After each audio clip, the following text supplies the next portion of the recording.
Distant space, told in future tense.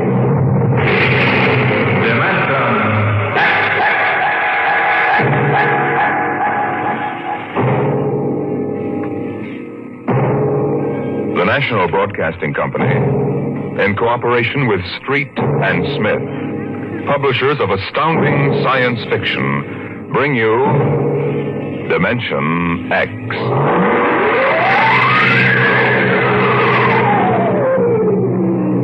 The soundproofed Happy Life home had cost $30,000 installed. It clothed and fed and rocked them to sleep and played and sang and was good to them.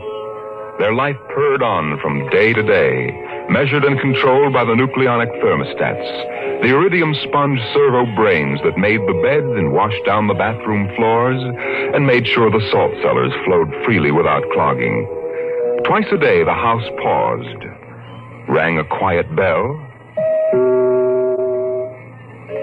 and turned precisely 90 degrees on its axis, in order that the view from the Solaroid living room windows might be varied to avoid ennui.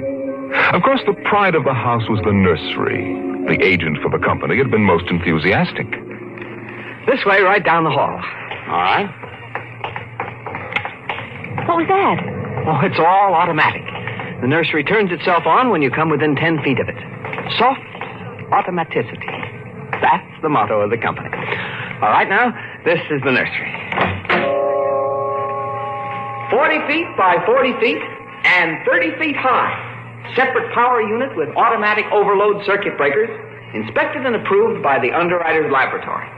The nursery is educational, instructive, entertaining, and therapeutic. The entire control mechanism is adjusted to the electroencephalographic key of the child. How much does it cost? 30,000 FOB, Los Angeles. But that's as much as the whole house. Why, no. But we do want the best for our children, don't we? Oh, yes, we want the best for our children.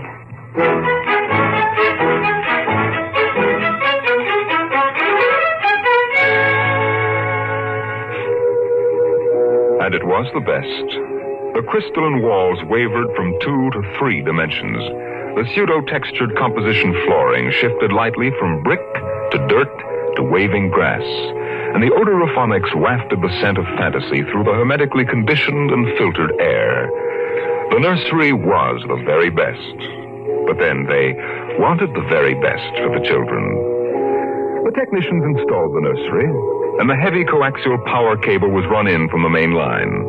The walls sprang to life, and the mental control banks and relays hummed. All right, Peter and Wendy, this is your nursery. What's so special about a nursery, Dad? Plenty. You just go in and see. Oh, do we have to? It's so big. You promised you'd play ball with me outside, Pop. Go on, kids. Try out the nursery. It's better than any old yard. Oh. Go on in, dear. You'll be surprised. Gee. Go ahead, Wendy. I'm scared. I'm not. Hey, it's nice in here. It is? Come on in, Wendy. Boy, look at the pictures on those walls. They're real. Well, almost real. You can change them any way you like just by thinking about it. Go on in, dear. Well, all right, Mommy. Hey, Wendy, look what I can do with the pictures. Oh, that's a white mountain. Smells of Wonderland. Sure. I just thought about it, and there it was. Well, let me try, Peter. Let me try. Go ahead. Just think. How about the... Oh, I know. I want to see the Wizard of Oz.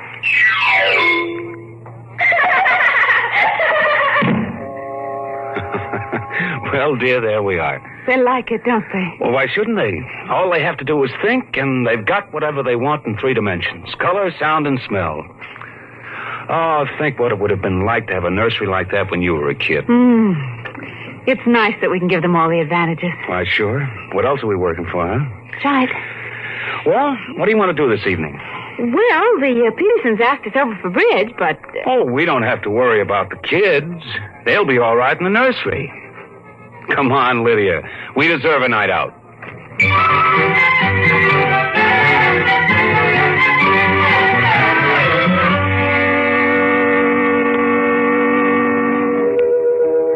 And in the nursery, the walls were a kaleidoscope of time and space and imagination.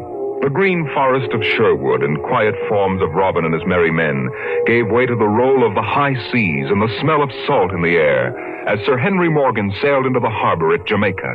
It's my turn now, Peter. You've got to be fair. It's my turn. Dorothy and the Wizard of Oz followed the yellow brick road round the nursery walls. Then Hansel and Gretel discovered the gingerbread house about 3 feet from the door. And from a high tower that stretched into the clouds, the little lame prince sailed out over his kingdom. And behind the crystal and quartz walls, the vacuum tubes and grids and banks of mental image tape spun quietly and efficiently, erasing the line between illusion and reality. Of course, the electric bill from Consolidated Utilities was tremendous, but it was worth it. The house went on. The stove hummed happily in the kitchen, making breakfast, dinner, and supper for 4, turning the eggs over lightly and producing popovers electronically calculated by capacity to a 30-volt current and specific gravity. The automatic laundry did the shirts with a medium starch in the collars, except the button-down Oxfords, which had no starch at all. The Happy Life home breathed contentedly as life proceeded with soft automaticity as guaranteed in the brochure and bill of sale. George. George, I wish you'd look at the nursery. Well, what's wrong with this? Well, I don't know. Well, that might... I just want you to look at it, that's all. Or call a psychologist to look at it. What would a psychologist want with a nursery? Oh, now, George, you know very well what he'd want. I was in the nursery last week. It's perfectly all right. Well, it's different now. Huh? What do you mean, different? Well, I just want you to come and see. Are the kids there? No, Madge Allen took them to a show along with her kids. That's why I want you to look in now before they get back. All right. What you expect me to do, I don't know. I'm no mechanic. This isn't a question of a leaky faucet, George. All right, dear, I'm coming.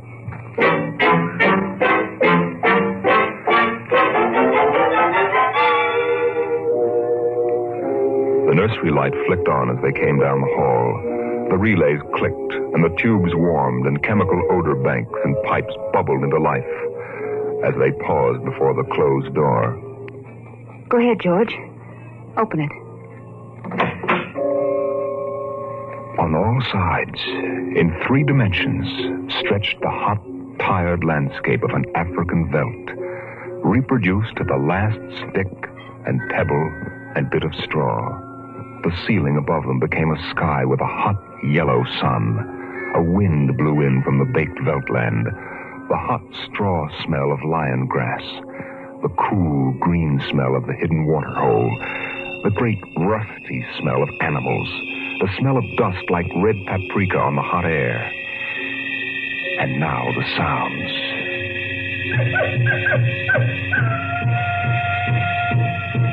The howl of the jackal in the distance, the thump of distant antelope feet on grassy sod, and the papery rustling of the great vultures that wheeled and circled under the yellow, burning sun. Oh, let's get out of this sun. It's a little too real. Oh, no, George, you promised you'd look around. Well, I don't see anything. Now, wait a minute. Look, there are the vultures. Filthy creatures. And there are the lions. Far over that way. Yes, I see them. They're on their way to the water hole. They've just eaten. Eaten? Yes, I can't see what.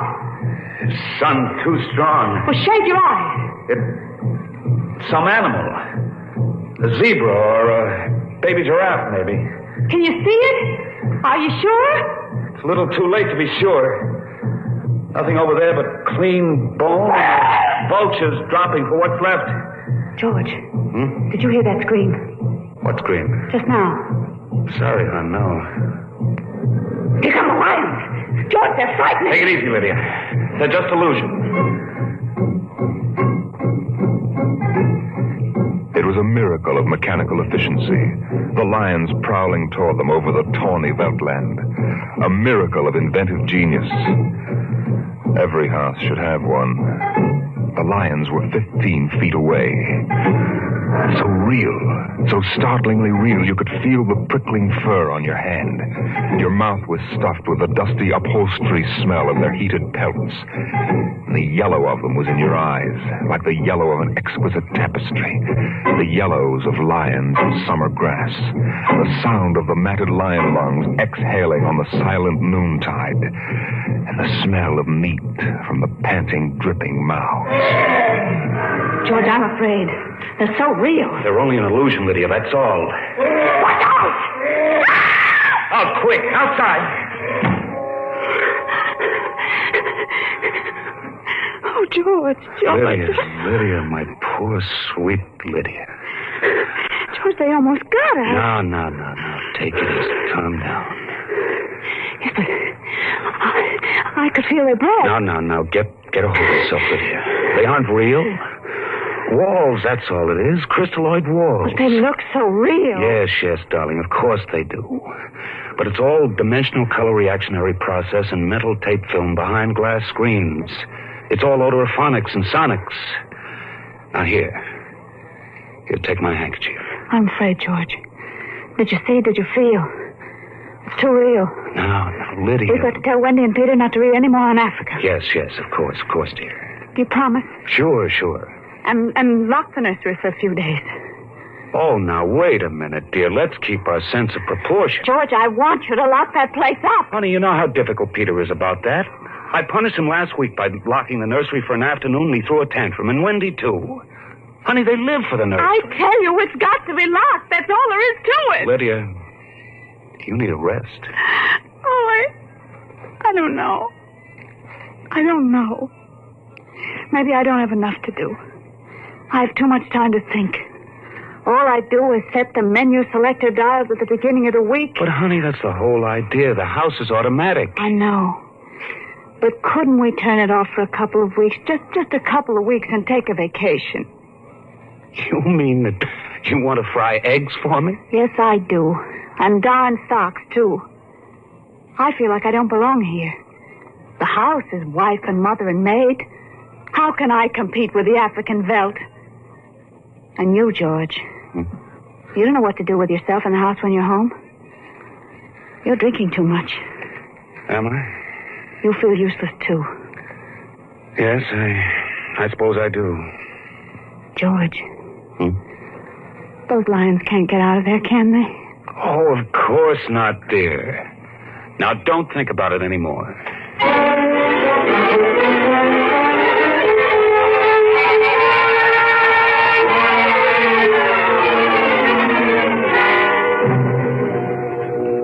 They ate alone. He sat idly watching the dining room table produce warm dishes of food from its mechanical interior. You forgot the ketchup. That's better. It wouldn't hurt to lock the children out of the nursery for a while. It was clear that they'd been spending too much time in Africa. Oh, that sun. He could still feel it on his neck like a hot paw. And the lions, the smell of blood. Remarkable how the nursery caught the telepathic emanations of the children's minds and created a life to fulfill their desires. The children thought zebras, and there were zebras. Sun,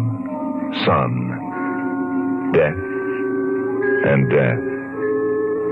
They were so young, but long before you knew what death was, you were wishing it on someone else.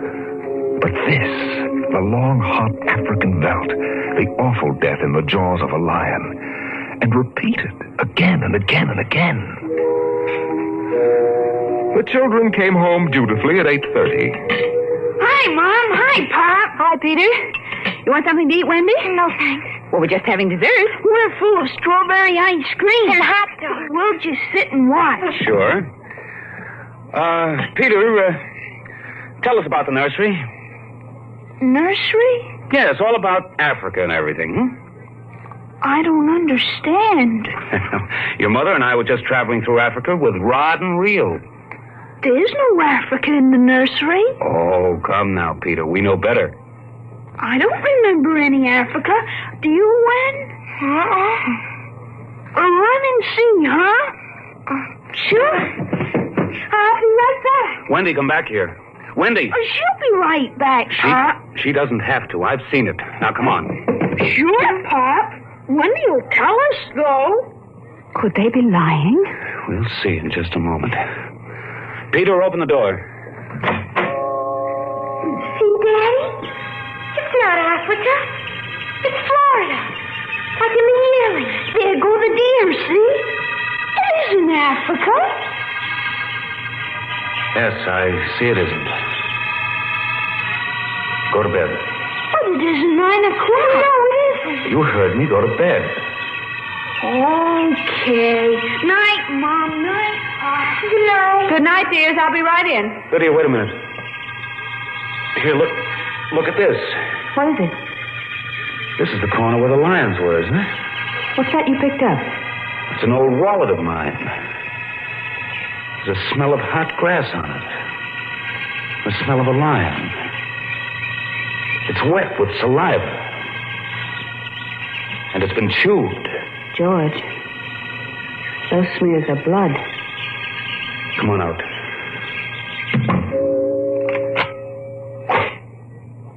Now let's go to bed.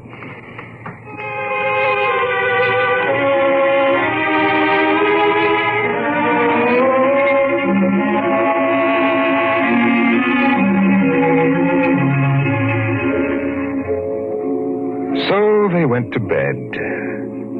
But in the middle of the night, Lydia was still awake, and she knew her husband was awake. George. How did your wallet get in the nursery? I don't know. Wendy must have changed the walls from the African Veldt. Honey, I'm going to keep it locked. Maybe it isn't good for the children. It's supposed to help them work off their neuroses in a harmless way. I'm starting to wonder. We've given the children everything they wanted. My father used to say children are like carpets. They should be stepped on occasionally. We've never lifted a hand. They're spoiled. And we're spoiled. I think I'll have Dr. McLean come tomorrow morning and have a look at Africa. Yes, only it isn't Africa now. It's Florida and the yearling. I have a feeling it'll be Africa again before then. George, Wendy and Peter aren't in their room. No. They've broken into the nursery. Those screams. They sounded familiar. Did they? Yes, awfully. Oh, George.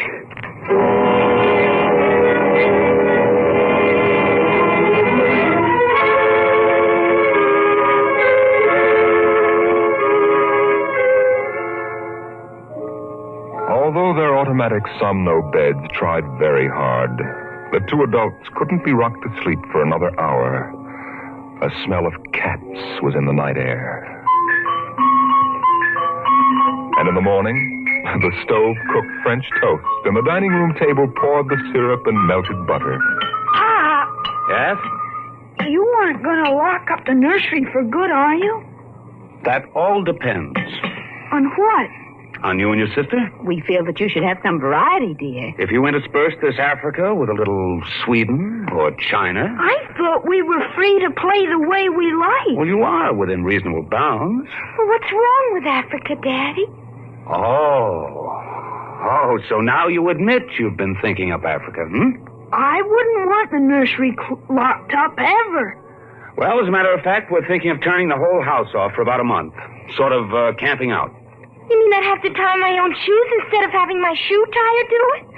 And brush my own teeth and comb my own hair and give myself a bath? Well, Wendy, it would be fun for a change, don't you think, dear? No, it'd be awful. I didn't like it when you took out the picture painter last month. Well, that's because I wanted you to learn to paint by yourself. I don't want to do anything but look and listen and smell. What else is there to do? Oh, all right. All right, go play in Africa. Are you going to shut off the house? We're considering it. I don't think you better consider it anymore, Pop. I won't have any threats from you, son. Okay, Pop. Come on, Wendy. Let's get back.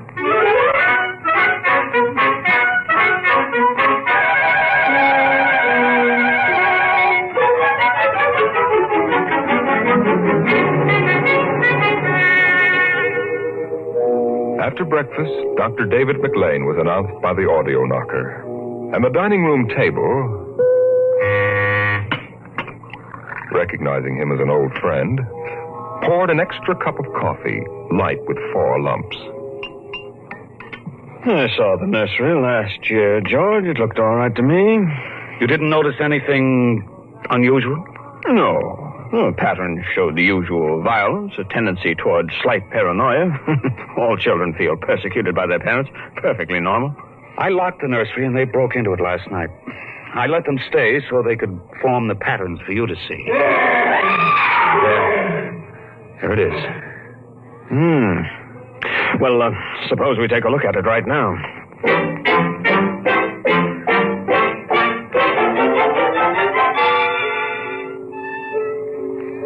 They entered without knocking and sent the children out. The screams had faded, and the lions were feeding quietly under the trees. Wish I could see what they're eating. Do you suppose some high-powered binoculars would... Hardly, no. How long has this been going on? A little over a month. It certainly doesn't feel good. I don't want feelings. I want fact. George, a psychologist, never saw a fact in his life. He knows about feelings, and this doesn't feel good. My advice to you is to have the whole room torn down and your children brought to me every day for the next year for treatment. Is it that bad? I'm afraid so. You know, that's why the nursery was developed originally. To let us examine the patterns left on the wall by a child's mind. But what is it? What's wrong with Peter and Wendy? Well, it's hard to say. I haven't punished them more than average, though I took away a few gadgets. Last week I locked the nursery to show I meant business. George, you've let this room replace you and your wife and your children's affections. This room is their real father and mother. And now you come along and want to shut it. You can feel the hatred coming out of that sky. George, turn everything off. The nursery, the automatic kitchen, the whole confounded automatic house. Start now. But won't the shock be too much for the children? I don't want them going any deeper. Let's get out of here. I never liked these rooms. Get me nervous. Those lions look real, don't they? I don't suppose there's any way that... What? That they could become real. Certainly not. Some flaw in the machinery, tamper. No. I don't imagine the room would like being turned on. Nothing ever likes to die. Even a room. I wonder if it hates me for turning it on. Paranoia is thick today. Hello. Is this your scarf? It's stained. Brown. Say, that's blood. That's Lydia's. Come on, the main fuse box is out here. Go ahead. Pull the switch.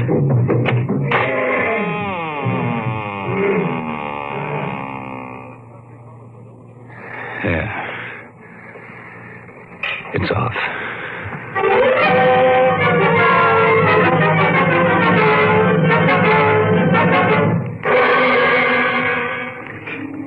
The 2 children were in hysterics.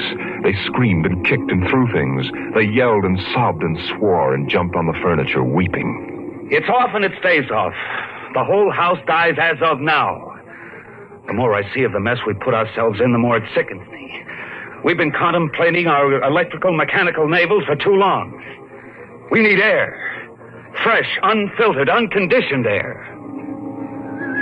He marched around the house, cutting switches and pulling fuses.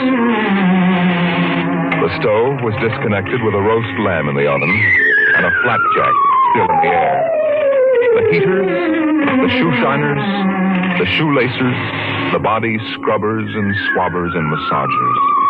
He pulled the plugs and shorted out the controls, one after the other.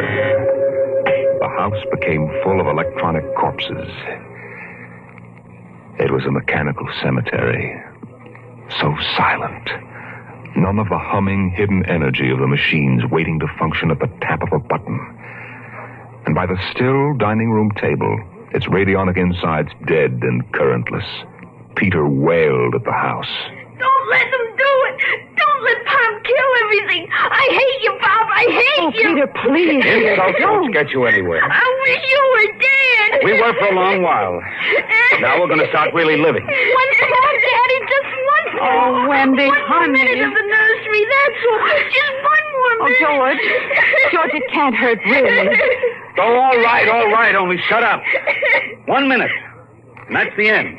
Forever. Gee, thanks, Pop. Thanks. Then we're going on a vacation. Dr. McLean is coming in a half hour to help us out. Lydia, turn on the nursery. Now, remember, kids, it'll be just for 1 minute. Oh, boy. Come on, Wendy, come on. Oh, thanks, Daddy. Thanks a lot. Just 1 minute, remember. Oh, where'd I put those suitcases? Lydia! Don't shout, George. I'm right here. Oh, did you leave them alone in the nursery? Well, I've got to get ready, George. Oh, that awful Africa. What can they see in it? Well, in an hour, we'll be on our way to Iowa. What prompted us to buy a nightmare like that? Pride, I guess. We had the money and we were foolish. I guess we'd better get them out of there before they get involved with those beasts again. Come in! Daddy! Mommy! Come on, quick. Wendy! Wendy, Peter, what's the matter? Hurry up. Open the nursery. Wendy! Peter! Well, they aren't anywhere. Wendy! Peter! Peter! The door. Open the door. They've locked it from the outside. Peter! Peter, open up! Peter! Don't let them turn off the nursery! Now, don't get ridiculous, children. It's time to go. Wendy! Wendy, open the door, dear! Let us out. Peter, open the door. It's time to go. Open the door. George, the lamp! Peter, do you hear me? Open this door. They're all around us. George! Son, do you hear me? Let us out. George, look out! They're coming!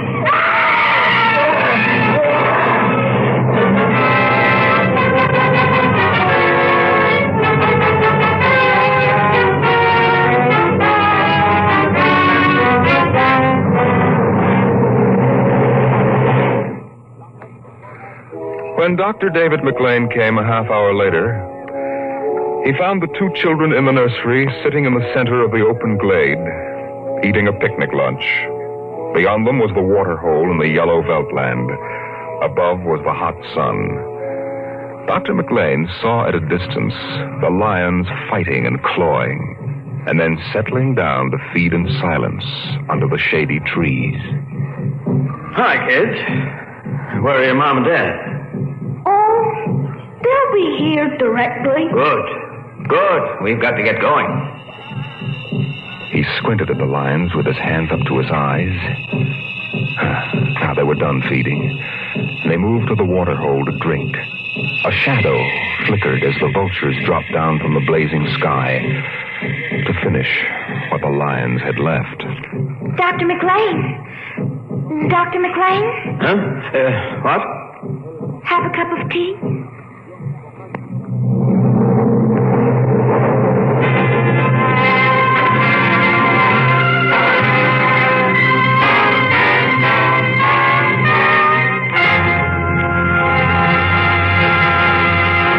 You've just heard another adventure into the unknown world of the future. The world of...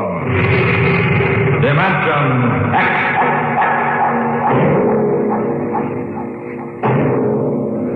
How soon we actually build a spaceship to conquer the stars depends upon many factors, not the least of which is a man, the overwhelming desire to create such a ship, and the power to have it done. Next week we tell the story of such a man, as Dimension X brings you Nelson Bond's The Vital Factor. Dimension X is presented transcribed each week by the National Broadcasting Company in cooperation with Street and Smith, publishers of the magazine Astounding Science Fiction. Today, Dimension X has presented The Veldt, written for radio by Ernest Kenoy from Ray Bradbury's The Illustrated Man. Included in the cast were Leslie Woods and Bill Quinn as the parents, Joan Laser and David Anderson as the children. Your host was Norman Rose. Music by Albert Berman. Dimension X is produced by William Welch and directed by Fred Way.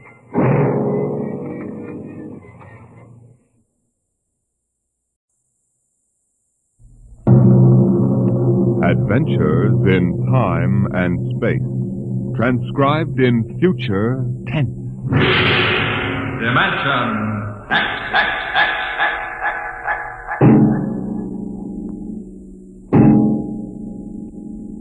In the beginning, there was Jordan, thinking his lonely thoughts. Out of the loneliness came a longing. Out of the longing came a vision. Out of the dream came a planning. And out of the planning came decision. Jordan's hand was lifted, and the ship was born.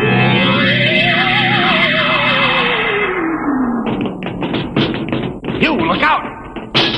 Are you all right? Yes, it missed me. What was it? A mutant with a slingshot. I think it dashed down that passageway. You want to go after it? We'd never catch it, Alan. It's probably 12 decks above us by now. I didn't think they ever came down this far. Patrols usually get them before they reach this level. They get more daring with each generation. This one looked like a female. Male or female, it might have killed us. I told you this trip was pure foolishness. Climbing 24 deck levels to hear a crazy old man rave. We're almost there now. Compartment X15, level 24. This is the place. This area smells as if it hadn't been visited by a sanitation crew for generations. Part of the ship is almost deserted.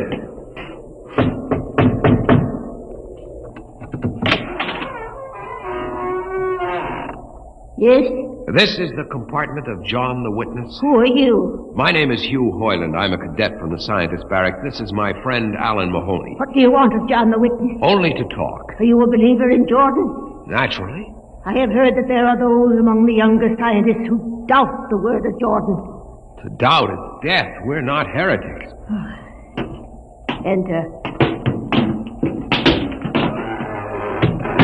I have brought a gift of tobacco, grown on the richest level. It smells good. I assure you it's the best. Wait here. What a rat's nest. Shh. What the devil do you think he can tell you? I don't know. Now, hush.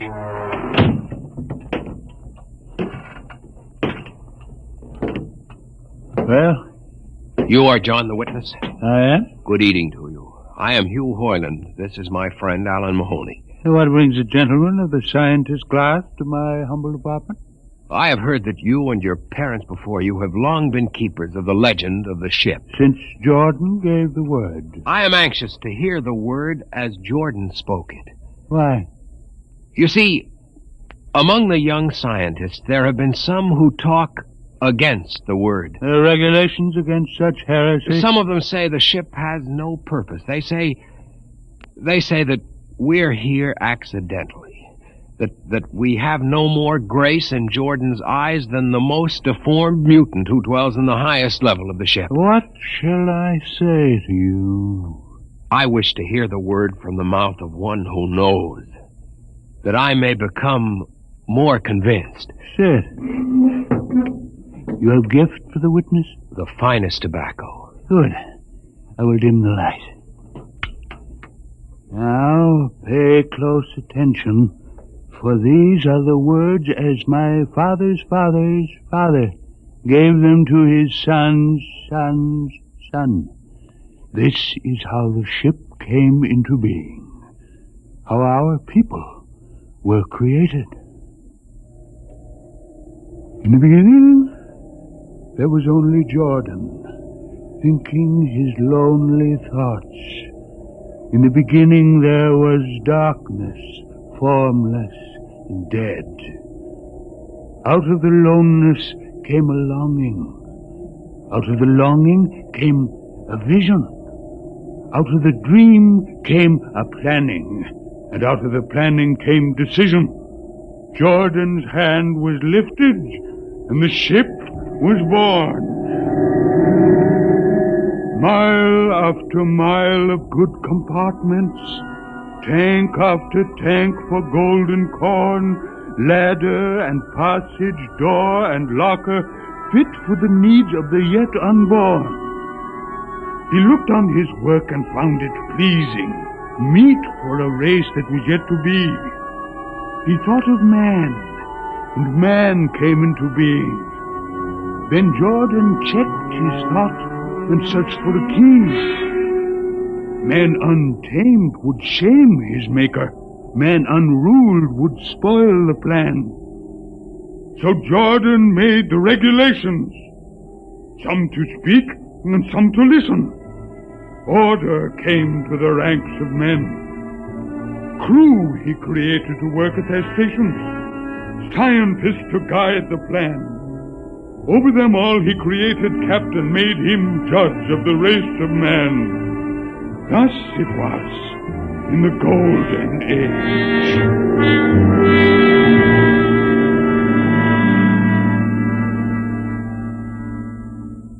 These are the true words? As my father's father taught them. But what of the strange beast-like people on the upper levels of the ship? Surely Jordan did not create them. Jordan is perfect. All below him lack perfection. You have heard of the legend of Huff? I have heard that he mutinied against Jordan. Darkness swallowed the ways of virtue. Sin prevailed upon the ship. And before wisdom prevailed and the bodies of Huff and his followers were fed into the converter, some of the rebels escaped and lived to father the mutants. They are tainted with the sins of their fathers. One more question, witness. Speak. What is the ship? The ship is a great sphere. 25 kilometers wide and 100 levels deep. I know that, but what about the upper levels? The regulations forbid us to venture into the upper levels, but it is said that beyond the levels of the mutants lies the forbidden place where Jordan's spirit prevails. So I've heard. But something troubles me. Something which prompted my coming here. Yes, my son. What lies beyond the ship? What? What lies beyond the ship? This is heresy. Answer me. I will not permit such talk. The ship is complete. The ship is universal. The ship is everywhere. The ship is endless. Your mutterings are those of a frightened old man. They answer nothing. You question the word? I think you lie. Hear me, Mr. Highland. For what you have already said, I can have your body fed to the converter. Your soul launched on the endless trip. You threaten me. You, for Jordan's sake. You think I fear this dried fig of a man? You. Sir, my friend is impetuous. He doesn't understand. I might be persuaded to forget a substantial gift. You pig. You. Come on, Alan. The sight of this so-called holy man offends me. No, you shall not leave. Look, don't try to frighten me with a gun, old man. Remain where you are, heretic. I warn you, put down the gun. No. No closer. Drop it. Very well, then. Death to the heretic. Alan, get him! Is he dead? I don't know. Come on, Hugh. We've got to get out of here. Now where? We can't go back. They'd feed us into the converter. What's that? The old woman must have turned in an alarm. Come on, the patrol will be here in no time. Where can we go? The upper levels. But the mutant. We'll have to take our chance. Listen, that's the patrol we've got to climb. There's a hatchway. Down the corridor. Quickly. Halt! Halt, do we fire? The ladder.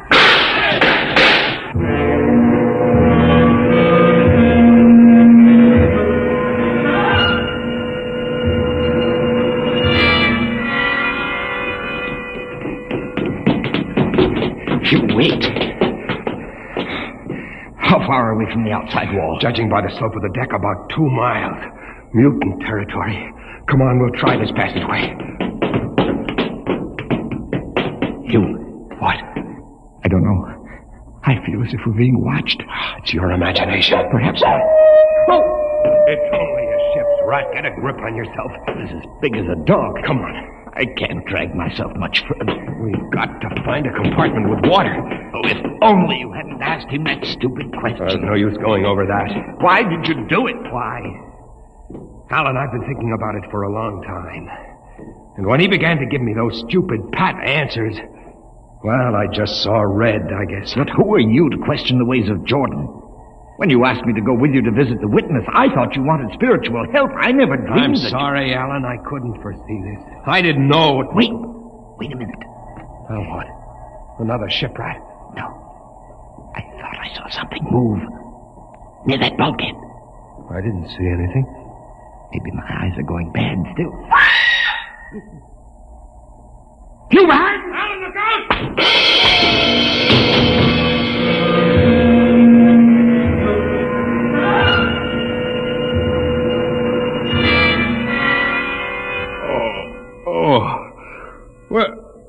Where am I? What are you? Get away from me! Alan! Alan! Look out for that knife! Stay away from me, Alan! Alan! Don't kill him, Bobo. Not yet. Who are you? Must forgive my friend Bobo. Like so many of my people, he's rather impetuous where members of the so-called super race are concerned. Who are you? What place is this? As you can guess from my leg, I'm a mutant. Where is Alan? Your friend is dead. I was not able to restrain my people in time to save him. Why don't you destroy me and get it over with? We do not kill for pleasure, Mr. Hoyland, only when necessary. You know my name? I read your identification tag. Who are you? Mutants can't read. My name is Gregory. I'm a leader of my people. Although we are unfortunate in our heredity, Mr. Hoyland, many of us are quite intelligent. Why do you live like animals? We would rather live like free animals than like regimented slaves, as you do. I've heard that you practice cannibalism. Undoubtedly, you hear many things about us. We raise our own cattle on the upper levels, and those of our people who choose to farm raise enough crops for our small population. You turn your head. Why? This one. I've never seen a creature like him. Bobo is an unfortunate. He was born without the power of speech. How can you tolerate a monstrosity? We have learned to live with difference. If we began to destroy our imperfects as you do on the lower levels, there would soon be no one left. It violates the regulations. The word of Jordan You know, states... Mr. Hoyland, your people are really primitive and barbaric. You dare say that to me? I dare say a good deal more. Let us go to my compartment and speak further. I'm always interested in information of the lower levels. I won't give you any information. Bobo, I want Mr. Hoyland in my cabin, please. I would advise you to go quietly, Mr. Hoyland. Bobo has a hatred of superior beings, which is unfortunate, but quite understandable. Proceed.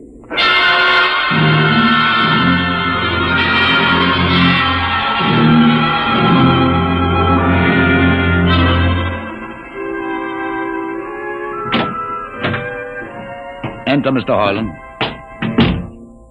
This is where you live? Yes. But you have books. Stolen from your libraries, Mr. Hoyland. Compton's Astrophysics.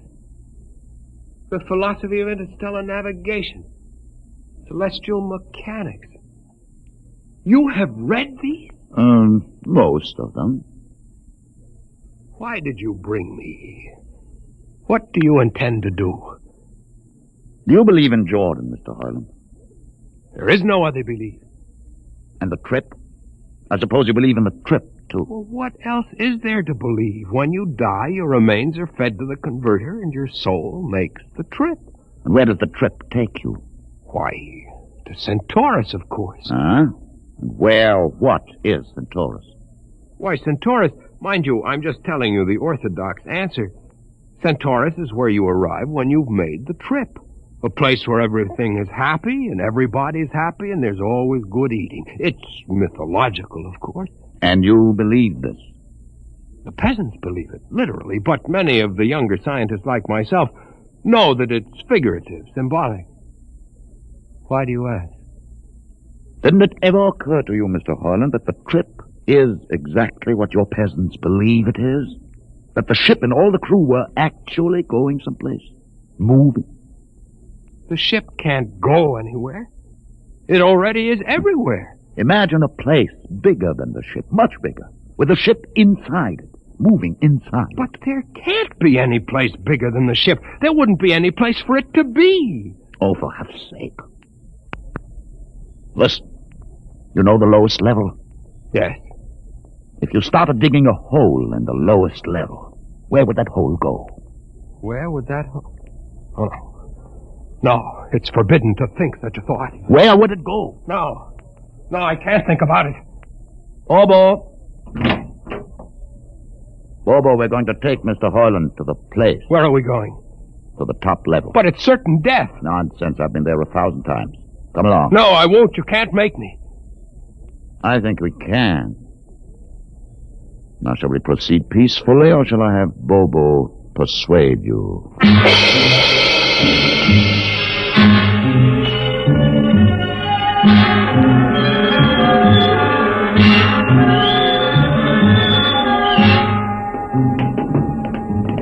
Open the door, Bobo. Inside.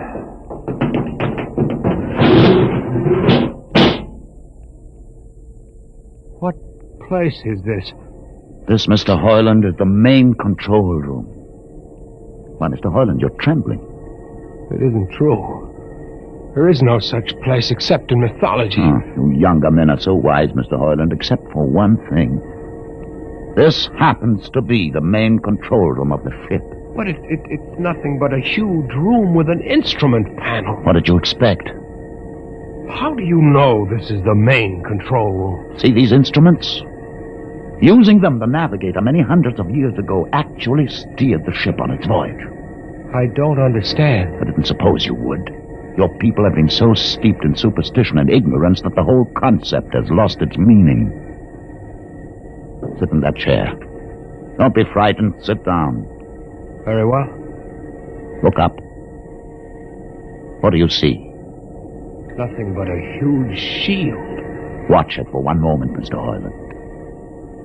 You are going to see something that few of us have ever been privileged to witness. Something so dazzling that you may find it hard to accept at first. But it is there. It is a reality. And ultimately you must accept it.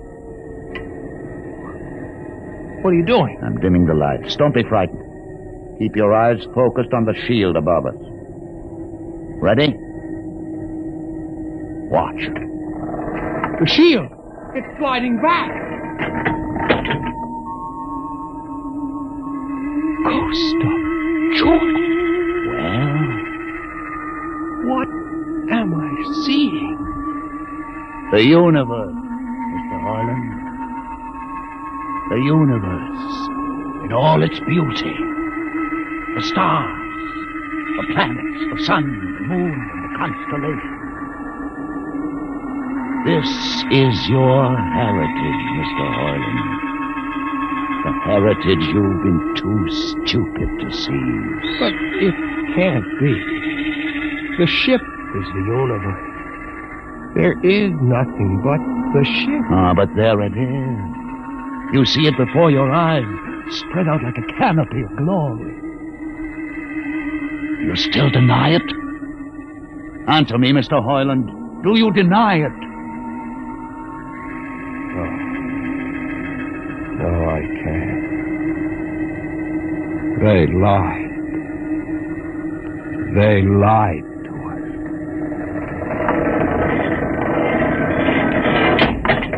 Good.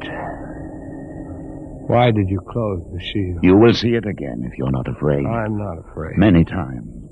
I've shown this to others of your people whom we captured, and though they saw it before their very eyes, they would not believe it. Tell me about it. Tell me about the ship, about the universe. What are these things? How did this come about? Many thousands of years ago, on a planet like those you've just seen, a planet called Earth, a scientist named Jordan decided to build a ship that would carry men from one planet to another. For many years, Jordan and thousands of others studied and planned. And when they were finished, they built the ship. A ship so large that it had to be assembled in its own orbit beyond the place called the Moon. 60 years it took them to construct. And when it was finished, a whole new science had been conceived. Then the trip was begun. The trip that was to land a colony of Earthmen on a far-off planet called Centaurus, millions of light years beyond the furthest planet ever reached before. How do you know these things? Among my books are the log which Jordan himself kept, and the records of the journey for the first 40 years. What happened? There was a mutiny. A man named Huff led a rebellion of those who wanted to turn back. In the struggle, the navigators were killed, and the crew fell into a state of anarchy. In the years to follow, small groups of men tried to organize the ship for navigation, and each time they failed. Finally, the whole idea was abandoned. And so for centuries, we have swung in space, unmanned, undirected, living in a lost world of our own making, without purpose, without direction. Why have you told me this? Why have you brought me here? You could have killed me. Can you guess? No. No, I can't. Unless... But it would be too fantastic. Well? You want to finish the trip. Yes, that's it. What would it take to do it? A miracle, almost. The crew would have to be trained. Many people, each skilled in a certain duty. Couldn't you train your own people? We are too few. Besides, the main drivers in the lower levels where my people are forbidden to go. No. It would mean that both our peoples would have to work together. Our differences encouraged rather than denied. It can be done. You showed me. You can show others. I can show them. Can you? I'll see the captain himself. I have an uncle on the central board. I'll tell him what I've seen here. And do you think he'll believe you? Send one of your people with me. That's asking a good deal. I'm risking a good deal by going back. Very well. Bobo will go with you. He can't talk. There will be no need for talk. I will write a message guaranteeing safe conduct for a group of unarmed scientists to visit the main control room. Bobo will take you safely through our territory. What happens when you reach your own level is up to you.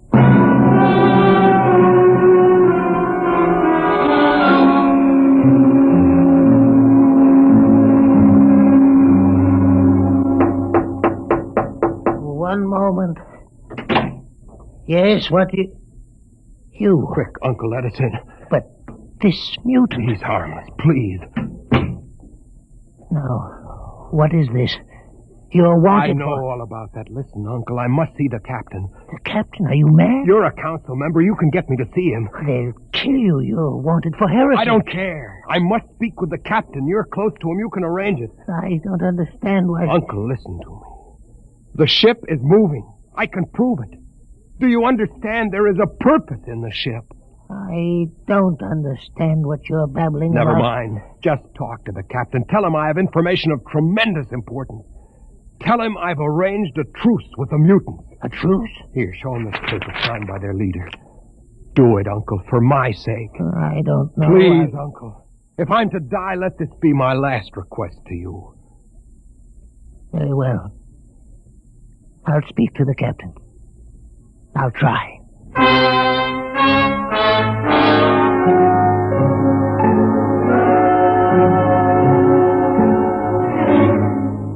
And you see, Mr. Hoyland, that you saw this with your own eyes. I swear it, Captain. I swear it on the word of Jordan. Let me see that paper again. What do you think, Commander Erst? I don't know, sir. It might be a trick. I guarantee you safe conduct. If these things are as Mr. Hoyland reports them, it would pay to risk a few lives. The man is a convicted heretic. Still, we mustn't discount his word entirely. He has a safe conduct. The mutant risked its life coming with him. I think we might investigate. You will do it? I'll have an expedition outfitted. Dismissed, Mr. Hoyland. Thank you, sir. Thank you. Captain, do Commander Erst. Sir. You'll make the necessary arrangements for an expedition. I trust you understand. Perfectly, sir. Perfectly.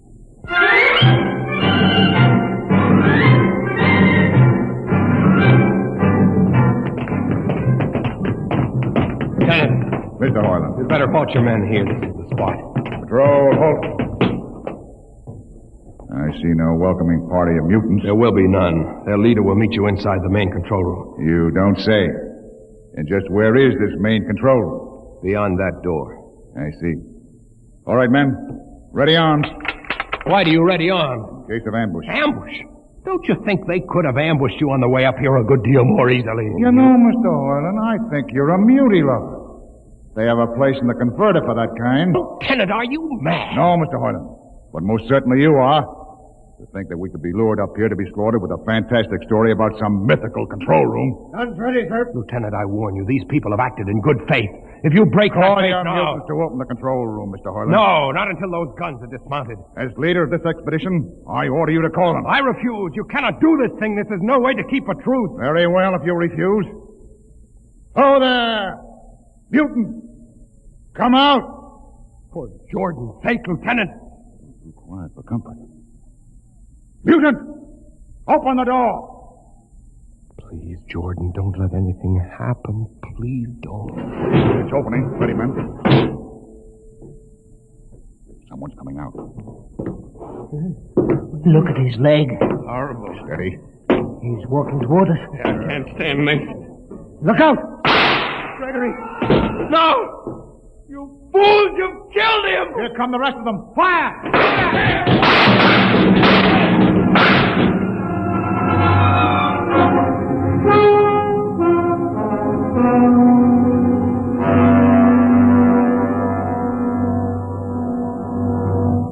That should teach them a lesson they won't forget. All right, men. Inside the room. Hoyland, you're under arrest as a conspirator in this ambush. Ambush, you fool, you blind, stupid fool! That'll be enough. Have you been inside this place before? Yes. What's all this machinery? These are the controls he would have used to steer the ship. He's gone out of his mind, Lieutenant. Steer the ship? Who? The leader. The one you killed. This ugly mutant? This ugly mutant happened to be a man of true greatness. You're mad. Am I? This man had a vision which could have saved you, but you chose to kill him because you couldn't stand the sight of his difference from you. I'll not listen to these ravings. Close your ears. Shut your minds against the conscience that tells you it's wrong to kill. That tells you that your need to be arrogant only proves your inadequacy to yourself. Shut him up. Don't listen to him, man. You can't shut your ears. My words sting you. You cannot shut your mind. And you cannot shut your eyes. Don't do this! The roof! It's moving back! Look. Let the vision of this confound your ignorance and blind your eyes. This is the heritage you tried to stifle in your own breast. This is the heritage of stars and open skies for which men have yearned for centuries. Try to destroy this, and you will only destroy yourself. Death to the heretic. Kill me if you choose. But I say to you that this you cannot keep from our people. That they will seek it out, and the ship will be manned, and the ship will be steered, and there will be freedom and purpose and respect for ourselves. This is your heritage. Look upon the universe. Kill him! Kill him! Kill him!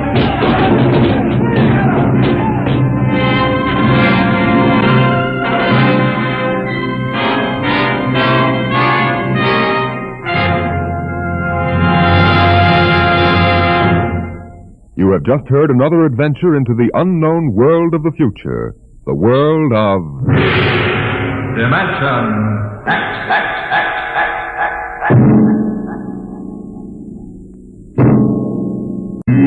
Today, Dimension X is transcribed Universe, written for radio by George Lefferts and based on a story by Robert Heinlein. Featured in the cast were Mason Adams as Hugh and Peter Capell as Gregory. Your host was Norman Rose. Music by Bert Berman. Engineer Bill Chambers. Sound created by Manny Siegel, Max Russell, and Wes Conant. Dimension X is produced by William Welch and directed by Edward King.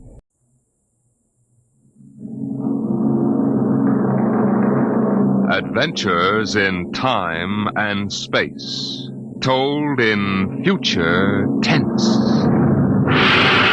Dimension X.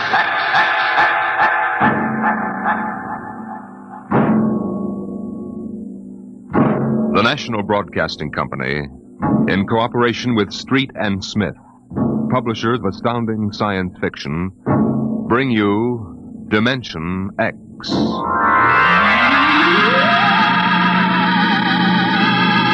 20 years had passed since the last of the giant migration ships had crashed to the surface of Mars, bearing its pitiful handful of survivors of the Earth Wars. 20 years of scratching at the stubborn Martian soil. 20 years of trying to devise new solar engines that would use the strange fuel they found on Mars. 20 years of longing, of turning eyes toward the green Earth as it hung on the horizon like a beckoning light. And now it was done, and the first new ship, built of shining Martian chromaton, had lifted bravely toward home with 3 men locked in its metal belly. Would they return to an Earth made barren by cosmic dust, to a blackened radioactive hell? Or would they find intelligence still alive on the scourged planet? What had 20 years of death and radioactivity done to our beloved Earth?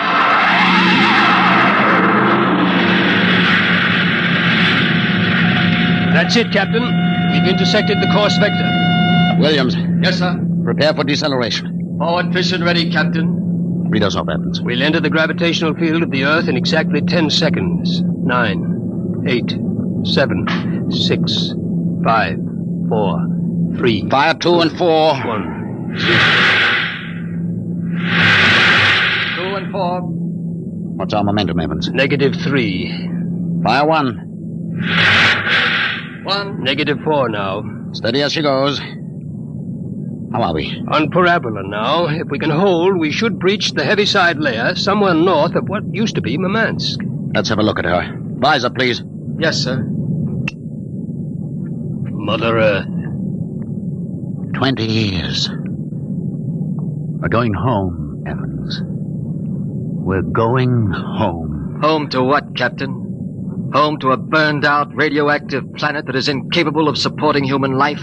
Evans and I don't agree with that, Williams. We think the Earth is ready for us again. That should give us another chance. I'm sorry, Captain, but I was born and brought up on Mars under the new central government. We younger men disagree with you about migrating back to Earth. For us, Mars is home. Well, we'll see. If there is some form of life on Earth, we'll find out soon enough. Williams, head for New York.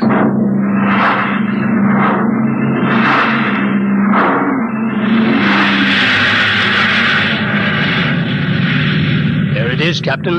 You can barely see the top of the Atomic Trades building in the twilight. They never finished building it. Dark as a tomb. Slow to cruising speed. Cruising speed. It begins to look as if Williams is right, Captain. Not a sign of life on 4 continents. Now, we'll make a radiation check and then head back for Mars. You agree with me, gentlemen? That for all practical purposes, the planet is dead? It's still my Captain. What is it? Am I going out of my mind? Look out that way to the west. Could that be? By heaven, it is. Those are lights.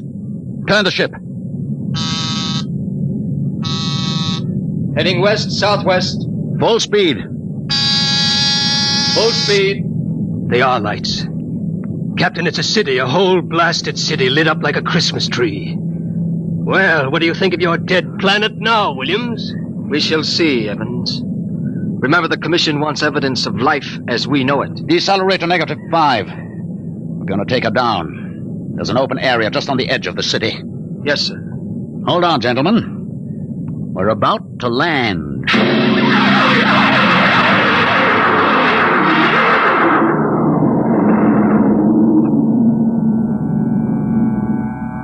Landing jacks are down, sir. Open the airlock.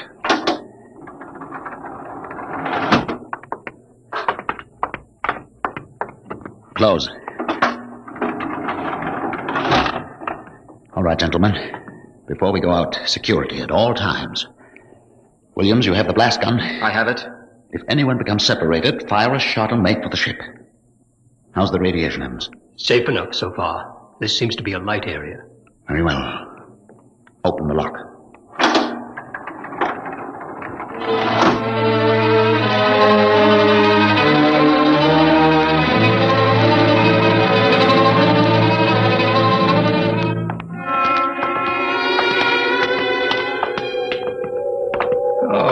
It's unbelievable. We've been walking for hours now, and not a soul to be seen. There must be someone. How do you explain the lights? I don't know. Municipal building. Shall we have a look here, sir? Possibly the records might contain some clue. Good idea. Keep your weapons ready.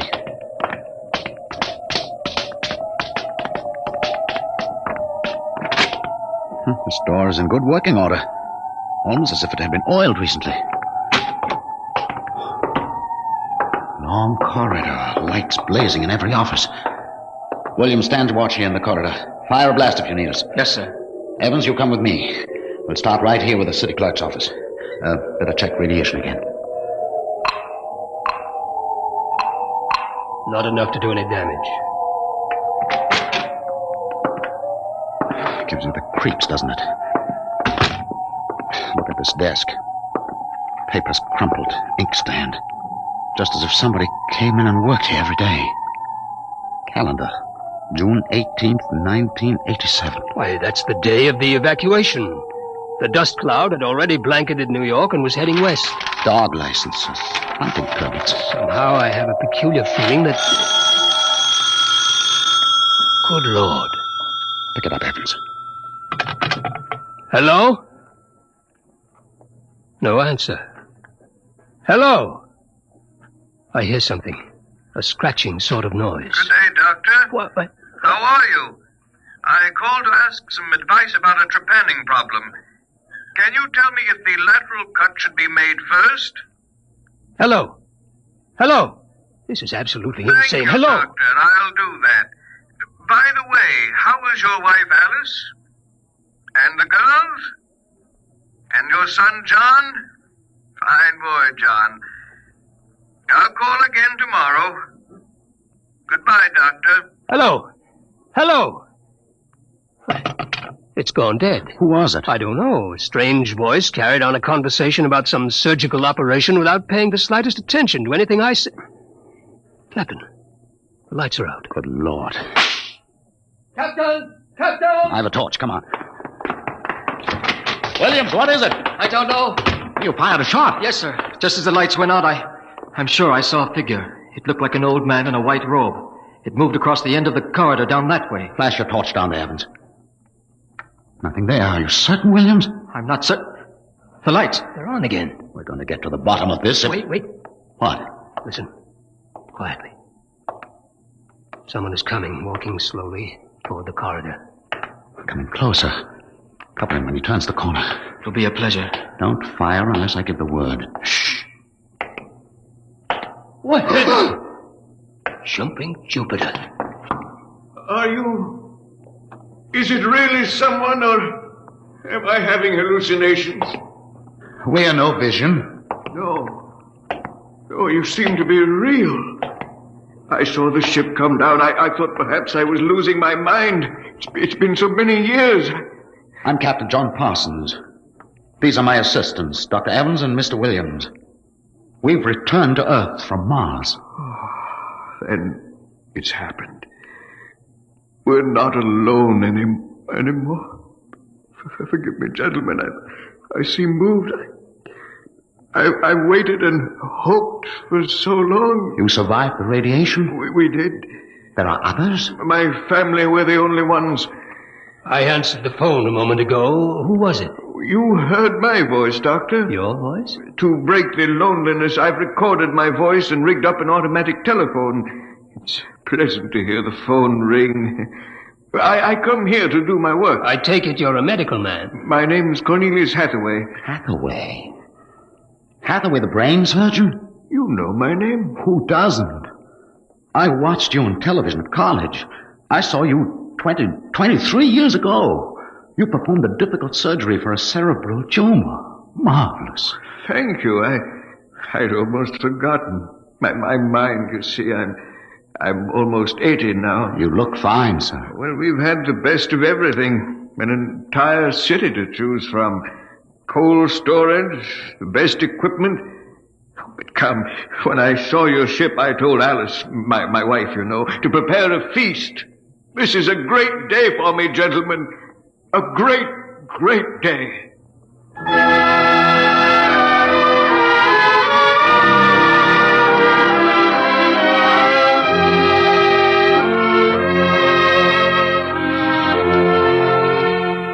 This is my wife, gentlemen. Alice, this is Captain Parsons, Dr. Evans, and Mr. Williams. How do you do, Mrs. Hathaway? Now, if you'll follow me, gentlemen, we'll meet my children. Lord, what a beautiful woman. She looks no more than 35. These are my daughters, Susan and Marguerite. This is my son, John. Nice to meet you. Sit down, gentlemen, sit down. We'll have a feast in honor of this occasion. Susan, Marguerite, get the best silverware and the damask napkins. John, fetch the glasses. Oh, yes, Father. It'll only take... Excuse me, John. Sir? How old are you? 23, sir. Thank you. Now, if you'll excuse me. What is it, Captain? Something wrong? Nothing except that it's impossible. You see, Dr. Hathaway's son was already in college when I started. That would make him at least 45.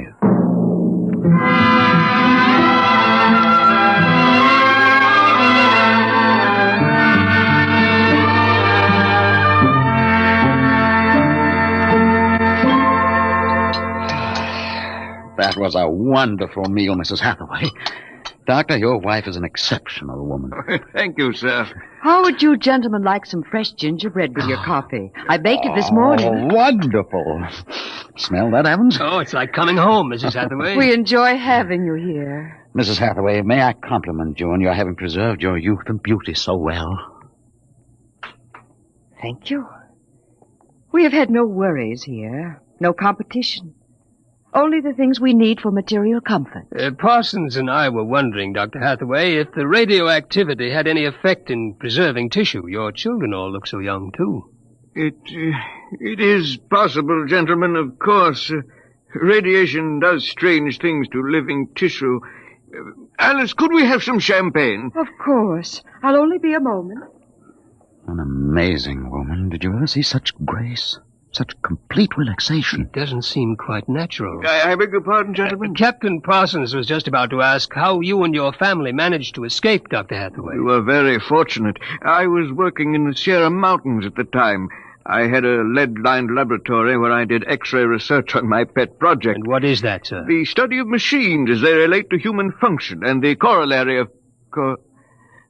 Well, to continue, when the dust cloud covered America, we remained in the laboratory, well supplied with food and water. Later, when the radiation permitted, we made our way east, back to our old home, in the hopes of finding other survivors. But by that time, every living creature had been evacuated to Mars. We were stranded. The migration ships didn't wait for stragglers. That's true. My father and I were on the last rocket out of New York. I've always loved this old house. But the loneliness of those first years... At least you had your wife and children. Yes. Yes, I had my family. If it were not for them, gentlemen, I assure you I would long ago have put a bullet in my head. Here we are. Champagne, Captain. Oh, thank you, Mrs. Hathaway. May I propose a toast? Oh, let me. Gentlemen, to Earth. To Earth. Earth. May she never be a stranger to man again. Hathaway, what is it?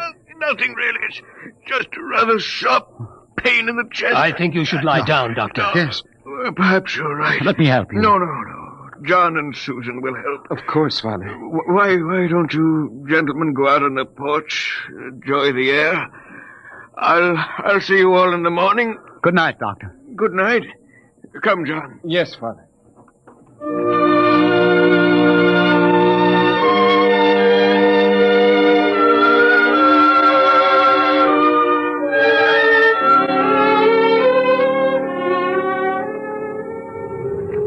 Well, what do you think of old Mother Earth now, Williams?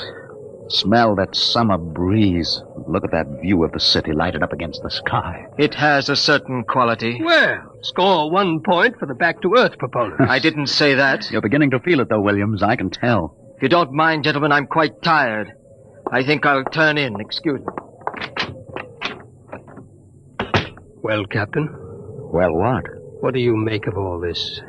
I don't know what you mean. This Hathaway and his family. There's something strange and unnatural going on here. I can sense it. I think you're reading things into it, Evans. Oh, perhaps. Well, I'll turn in too. Are you coming? In a moment. Want to smoke a cigarette? Beautiful view. What? Is it not? I didn't hear you come out. How is he? Resting. I've never seen him this bad.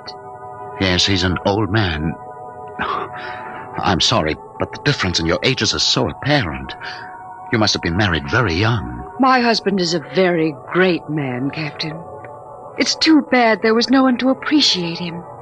Once, he wired the whole city with sound speakers, and when he pressed a button, the whole town lit up and made noises, as if 10,000 people were living in it. He must have been very lonesome for people.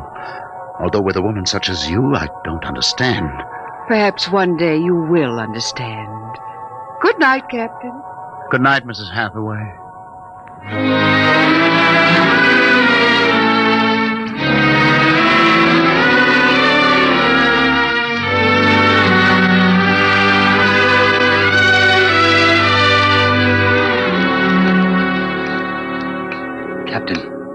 Captain Parsons. Who's there? It's Dr. Evans. What time is it? 2 a.m. What's wrong? I couldn't sleep. A few minutes ago, I heard someone slip out the front door. The moonlight, I saw it was the old man. He was headed toward our ship. What are you suggesting, Evans? Nothing, except that it's fairly unnatural for an old man with a bad heart to go wandering off at 2 in the morning. Very well. We'll follow him.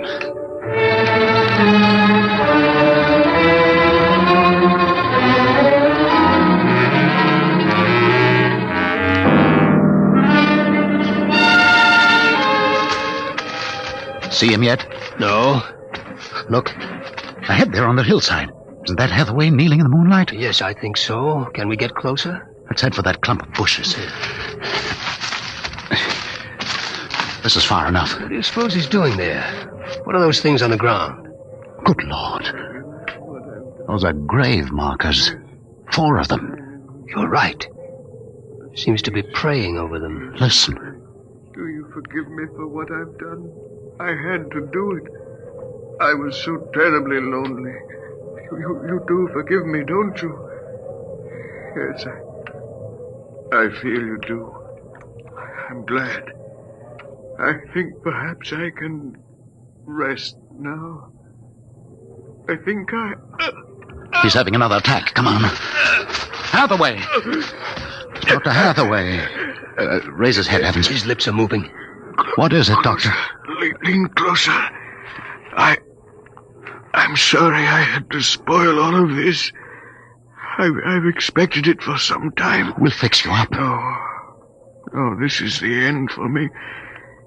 It really doesn't matter. Except for them. What about them, Hathaway?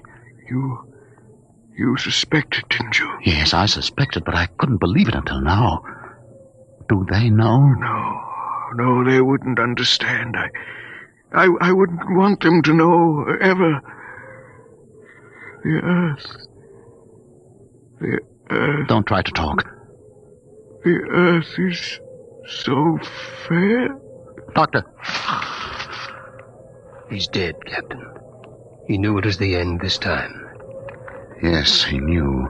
What was it he meant about your suspecting? Light a match, Evans.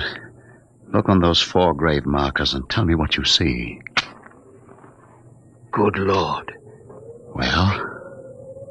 Alice Hathaway, Marguerite Hathaway, Susan Hathaway, John Hathaway. Died July 1987. But that's 20 years ago. If these markers are correct, then who are those others? Can't you guess, Evans? Can't you guess?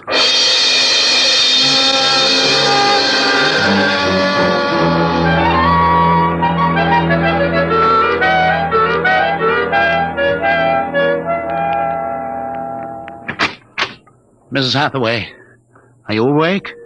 Yes, Captain? May I come in? Yes. It's about my husband, isn't it?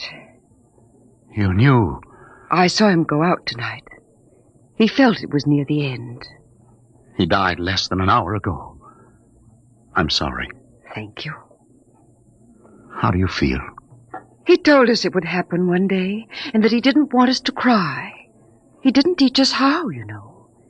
He said it was the worst thing that could happen, to know how to be lonely and unhappy. What will happen to us now that he's gone? I don't know. Will you stay with us? I would like to, but I cannot. You know about us. Yes, I know. I didn't think that you knew yourself. The children don't. I've been aware for a long while. No one would have guessed.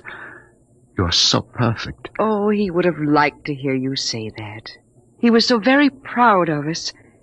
After a while, he came to love us, and at the end, he took us as his real wife and children. He even forgot sometimes that he had made us. You gave him a great deal of comfort. Yes.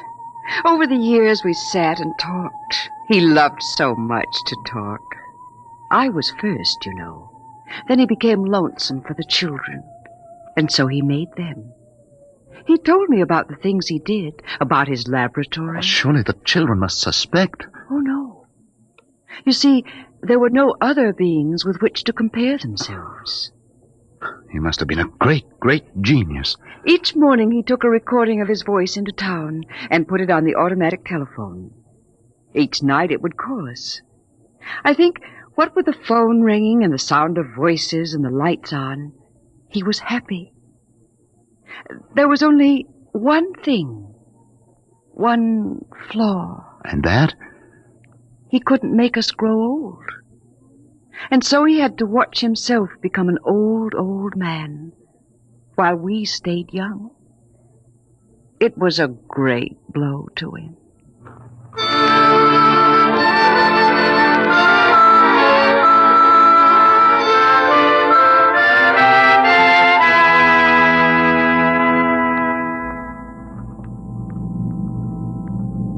And so we commend the body of this man, Cornelius Hathaway, to his Maker. Ashes to ashes, dust to dust returneth. Amen.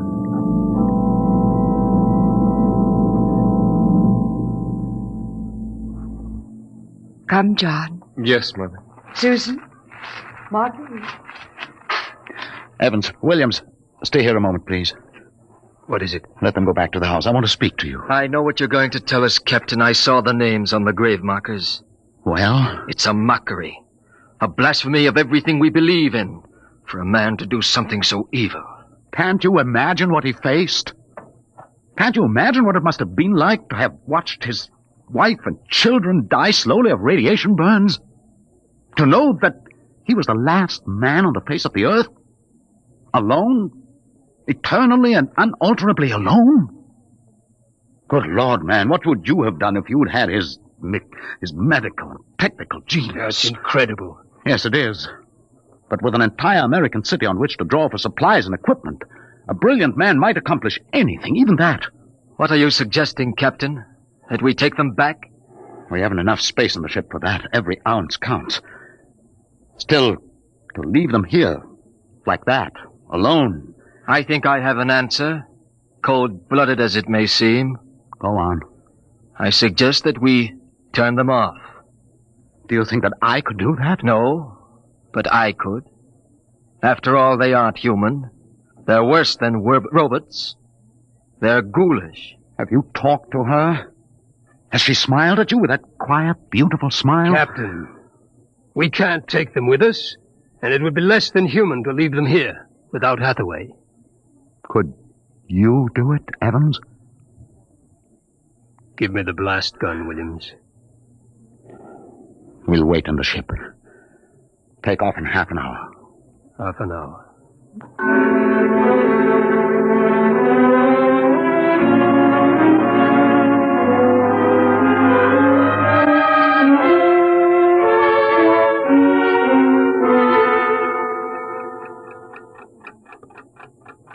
6:25. He should be back soon. Yes. He's doing the only humane thing, Captain. They are less than human. Are they? Well, it's done now, and no one will ever... That's the airlock. He's back.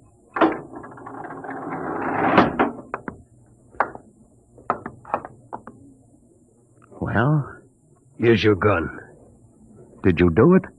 When I entered the house, she looked at me with those fine, intelligent eyes. I couldn't do it. It would be murder, cold-blooded murder. I prayed you wouldn't be able to do it. There will never be anything as fine as they are. Built to last 200, 300, perhaps 1,000 years. Well, get the course in the integrator, Williams. We'll take off in 20 minutes. I should be back by then. You're going out, sir? I'm going to say goodbye.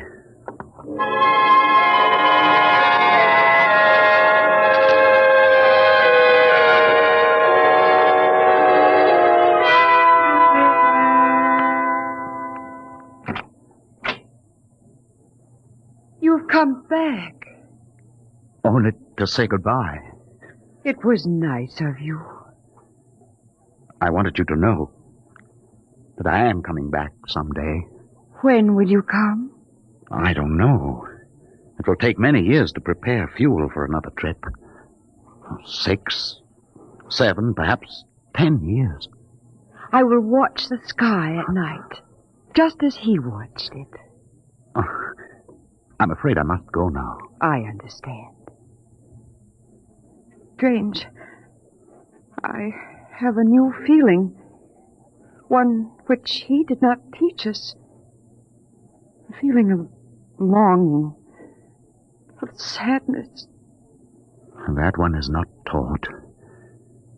It comes of being alive. Yes. I am alive. Even though he created me, I'm a person now. Goodbye, Alice Hathaway.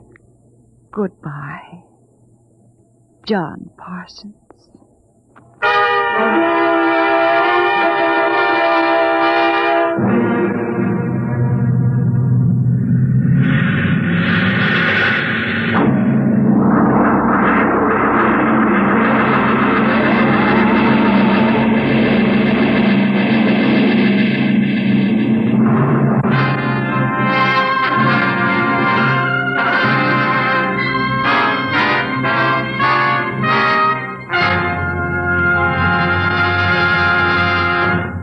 You have just heard another adventure into the unknown world of the future. The world of... Dimension X.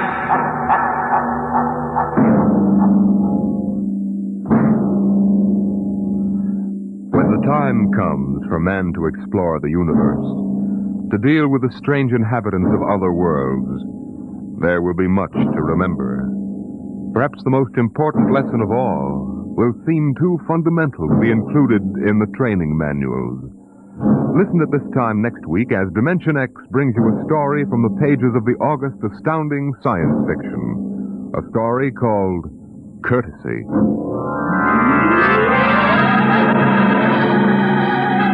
Dimension X is presented each week by the National Broadcasting Company in cooperation with Street and Smith, publishers of the magazine Astounding Science Fiction. Today, Dimension X has presented Dwellers in Silence, written for radio by George Lefferts from the story by Ray Bradbury. Featured in the cast were Peter Capell as Captain Parsons, Bill Griffiths as Dr. Hathaway, and Gertrude Warner as Alice. Your host was Norman Rose, music by Albert Berman. Dimension X is produced by William Welch and directed by Fred Way. Adventures in Time and Space. Transcribed in future tense. Dimension X.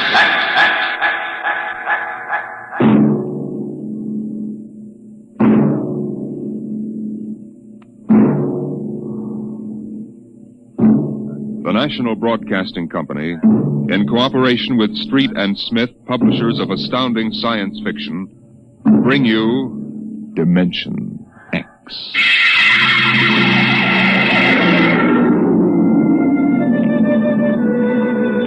Nobody knows exactly when the nightmare began.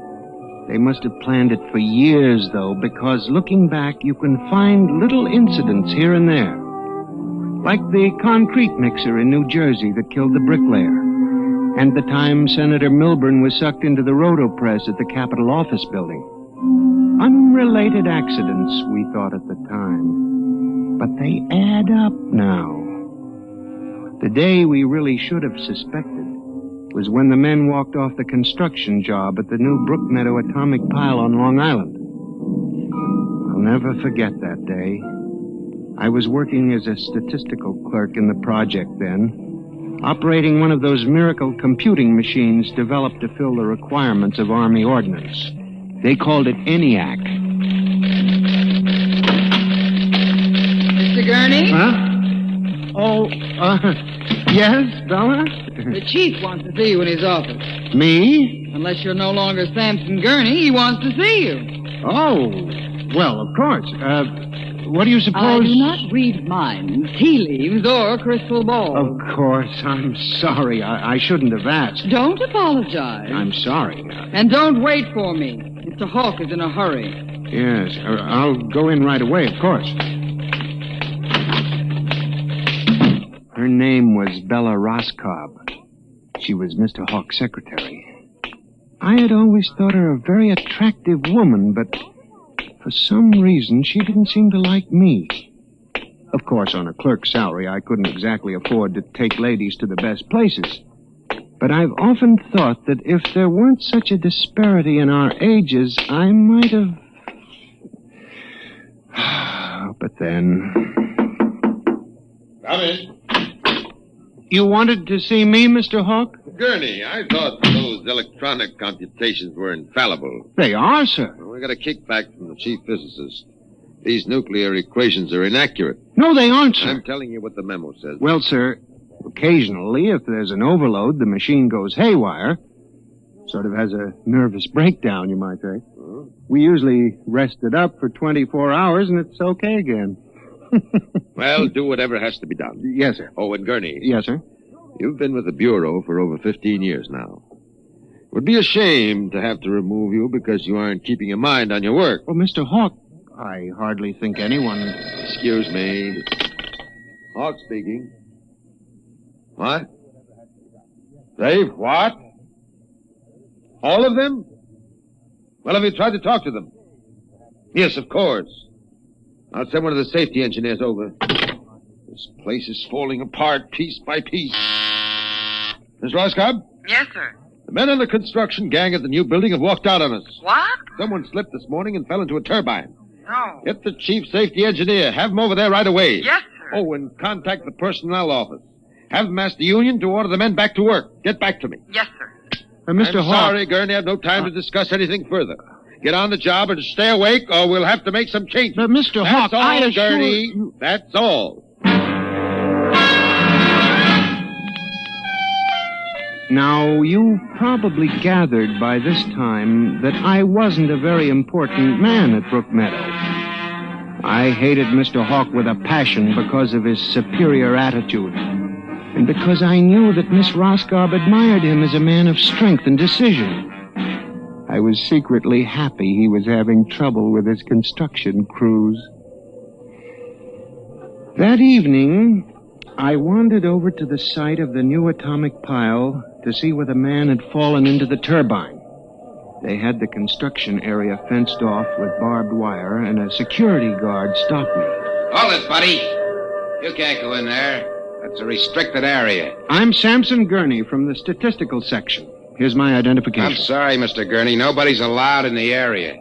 I see. We had a lot of the employees come over tonight to take a look, but nobody gets in. Orders. Tell me, was he, killed instantly? Like that. Mm-hmm. Yeah. This guy was checking the magnetic field inside the turbine, see? Right down inside it. It's all over. But if it wasn't hooked up... Look, Mr. Gurney, they got smarter guys than me trying to figure these things out. Yesterday it was a concrete mold. Wham! 2 guys get sucked right into the mixer. My. 3 days ago, a bulldozer starts up by itself and runs wild. 1 killed. 2 almost. Go figure it out. You know what I think?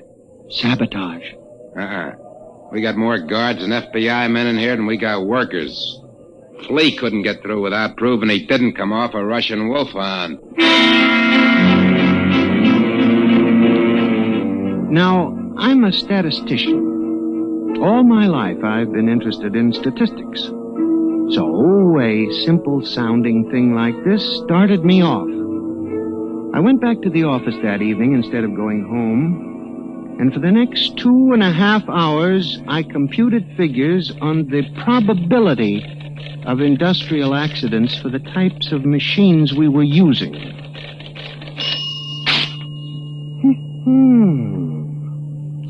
I took one look at my figures and went down to Hawk's office. Just as I figured, he was staying late working on a settlement with the construction workers. Yes? Oh, good evening. I saw the light. Well, Mr. Gurney, what are you doing here? Is Mr. Hawk working late? Yes, I am too. Oh. I wonder if I could see him a moment. We're busy right now. Could you make it tomorrow? It's very urgent. I'll wait, if you don't mind. Suit yourself. Miss Roscoe, I wonder if perhaps you would consider having dinner with me this evening after you're through. I have a date, Mr. Gurney. I was thinking we might go to Raymond's. They have very good spaghetti. Mr. Hawk has already asked me to have dinner with him at the Golden Shish Kebab. Well, of course, that's out of my class. Yes. Yeah. Mr. Hawk, Yes, Mr. Bella? Gurney would like to see you a moment. He says it's very urgent. Urgent? All right, I'll give him a minute. Okay. Thank you, Miss Roscoe. Mr. Hawk, in the past 3 months, industrial accidents all over the country have taken a sharp, unexplained upswing. Why don't you stop playing FBI man and stick to your job, which incidentally you haven't been doing too well. You and our computing machines have made mistakes before. Now this is probably another. I'll have Miss Ross come so... What's the matter with this blasted buzzer? Miss Roscoe! Miss Roscoe! Yes, sir. Stop this blasted buzzer. Get a repairman, a mechanic, anything, but stop the thing. And you, Gurney, get out! I went back to my office to get my hat and coat, feeling about as unhappy and humiliated as a man can feel. He had thrown me out in front of her. The office was dark and deserted. The whole building seemed oppressive and unnatural.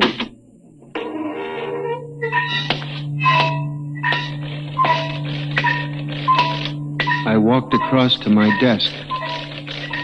In front of me, the ENIAC glowed and chattered eerily as it worked on the equations we had fed it that morning. Its many-fingered circuits hung against the wall like some great octopus. And the thousands of tubes glowed orange and blue in the dark like 1,000 eyes staring at me. It almost seemed alive. Then it increased its tempo a moment, and a fleeting notion crossed my brain that it was laughing at me. Laughing like all the others. What was the matter with me? What? I shut my desk drawer and began to put the cover on my ENIAC typewriter when an amazing thing happened. The most amazing single incident of my life. Alone, in the darkness, with no one at the keyboard, the ENIAC typewriter began to type. Am I going crazy? This can't be. There's nobody here. There's nobody here. Oh, no. I'm just imagining it. It's in my mind. But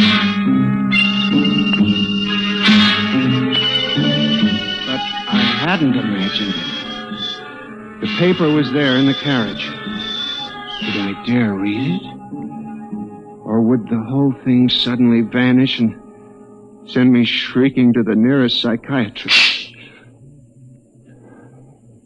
Sampson Gurney, there are some equations better left unsolved. The answer to yours is death.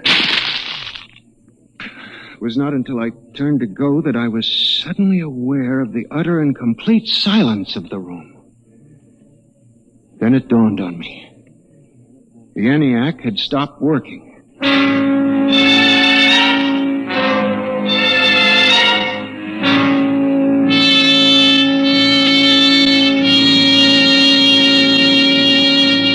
Gurney, do you expect me to believe this? It's insane. Mr. Hawk, I'm a saint. Take it easy, Gurney. Now, this is just some practical joke someone in the office is playing. There was no one in the office. Of course not. They wired up the machine and left. I checked the machine myself, Mr. Hawk. All right, Gurney. You leave this note with me, and I'll turn it over to the security force for further investigation. But... No buts, Gurney. The security men will handle it. Yes, sir. Well, maybe you've been working too hard lately. You've got to relax more. Now, here, let me light that cigarette for you. I watched him trying to make the lighter work. I don't understand this. I just put fluid in it. There's a brand new flame. It seemed ridiculous. A little piece of mechanism like a cigarette lighter frustrating the big important executive. Oh, blast this lighter. Ah, here's a match. It was such a small thing. And yet as I watched him, a thought began to take shape in my mind. Nebulous at first, incredible perhaps, but it grew. You just relax for a few days. Everything will turn out all right. Well, the main thing is not to let little things upset you.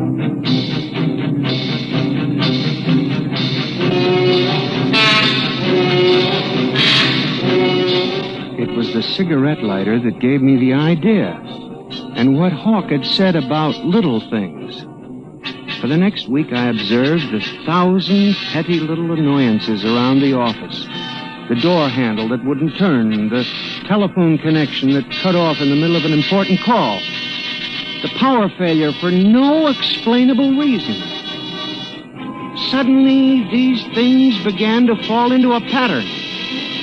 I, Samson Gurney, knew that I had stumbled onto a secret so monstrous in its implications that I was almost afraid to pursue it.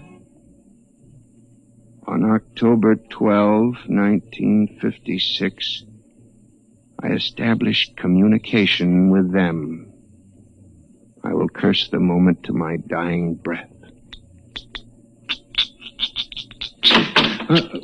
Who's there? Night security guard. Oh, hello, Henry. Oh, hello, Mr. Gurney. What are you doing here so late? I'm just doing a little repair work on my ENIAC computator. Huh. Sure some mess of wires and tubes. Yes, it is. Well, I gotta finish my rounds. Won't forget to turn out the light, will you, Mr. Gurney? No, Henry, no, I won't forget. Night. Good night. When you were a child, did you ever try to imagine that you were all-powerful? I felt like that when I finished hooking the input of the typewriter to the main vacuum tube of the ENIAC. Then I turned on the current that sent 1,000,000 volts of pulsing energy into the electronic nerves of the machine. I am certain that if anybody were watching me in the next moment, he would have thought me a raving maniac. I still wonder if perhaps it is not all a nightmare. Now, you! If what I have guessed at is true, if there's life and intelligence in this room, make a sign! There was nothing. Nothing but the hum of the machine and the dull glowing of the tubes. Then, suddenly, without provocation or explanation, it happened. The ENIAC typewriter began to respond to the impulses from the machine. The letters were Y, E, S. Yes, it had happened.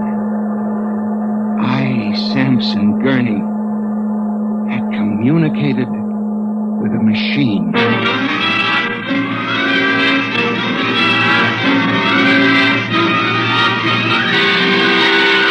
I was about to try to communicate again when suddenly, on ball-bearing casters, a heavy metal filing cabinet began to roll away from the wall toward me.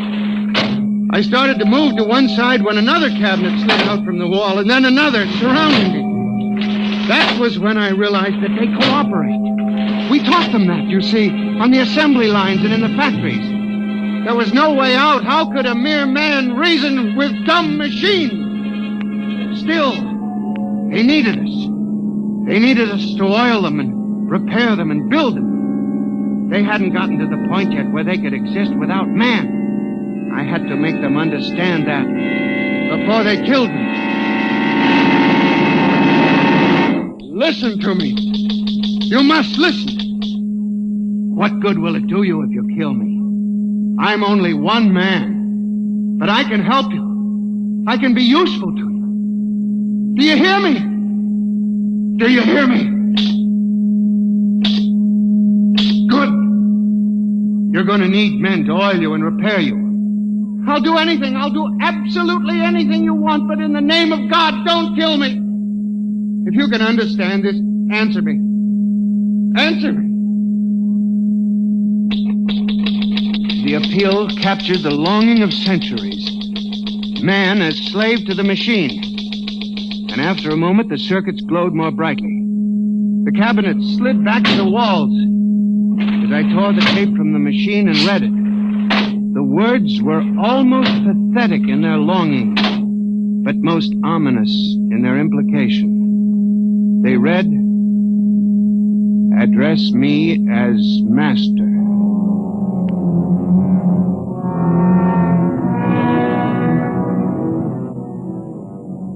My life for the next 6 months was a nightmare.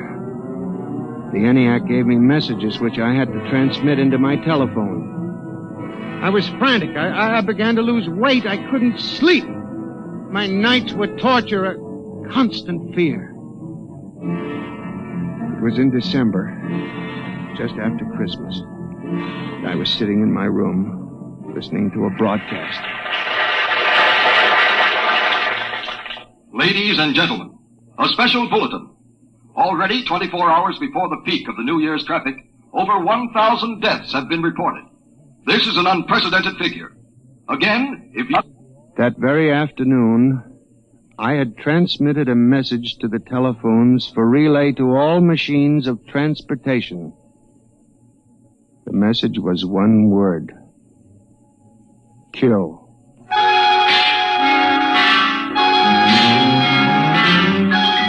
Next morning, I avoided my office. Instead, I went directly to the office of Mr. Hawk. I was highly agitated. My lips trembled as I spoke. Well, Gurney? Mr. Hawk, what I'm going to tell you sounds crazy. I know it does, but I must say it. All right, say it then, for heaven's sake. Mr. Hawk, have you ever heard of resistentialism? Resist what? Resistentialism. You're not making sense, Gurney. Mr. Hawk, I'm trying to tell you. All these accidents, the trouble with the machines, Mr. Hawk, they're alive. They think, they cooperate, and they hate us. Who? The machines. Gurney. You've got to believe me. I've communicated with them. I know. What are you doing? Now, just relax, Gurney. Everything will be all right. What are you doing? Miss Roscoe, send for the plant physician at once. Mr. Gurney has had a nervous collapse. But, Mr. Hawk... Everything will be all right, Gurney. We'll give you a nice, long rest. You fool. You blind, stupid fool. Can't you see what you're doing? Fool, fool, fool!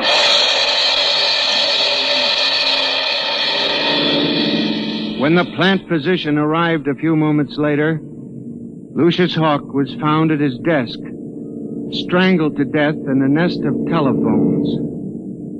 The wires were still humming softly.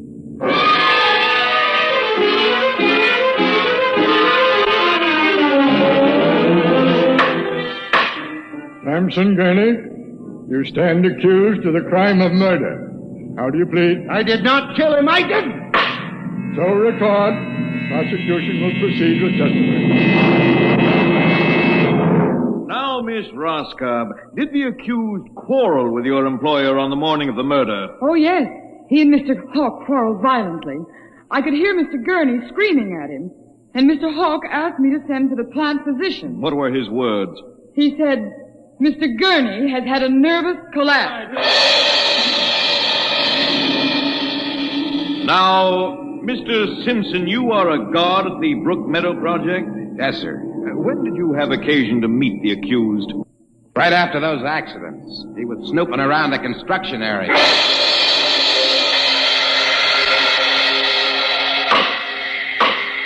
Samson Gurney, court hereby finds you guilty of murder in the first degree. Recommendation that you be examined, committed to the state hospital for the criminally insane at Mattawan.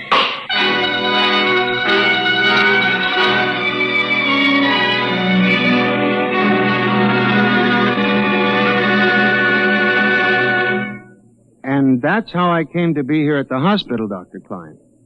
That's the whole story. Thank you, Mr. Gurney. You can see that I'm not insane.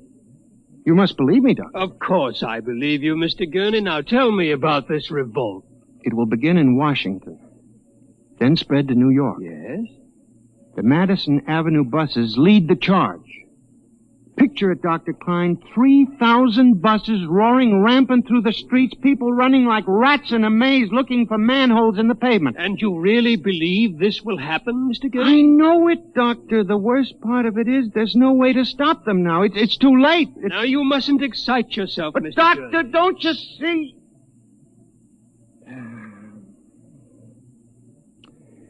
It's fair enough, I suppose. We built them.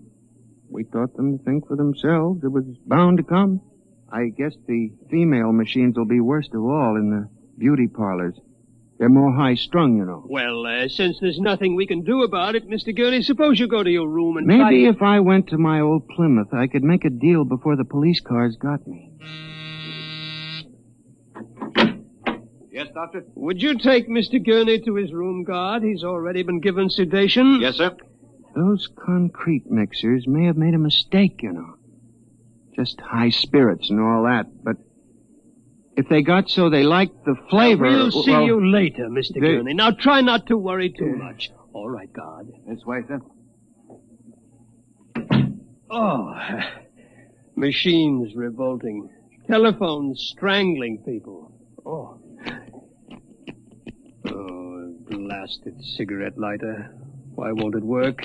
I just filled it. Flint is good. Oh, well, you can never trust this newfangled machinery.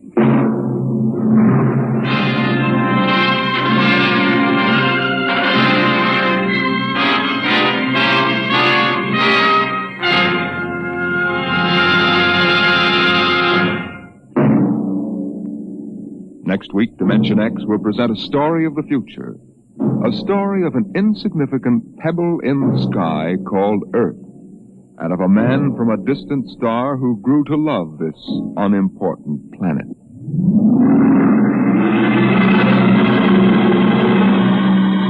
Dimension X is transcribed each week by the National Broadcasting Company in cooperation with Street and Smith, publishers of the magazine Astounding Science Fiction.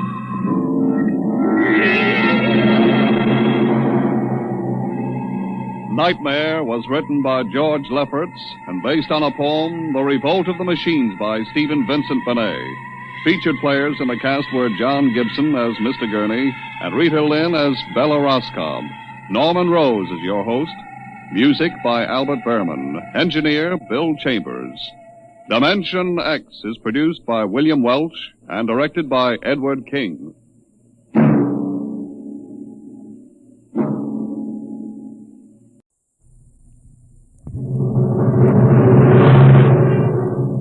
Adventures in Time and Space. Transcribed in future tense. Dimension X.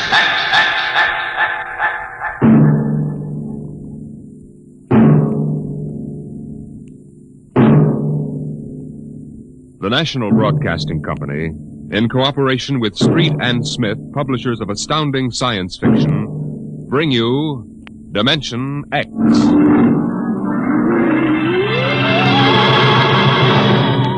The war had been going on for generations.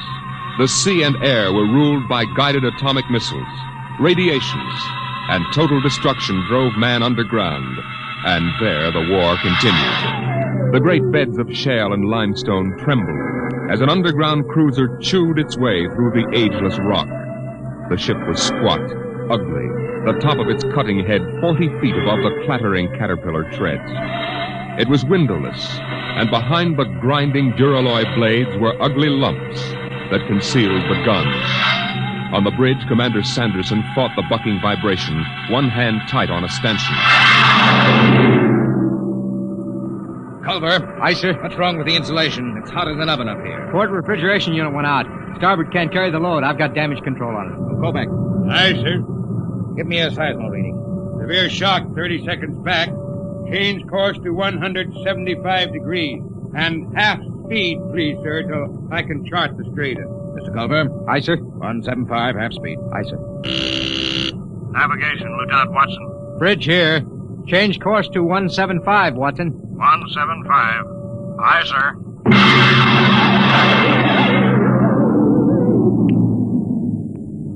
Clark. Yes, Mr. Watson. New course 175. 175, aye. Half speed. Half speed, aye. What? We hit something. What is it, Mr. Watson? It's lava, probably.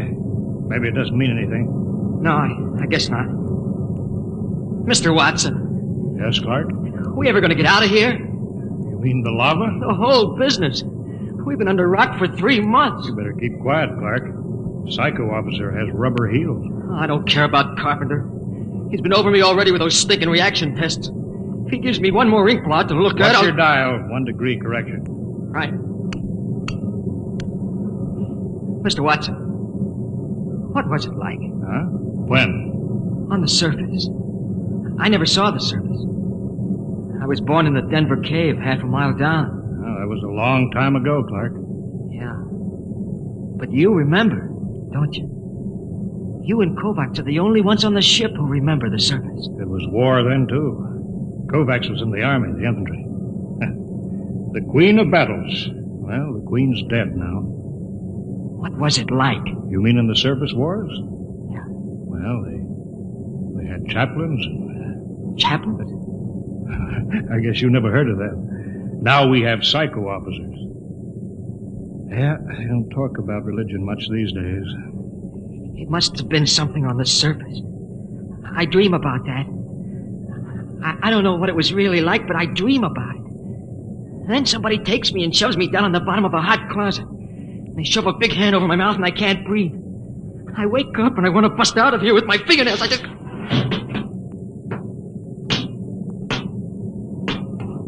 What's the matter, Clark? Nothing, Dr. Carpenter. Nothing?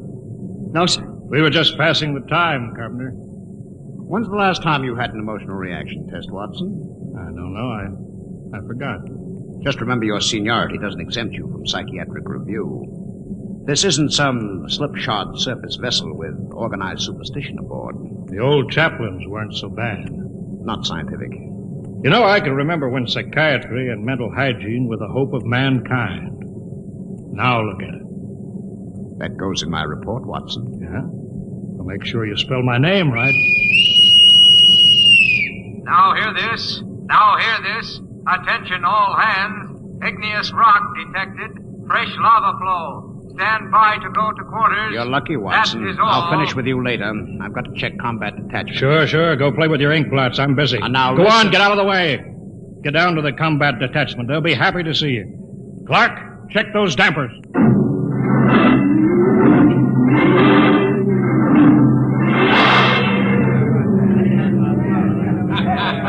I'll take 3 cards. I'll stand pat. Jake to the pat hand. Combat detachment, huh? What kind of a chicken guy are you? Anytime you want to start anything, you lying, yellow, All right. Don't flip your wig. All right, I don't want no trouble. That rubber-soled rat carpenter, he's worked us all over. Yeah, all except Norman. Hey, Norman! Norman, how come you ain't been psychoed? I don't need it. I'm stable. I bet you any money he's a stoolie for carpenter. I've seen his 201 personnel file. It's blank. I heard a guy say he was born in a lab. What do you mean? You ever seen him eat? Oh, you're crazy. The science brass has been working on something like that. You're crazy. You know how many men they fell short in the last draft? 900,000. So what? Now, suppose you run out of real men for soldiers. Suppose you figure how to make them. Artificial. If they ever do, they ain't gonna talk about it. Till it's combat tested. Yeah, I never thought of that. Hey, Newman. What do you got inside of you? Gears?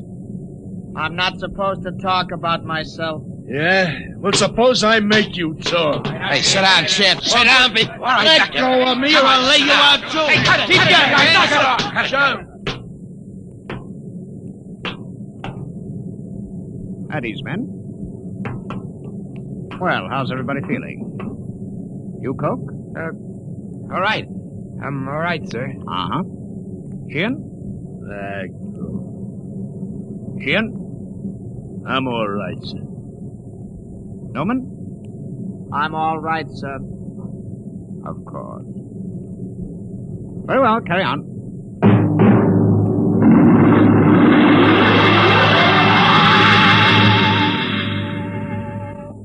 Commander Sanderson, I have my report. Later, Carpenter. It's rather important, sir. Serious personnel trouble is indicated below. It always is. Give your report to Culver. I'm busy. But, sir... Kovacs, give me a GO reading every 10 seconds. Aye, sir. Straight as steady as before. Mr. Culver. Later. If you will initial the psycho report. All right. Hurry up. This is no time for non-combat chicken. Seismo reading. Sudden fault. Igneous activity ahead. That means the enemy. Mr. Culver? Aye, sir. Elevate the cutters 25 degrees. We're going up and come on the enemy from above. Aye, sir. Navigation, Watson. Elevate 25 degrees. 25 elevation. Aye, sir. Figures ahead on sonar. Sounds like 3. All right. Sound general quarters. Aye, sir.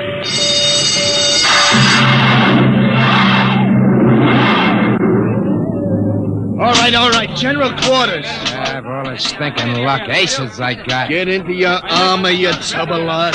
Yeah, give me a hand, Shin. The oxygen valve on my helmet's stuck. It's too tight. Helmet's too tight. You eat too much. At least I ate. Not like Noma. Yeah, look at him. Full armor and he's still smoking. I bet he lives on nicotine. Hey, Newman. Yes? You live on nicotine? Tobacco is necessary to me. Say that, a rope. What did I tell you? All right, shut up and test your helmet radio. Snap it down. Okay. Now I'll get mine. Can you hear me? Is my intercom okay? Okay. Keep the power up. Newman, check your intercom. I can hear you. Attention, combat detachment, move out. Where are those chow runners with battle breakfast? Breakfast, huh? I can remember when I had meat in the chow. When I had cooks instead of food coming, first class. Quit griping, Coke. At least we eat. Yeah, we eat. How about him? Want any breakfast, Noma? No. I don't need breakfast. I can wait without it.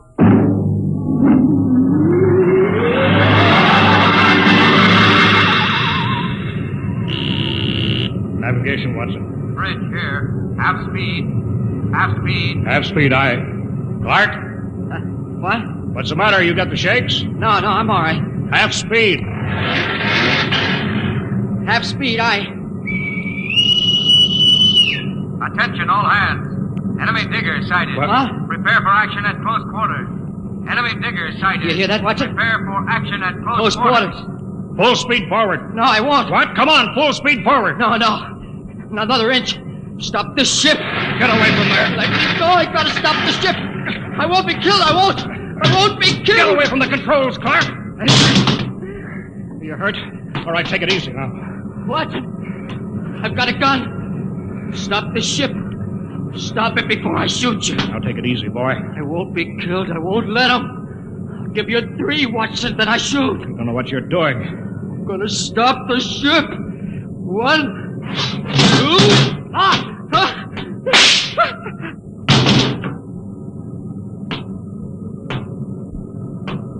You could have wounded him, Carpenter. That would have been enough. My judgment was the cloud was more than a marginal risk. I acted accordingly. Sure. I'll get a detail to clean up after you.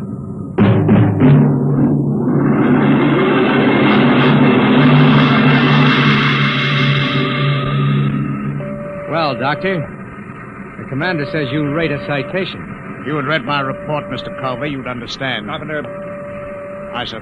Don't let the crew hear of this. Wouldn't do for them to know an officer was emotionally unstable. You won't keep it quiet, sir. There was a detail to remove the body. What's that? Enemy digger within 100 feet, coming in fast. Hold it, Culver. Don't reverse engines. Turn on the drill with the tread stationary. Aye, sir. Full speed drill. Threads cut out. We'll blow up a cloud of dust that'll blind their optical technician in the infrared. Stand by, gunnery. Stand by, gunnery. Ready, sir. Enemy will be breaking through any second. There it is. Halt, drill blades. Navigation. Cut out drill. Cut out drill.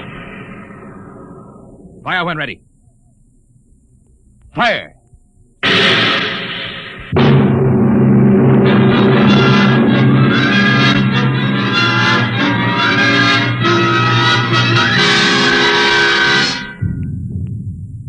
Contact signal. Contact signal received. Cease fire, Mr. Culver. Contact signal. Cease fire. Enemy battery silent, sir. Give the go-ahead to the combat men. They can move in. Who tripped that alarm? Cut it off! Navigation to bridge. Bridge, aye. What's wrong down there? Why the emergency? The atomic pile's kicking up. We can't get into hand dam. She may blow any minute. I'll take over, Mr. Culver. Prepare to abandon ship. But the enemy diggers, With sir... the atomic pile about to blow, we'll have to advance, destroy the enemy, and take refuge in their ship. There's nothing else we can do. Look alive. Aye, sir. Attention, all hands. Prepare to abandon ship. Prepare to abandon ship. Kovacs, have the ship's records packed and ready to go. Aye, sir. Commander? Watson, what are you doing up here? There'd be a lot more chance of getting out if the ship's engines were reversed. She crawled back down the tunnel before she flew. There's no way to set up remote control. I know. I thought I could stay and run her. But the pile's going to blow. I know. All right, Lieutenant. Permission granted. You may stay with the ship. Thank you, sir. You may go, Watson. Aye, sir. We can't let him do that, Commander. You can't ask any man to do that. This is no time for sentiment, Mr. Culver. Doctor, you're a louse. That's an unstable statement, Culver. It's obvious that Watson isn't worth much anyway. He might as well die. I've heard enough, Doctor. You've had this coming a long time. Now, get away from me. Culver! Pearson, get him! Let go of me, Culver! Yes, sir! All right, Kovacs. Release him. Aye, sir. Mr. Culver, I need you now, but if we come through this, I'll be forced to prefer charges. Kovacs, help Dr. Carpenter up. Yes, sir. All right, Mr. Culver. Give the order to abandon ship.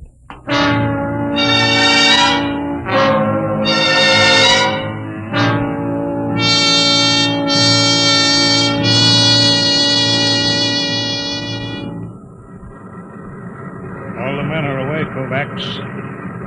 Full speed in reverse. Aye, Mr. Watson.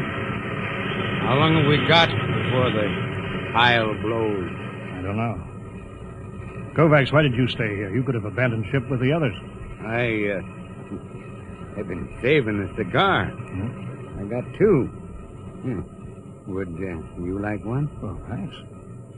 That's good.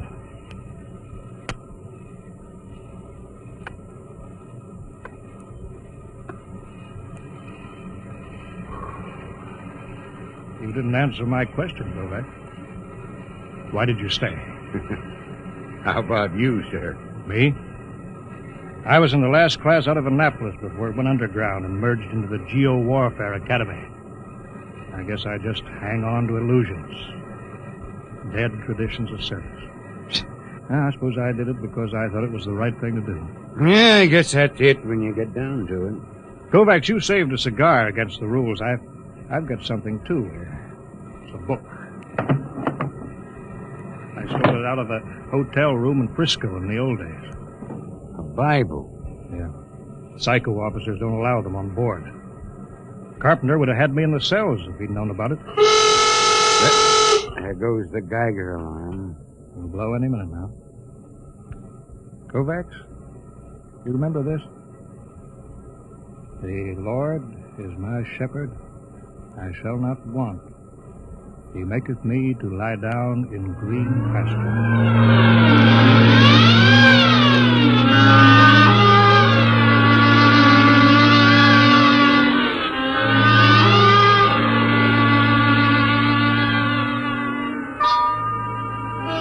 All right, guys. Now you know what an enemy underground cruiser looks like. Let's board her.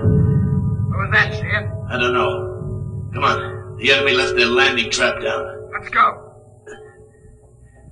Look out. That's Fontaine. They kicked in his faceplate. Look out for my gun recoil when I go up the ladder. They may be waiting for us. Where are they? Would it be some resistance? Let's get outside. We can sneak into the bridge. We got them. There it is. Bridge hatch. I don't like this. They should have been guards. Forget that. You throw open the hatch. I'll cover him with a gun. Got your voice speaker on? Right. Okay, open it. Go on in there! Kogal, look at them. They're all dead. Every one of them. This one did it with a sword. You beat that. Killed himself with a sword.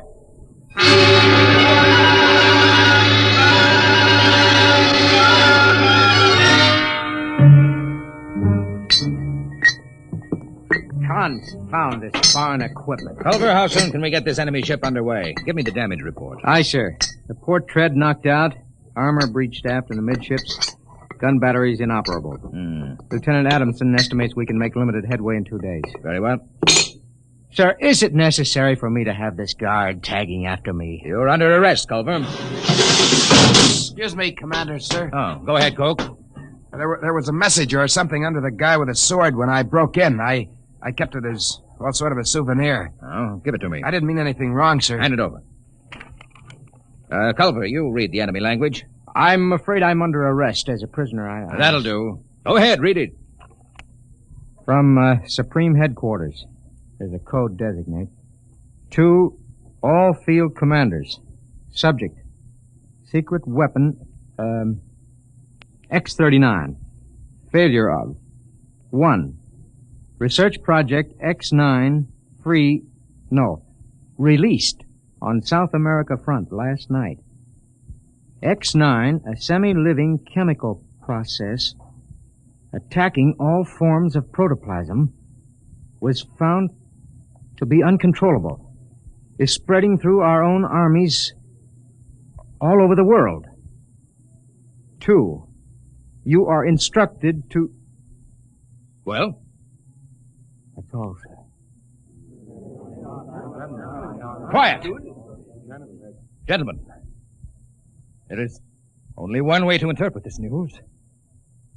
Carpenter, you will inform all hands that the destruction of the enemy is worldwide. The war is over. Hey, Newman, why don't you laugh, huh?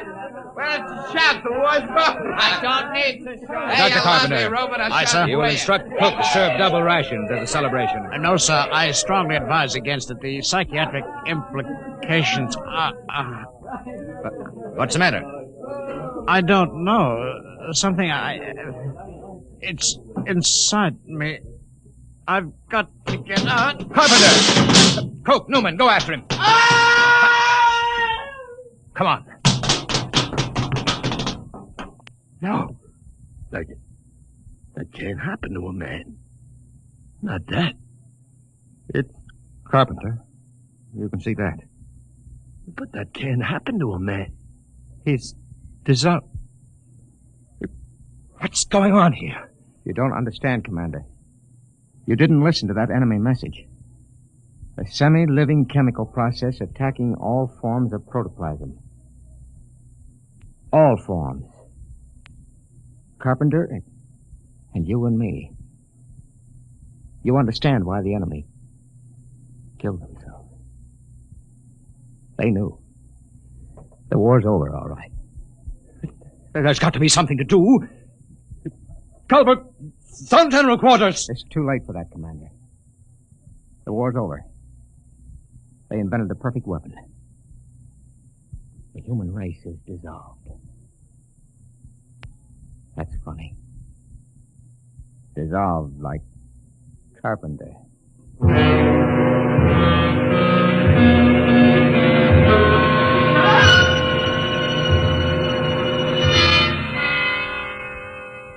Newman. Is that you?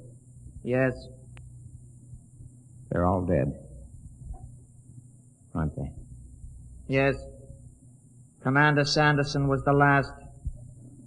Except me. I suppose so. How about you? It will not affect me. I am not made of protoplasm. I am an inorganic synthesis. You can't die, then. No. I am atomic powered.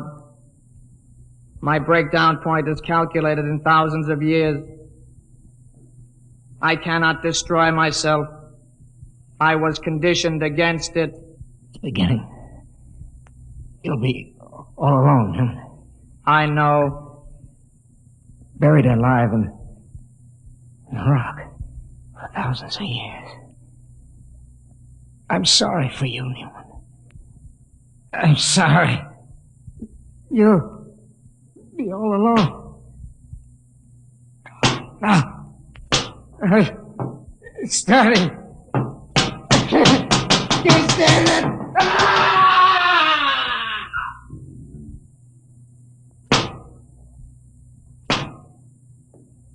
Why can't I die?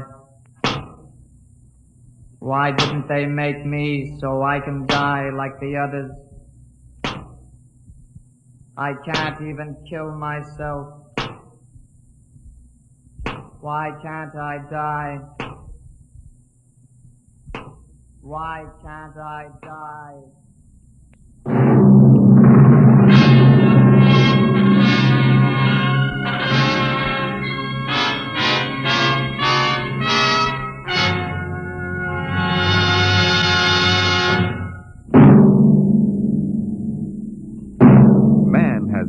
Told himself that he was master of the machine. But will he always be? Listen next week to the story of a nightmare.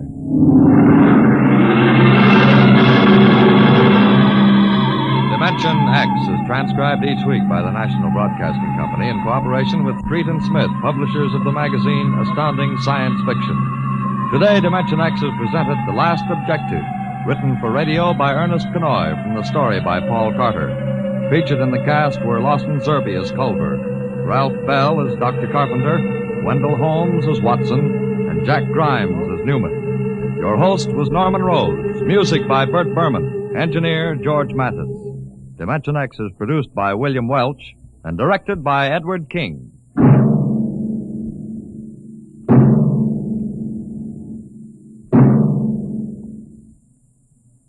The National Broadcasting Company is happy to bring you Adventures in Time and Space, transcribed in future tense.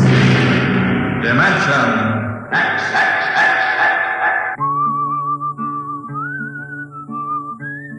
This is the story of Riesling, the singer of the spaceways. You've probably sung his songs in school, in English, French, or German. The language doesn't matter, but it was an Earth tongue. But the real story of Riesling is not found in the footnotes of a scholar's critique or a publisher's biography. It is in the memories of the old-time spacemen, the pioneers who pushed the thundering old-fashioned rockets to the far, strange ports that are our commonplace heritage. These men know the true story of Riesling. The arching sky is calling spacemen back to their trade. All hands stand by, free falling, and the lights below us fade. Outride the sons of terror, far drives the thundering jet, up leaps the race of Earthmen, out far and onward yet.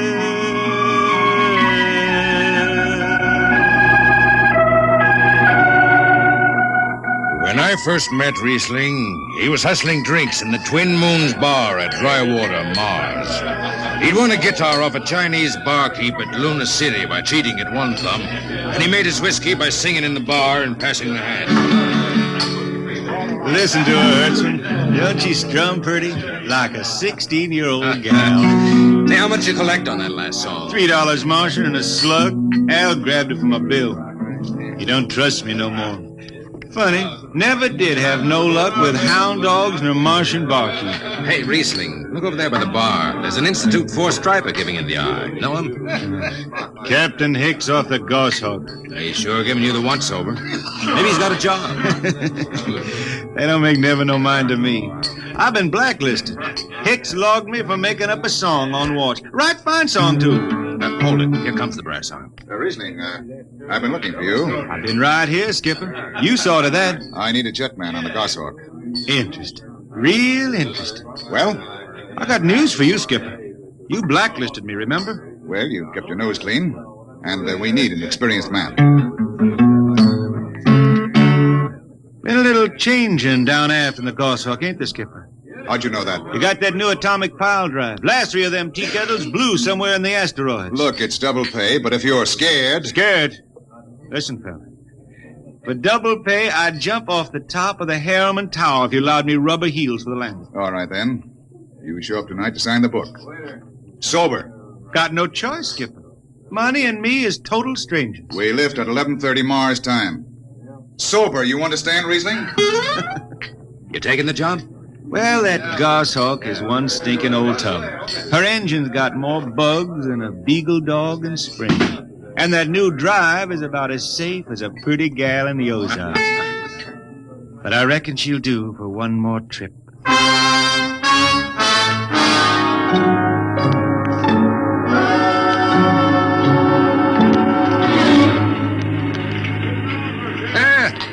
Welcome home, Riesling. Hi, Jimmy Legs. Meet my friend Hertzman. He's signing on as a wiper. This here's Jimmy Legs Casey. He's bosun. Can't hold his liquor no more than a sieve, poor boy. Mr. Casey. Riesling, you sober enough to sign the book? Drunk or sober, I make my mark. Stand aside. 3 X's? It took me a middle name. Yeah, you 2 lay below. And Hertzman. Aye, sir. Get him sobered up before the skipper makes rounds. Jimmy Legs, I'm sober as a hanging judge. Yeah? Well, you can leave that bottle here. What bottle? The one in your back pocket. Oh, glass buttons, maybe, huh? Give it here. Jimmy Legs, I swear I'm going to write a song about you. Go ahead, threaten me. Now get below. We raise ship in 30 minutes.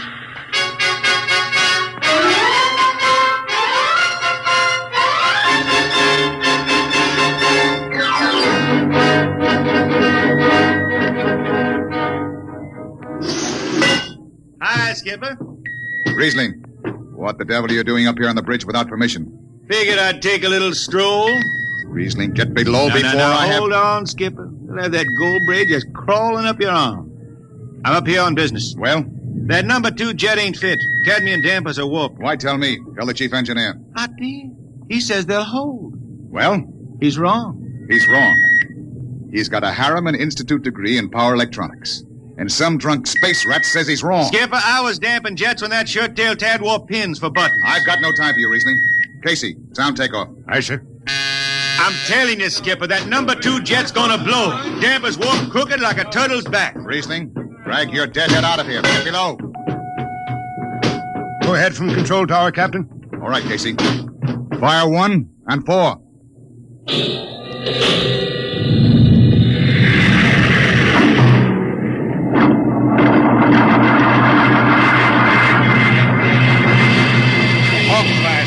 Had to blast for 3 watches before going into free flight. Riesling and I had the second watch. Damping was done by hand in those days with a multiplying vernier and a danger peeper. And as long as the peeper ticked off slow and steady, we knew the ship was safe. For a while. Hey, Riesling, you better stow that guitar. If Jimmy Legs catches it, he'll blow a gasket. Don't worry, I can damp this tea kettle in my sleep. How's number 2? All right, so far. Did you ever hear that song about Hicks, the one that got me blacklisted? Oh, the skipper is the father of his crew, a gentle guiding light to me and you. But on Mars he likes his women if they walk or if they're swimming, or if they've got 6 arms instead of 2. Hey, the second verse is better. Now the skipper likes his liquor by the quart. Yes, he'd go from Mars to Venus for a snort. He'll drink rocket fuel and... Hell, hi, Skip. Didn't see you come in. You were too busy, eh? Who's watching the gauge? I got an eye on it. Don't you fret none. Riesling, I'm going to fix it so you can't get a berth on a rocket-powered pogo stick. Report to Casey under arrest. I don't rightly think I will. You what? You kind of forget, Skipper. According to Space Code, you can't remove a jetman till the end of the watch, right? Now look, you corn-fed space lawyer. Now, is that a rule or ain't it? Riesling, your shift is over at 2300. And I'll see you ride the rest of the way in slot locker. Maybe. Maybe. In the meantime, you clear out of my power room. I gotta make me up a third verse for my song.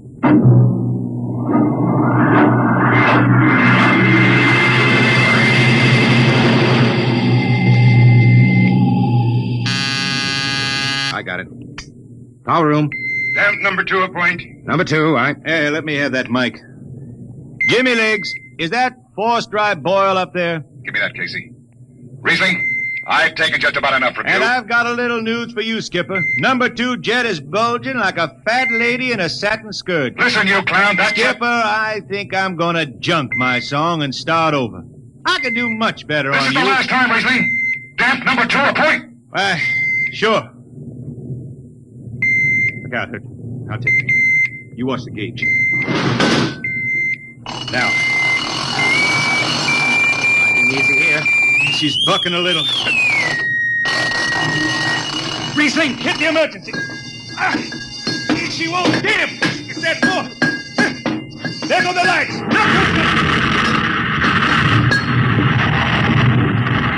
Riesling, stay down behind the baffle. I've got to take a look. It's radioactive. Look out. I've got to piece the hot stuff out of the tube. What's going on down there? Shut up, Jimmy Legs. I'm busy. She's tight now. What happened? Number 2 blew, you lunk-headed space rat. You all right? A little sunburn. The lights are gone. What's the matter with the emergency circuits? Riesling. Jimmy Legs, get some lights down here. It's dark. Get the emergency light on. They're on, Riesling. They went on after the blast. The lights are on. What are you talking about? Jimmy Legs. Jimmy Legs, turn on the lights. It's dark. Turn on the lights.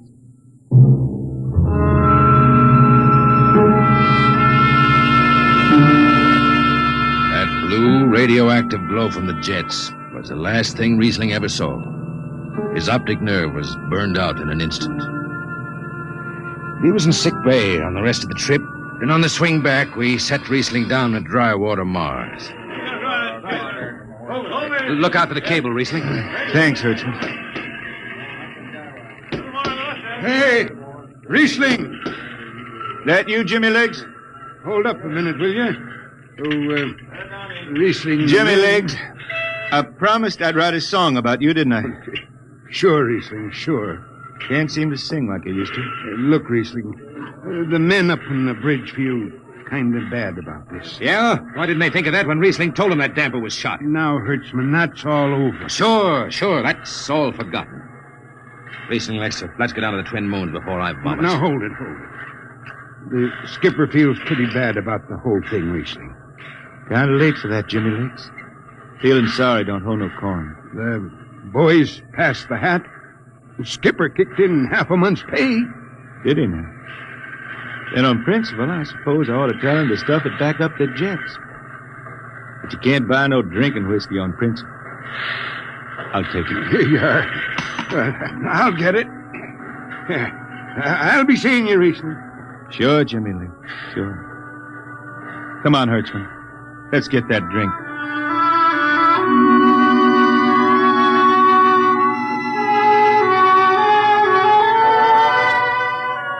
That was all.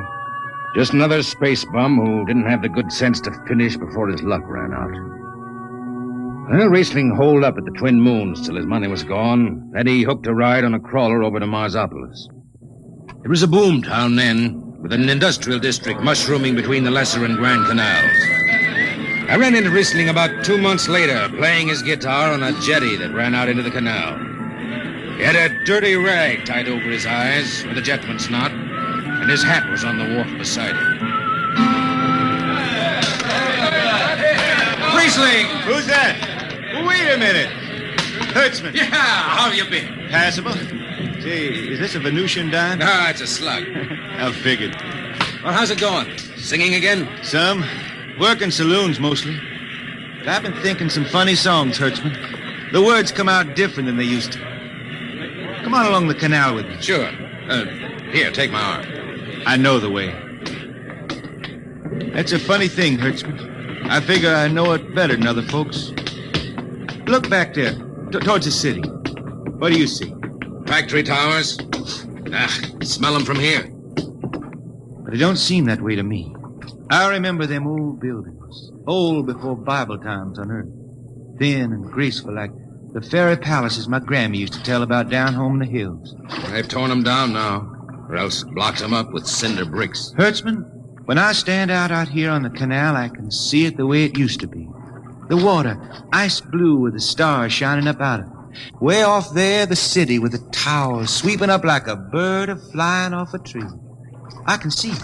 It's the dirtiest stink hole in the system. Not always. Depends on how you see it. Bone tired the race that raised the towers, forgotten are their lores. Long gone the gods who shed the tears that lap these crystal shores. Slow beats the time-worn heart of Mars beneath this icy sky. The thin air whispers voicelessly that all who live must die.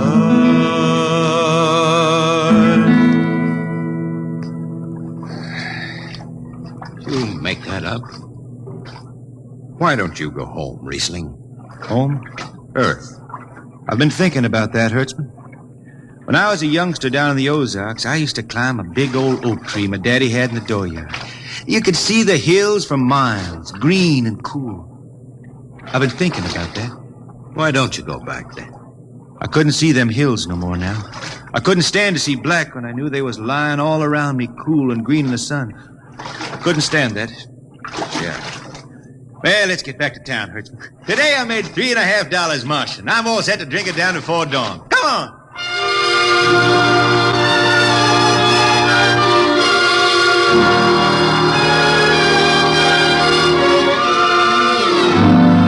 I lost track of Riesling after that. I shipped out on a slow freight of the Condor class for Luna, and he hitchhiked a ride to Venusberg on an ore ship in the Tri-Planet run. So he beat around the system, Venusberg to Layport to Drywater to New Shanghai and back. Any spaceport was his home, and no skipper had refused to lift the extra mass of Riesling and his battered guitar. He made up his songs, sitting out watches down in the power rooms with old shipmates, while the monotonous beat of the jets shook the hull plates. Hear the jets, hear the jets, hear them snarl at your back when you're stretched on the rack. Hear the jets, feel the pain in your ship, feel the strain in your grip. Hear the jets, feel her rise, feel her drive, strand steel come alive on her jets.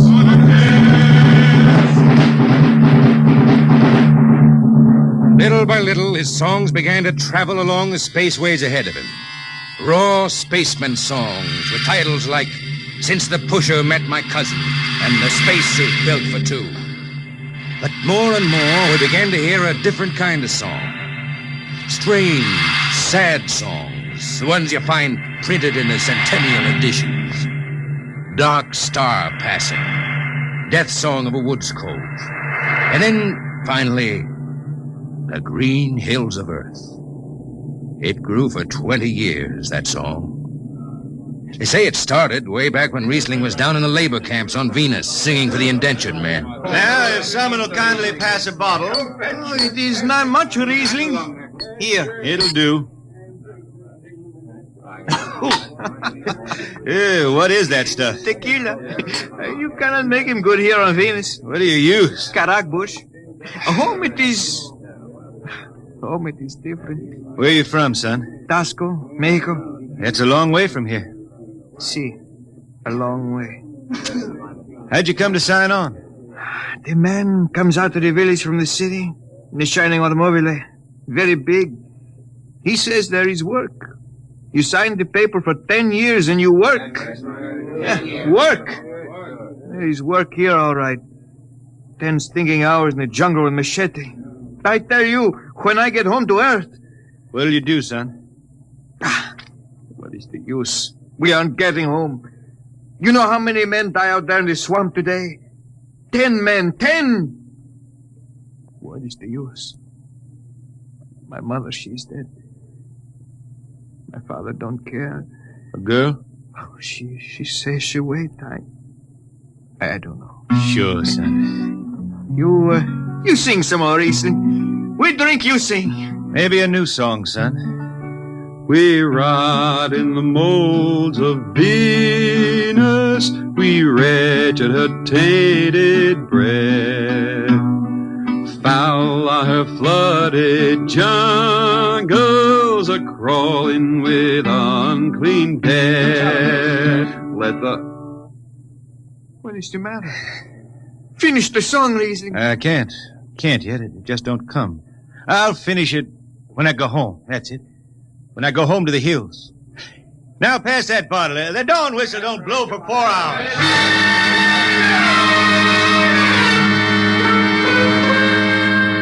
That's where the Green Hills started. And I was there when it was finished. It was 20 years after that. And there wasn't a man flying or on the beach hadn't heard of Riesling and his songs. He was getting old now for a spaceman. He was a familiar figure through the whole system. Tall, gaunt, and with that dirty bandage tied across his blind eyes. I was chief jetman then on the old Falcon. We were cradled at Venus Ellis Isle, scheduled for a direct jump to Great Lakes, Illinois, on Earth. I was checking in dunnage when Riesling felt his way up the gangway and came through the lock. Riesling! Who's that? Mike Hertzman. Hertzman. Well, what are you doing on this old hog? I figured I'd ride her back to Earth. Earth? Are you going home, Riesling?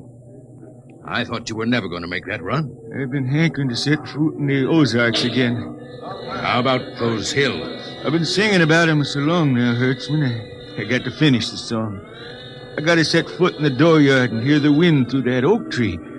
About the last thing I'll be doing. I got to get home before it... Riesling, there's a new company policy in effect. You see, Hertzman, I'm getting just a little old. Riesling, listen. No more deadhead rides. The new code book is in force. Oh, I seen code books come and go. The skipper's one of them youngsters fresh out of Harriman Institute cadet training. He's liable to throw the book at you. At me? I've been around space as long as Halley's Comet and Brewster's Ridge. I'm going back to Earth, the cool green hills of Earth. I'm going home. All secured, Hertzman. What are you doing here? That's Riesling, Captain. Riesling, huh? I'm dragging it back to Earth, Captain. Not in this ship. Hertzman, have this man removed. Funny thing, Captain, I sprained my shoulder suddenly. Look, Skipper, you're a youngster. You're pretty new out here. I'm going home. You don't know what that means to an old man, going home. I can't take it. Against the Harriman Code. Oh, now look, Skipper. You can slide me by to the distressed spaceman's clause in that code book. Distressed spaceman, my eye. You've been bumming around the system for 30 years. Skipper, you make me do something I never done for no one before.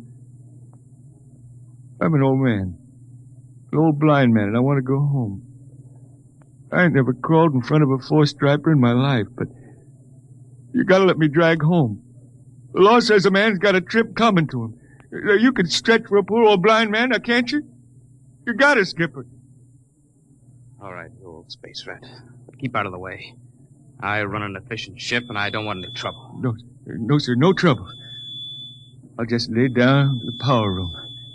I kind of like to be near the jets when they blast off. For Earth.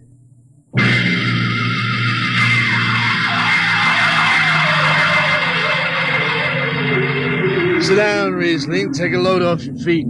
Thanks, Mac. Stand by for lift. Stand by. Best seat in the system. Power room and an old Hawk class ship. Power room, fire 3. Aye, sir.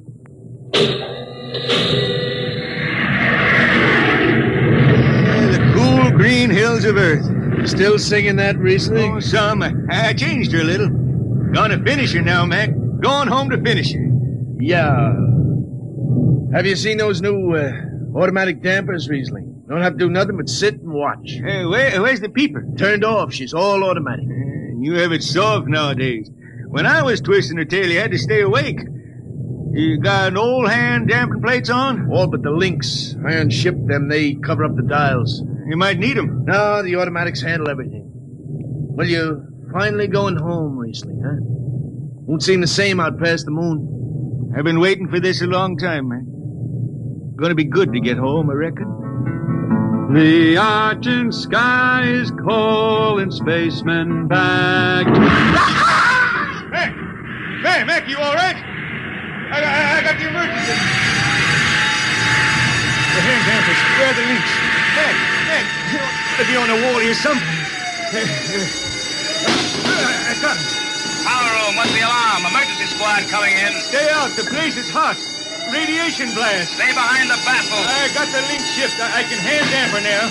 What's going on in there? I'm still in Jet 3. Is this McDougal? McDougal is dead. This is Riesling on watch. Riesling, get out of there. You'll kill yourself. Don't worry, Skipper. I know this power room like the inside of my shirt. Somebody's got a damper. Riesling, I'm sending in a crew.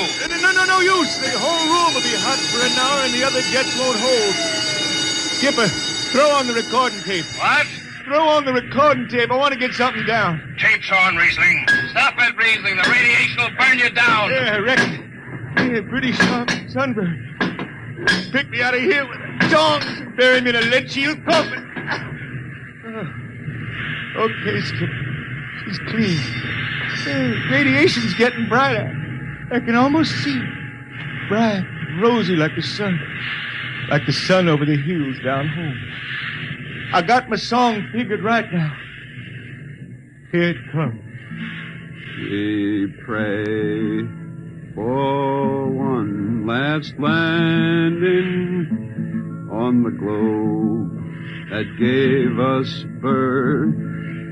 Let us rest our eyes on the fleecy skies of the cool green hills of Earth. I can see him now. The hills. The sun. I can see the sun.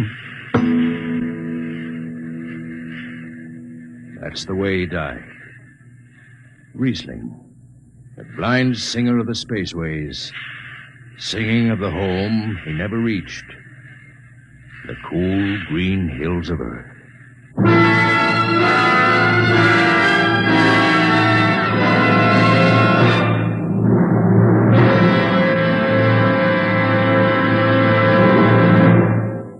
Next week, we bring you another story many of you have requested that we repeat. It's the strange tale of man's first visit to another planet and why he decides that Mars is heaven. Be with us at this same time next week for another adventure into the unknown world of Dimension X. Adventures in Time and Space. Transcribed in future tense. Dimension X.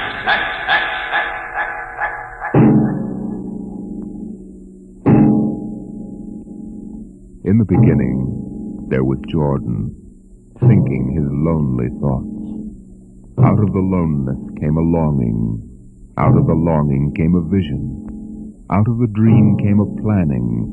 And out of the planning came decision. Jordan's hand was lifted, and the ship was born.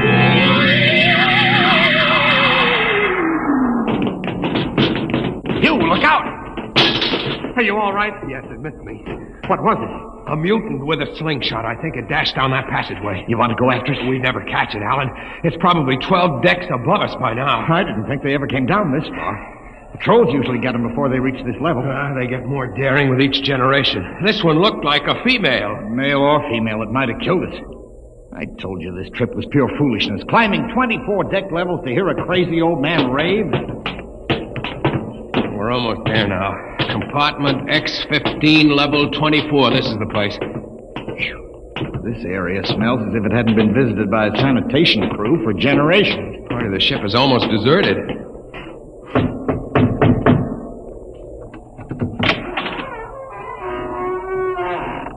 Yes?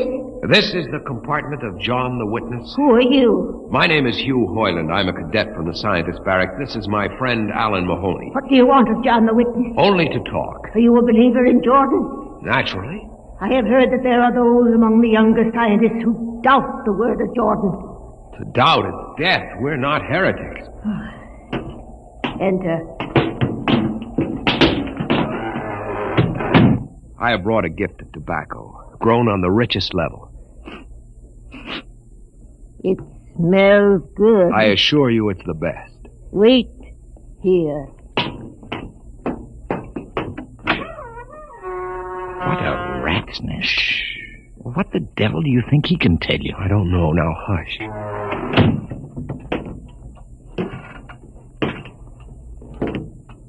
Well? You are John the Witness? I am. Good eating to you. I am Hugh Hoyland. This is my friend Alan Mahoney. What brings a gentleman of the scientist class to my humble apartment? I have heard that you and your parents before you have long been keepers of the legend of the ship. Since Jordan gave the word. I am anxious to hear the word as Jordan spoke it. Why? You see, among the young scientists, there have been some who talk against the word. There are regulations against such heresy? Some of them say the ship has no purpose. They say that we're here accidentally. That we have no more grace in Jordan's eyes than the most deformed mutant who dwells in the highest level of the ship. What shall I say to you? I wish to hear the word from the mouth of one who knows, that I may become more convinced. Sit. You have gift for the witness? The finest tobacco. Good. I will dim the light. Now, pay close attention, for these are the words as my father's father's father gave them to his son's son's son. This is how the ship came into being, how our people were created. In the beginning, there was only Jordan, thinking his lonely thoughts. In the beginning there was darkness, formless and dead. Out of the loneness came a longing. Out of the longing came a vision. Out of the dream came a planning. And out of the planning came decision. Jordan's hand was lifted, and the ship was born. Mile after mile of good compartments, tank after tank for golden corn, ladder and passage, door and locker, fit for the needs of the yet unborn. He looked on his work and found it pleasing, meet for a race that was yet to be. He thought of man, and man came into being. Then Jordan checked his thought and searched for a key. Man untamed would shame his maker. Man unruled would spoil the plan. So Jordan made the regulations, some to speak and some to listen. Order came to the ranks of men. Crew he created to work at their stations. Scientists to guide the plan. Over them all he created captain, made him judge of the race of man. Thus it was in the golden age.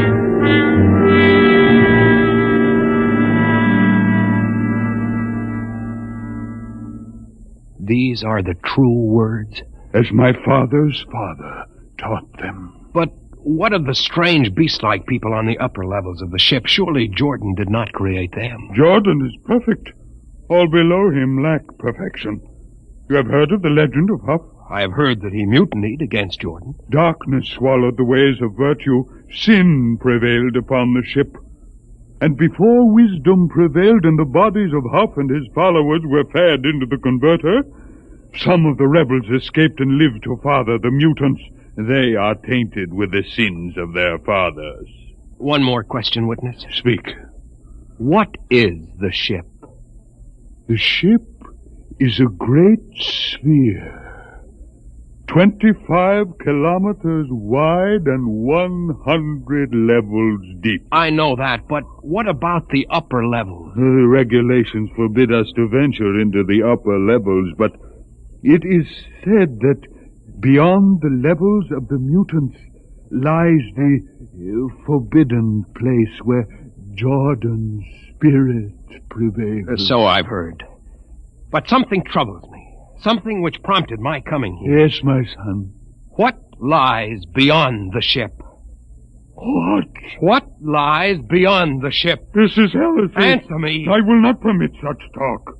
The ship is complete. The ship is universal. The ship is everywhere. The ship is endless. You're muttering to those of a frightened old man. They answer nothing. You question the word? I think you lie. Hear me, Mr. Highland.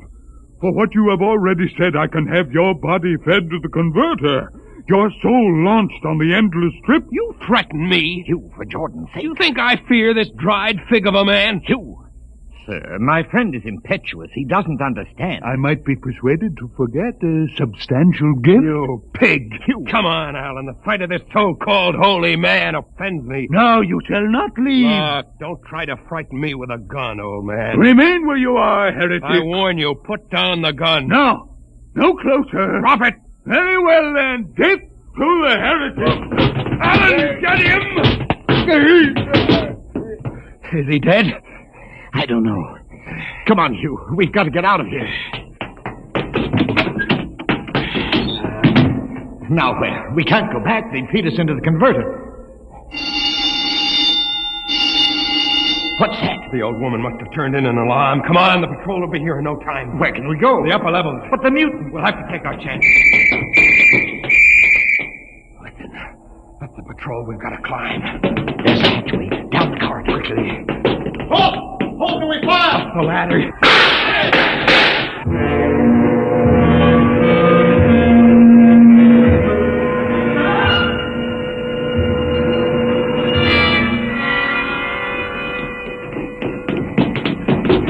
You wait. How far are we from the outside wall? Judging by the slope of the deck, about 2 miles. Mutant territory. Come on, we'll try this passageway. You. What? I don't know. I feel as if we're being watched. It's your imagination. Perhaps not. Oh! It's only a ship's rat. Get a grip on yourself. It's as big as a dog. Come on. I can't drag myself much further. We've got to find a compartment with water. Oh, if only you hadn't asked him that stupid question. There's no use going over that. Why did you do it? Why? Alan, I've been thinking about it for a long time. And when he began to give me those stupid pat answers, well, I just saw red, I guess. But who are you to question the ways of Jordan? When you asked me to go with you to visit the witness, I thought you wanted spiritual help. I never dreamed I'm that sorry, Alan. I couldn't foresee this. I didn't know what... Wait a minute. Oh, what? Another shipwreck? No. I thought I saw something move near that bulkhead. I didn't see anything. Maybe my eyes are going bad still. You behind! Alan, look out!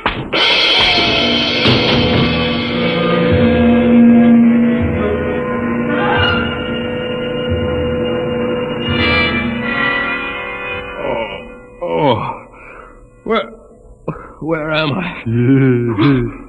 What are you? Get away from me!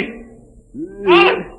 Alan! Look out for that knife! Stay away from me! Alan! Alan! Don't kill him, Bobo. Not yet. Who are you? Forgive my friend Bobo. Like so many of my people, he's rather impetuous where members of the so-called super race are concerned. Who are you? What place is this? As you can guess from my leg, I'm a mutant. Where is Alan? Your friend is dead. I was not able to restrain my people in time to save him. Why don't you destroy me and get it over with? We do not kill for pleasure, Mr. Hoyland, only when necessary. You know my name? I read your identification tag. Who are you? Mutants can't read. My name is Gregory. I'm a leader of my people. Although we are unfortunate in our heredity, Mr. Hoyland, many of us are quite intelligent. Why do you live like animals? We would rather live like free animals than like regimented slaves, as you do. I've heard that you practice cannibalism. Undoubtedly, you hear many things about us. We raise our own cattle on the upper levels, and those of our people who choose to farm raise enough crops for our small population. You turn your head. Why? This one. I've never seen a creature like him. Bobo is an unfortunate. He was born without the power of speech. How can you tolerate a monstrosity? We have learned to live with difference. If we began to destroy our imperfects as you do on the lower levels, there would soon be no one left. It violates the regulations. The word of Jordan. You know, Mr. Hoyland, your people are really primitive and barbaric. You dare say that to me? I dare say a good deal more. Let us go to my compartment and speak further. I'm always interested in information of the lower levels. I won't give you any information. Bobo, I want Mr. Hoyland in my cabin, please. I advise you to go quietly, Mr. Hoyland. Bobo has a hatred of superior beings, which is unfortunate, but quite understandable. Proceed.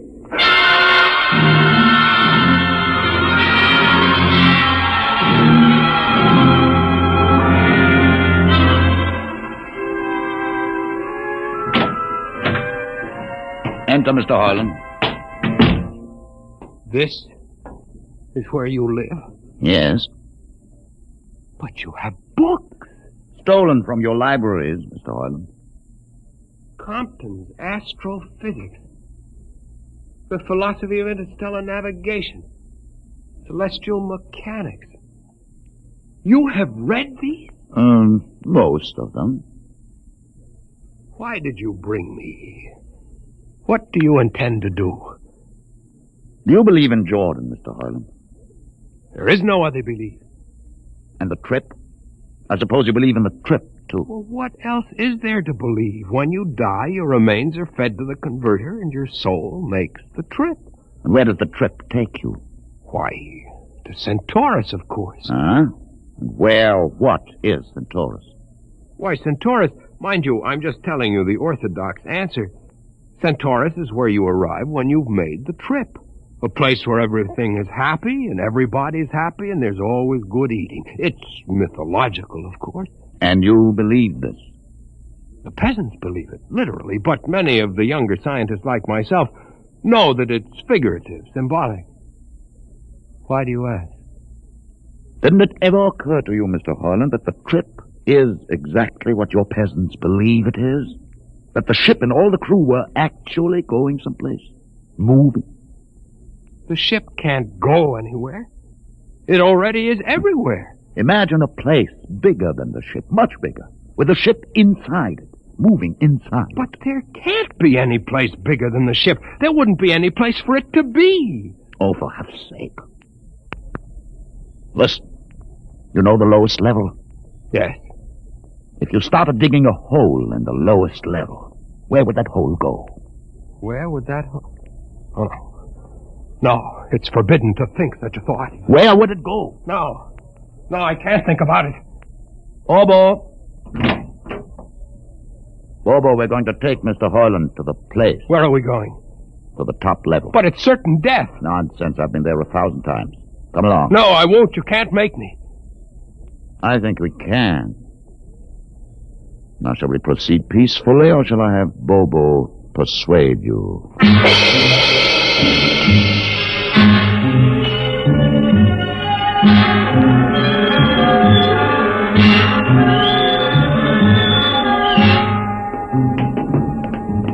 Open the door, Bobo. Inside.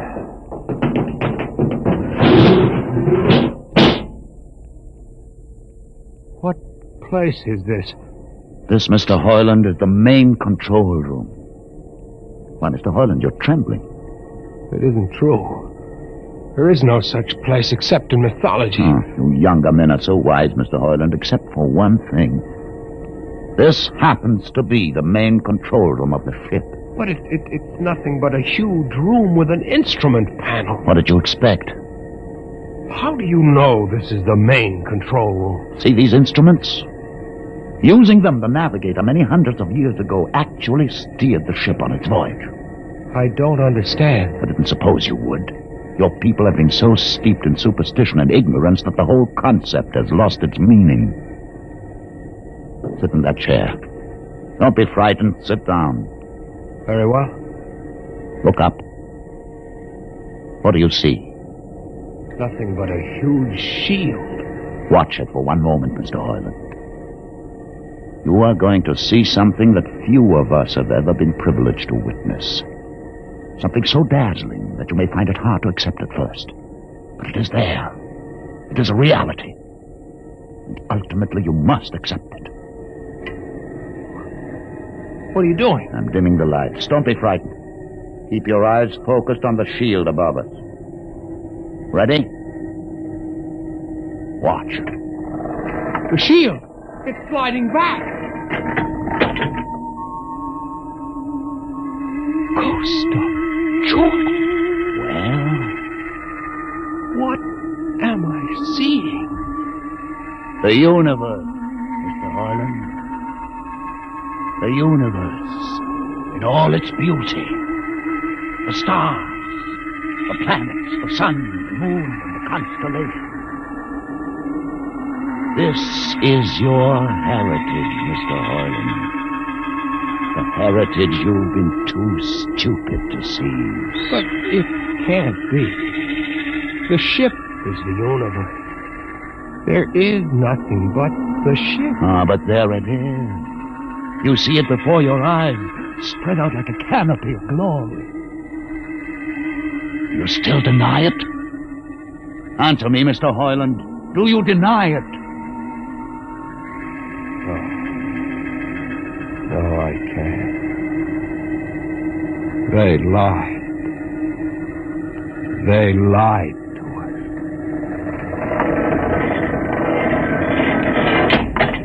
Good. Why did you close the shield? You will see it again if you're not afraid. I'm not afraid. Many times. I've shown this to others of your people whom we captured, and though they saw it before their very eyes, they would not believe it. Tell me about it. Tell me about the ship, about the universe. What are these things? How did this come about? Many thousands of years ago, on a planet like those you've just seen, a planet called Earth, a scientist named Jordan decided to build a ship that would carry men from one planet to another. For many years, Jordan and thousands of others studied and planned. And when they were finished, they built the ship. A ship so large that it had to be assembled in its own orbit beyond a place called the Moon. 60 years it took them to construct.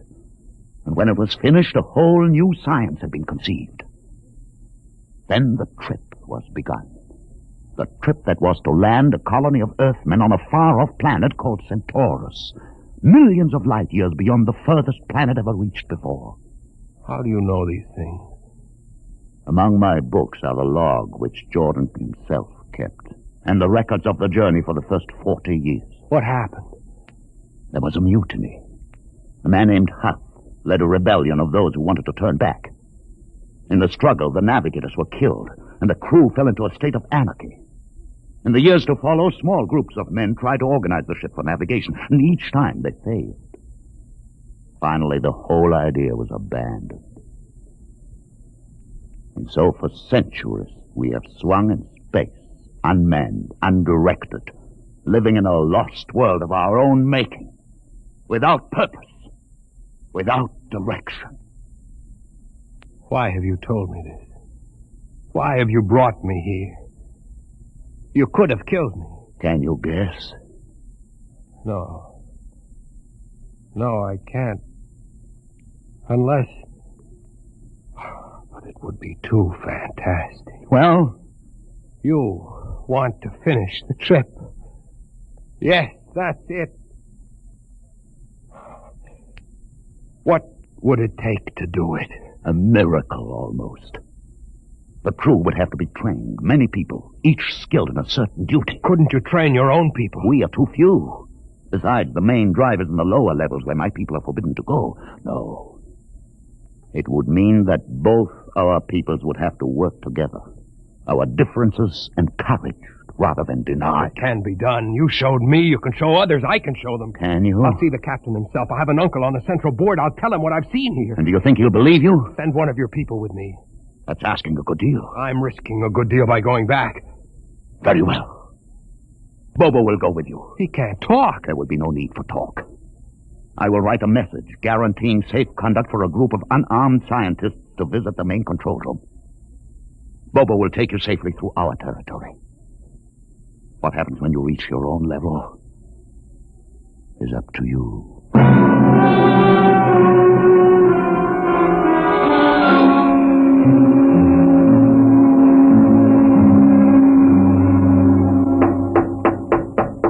One moment.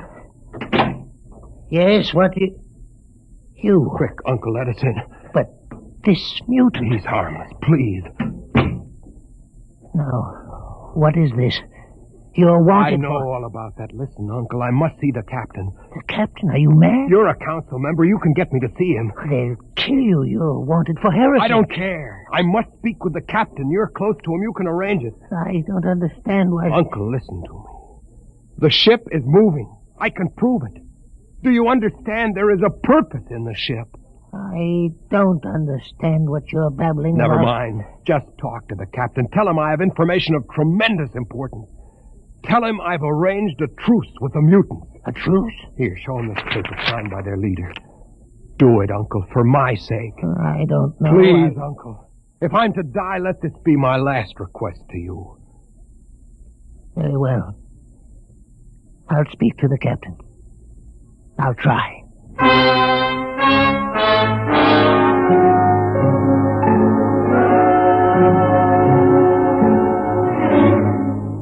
And you say, Mr. Hoyland, that you saw this with your own eyes? I swear it, Captain. I swear it on the word of Jordan. Let me see that paper again. What do you think, Commander Erst? I don't know, sir. It might be a trick. I guarantee you safe conduct. If these things are as Mr. Hoyland reports them, it would pay to risk a few lives. The man is a convicted heretic. Still, we mustn't discount his word entirely. He has a safe conduct. The mutant risked its life coming with him. I think we might investigate. You will do it? I'll have an expedition outfitted. Dismissed, Mr. Hoyland. Thank you, sir. Thank you. Captain, do you... Commander Erst. Sir. You'll make the necessary arrangements for an expedition. I trust you understand. Perfectly, sir. Perfectly.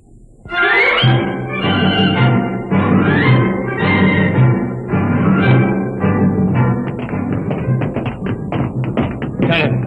Mr. Hoyland. You'd better halt your men here. This is the spot. Patrol, halt.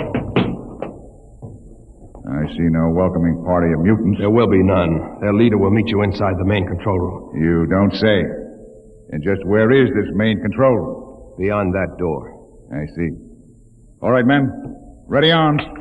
Why do you ready arms? In case of ambush. Ambush? Don't you think they could have ambushed you on the way up here a good deal more easily? You know, Mr. Hoyland, I think you're a mutie lover.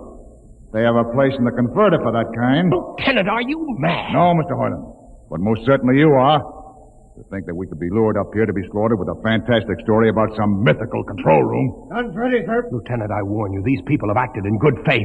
If you break that faith now... to open the control room, Mr. Hoyland. No, not until those guns are dismounted. As leader of this expedition, I order you to call them. I refuse. You cannot do this thing. This is no way to keep a truce. Very well, if you refuse. Oh, there! Mutant! Come out! For Jordan's sake, Lieutenant. Be quiet for company. Mutant! Open the door! Please, Jordan, don't let anything happen. Please don't. It's opening. Ready, men. Someone's coming out. Look at his leg. Horrible. Steady. He's walking toward us. I can't stand this. Look out! Gregory! No! You fools! You've killed him! Here come the rest of them. Fire!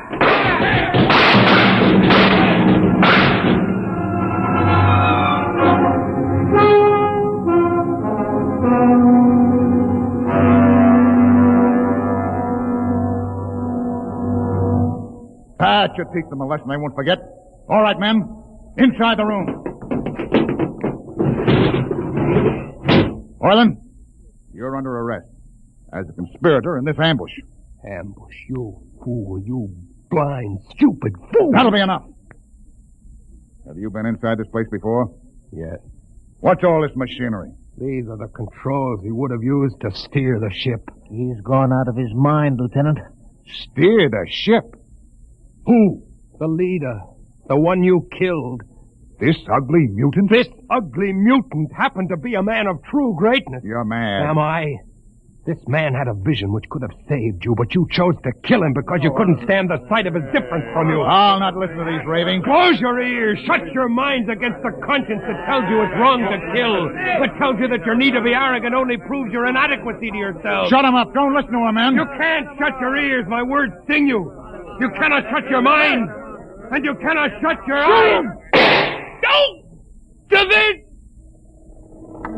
The roof. It's moving back. Look. Let the vision of this confound your ignorance and blind your eyes. This is the heritage you tried to stifle in your own breast. This is the heritage of stars and open skies for which men have yearned for centuries. Try to destroy this, and you will only destroy yourself. Death to the heretic. Kill me if you choose. But I say to you that this you cannot keep from our people. That they will seek it out, and the ship will be manned, and the ship will be steered, and there will be freedom and purpose and respect for ourselves. This is your heritage. Look upon the universe. Kill him! Kill him! Kill him!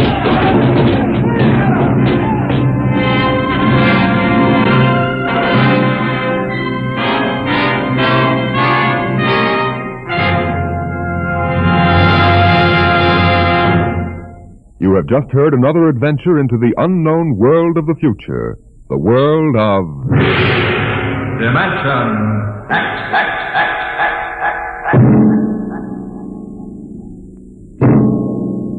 This has been the concluding broadcast in the current series of Dimension X.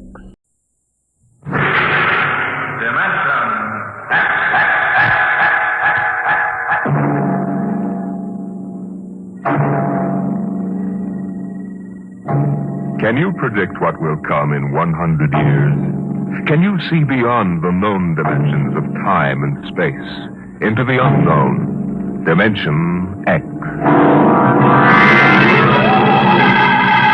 The red stars spread 200 light years across space. To the passengers on the immigration spaceship from Earth, they appear to be pinpoints of light in the darkness. The men, women, and children slept in their bunks in the tiered dormitories, or sat reading the immigration folders that described the worlds of the red stars in glowing, rosy terms. Anne Travis stood before the vision port and searched for the spot of light which would be her new home.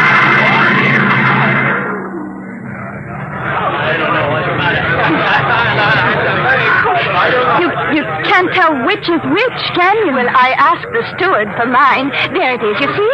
That nice, bright little star up in the left-hand corner. That one? Yes. Alka 3. I'm going to meet my son there. He sent for me. Harry always was a good son. I used to say to my husband just before he died, Harry is a good son. I'm going to Dora 3. My sister's there. Oh, isn't that nice? It's a wonderful thing for a young girl like you to start life way out here. I used to tell Harry's father that if he had any spunk, he'd be out on the ridge stars making a fortune. He was assistant buyer at Bloomingdale's kitchenware. I see. Maybe if I asked the purser, he could point out Dory 3. Oh, well, you go ahead, dear. You paid your fare like everybody else. What did you say your name was? Anne Travis. Well, I'm Lottie Elders, Mrs. Harold E. Elders, though, of course, I don't use Harold's name now. Are you all alone? Yes, my folks died last year. That's why I'm coming out to live with my sister. Oh, why, you poor child, traveling halfway across space with nobody to talk to. Attention. Attention, all passengers. There it is. I just know it. You are now within the Ridge Star Quadrant. The trip is almost over. Captain Braxton wishes me to inform you that a vote will shortly be taken to determine on which planet of which sun every passenger of this ship will be landed. What is he talking The about? majority will decide, and all must abide by the decision. I don't understand. What did he say about a vote? I don't believe it. He said everybody had to go to the same planet, didn't he? But Harry's on Alpha 3. Look here, Mrs. Elders, they can't get away with this. They can't just set us down anywhere. I've got to meet my sister, but what can we do? I don't know, but I'm going to find out. I'm going to see the captain right now.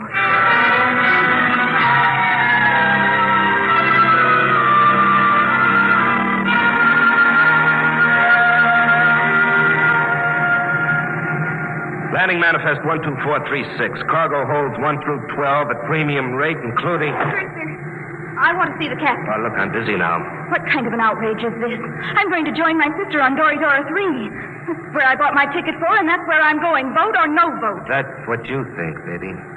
I'll call you back, Jerry. I want to see the captain immediately. Do you hear? Yeah, sure, I hear. Perfect, in both ears. What's the meaning of this? What are you people trying to get away with? We're not trying to. You're in space now, kid. We don't go by Earthside red tape. But my ticket... Oh, you can paste that in the scrapbook. That's all it's worth. Where you're going, kid, fortunes are made and lost every day. The rich stars are wide open, and what the big operators say goes. But my sister's waiting for me. Oh, she'll get tired. It's a game, kid, and you're in. The folder said you were encouraging immigration. Oh, sure. But all the improvements in Earthside working conditions in the past 50 years were to prevent wholesale immigration to the rich. That's why we have to cut the price of the tickets below cost to suck you immigrants out here. Why did you lie? Why won't you take us where we want to go? It's simple, kid. The only way to make a profit is to dump each shipload in one place. This cargo goes to Delphi 2. But the announcer said there was going to be a vote. Oh, sure. But we've got it rigged so Delphi 2 gets it. Simple, isn't it? But you can't. Oh, it's not so bad, Delphi. It's okay. Real balmy. Great world. Especially for a kid like you. But how would I get to my sister? She's expecting me on Dory 3. Can I take another ship? Not where you're going. What do you mean? Look, baby. Space travel is an Earthside monopoly.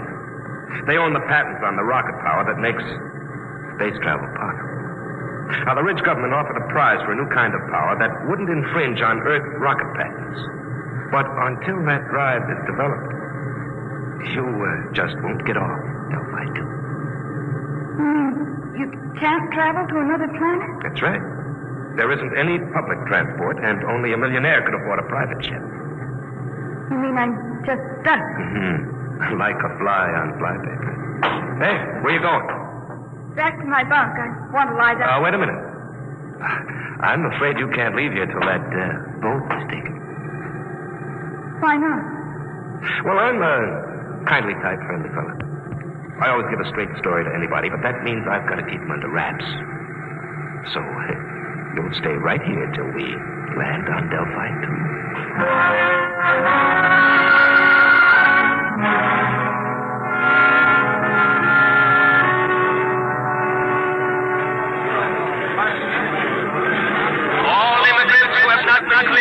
Please report to the inspector under the first letter of their last name.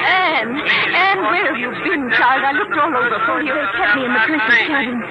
Mrs. Elders, what shall we do? I'm sure I don't know. Harry, he's my son. You know, he'll be just frantic. Attention! Any immigrants not cleared or in the proper line in 10 minutes will be indefinitely detained. Oh, dear, I haven't been cleared yet. Oh, you'd better go then. I'll wait for you right here. Oh, be sure you do, dear. I'm so frightened. Oh, which way do I go? Oh, the ink sign is over there, see? Oh, I don't have my distance glasses. You will wait for me, me, dear. Yes, right here. Go along now. All right, you. Come on. Who are you? Never mind. Come on. Grab her, Al. Come on. Let go of me. What's the idea? Let go. Get her. Who are you? Let go. Let go. We can't take any chances, Al. Put her out. Right.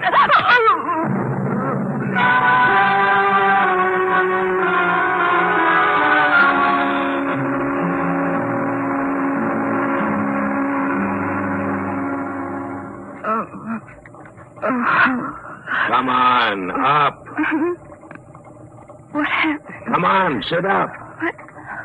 Who are you? Your face. That's a motor-driven face dissolver mask. I've read about them. I've never seen one. Who are you? That's why I'm wearing a mask, because I don't want you to know. But there must be... Look, lady, quit babbling.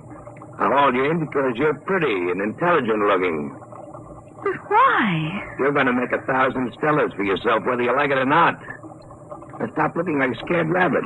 You can't do this. I'll call the police. The police? What do you know about the Red Star's government? Nothing. Obviously. Around here, things are different. Now, listen.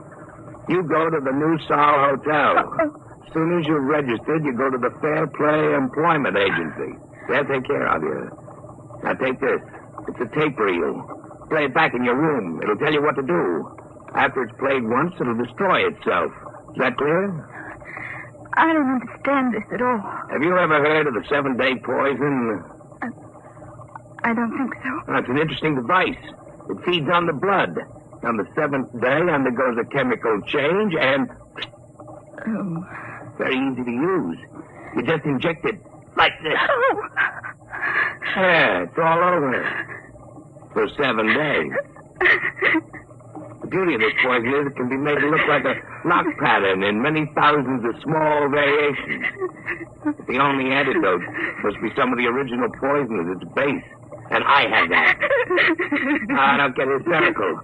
I'll keep the antidote here. You can get it after you've done what I want. But I don't know where I am. I don't know who you are. What if something happens to you? That's your problem. But remember, the police can't help you. I have the antidote to the poison. All right, I'm through with her. Take her out and drop her at the hotel.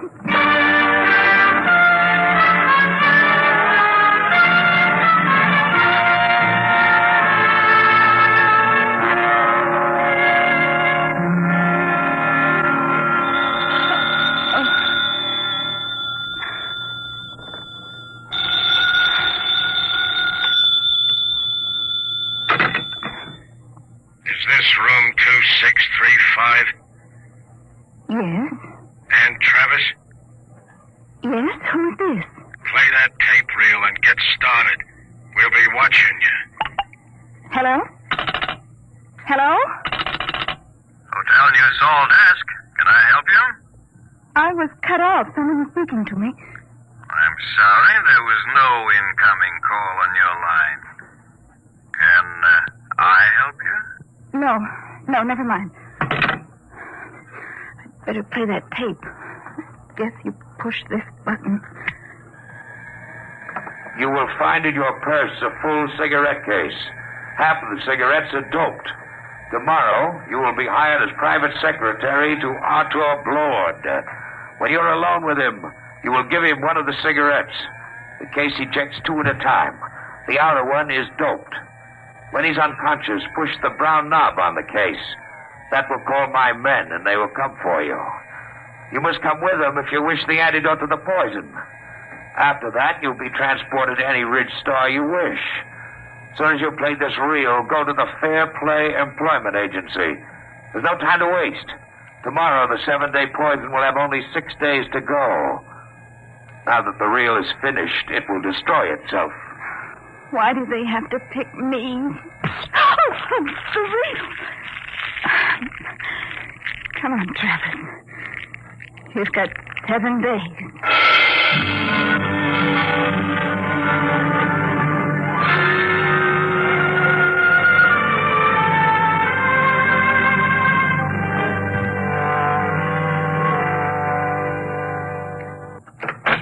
Come in, Miss Travis. Well, Everything seems in order. I must verify one thing. Yes, Mr. Margerson? You did arrive just yesterday on that immigrant ship from Earth. Oh, yes, sir. And this is your first job, not only on Delphi, but on any planet other than Earth. Yes, sir, that's right. We'll check that, of course. In the meantime, we can go up to see Mr. Blord. You'll be his private secretary. Just wait, please. Did you say... Did I say what? Never mind. Nothing. Have you heard of Arthur Blord before? Not exactly. You would if you'd been in the Ridge Stars longer. Amazing man. Amazing. We'll wait here for the elevator. He must be very important. Important? There are names out here that they've never heard of back on Earth, and the greatest name is Arthur Blord. Really? In less than 10 years, he's made himself an astronomical fortune. Astronomical. Here we are. After you. Penthouse. What's he like? You'll see. Very dynamic. Sharp. He outsmarts the big shots, the planetary operators. They exploit whole worlds. He exploits them. They hate him, the Ridge Star operators. Well, here we are. Come along, Miss Travis. Mr. Blord is waiting for you.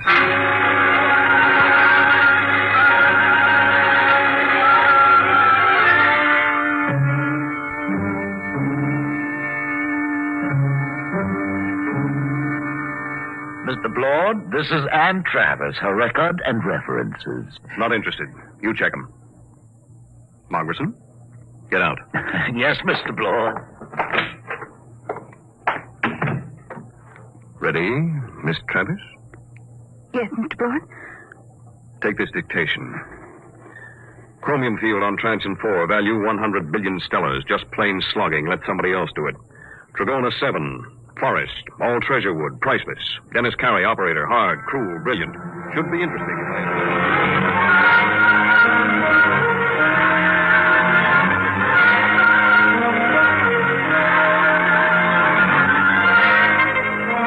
All right, Miss Travis. You're new to Delphi, too, aren't you? Yes, Mr. Blord. I like new cities, new planets. They're soulless. They have no culture, no institutions with hardening of the arteries. Yes, sir. Now, I came out here as a wiper in an Earthside liner and jumped ship at Transion 4. That was 10 years ago. You couldn't do that on an old world. Earthside, they developed the science. Out here, we use it. The great developments today aren't in science. You don't believe that, do you? I'm not sure, sir. Will there be any more dictation, Mr. Blord? No, that's all. Don't leave yet. Mind if I smoke? No. Like a cigarette? Sir? I asked if you'd like a cigarette. Oh, thank you, but I have my own. Oh? Earth cigarettes? Would you mind letting me have one? They're very rare out here. Of course. That's an interesting case. Eject 2 at a time. Here, Mr. Blord, take one. Yes, thank you. Haven't smoked one of these in years. Light, Miss Travis? Thank you. Drop the lighter under the desk. I'll get it. Sit back in your chair. Should be down here.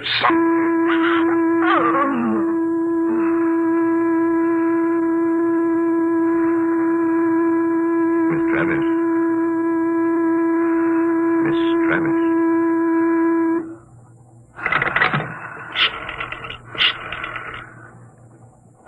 Hello, Dr. Gregg. Blord. I've got a girl here I want you to examine. No, she's out cold. Nope. Had her sitting in that wired chair, and I just threw the switch. There was something phony about her from the beginning. The pickup needle from her chair was jumping like a kangaroo, and when I mentioned cigarettes, it practically blew a fuse. That's what I want to find out. Why she should be carrying doped cigarettes. I want her examined. The full hypnotism treatment if necessary. I want to find out who sent her. I want to know who's gunning for me.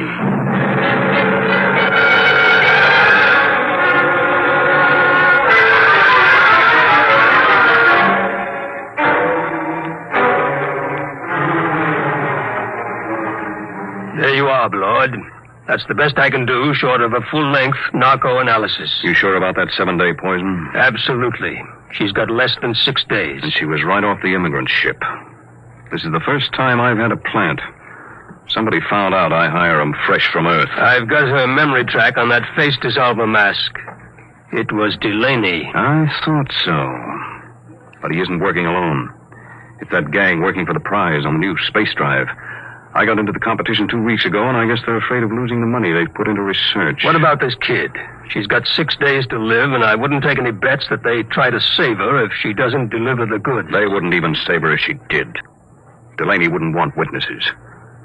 Doc, set everything up the way it was before she went under. What are you going to do? I'm going to let them take me. Wait a minute. They're liable. I know what they're liable to do, Doc. You take care of the girl and leave the rest to me. Okay. It's your funeral. Maybe. Now, let's revive Miss Travis. You set up the projectors. Come on, hop to it.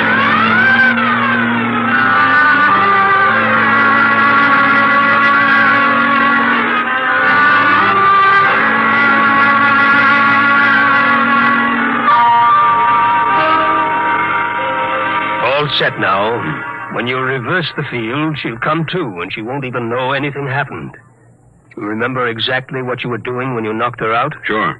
I was looking for the lighter under the table for that doped cigarette of hers. Well, I'll be going. Good luck, Artur. You'll need it. I'll be seeing you, Doc. All right, Miss Travis. Now let's take up where we left off. Oh, I felt faint for a minute. Did you find the lighter, Mr. Blord? Yes. Thank you. I haven't had a good drag on an Earth cigarette in years. It's... stronger than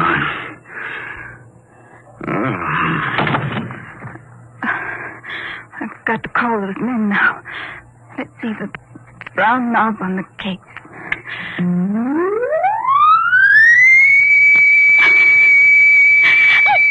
I didn't want to hurt him, but what can I do?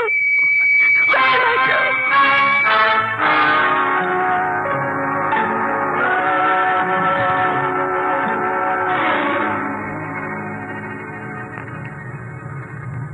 How's Blord, Hal? I'd like a light. This dame sure fixed him. Where are we going? What do you care? Tell her. In 6 days, it won't matter. The boss give orders. What's the difference? These two are dead duck. What do you mean? You think the boss will give you that antidote? He promised. Hal, he promised. Did he really? But did he give his scouts honor? You know, spit twice and cross his heart. Please, stop it. What will happen to him? Blord? Oh, you got me. Last 3 guys I brought over here ended up in the disposal unit. You mean they'll kill him? Wouldn't be surprised. Oh, no, they couldn't. They don't play for marbles out here in the Ridge Stars.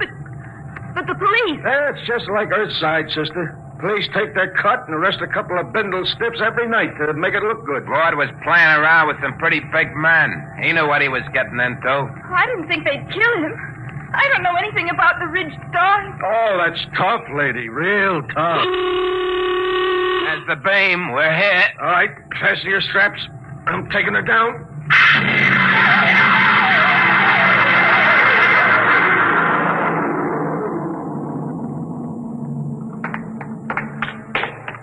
Where are we going? You're on Delphi 1. What is this place? A private escape. Very private. How you coming with Blord, Al? She's heavy. All right. We stop here. I gotta spring the voice lock. Combination 1, 3, alibi, Peter, uranium. Repeat. These things never work. 1, 3, alibi, Peter, uranium.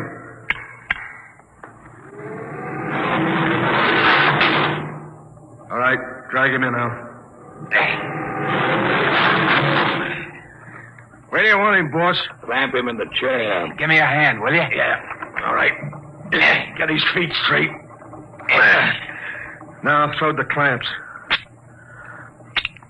Inject the key stimulant. Right, boss. Tear off his sleeve, Al.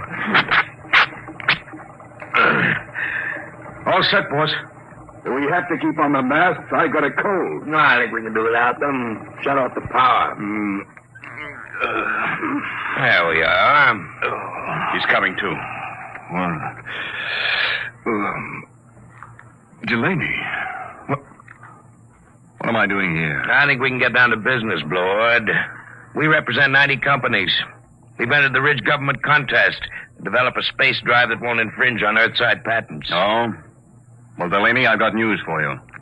Unless one of you has a power drive that's 25% faster than an Earthside rocket, you're licked. What do you mean? You must know, Delaney, you said... Quiet. Can't you see he's trying to get us arguing? When I heard some of the low speed you boys were using... Shut up! All right. You have the floor, Delaney. 2 weeks ago, you entered the contest. We know your reputation. You can't afford a failure. Your whole financial structure is a bluff. We know you have the drive. Lord, you better save time. Tell us now. What does your space drive run on? Twisted rubber band. You'll force us to extremes, Blord. All right, take that girl out of here. No, let go of me. You can't kill him. I didn't know you tricked me into getting in Get here. her out. Come on, sister. Let's go. Oh, all right. So you want to play rough?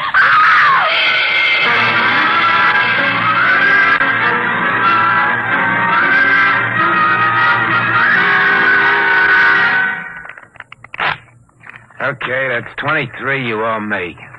Your deal. Cut. I trust your deal. Oh, she's coming too, huh? That's nice. Deal from the top. Did they kill him? Who knows? You want the top card? No, neither do I. Where is he? In there. They'll let him go, won't they? They've got to. I didn't realize they'd kill him. Well, thank you. Just the card I wanted. A pleasure, I'm sure. Look, you've got to tell me. Are they going to kill Mr. Blord? Look, lady. A, you are interrupting a very important card game.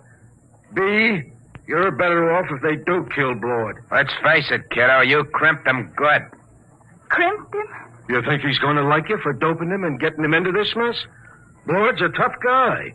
When he first come out to the ridge, he killed 3 men in the mining camp over on Transition when they double-crossed him. Sure, if he ever gets out of this, I wouldn't bet a lead slug on your life. I'll go with 10. Please. Tough luck, Sonny. I got 3. And double for spades. Yep, if Blord gets loose, I wouldn't want to be in your place. But I didn't understand. They tricked me. I don't think Blord will sympathize. Deal a card, will you? Hold it. Blord, you're a crawling rat. I'm a realist, Delaney. He's alive. You got me. So I'll make a deal. Now look, we form a joint stock company. Each of you signs over his patent rights to the new firm, and we split the shares. You hear that? You get my space drive. I get 25%. Delaney runs the new company. The whole deal to be publicized if you wish. Lord, when this gets out, it'll ruin you. They'll despise you when they find out how much dirt you've eaten. Well, I didn't have much choice, did I? All right. Now the other part of the deal. You got me here through a certain young lady. Now, we can dispose of her. No, I think I'd like to do that. I'll take her as part of my 25%. Any objections, Delaney? No, just be careful. Get rid of her clean. We don't want any mess left around for the Ridge government to find. What are you going to do with me? You promised Did I? Get rid of her, Blord. Only make it clean.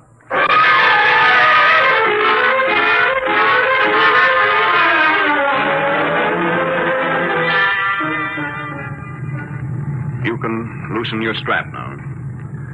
We're on automatic. Where are we going? Back to Delphi 2. I didn't understand what they were going to do. I know. I didn't realize. I'm sure you didn't. Miss Travis. What are you going to do? I'm going to pay you off. Let go of my arm. Let go. Let go of me! Shut up. What are you screaming about? Now hold still. This won't take a second. Just one small injection. No, don't. Let me go, please. Stop wrangling. Stop. There. Scratched my face like a cat. Will it take long What? for me to die? For you to... Stop it, please. Please, stop it. But it's funny. It's very funny. That was the antidote. The antidote? The 7-day poison Delaney gave you. I got it from him before we left. Young lady, I knocked you out in my office and had your mind examined. I knew just what you had done. I came here because I wanted to. You mean you're not angry with me? Certainly not. Besides, everything turned out my way. Your way? But they forced you to give them the drive. You signed away the right. I'm a percentage man. Let them do the operating. Besides, it was their drive in the first place. Their drive? Yes, it's simple. I knew that after the contest there'd be a merger of research, so I merged it before instead.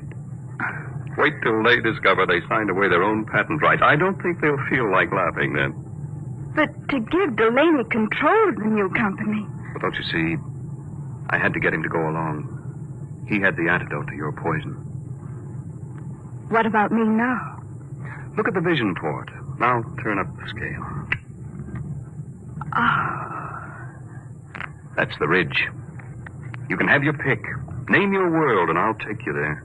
You said your sister was on Doridora 3. Yes, but... But what? I wonder if the opportunities for advancement aren't greater on your planet, Mr. Blower. You know, Miss Travis, I wouldn't be a bit surprised if they were.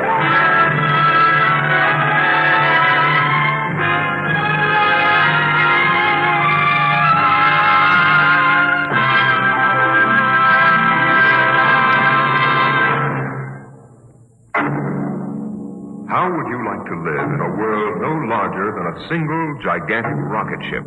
You'll find out more about it next week on... Dimension. Today, Dimension X is transcribed Competition, adapted for radio by Ernest Kenoy from a story by E.M. Hull. Featured in the cast were Elaine Rost as Anne and Les Tremaine as Arthur Blord. Your host was Norman Rose. Music by Burt Berman, engineer Bill Chambers. Dimension X is produced by William Welch and directed by Edward King. Adventures in Time and Space. Transcribed in future tense. Dimension.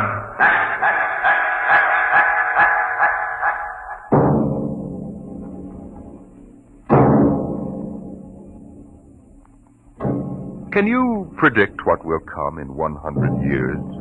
Or in 10? Or in the next minute? Can you see beyond the known dimensions of time and space into the unknown Dimension X?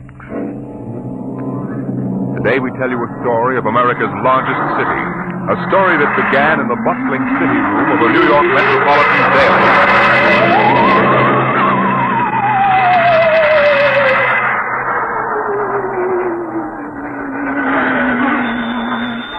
Citizen. Sweeney? Listen, Pop, give me a rewrite, quick. I'll take it. Okay, now look. I'm up on Riverside Drive, see? So? So, at 12:45 today, just 3 minutes ago, Grant's tomb disappeared. It's what? I'm telling you, it disappeared. It's gone. Listen, Sweeney, get yourself to a Turkish bath. Sober up. Pop, I swear I'm sober as a judge. Listen to me, will you? Just a minute. Albert, What's up, Pop? call the 100th Detective Precinct. Find out if anything's been reported missing. Like what? Like Grant's tomb. Go on, make it snappy. Okay, Pop. All right, Sweeney, now give it to me slow. This better not be a gag. No gag, Pop. Now get it down. The traffic at the drive was at its noon hour peak, and the benches and structure were filled with happy, laughing people. Then, without a warning, a rumble sounded, and the alarmed populace started with horrified... Hold it, Sweeney. Well, Albert? I don't get it. They say that Grant's tomb is gone. Okay, call composing. Tell them to hold everything for an extra. Clear out page 1. Get going.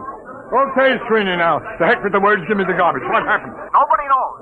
There are half a dozen police cars around here staring at the place where Grant's tomb was.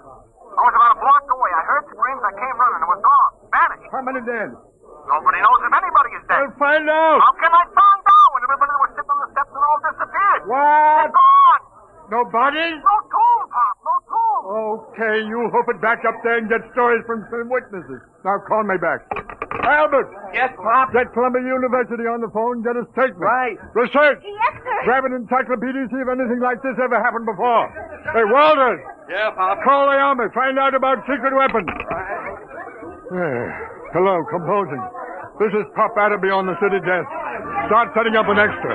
I want to hit the street in 20 minutes. Second extra in an hour with pictures.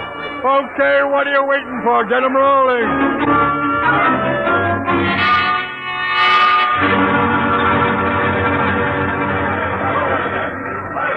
Pop? Pop. Oh, I'm busy, Albert.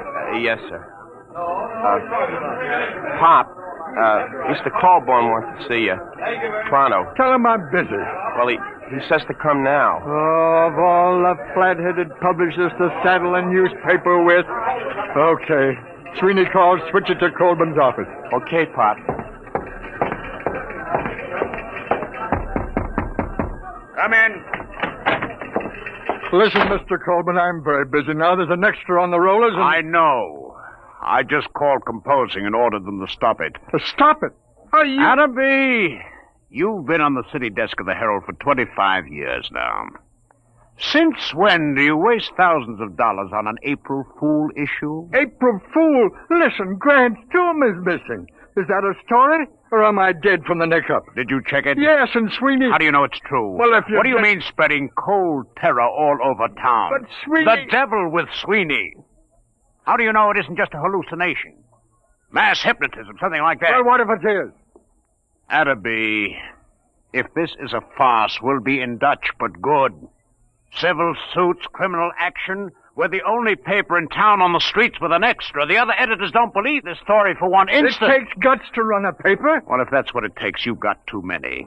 You took the authority for this without even trying to find me and get an okay. Your father-in-law knew a story has to run while it's hot. All right. You ran this while it was so hot, our first 10 papers drove the city into a panic. How do we know this whole thing isn't a big... Hello. Now there's Corborn. Yes, he's here. It what? Oh, well, that's fine. That's fine and dandy. You're fired. What? It's your star reporter, Mr. Sweeney, formerly of the Herald. Formerly? Give me that phone. Hello, Sweeney. Did you get the pictures? How are things up there? I'll need more witnesses. Hey, what? It's back. Fine. What did you say? It's back. Grant's tomb is back. I'm sorry. You're sorry. All right, golden boy. Now give it to me slow. Make it sound intelligent. It just reappeared, that's all. What about the people who were inside? All back. Don't remember a thing. It's just like it never happened at all. It's a miracle. Some miracle. We got an extra on the streets with 28 types screaming that Grant's tomb has vanished, and you calmly call me up to tell me that it's back. But it was gone. I tell you, Pop. Sweeney. What? Do me a favor, will you? Yeah, what? Drop dead. Well, Adderby? Guess we run a retraction. Just doesn't make sense. 12 police cars saw it. We've got statements from witnesses. I told you it was hysteria. Look at the man from Mars broadcast that Orson Welles did. 1,000 people will swear they saw the monsters. Oh, I don't know. I'm all confused. Well, let's look at it this way, Adderby. Maybe you've had enough. Enough what? You've been on the city desk 25 years now. That makes you, 55? 54. What are you driving at, Mr. Colby? I mean, maybe you ought to retire. Retire? We need new people, new ideas. I've been thinking about it for some time now. With Social Security, you'd get... About $20. Fine. Now, you listen. I brought this paper into the world, and it's going to take me out.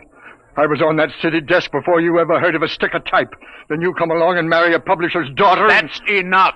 I made a mistake, okay. Anybody can make a mistake. I still think there's something in this story. Sweeney's been around too long to blow one like this. Even when he's drunk, he's a better newspaper man than most. I'm sorry. Effective today, you're relieved as city editor. Sanford will take over. Sanford? Why, he's green as grass. If you want to stay on in some minor job... Such as...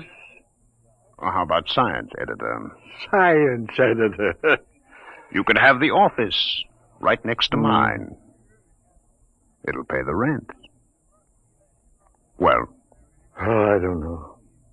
I don't know what I'll do.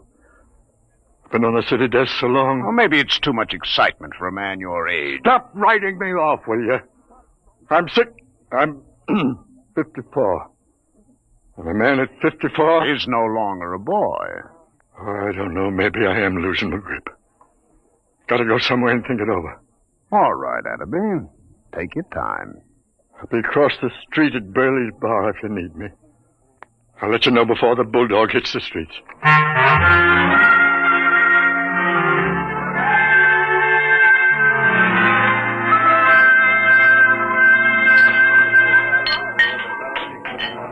Burley! Innkeeper!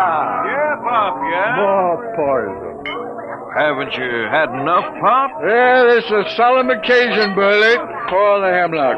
What's the occasion, Pop? I am now a husband. No. Reduced. Humiliated. You, Pop? Never. Meet the new science editor of the Sunday Supplement, me. Knows much about science as J.P. Morgan knows about sharecropping.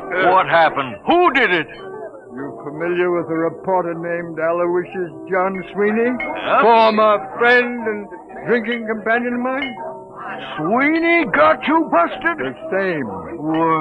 If that gentleman should ever by some misforgotten chance thrust his head into this bar, Burley, my friend, I personally, with these two bare hands... Hey, Pop! Pop! Uh-oh. Hey, Pop, it's me. I shall control my homicidal instinct. Listen, Pop, I just came down from Riverside Drive. Very daring move, Sweeney. I brought a guy with me. It won't help, Sweeney. Pop, you don't understand. I found a little guy in a swallowtail coat who watched this whole thing happen. Pop. Burley, quiet! Quiet, everybody! Shh, quiet, will you? How do you do? Gentlemen, I can assure you my small stature belies the magnitude of my abilities.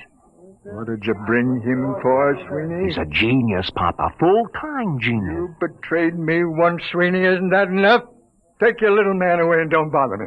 Your friend isn't very polite, Mr. Sweeney. Perhaps one day he will learn that even the most insignificant man has a sense of dignity and personal worth. I apologize, Professor. I'm not sore at you. It's your tomato-headed friend here. Sweeney, I ought to kill you. I ought to strangle you with my bare hands. I ought to have you run through a rotary press at low speed. Those things are too good for you. But, Pop, look, I'm trying to tell you, the story ain't phony. It happened. Mr. Pertwee, Hannibal, tell him about it. Gladly. My contribution has been awaiting worldwide recognition for many years now. Unfortunately, there are some who insist I am insane. I'd say that. Being small of stature, as you can see, I chose to nurse my resentment rather than to take positive measures. However, I feel now the world is ready to come to terms with Hannibal Pertwee. Can you or can you not explain this Grant's tomb business? Naturally. It can all be explained quite simply in terms of the Pertwee system of infinite acceleration and transportational facilitation as applied to freightage. I've been trying to sell it to the railroads for 10 years. Didn't I tell you he was a genius, Pop? Burley, the check. Oh, now, wait a minute, Pop. Give him a chance. Show him the trains, Hannibal. Oh, yes, the trains. If you gentlemen will gather around the suitcase... Come on, I want you to see it. I'm telling you. All right. Come on. Hey, look. As you can see, I have in this suitcase a complete model railroad reduced to the size of a cigar box. Observe.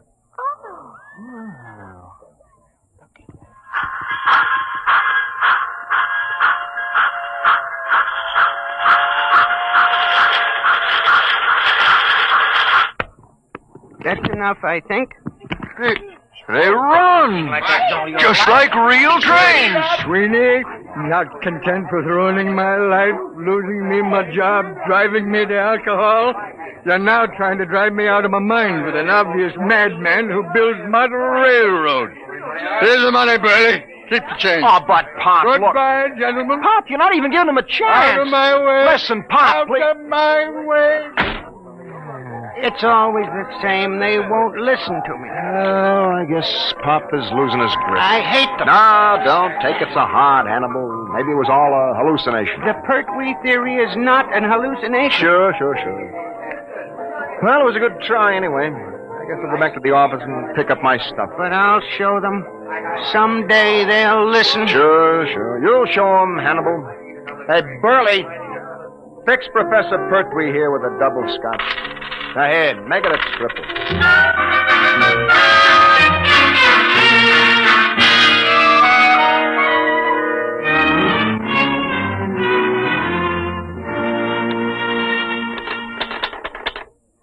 The newest use of the isotope will enable medical experts to trace with accuracy the growth of Oh, nuts.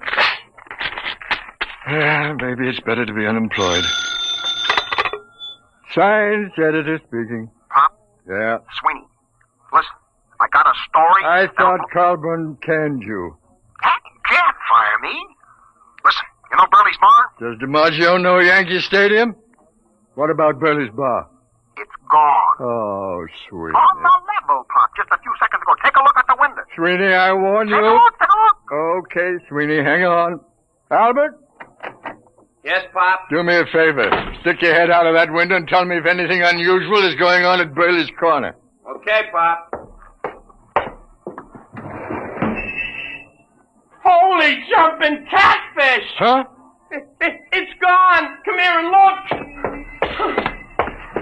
Well, I'll be a monkey.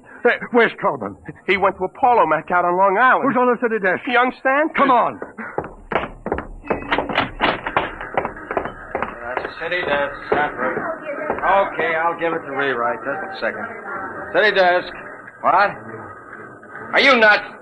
What? Everybody listen to this, will you?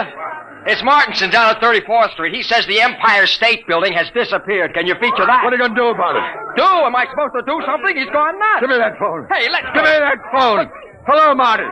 This is Pop. Pop, what are you doing on there? Never mind what happened. Well, I'm down at the precinct. 5 minutes ago, a cop staggered in. It's gone, he says. What's gone, they say? The Empire State, he says. Well, I figured I better call. Okay, get down there and get the details. In case you need to convince a Burley's Bar went just before you called. Holy mackerel, what a catastrophe that is. Okay, Pop, I'll call you. Look at the skyline. The Empire State isn't there. No. Don't get panicky. Don't get panicky. It may come back just like Grant's tomb. Okay, Pop. You'll take over, won't you? I'm kind of shaky. Will I? I'll show you fledglings how to run a newspaper together. Wallace? Yeah, Pop? Get a camera down to Empire State. Right. What a story. Call the mayor, Albert. Tell him ask what he intends to do. Check. Where's the research department? Right here, sir. Columbia University says it's mass hypnotism. Tell him to... No, dress it up and shoot it down. Yes, sir. Research! Wait a minute. Yes, sir. Find out how many people are usually in the Empire State. Yes, sir. No, and don't try to call the Empire State to find out. No? No, it isn't there. City desk. Shoot. Frank Walter, listen. I'm dead sober, see? Yeah, the garbage, Frankie, the garbage. Remember, I'm sober. S as in sober, O as in sober. Come on, what happened? Help me, Pop. Penn Station just disappeared. Vanished. Thin air. Jumping turtles, the people too? People trained the works. I'm telling you, there's a hole a block wide. I was lucky I was only a block away. You saw it? Eyewitness. Oh, bless you, my boy, talk. There was a rumble, see? A kind of electrical hum in the air. And all of a sudden, the station seemed to cave in on itself. Wango. Nothing. Any statement? No, but you ought to see the hole. Oh, get statements, flathead. Where are you now? I'm over at the post office, right across the street from Bend.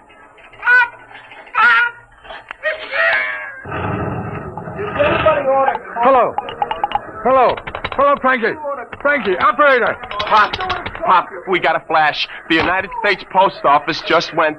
The whole darn city is going piece by piece. Don't lose your head, Albert. Hello. This is the composing room about that Empire State Building story. Well, it's old news. We've just lost Penn Station and the post office. Get out a new banner head. New York City vanishing. What about You don't need copy for a story like this. Tell that linotype operator to use their imagination. Albert! Pop? Anything else missing? Price of billing, maybe? Nothing yet, Pop. Oh. Anything reappeared yet? No word on anything. Maybe things are stabilizing. Crawl composing. Tell them to start rolling. Right, Pop. And find Sweeney. Telephone from downstairs a while ago. I forgot all about him. Tell him he's hired again. I'll print any statement that isn't immoral. Uh-oh, Pop. Here comes Mr. Trouble. Adam B! Oh, now, take it easy, Coleman. Adam B, what are you doing at the city desk? Where's Sanborn? What's going on here anyway? Has everyone gone out of his mind? Listen, the Empire State, the Penn Station, and the post office have all been missing for almost 5 minutes. Get away from that desk, you. Drop that telephone. Listen. I don't care if Washington, D.C. has been bombed by the Martians. I want you out of this office in 2 minutes. Albert, cancel those extras. Pop, you get out, you're fired. Oh, you're not being reasonable. I'm not interested in the other papers. Just get out of here before I go stark raving mad.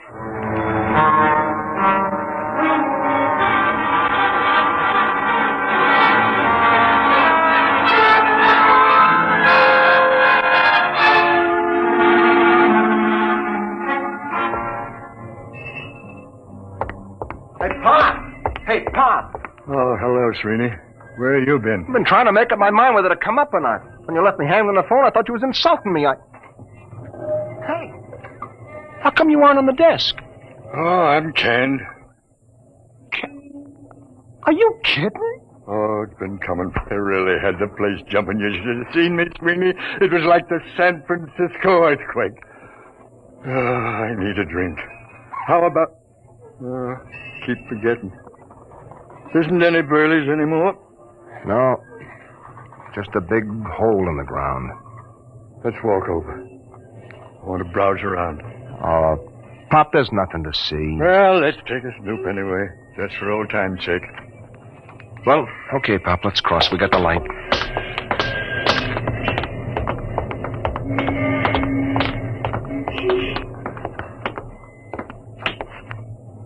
Well, will you look at that? Who'd ever thought that less than 10 minutes ago there was a building here? Yeah. Let's climb down and have a look, Sweeney. Well, what for, Pop? It's getting dark, you know. We'll break our necks. Sweeney, where's your old reporter spirit? Come on. Well, okay, but I don't see what you expect to... my ankle. Easy.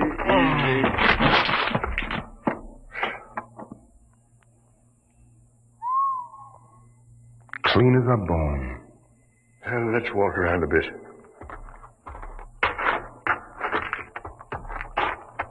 See anything? No, just rock, pieces of the foundation. I'll bet you... Pop, wait a minute. What? Will you look at this? So small I almost missed it.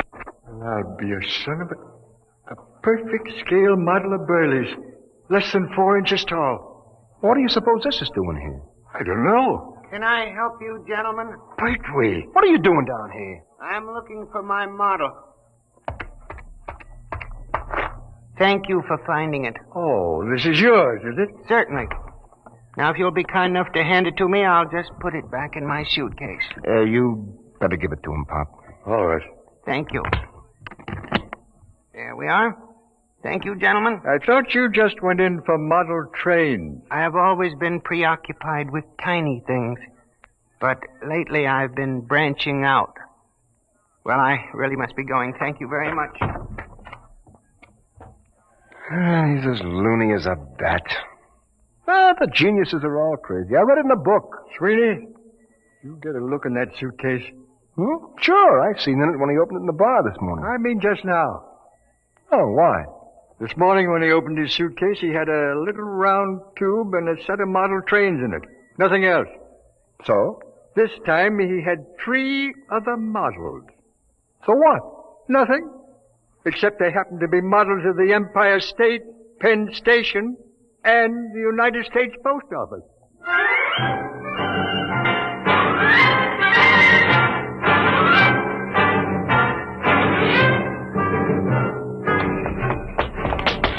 There he goes down the block, Pop. Wait, come back here. He's starting to run. Here's a cab. Come on.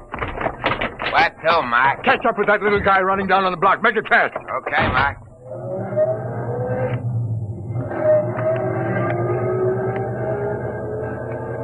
There he is. Hold it, Tabby, hold it. Come on, Sweeney. Hey, how about my dough? Hey, you bum! Stop, gentlemen. Stop, I warn you. Hey, Pop. He's got that little tube out of his suitcase. He's pointing. Grab him, Sweeney. All right, give me that thing. Let go of my arm. Give it to me. There. I warn you. Never mind the warnings. Just you come along with us. We're going to have a little talk. Take him up to the office, Sweeney. Pop. What? Where's the taxi? What? The taxi. If you look at the curb, you'll find your taxi. Jumping saints. Pop, look at it. Now, gentlemen, perhaps the world will believe in the validity of the Pertwee system of infinite acceleration.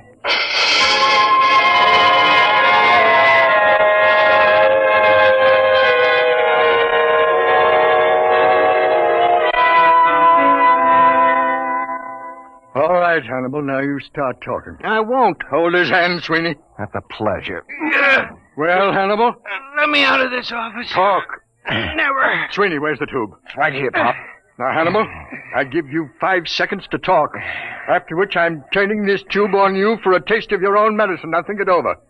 1, 2. No. 3. I hate them. Why should I save them? 4. All right. Put it away, please. That's better. Now, how did you do it? Many years ago, Einstein posed the theory that if an object were sufficiently accelerated, it would gradually flatten out and eventually disappear altogether.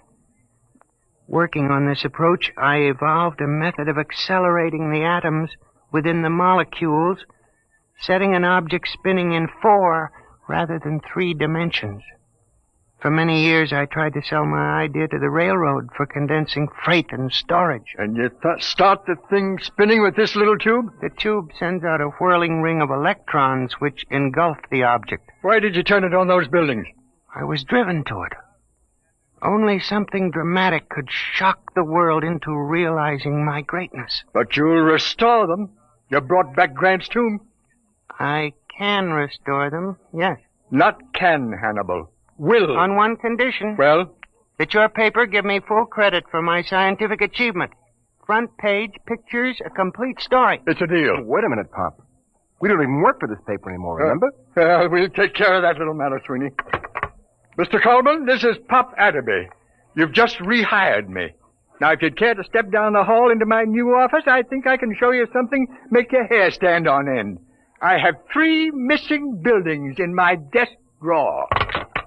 Well, he's on fire. Says he's coming down here to have me committed to an institution. Fine. All right, Atterby. All right. What's going on here? I fired you. I ordered you off these premises. If this is a joke, Well, Mr. Colburn, you see these models? What about them? What would you say if I were to tell you that these 5-inch models are actually the Empire State, Penn Station, the United States Post Office, and Burley's Bar, and a taxicab? All compressed 500 times. That there are people in them so tiny they can't see them. That even time is so compressed inside these buildings that movement is impossible. This is insanity. Who is this man? Sit down, Coleman. The show hasn't even started yet. Sweeney, put the taxicab out in the middle of the floor. Okay, Pop. Now, stand back. Hannibal, here's the tube. Now do your stuff. Stand back. Now. Good Lord. I don't believe it. It's getting bigger. I reversed the polarity of the spin very gradually. What's the idea of blocking traffic, you lousy bum? Hey, where am I? Hey, what happened? How did my cab get in this office? Take it easy, George. What is this? Who are you? Hey, ain't you the fare that skipped out on me? Hey, what is this, a bug house? Well, Mr. Coleman? I don't understand. But you do believe. Well, yes, I saw it right before my eyes. Okay, well, then here's the deal. You give our boy Hannibal a front-page spread with pictures. He'll take these other buildings back to the original sites and restore them just like they were, with our cameras getting exclusive shots. Now, is it a bargain? Is it a bargain? I may not be the best newspaper man in the world, but this is the biggest thing since Noah's Ark. You're rehired as city editor at your old salary. My old salary? All right. Plus a 500 bonus. There's a deal. Sweeney, call composing. Tell them to double the size of the front page. Have them hold it for a red banner full-page headline. Got that? Right. Hello, Albert. This is Pop. Listen, I want all photographers up in my office right away. Call research. Tell that girl to have Columbia send a battery of big shots over to the former site of Penn Station. Copy, Hey, Mac. Copy, boy! Hey, Mac. I'm busy, George. Sweeney, what's the word? Master. All right. What is it? All I want to know is, how do I get my hack out of this office?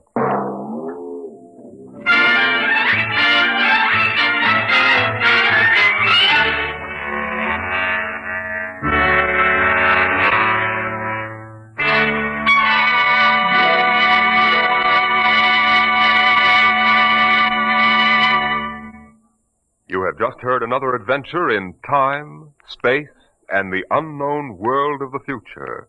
The world of... Dimension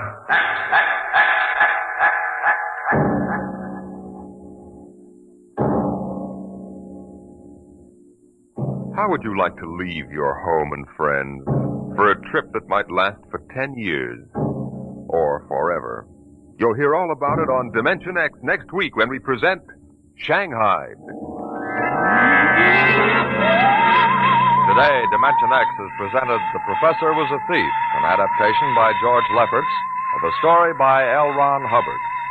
Featured in the cast were Arthur Maitland as Pop, John Larkin as Sweeney, and Jordan Gibson as the Professor. Your host was Norman Rose. Music by Bert Berman, engineer Bill Chambers. Dimension X is produced by William Welch and directed by Edward King.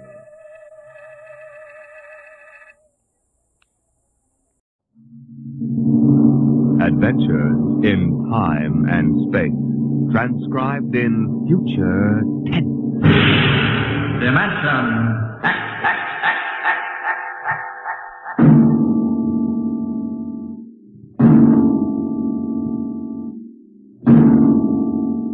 Can you predict what will come in 100 years, or in 10, or in the next minute?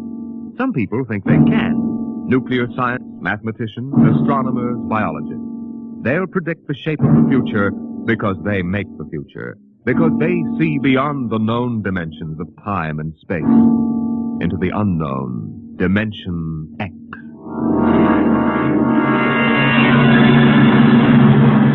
We go ahead now in time to 1965. We're on a vast concrete runway set in the desert of the Southwest. A giant metal ship stands before us, prow pointed for the stars.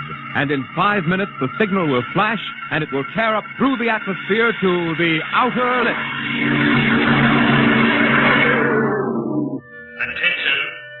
Attention. Clear field for takeoff. Clear field. 5 minutes, Steve. For takeoff. Warm her up, Charlie.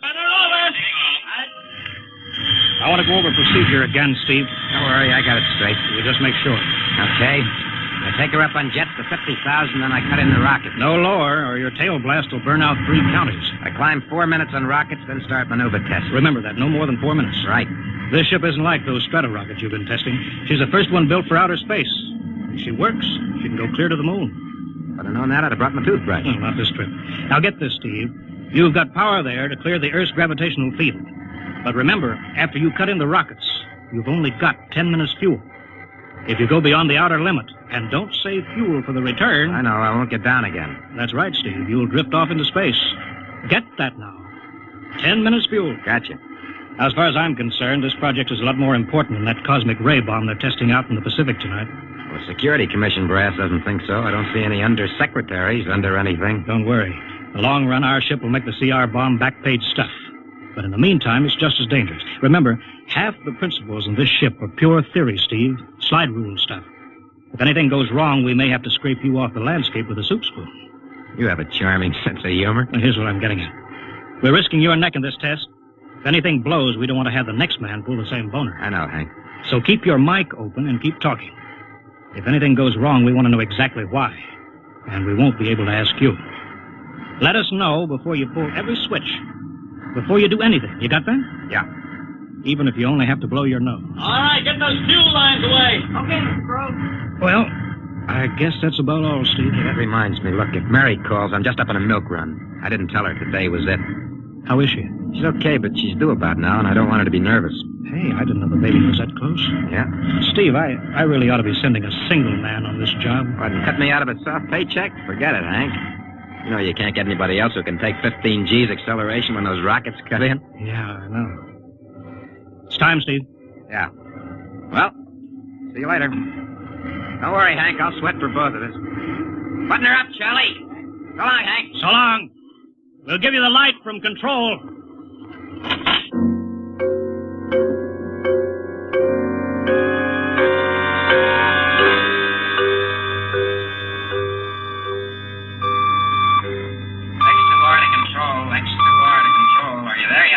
Okay, Steve. Got you on the speaker.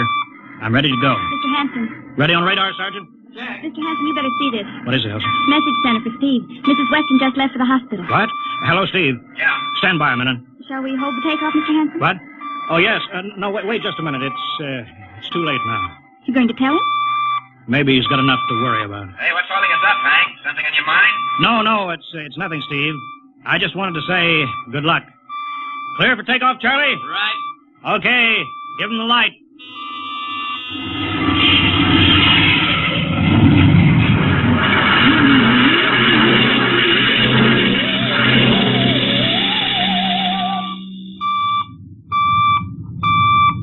All right, Steve, I'm reading you clear. I'm at 20,000. Airspeed 600. She's running fine. Soundproofing works. There's a third-degree waiver in the AGY pressure. Got that, Charlie? Check. Dead center on radar, Mr. Hanson. 50,000 now. Cutting out the port jet. Now the starboard. Off jets. Airspeed dropping. Opening the rocket ports. Switch sticks a little, Charlie. Oxy alcohol pressure is 350. All right, now I'm advancing the ignition key. Here goes rocket one.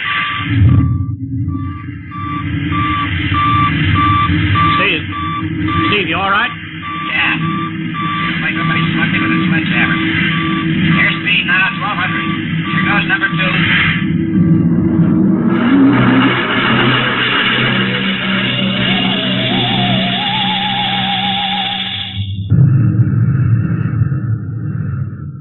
Hello, Steve. Elapsed rocket time is now 4 minutes. What's your altitude? Over to you. Speed 4,400. Still climbing. Altitude 297 miles. All right, you're at the outer limit. Level off for maneuver test. You've got exactly 6 minutes fuel left. Okay. Starting a 3-degree left bank. It's a little sluggish. There, it's all right now. There's a low vibration someplace. Maybe the cockpit hatch.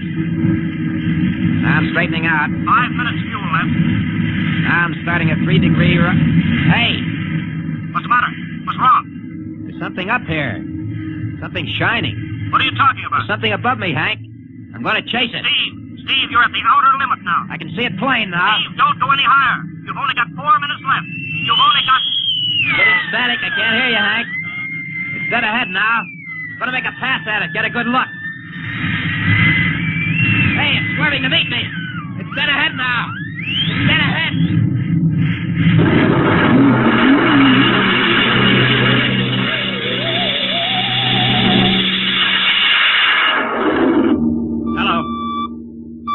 Hello, Steve. Steve, come in. 9 minutes fuel gone. Still no sign on radar. Hello, Steve. Steve, what's happened? Charlie, get out the crash squad. Tell the Army squadron to alert their search planes. Right. 9.5 minutes gone. Hello, Steve. What's happened? Who the devil is it? Charlie, Hello. for Mr. Hanson. Come in, Steve. We need a search squadron. Come in. No, Mr. Hanson's busy. Hello, Steve. Hello, Steve. 10 minutes, Mr. Hanson. That's the end of his fuel.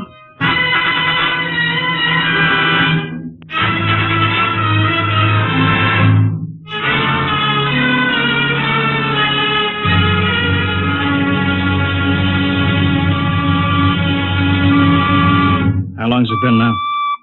10 hours, Mr. Hanson. Nothing more on radar, Sergeant? Screen's blank. Colonel Corelli called in.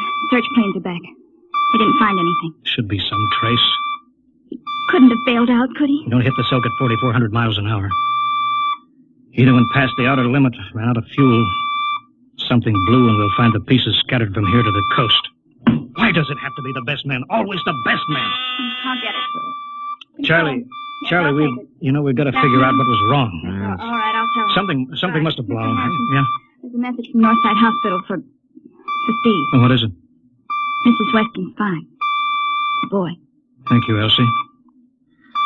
It's a boy, Charlie. Oh. Fine. It's a boy. He didn't even know she went to the hospital.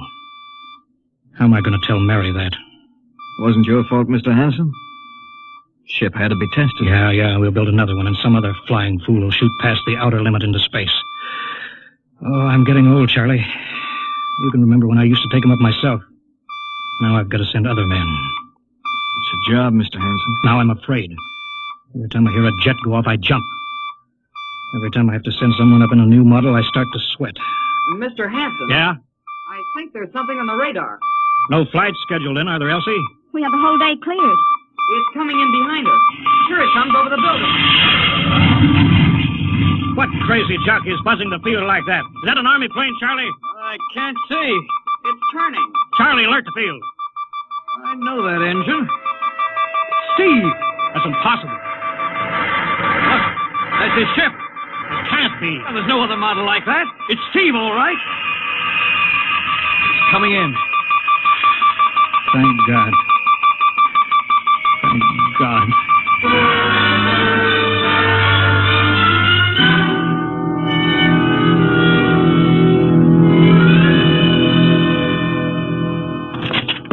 All right, sit down, Steve. The quicker we get this done, the quicker you get over to see Mary and the baby. Hank. Elsie, give the order to check and refuel the rockets. I don't want anybody in here till I get Steve's reports. Bury any calls. All right, let's have it. What the devil happened to you? Hank, does that cosmic ray bomb still go off tonight? What are you talking about? Straighten out, Steve. Where you been for the last 10 hours? Listen, Hank, there's something more important. Come on. I've got to get a report on the screen to Washington, so let's have it. I've got to know how you stretched 10 minutes fuel to keep you in the air for 10 hours. Now, one thing before I talk. Look, have the Steve. Geiger men run over the ship before they refuel. What'd you run into? So help me, Hank, I don't know. We better check and make sure it isn't radioactive. Elsie, add a Geiger report on the standard check. Steve, maybe we better have the doc look you over, too. No, I'll be all right. They said I'd be all right. They? Look, son, I know you've had a tough time, but we've had this field on the alert for 10 hours. One of the Army boys cracked up looking for you, and he's hurt bad. So let's have the story. Let's have it straight. I don't know how to tell you. Hank, I saw something up there. At 300 miles? I chased something up there, Hank, and I caught it. Now, don't hand me that, Listen, Steve. I was cruising along, just starting the right bank, when I spotted something. It must have been going about half my speed. It was egg-shaped and smooth. I made a pass at it, and I was coming back for another, and then there was a humming sound. Humming? A sort of vibration. And I blacked out. I was headed straight for it at 4,400 miles an hour. I thought it was going to be the biggest smash since Hiroshima, and I guess they were drinking that bottle. Never mind that, Steve. What happened? I came to inside their ship. Uh-huh. Steve, this whole thing has been a devil of a strain on you. I'm going to call Major Donaldson from the Army base. Ask him to sit in. The psychiatrist? Yeah, that's a good idea. Let him run his tests. He'll tell you I'm not kidding. Because, Hank, unless I miss my guess, I've just been tipped off to the way the world ends.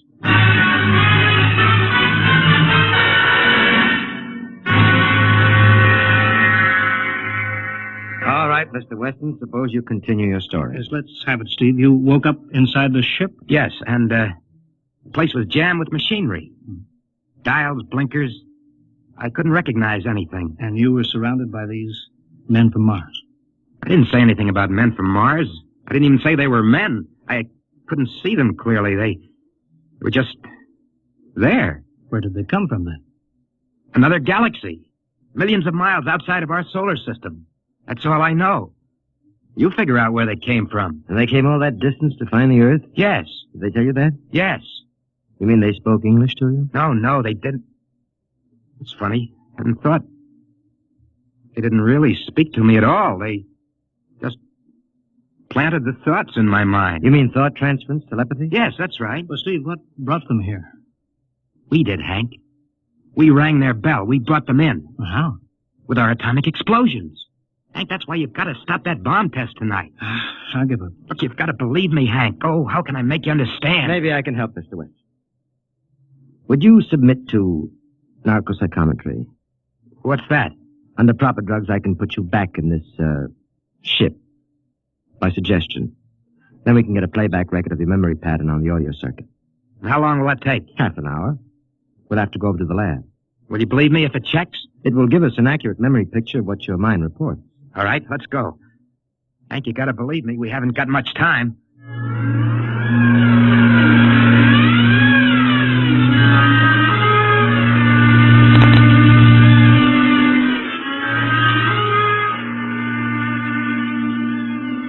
You should be getting drowsy now. Count backwards from 10. 9, 8, 7, 6.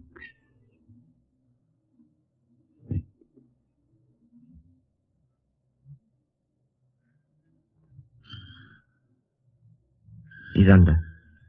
Now we attach the head plate electrode. The cortical pickup. Look out for that wire, Mr. Henson. 3-0 setting. 31.3. Now throw that switch, Mr. Henson. I have to start him off by suggestion.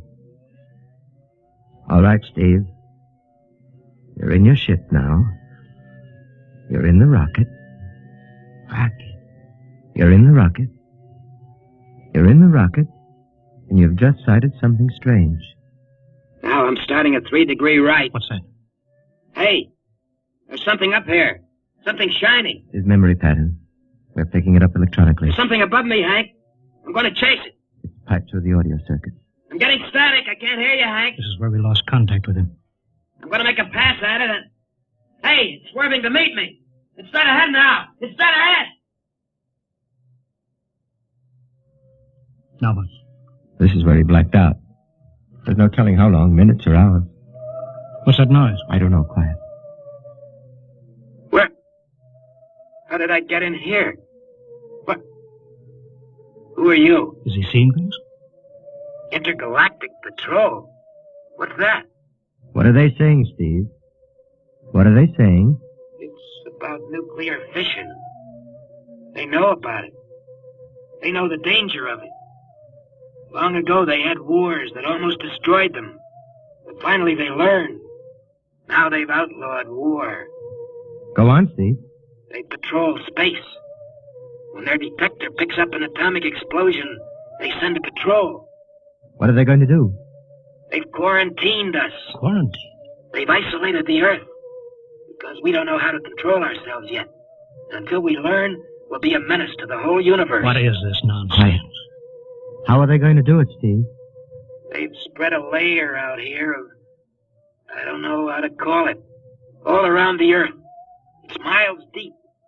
When there's an atomic explosion on Earth, the radioactive particles will drift up to this layer and set off a chain reaction. It'll go around the world in microseconds.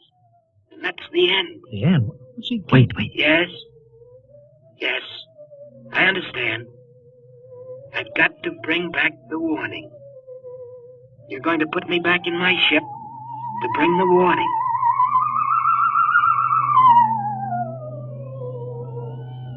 Now what? Blacked out again. I guess that's all. What does all that mean? It's what he remembers. Don't think that really happened. No. Narcopsychometry circuits produce what he remembers. It just means that Steve believes this happened. I don't like to see this. I've seen too many top pilots snap. Steve is the best I've known. How bad do you think he is? Frankly, outside of the presence of this well-organized hallucination, there's no sign of unbalance. May not be too serious. If he had a more plausible story, I'd be inclined to believe him. Warning. Hank. It's all right, boy. Did you hear it, Hank? You understand? Sure. We've been quarantined. Let me give you something to make you sleep, Steve. Don't you understand? They fixed it so that if we set off one more nuclear explosion, that'll be it. Of course. Don't roll your sleep down. You don't believe me. Now, take it easy, Steve. For the test tonight, They're setting off the CR bomb. Hank, what time is it? 11:20. Well, it's scheduled for midnight. Hank, we gotta stop that bomb. Steve, let Donaldson give you the hypo. Hank, you've gotta believe me. I saw them. I got the warning. If we touch off that bomb tonight, it'll be the biggest galactic 4th of July of all time. The whole Earth will go up like a Roman candle. April 10th, 1965, the end. Now, look, Steve, you better calm down. Don't you want to see Mary and the baby? You've got a new son, remember? Yeah, that's just it, Hank. I want to see my son. I want him to live. If that bomb goes off, Hank, we've got to stop them. Mr. Hanson, I think we'd better get over to the base hospital. Hank, you've got to believe Yeah, me. sure, Steve. Maybe there is something to it. Look, it's out of your hands. I'll put it in a report and shove it into Washington in the morning. In the morning? There isn't going to be any morning, Hank. Don't you understand? You've got to call Washington now. Get the head of the Security Commission and postpone that test. Now, you know I can't do that, Steve. My neck would be out a mile. Besides, this is 1965, not 45. 20 countries have atomic bombs now. What's the use of stopping just this one? The rest will keep right on popping them. Well, then we'll have to call an international conference. Can't you understand, Hank? The first one that goes off finishes us at the end. They've given us the quarantine warning. Steve, I think you'd better go with us to the base hospital. Look, Steve, we can call up for a detail if we have to. All right. I'll go with you. You don't need a straitjacket. That's the way, Steve. You'll probably feel better by morning. Let's go.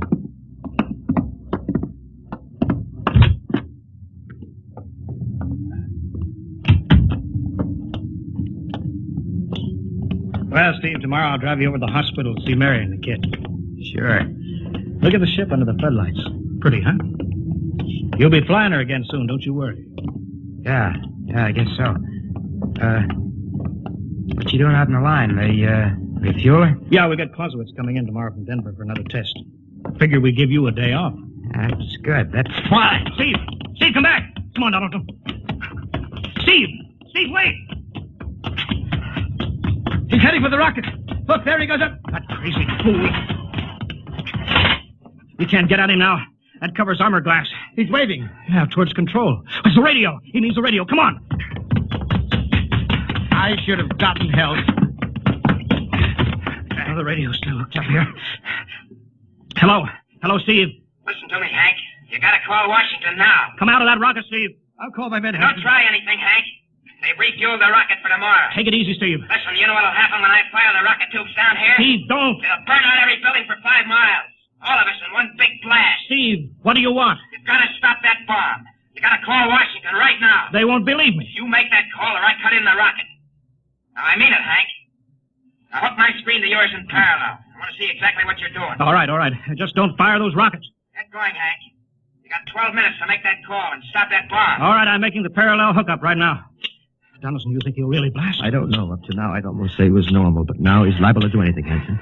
Steve, there, you getting it on your screen? Yeah. Now, put that call through. All right. Operator. Visit screen to Washington. The visit-screen circuits are busy, sir. If you'll try again in half an hour. This is Security Commission priority. Break in, get me a line. Yes, sir. Just a moment, please. 10 minutes, Hank. Listen, Steve, I'm trying. Ready to take your call, sir. Washington, Security Commission 3. This is urgent. I want Undersecretary Herbert Ames. Washington 3. 1 moment, please. Hurry, will you? 1 moment, please. What time is it, Donaldson? 11:51. Do you think he'll fire those rockets? He might. Washington? Visit screen 3. Mr. Herbert Ames, please. That is a coded exchange. I cannot accept your call without clearance. Get it through, Hank. Listen, Washington, put it through. This is Mr. Hanson at San Marco Air Base. This is a priority call. I'm coded. 1 moment, please. I will check your code number. Get that through, Hank, and that bomb goes off at 12. Will you be reasonable, Steve? Your call has cleared, San Marco. Washington, visit screen 3. Herbert Ames, please. Security Commission Ames. Listen, Ames. Hello, Hank. Ames, you gotta get me to the chief. Are you kidding? He's at the test control room. Yes, I know, but get him for me. What's up? You look lousy. Or is it a bad circuit? There's no time. I've got to get him before the test. It's about the CR bomb. I can't take that responsibility. Get that through, Hank, or I blast. Hey, what's going on there? Ames, my project has a high enough rating. This is a priority A call. What? Okay, it's your neck. I'll try to get him for you. He's in the control room, so you'll have to switch off your screen and speaker and go on earphones. Too much going on in there. Security ruling. You hear that, Steve? I've got to cut the incoming screen. All right, but don't try anything. 8 minutes, Hank. Hello? What? You got him, Hank? Yes. This is Hanson at San Marco. No, sir. Priority A request to cancel the bomb test. No, I'm serious. This is deadly serious. We sent the X-2 JTR up today to the outer limit. We uncovered evidence. Yes, on the automatic instruments. What's that? No possible chain reaction. No, I can't tell you the whole story. There isn't time here. Yes, I'll bring the readings into Washington in the morning. You've got to postpone the test till you see them. Look, I've worked on contracts for the Commission for 10 years. Yes, I have complete confidence in my information. You can record that. All right, I'll call you back immediately. Bye. Hank? He's agreed to cancel, Steve. The bomb won't go off. All right, boy. You can come down out of that ship.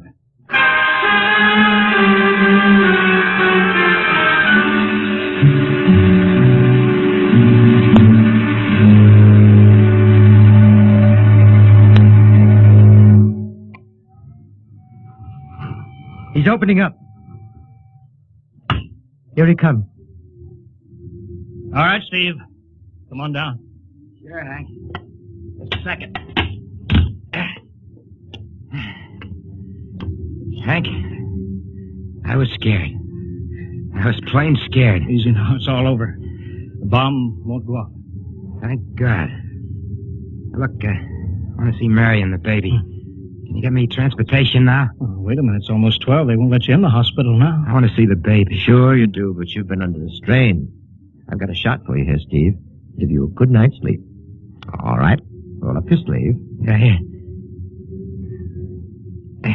There, that'll make you sleep.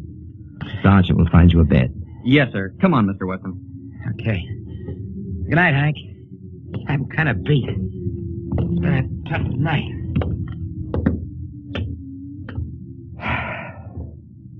It sure has. I thought for a minute he was going to blast those rockets and send us all to Kingdom Come. Yeah. Quite a stunt getting the ray bomb test called off. It isn't called off. But the chief said... Ames couldn't get the chief. I was talking to a dead circuit. Bomb goes off in a couple of minutes. Oh. Poor Steve. Was one of the best. He was the best. 1 in 10 million. Some story of his, poor guy. For a while, he almost had me believing that quarantine. That's a very common delusion. End of the world. Yeah. I suppose so. It's a nice night. Never saw the stars so bright. We better be getting in. That wind is cold. Well, the bomb goes off in 30 seconds. Poor Steve. You know, Hanson, there's just one thing. Yeah? It's outside my field, but I'm curious. How did he keep that ship in the air for 10 hours with only 10 minutes fuel?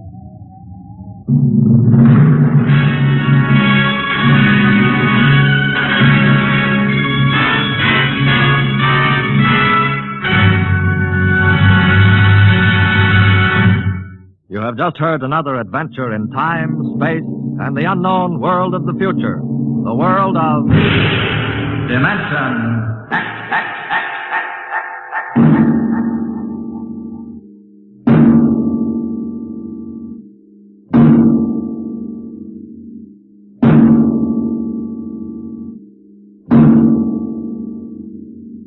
Next week, a star of the future appearing on the program of the future, Dimension X.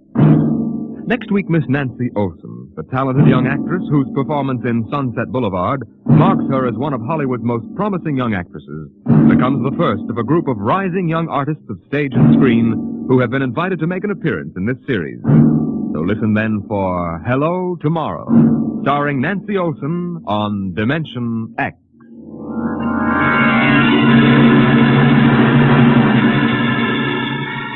Tonight, Dimension X has transcribed The Outer Limit, written by Graham Dorr and adapted for radio by Ernest Kenoy. Featured in the cast were Wendell Holmes as Hanson, Joseph Julian as Steve, and Joe DeSantis as Donaldson. Your host was Norman Rose. Music by Albert Berman, engineer Bill Chambers. Dimension X is produced by Van Woodward and directed by Edward King.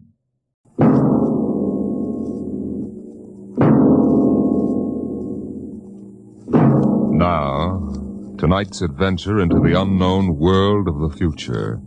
The world of Dimension X, where anything can happen.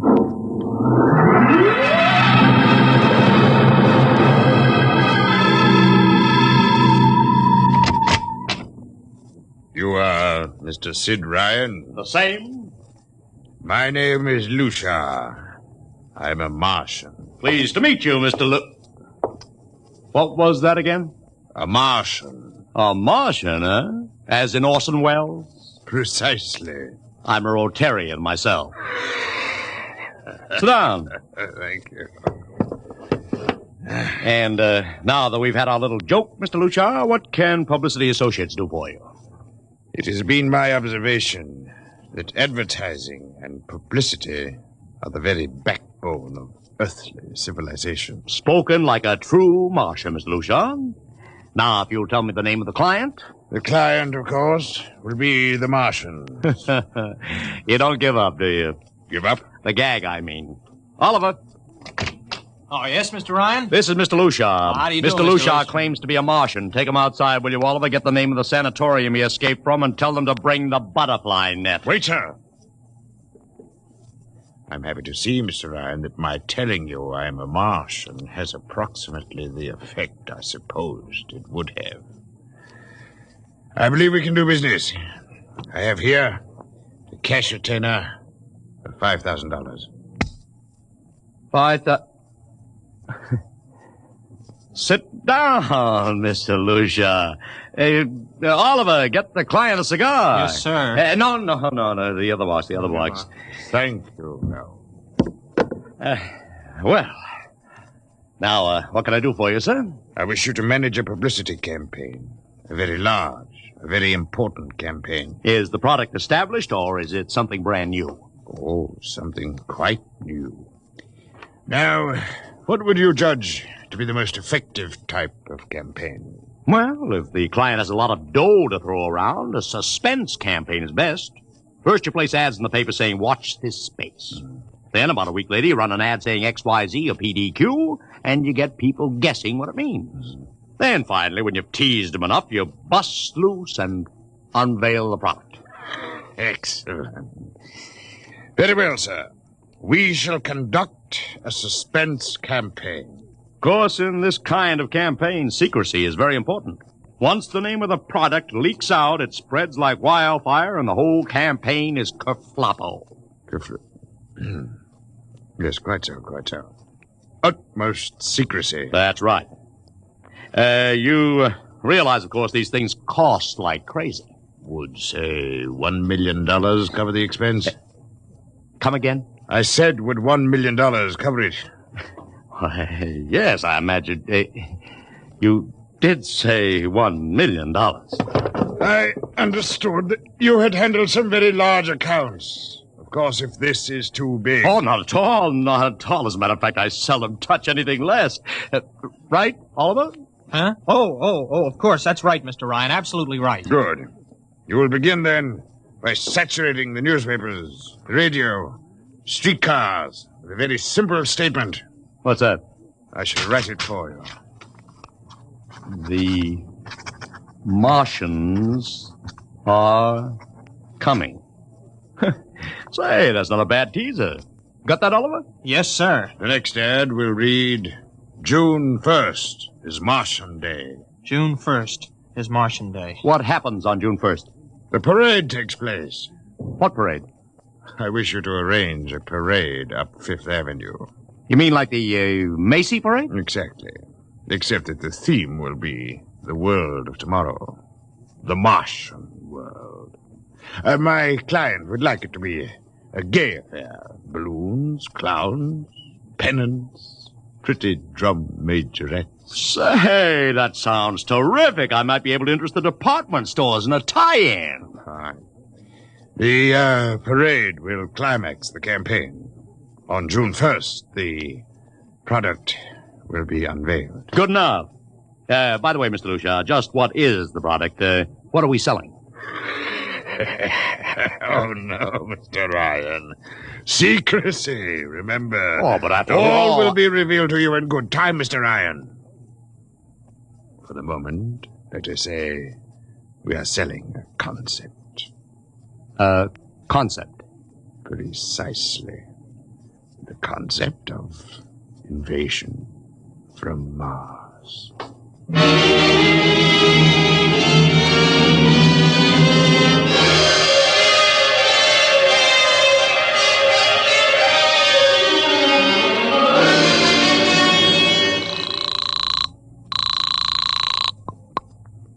Benny Marcus, please. This is Benny. Benny, this is Sid Ryan over at Publicity Associates. Listen, Benny, how you fixed for midgets? I got midgets. Fine. I need 40 midgets for a parade. 40. June 1st. And listen, Benny, I want them dressed in little spacesuits. What? You know, like men from Mars, okay?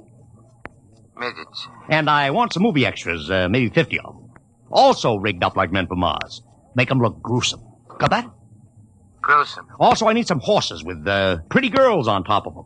Maybe you can get that bunch from Maroney's Traveling Circus. The ones we booked for the Fireman's Parade in Albany last year. I'll try, Sid. And never mind the expense. Just get me the talent, okay? I gotta hang up now. Call me back, Benny. How you doing, Oliver? Oh, fine, Mr. Ryan, just fine. We got full-page ads in all the dailies and 10-second spot announcements on every local station, but it's costing a fortune. The more it costs, the bigger our percentage. Spend like you are going to the electric chair, Oliver. Yes, sir. How you making out on the parade? If it comes off, it'll be the biggest thing since Barnum invented the midget. I've got Macy's, gimbals, and sacks to contribute floats. Everything is built around the Martian theme, see? Even the horses will have long feelers attached to them and funny-looking extra legs. It'll be sensational. Oh, yeah, it sounds fine, only... Only what? Oh, Mr. Ryan, we don't even know what we're selling. Oliver, my boy, do you think old Sid Ryan has been sitting here spending all this moolah and not putting two and two together? You mean you know who Lushar represents? Just by accident, understand? I have learned that Century Pictures is making a big new epic. A space opera entitled Invasion from Mars. Get it? Oh, I begin to see. Also, by mere coincidence, it happens to be the premiere sometime around June 1st. You follow me? But, Mr. Ryan, Century has an exclusive contract with New Features Syndicate for all their publicity. Suppose Century Pictures doesn't like the way New Features is handling their stuff. They want to get out of the contract, but New Features says no. So they have to get around the contract. A man named Lushar, client unknown, starts publicizing the Martian invasion. Need I go further? Oh, I get it, Mr. Ryan. Gee, I suppose I should have thought of that. No, Oliver, that's what I like about you. You're so innocent.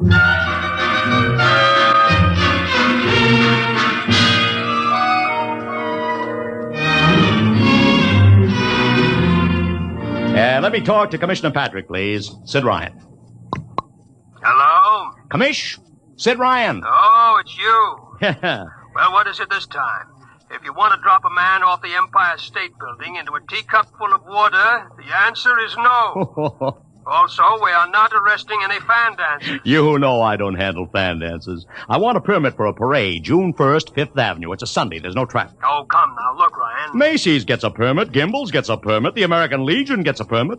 The Sons of Erin march every time Morton Downey sings the Wearing of the Green.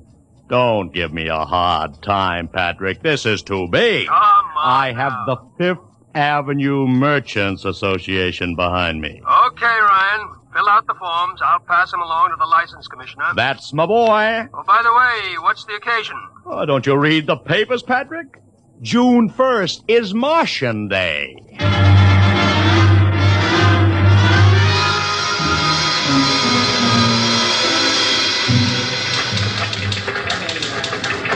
Well, Mr. Ryan, how is the campaign going? Like fire, Mr. Lushar, like fire. Everybody and his brother is going along with the gag. Yesterday, we distributed 50,000 Martian hats to school kids. I even arranged for Commissioner Patrick to accept a $50,000 check for the Policeman's Benevolent Fund from the man from Mars.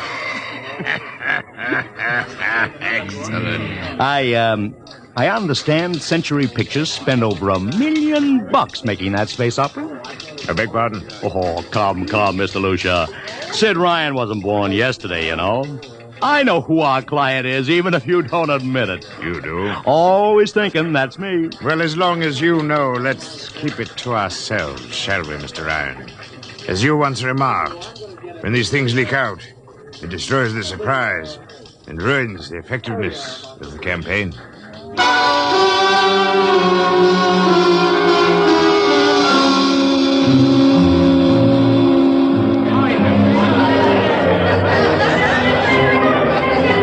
Ladies and gentlemen, this is Ron Heileman speaking to you from our portable transmitter atop the reviewing stand for the much-heralded Martian Parade on Fifth Avenue. It's a beautiful sunlit day here in New York. A perfect day for a parade. And the streets are packed with thousands of spectators, all eager to find out what this is all about. There's an air of shrill expectancy.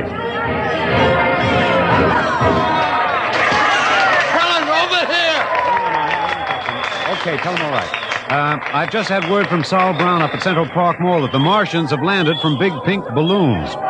And while we're waiting here for the arrival of the parade, we brought some people up to our microphone to tell you their reactions to this spectacular affair.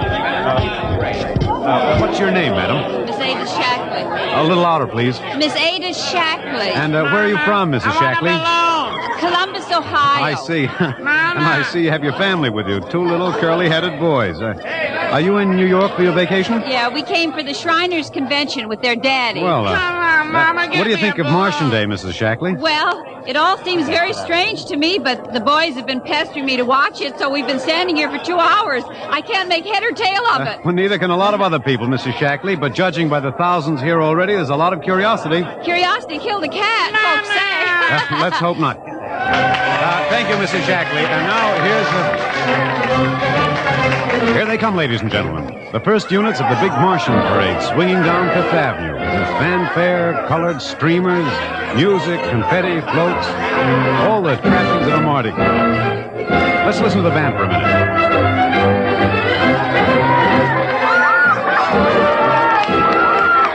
Here in the vanguard, the whole troop of little midgets in weird-looking pink and blue spacesuits, carrying Rube Goldberg weapons with signs painted on them. I can read one which says Atomic Blaster. Another has a placard reading, We're Martian through Georgia. And here come the clowns, laughing and falling all over each other. They're giving free sugar candy to the kids along the way. Yes, ladies and gentlemen, there's a happy, laughing crowd along Fifth Avenue today. A true reflection of the great sense of humor and good nature that makes America the place it is. Why, only... What's that?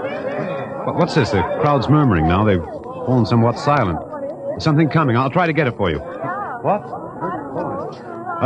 Ladies and gentlemen, here comes the Martian contingent.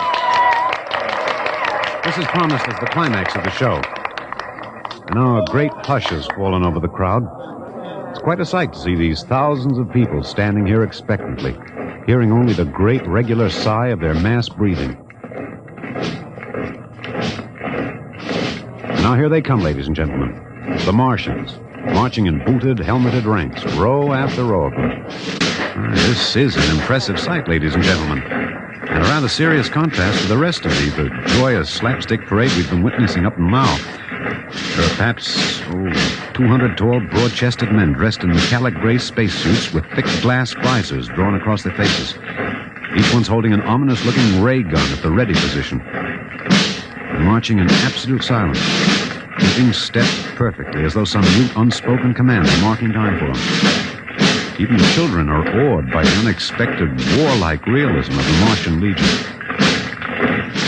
And now the first ranks of the Martians move past us down Fifth Avenue toward the reviewing stands at the square. No one moves. There, a woman, ladies and gentlemen, just dashed out into the street. For what reason, I don't know. She just slipped through the police cordon somehow. They're after her now, but she's already reached the ranks of the marchers, and she's trying to lift the visor of one of the Martian spacesuits. Wait. She's fallen. She screamed and then fell forward in a dead faint. The Martian column keeps right on coming. Unless they break ranks, they're going to trample her. No. The policemen have got her now. They're dragging her away, out of the way. Trying to revive her now. What's that? All sorts of rumors have begun filtering back through the crowd. Some are even whispering that the woman's dead. We don't know yet, but whatever's happened, the incident seems to have cast a slight shadow over the mood of the crowd. The carefree holiday air seems to have vanished. The crowd's stirring uneasily, a little disturbed at what we've just seen. Nothing to be alarmed at, however. It just seems a shame that anything like this should happen to spoil our enjoyment of the Martian Parade.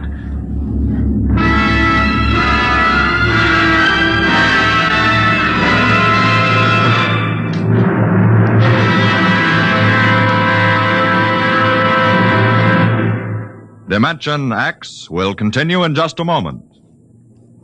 It's National Wheaties Week. Want to take that again, Frank? Oh, sure.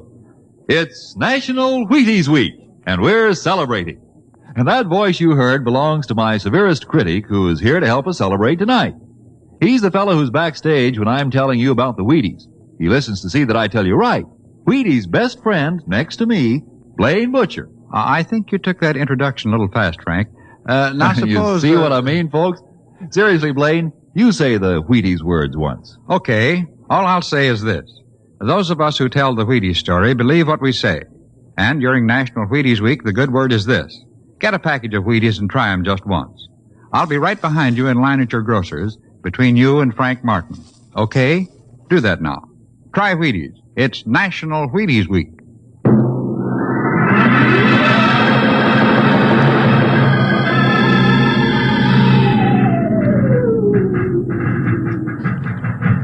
Mr. Ryan, did you see that? A woman fainted. She ran out into the street to get a close look at the Martians, then she screamed and fainted dead away. I'm well aware of that, Oliver, since I paid her $50 to do it. What? The dramatic moment, Oliver. The stock and trade of the good publicity, man. Relax. Holy smokes, you sure think of everything. For my share of this deal, roughly $100,000, I can afford to think of everything. Shut the window. Oh, okay, but don't you want to see the finish? We'll go down to the reviewing stand for the finish. Right now, I want to make a phone call. By the way, where's Lucia? I haven't seen him. Well, close the window, Oliver. Well, okay, Mr. Ryan.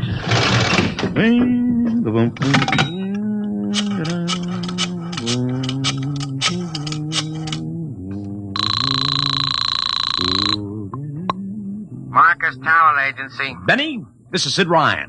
Oh, say, listen, Sid, I was going to call you. I'm awful sorry about those Martians. What do you mean, sorry? They're terrific. No, don't joke, Sid. I mean it. Oh, I mean it, too. They're great. Are you in a bag? Never felt better. You mean it, don't you? Of course I mean it. What is this? There are Martians in the parade? About 150. Of course, I only ordered 50, Sid. but under the circumstance... Sid. What is it? Sid, don't you know I couldn't get you a single movie extra? There's a studio strike in New York. Huh? Wait a minute. Where'd these guys come from if you didn't hire them? I don't know. Hold on. Oliver? Oh, yes, Mr. Ryan? Did you hire those Martians? Well, no, sir. I didn't... Benny, this is on the level, isn't it? Honest, Sid, Okay, Benny, I'll call you back. What's the matter, Mr. Ryan? I don't know. Just don't know. Wonder if Lucia hired him. What's Century Pictures number? Tremaine 4, 1000. Tremaine 4, 1000. Century Pictures, the studio of the stars. Give me Marty Sanford, your publicity director. One moment, please. Sanford? Marty, this is Sid Ryan. Oh, hello, Sid. How's it Fine. Listen, Marty, this is dead serious. On the level, get it? What's wrong? I've got to locate Lucia. Lou who? Lucia, come on now, Marty. This is life and death. The guy you sent over to hire me for the invasion picture. I never heard of a guy named Lucia. And, what invasion picture? Invasion from Mars, the space opera. Are you batty? Marty. That picture was shelved last month. What? Sure, back in the can.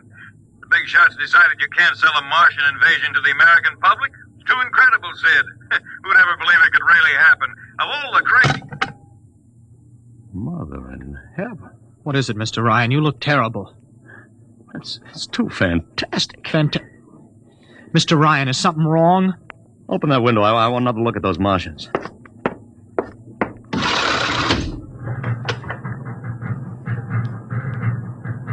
Look at them. Oliver, you were in the Army. Could 150 movie extras learn to march like that in, say, 24 hours? No. Not in 24 days, Mr. Ryan. Not a second's hesitation. Not one out of step. Look at the way they carry those ray guns at the ready. The only other time I've seen troops march like that was on a film of the Nazi SS troops marching through the streets of Paris. Mr. Ryan. Oliver, get down there. Find that woman who fainted. Her name's Gloria Montez. Get her up here. Make it fast.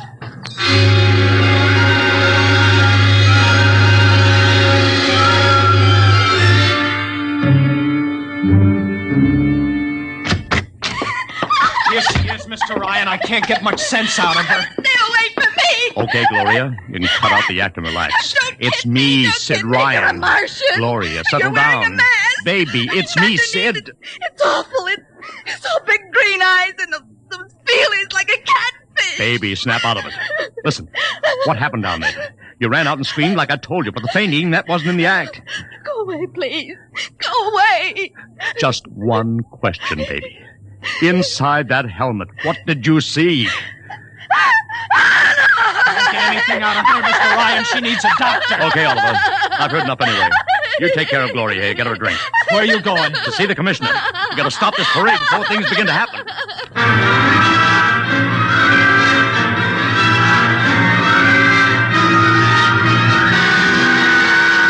Okay, Ryan, what's the beef? Listen, Patrick, I don't know what it is, see, but something's wrong. You've got to stop that parade. I suppose you'd like the riot squad. That would get you a front-page spread on every paper in town. Now, look, Ryan, I've got no time for your cheap publicity gags. I'm a busy man. Listen, I'm trying to tell you I don't know where those Martians came from, who they are, anything about them. Oh, Ryan, I'm wise to your tricks. Now, if you let the sergeant show you out... You won't do it, huh? An honest citizen appeals for protection and you refuse. I most emphatically do. Now beat it. All right, Patrick. I'll go right to the mayor's office. I'll have you busted flatter than the fried egg. Go ahead. I'm sure His Honor will be glad to toss you out on that phony nickel-plated skull of yours.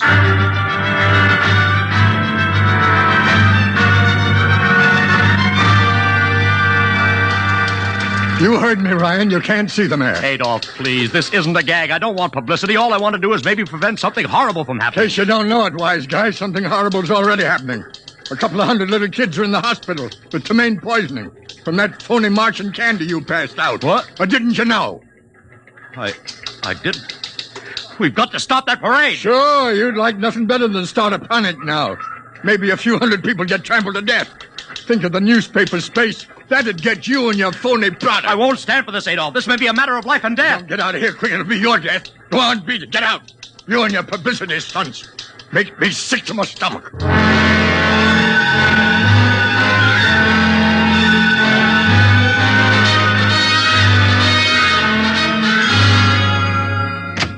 Oliver! Oliver! Oliver, where are you? Oliver! Oliver! It is useless to scream at him, Mr. Ryan. Your friend is quite dead. Lucia. He wanted to run to the police with some story about a Martian invasion. I found it necessary to restrain him. Restrain him, you stinking murderer! Now, Mr. Ryan, collect yourself. After all our planning, it wouldn't do to have everything spoiled now, would it? Lucia, I'll start talking and talk fast, because when you get through, I'm going to take you apart piece by piece. What's this all about? Surely you know, Mr. Ryan. After all, you've been publicizing it for months. You see, before colonizing your planet, the Martian government sent some of us as scouts in advance, disguised as Earthmen, of course, to study your habits, your weaknesses. We found that the people on Earth are predominantly conditioned by advertising and publicity. And so we conceived the idea of treating our entire invasion as a vast publicity stunt. Clever, yes? After all, Mr. Ryan, who would suspect an invader who advertised his invasion in the newspaper, invited the public to his surprise attack, and spent millions publicizing his plans? Holy jumping... You've done very well, you see. Then there was no product. Ah, but there is a product. The product is death. What are you trying, Lucia? We Martians are a humane people, Mr. Ryan. We do not like to destroy thousands where a few hundred will suffice. In exactly 2 minutes, our troops will treat the world to a spectacle of death, which will bring the rest of your planet to its knees in horror. Nations will clamor to surrender. Perhaps, Mr. Lucia, but not if I can help it. No!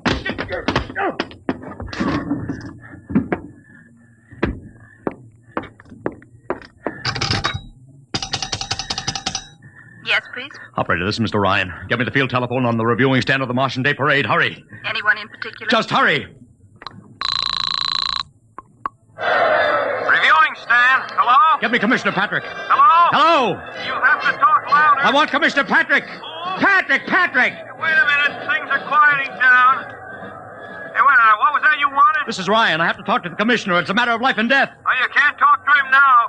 The Chief Martian is presenting the PBA check to him. The Martians are going to fire a salute. Listen, you gotta stop him. What? Stop him! I'm sorry, Mr. Ryan. I can't hear you. Idiot! The worst is going...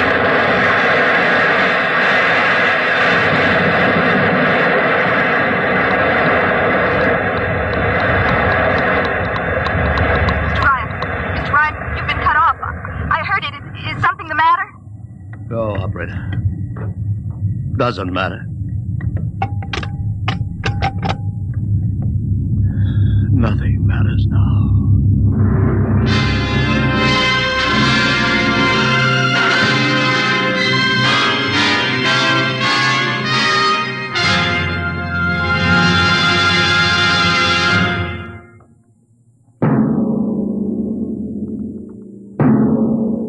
Tonight, Dimension X has transcribed The Parade, an original radio drama written by George Lefferts. Featured in the cast were Joseph Curtin as Ryan, Barry Kroger as Lushar, and Alexander Skirby as Ron Heilman. Your narrator was Norman Rose. Music by Albert Berman. Engineer Bill Chambers. Dimension X is produced by Van Woodward and directed by Edward King.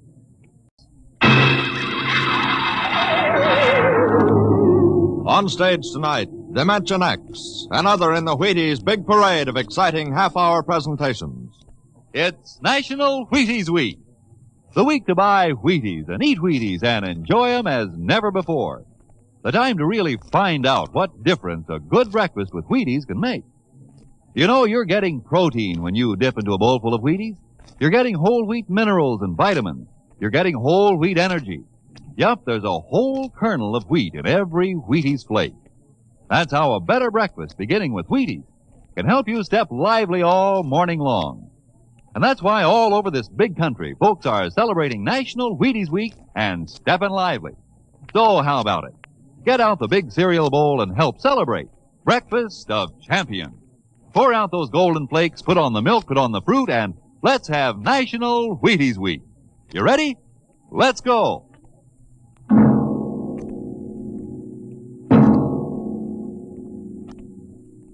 Tonight, Dimension X presents The Martian Chronicles, a dramatization of the new novel by one of our most brilliant young science fiction writers, Ray Bradbury.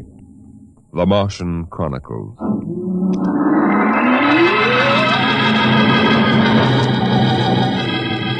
January in the year 1999. 1 minute it was Ohio winter with doors closed, the panes blind with frost, icicles fringing every roof, children skiing on snowy slopes. And then a long wave of warmth crossed the small town, a flooding sea of hot air. Bye, Mom. I'm going out. William McClellan, you come back here. You know you can't go out in winter without a coat. Do you want to catch your death of cold? But it isn't cold. It's warm outside. It's rocket summer. Rocket summer? You know, like Indian summer. The rocket lay on the launching field, blowing out pink clouds of fire and heat, cracking the icicles, melting the snow, making summer with every breath of its mighty exhausts. It seared the faces of the watching crowd and drove them back. And then they saw the red fire and heard the big sound as the silver rocket shot up toward Mars and left them behind on an ordinary Monday morning on the ordinary planet Earth.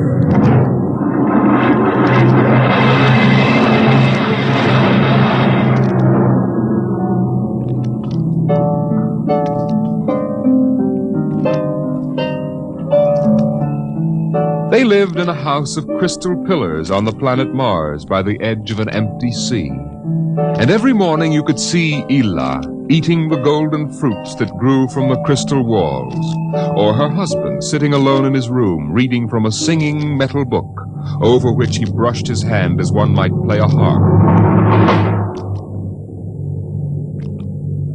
Ela and her husband were not old.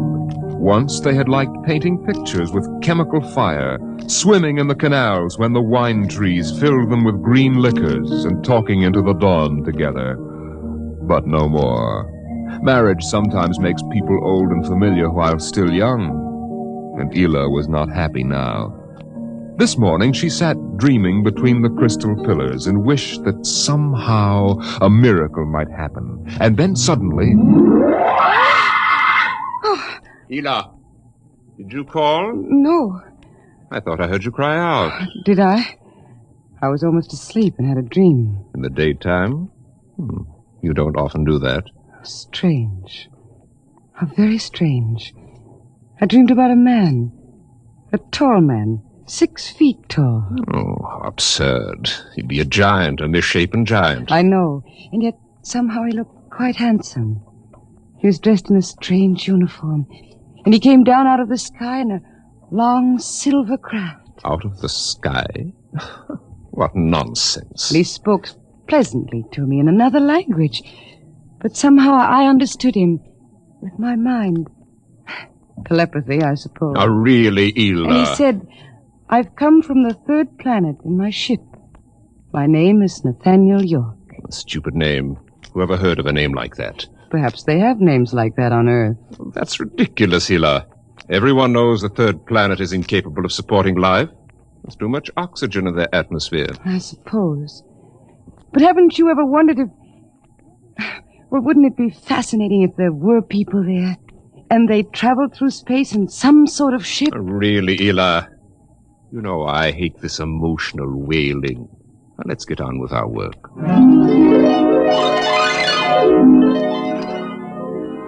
Evening came. The twin white moons of Mars were rising, and the house closed itself in like a giant flower. A wind blew among the pillars, stirring Ela's russet hair, crooning softly in her ear. And it was then that she began singing the song. Drink to me only thine eyes, and I will pledge with mine. Ela, what's that song? I don't know. What do you mean you don't know? I've never heard it before. Did you compose it? No. Yes. No, I don't know, really. I don't even know what the words are. They're in another language. It was part of the dream I had, I guess. Oh. You know, you haven't been yourself lately. It might do you good if we went away to the Blue Mountains for a week or so. What? Did you hear what I said? I'm sorry. I was watching the sky. You're certainly interested in the sky tonight. It's very beautiful. Well, what about my suggestion? Shall we leave for the Blue Mountains in the morning? You mean go away now? Oh, no. No? Why not? Why don't you want to go? I don't know. I just don't want to, that's all. Oliver kiss in the cup, and I'll not ask for... Ela, I'm sick of that silly song. It's late. Let us sleep.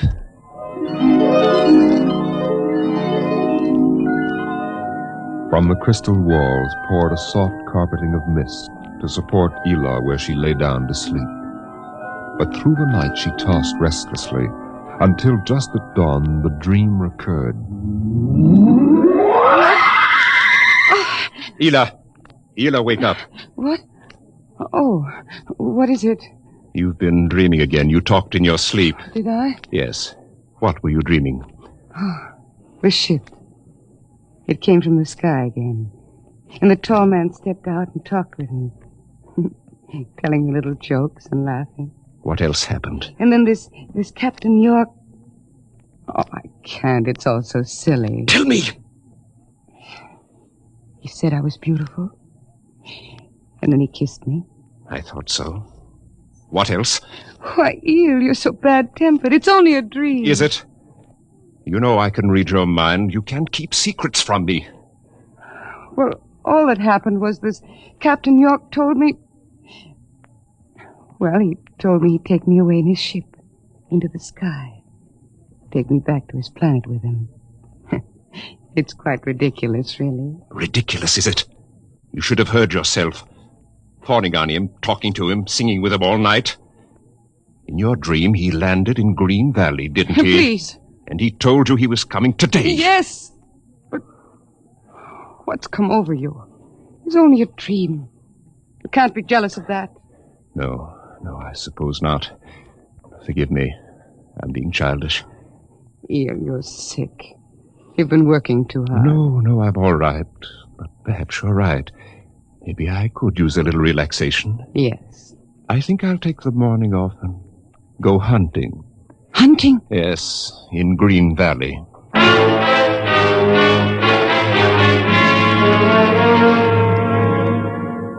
Numbly, she watched him go to a closet and draw forth an evil-looking weapon. And then her husband was gone, walking toward Green Valley. And Ela waited, watching the sky for an unknown thing, trembling with a nameless fear. And then it happened. A whirring, rushing sound. The warmth as of a giant fire passing in the air. The gleam of metal in the sky. He's come. It's true. The dream is true. The rocket vanished over the hill. The sky was empty again. And trembling, Ela waited again, looking toward Green Valley and seeing nothing. Listening for sounds and hearing nothing. Until a shot sounded. Very sharply, the sound of the evil weapon. Oh, no. No. Her body jerked with the sound, and she wanted to scream and never stop screaming. For now she knew the dream could never come true. There was nothing left but the song, the strange and fine and beautiful song. Drink to me only with thine eye, and I will pledge with mine, or leave a kiss within the cup.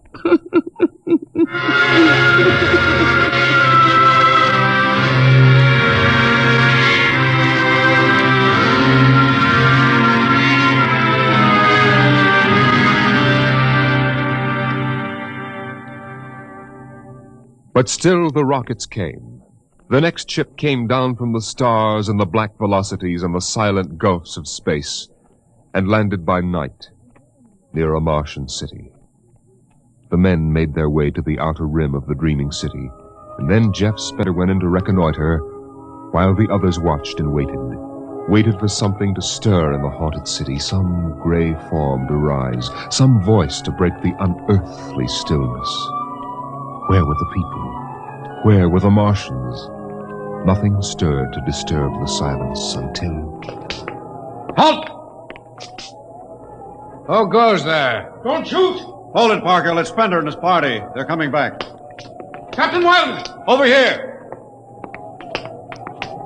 Well, Captain, we've searched the city. People were living here last week. People? Martians. Where are they now? Dead. Dead? What did they die of? You won't believe it, Captain. Chickenpox. Good Lord, no. Yes. No resistance to an Earth disease, I guess. So the other rocket did get through to Mars. It looks like it, Captain. God only knows what the Martians did to them. But at least we know what they did to the Martians. You mean they're all dead? Yes. This planet is through. Hey, you hear that, guys? We're safe! Break out a bottle, Cookie. Let's have a drink to celebrate. Stop it, Parkhill. Put down that bottle. What's eating you, Spender? The planet's ours now. We got to christen it, don't we? I christen thee the city of... I christen... Hey, Park Hill City. Park Hill, I warned you! All right, Spender, that's enough. That'll cost you a $50 fine. Cookie, McClure, take care of Parkhill. Spender, you come with me.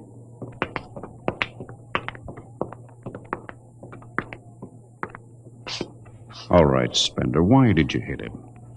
I don't know, Captain. I was ashamed, I guess. Ashamed of Sam Parkhill and the noise and the spectacle the whole crew is making. It's been a long trip. It's only natural they'd want to have their fling. Yes, but where's their sense of what's right? Their respect for what's happened here? Captain, a race builds itself for 1,000,000 years, refines itself, builds cities like this one, does everything it can to give itself respect and beauty, and then it dies. Of what? Not anything fine or majestic or fitting, but a dirty little thing like chickenpox. And Sam Parkhill wants to celebrate. I know, Spender, but you've got to remember you've a different way of seeing things. I'm seeing things all right. I'm seeing what we'll do to Mars. We'll rip it up, rip the skin off, ruin it the way we've ruined our own planet. Captain, look at the city. It may be the last time you'll ever see it this way. Beautiful in the moonlight, isn't it? Yes. There's a poem by Byron that describes it, and how the Martians would feel tonight, if there were any of them left to feel. So we'll go no more a-roving so late into the night. Though the heart be still as loving and the moon be still as bright. For the sword outwears its sheath, and the soul wears out the breast, and the heart must pause to breathe, and love itself must rest. Though the night was made for loving and the day returns too soon, yet we'll go no more a-roving by the light of the moon. Without a word, the Earthmen stood and looked at the city. The bottle lay shattered at Sam Parkhill's feet, and the sour stench of liquor filled the cool air. The men of Earth had come to Mars.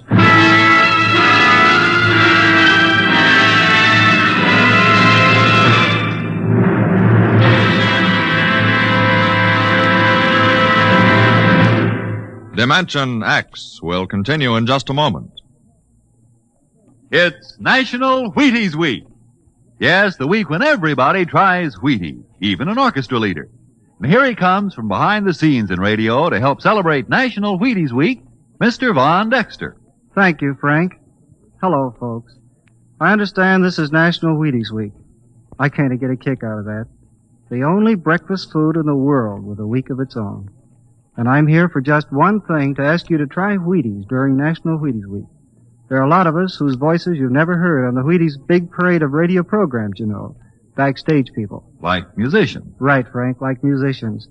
We'd get great pleasure from knowing you like these programs well enough to buy a box of Wheaties tomorrow. Wheaties are good.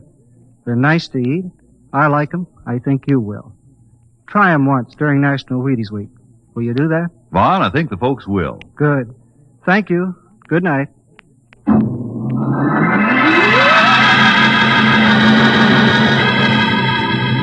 The men of Earth came to Mars.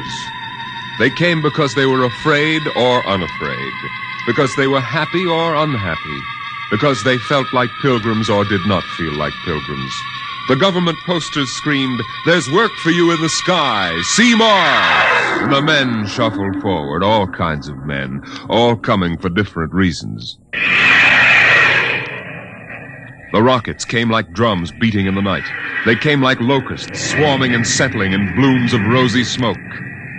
Mars was a distant shore, and the settlers spread upon it in waves. First the pioneers and builders, then the people of civilization. Some came because they were afraid of a coming war on Earth. Some came because they were afraid of nothing. Some came to escape from the smell of the subways and the cabbage tenements.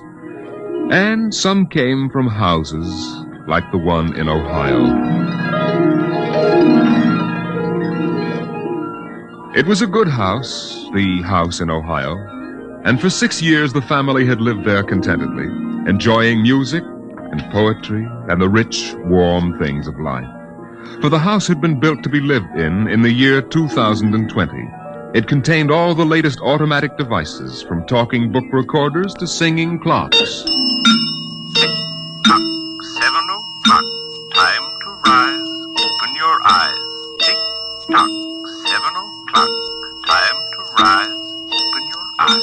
As the family rose and dressed, the beds whirred electronically and made themselves. In the kitchen, the stove sighed, and ejected from its warm interior 8 eggs, sunny side up, 12 bacon slices, 2 coffees, and 2 glasses of milk. 7:09, breakfast time. Come and dine. 7:09. Beside the breakfast table, the facsimile machine clacked and deposited the morning paper on the table. The headlines today spoke ominously of the danger of a coming war, and the man frowned as he read the news. Today is August 4th, 2026. Insurance, gas, and atom heat bills are due, and today, remember, the family has planned a picnic. Gee, Dad, are we really going? Sure, Timmy, why not? It's raining out. It's not raining where we're going, son. Now run upstairs, pack your fishing tackle. We're going on our picnic, all right. Okay, Dad. Bill, are you sure we ought to go? Yes. Have you seen the headlines this morning? Looks bad, doesn't it? Mm-hmm. The rocket's ready. All we have to do is pack and take off. I know, but... Well, flying to Mars, it seems so crazy. Well, all right, then we'll go. Should we tell the children why we're going? No, not yet. Let them enjoy the picnic. The house went on with its appointed tasks. 9:15, time to clean. 9:15, time to clean. Out of the molding darted hundreds of tiny mechanical mice, all rubber and metal. They sucked up the dust and dirt in the house and popped back into their burrows. In the walls, relays clicked, memory tapes glided under electric eyes, recorded voices moved under steel needles. 12 o'clock, 2 o'clock, 4 o'clock, 6 o'clock, tick-tock, 8 o'clock. Evening came. In the living room, the hearth fire bloomed out of nothing, and the phonograph spoke from beside the fireplace. Mrs. McClellan, what poem would you like to hear this evening? Mr. McClellan? Since you express no preference, I shall select at random from among your favorites. Sarah Teasdale, There Will Come Soft Rains. There will come soft rains and the smell of the ground, and swallows circling with their shimmering sound, and frogs in the pools singing at night, and wild plum trees in tremulous white. Robins will wear their feathery fire, whistling their whims on a low fence wire, and not one will know of war, not one will care at last when it is done. Not one would mind, neither bird nor tree, if mankind perished utterly, and spring herself, when she woke at dawn, would scarcely know that we were gone. The phonograph finished the poem, but there was no one there to hear, for the family had gone to Mars.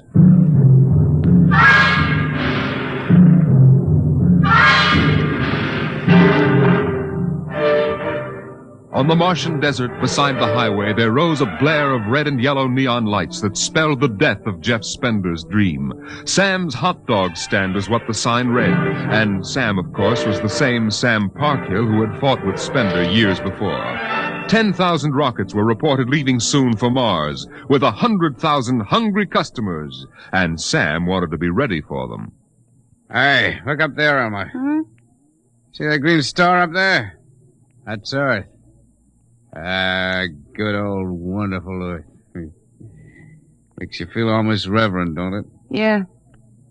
Send me you're hungry and you're starved. Something. That's a poem I learned in school. Come on, Earth, send me your rockets.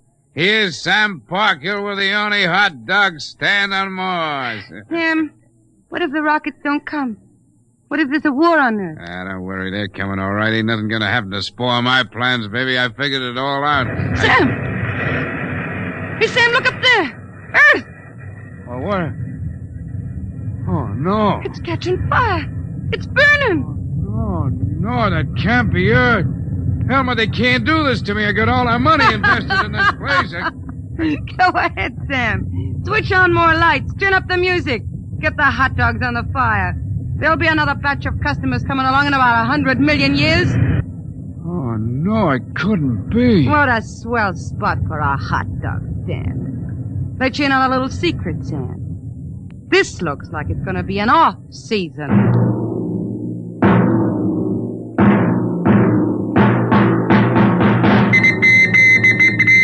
The light beam radio crackled with the news.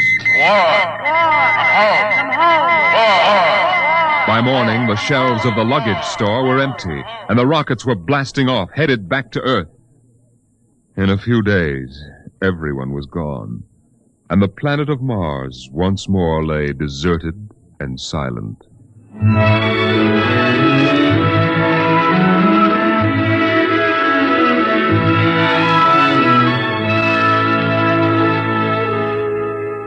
And then, after all the rest had gone, one last rocket landed on Mars. A small, family-sized rocket come all the way from Earth. It seemed a long way to go for a picnic, but Dad had suggested a fishing trip, and Mother thought the whole family would enjoy a vacation. So here they were, floating down a Martian canal, with Timothy sitting in the back of the boat with Dad and Mother up front holding Alice the baby, and the deserted Martian towns drifting slowly by. Dad, What is it, Timmy? when do we see the Martians? You promised we would. Soon, Tim, soon. Oh, but William, the last Martians died out years ago. They're a dead race now. Not quite. Don't worry, son. I'll show you some real live Martians later on. Gee, this is swell. I wish we didn't ever have to go home. How long can we stay? 1,000,000 years. 1,000,000 years? Yes. It's time we told you, son. We're not going home. This is where we'll live from now on. But what about the rocket?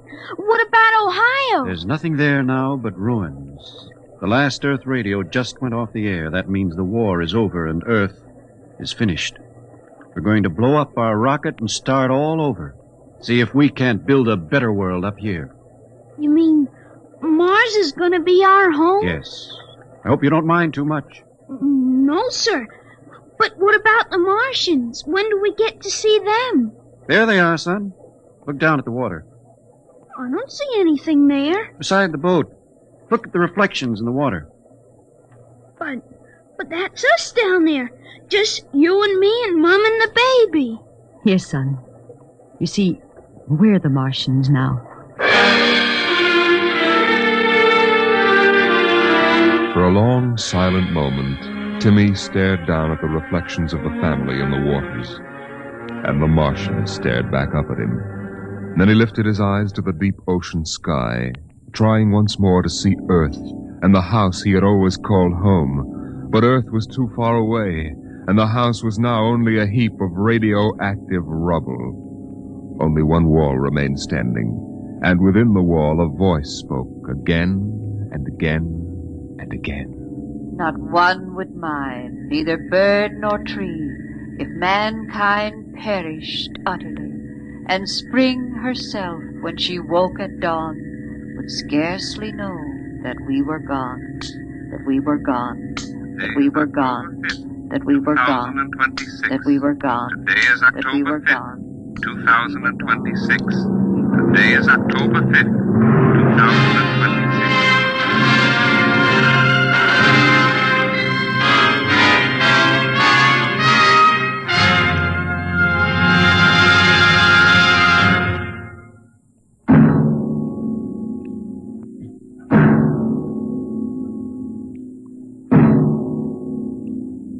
You have just heard The Martian Chronicles, a dramatization of highlights from the new novel by Ray Bradbury.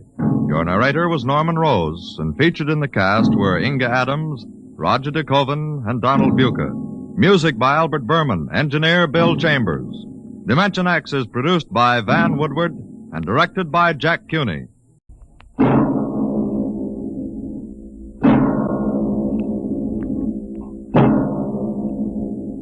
Now, tonight's adventure into the world of the unknown. The world of Dimension X.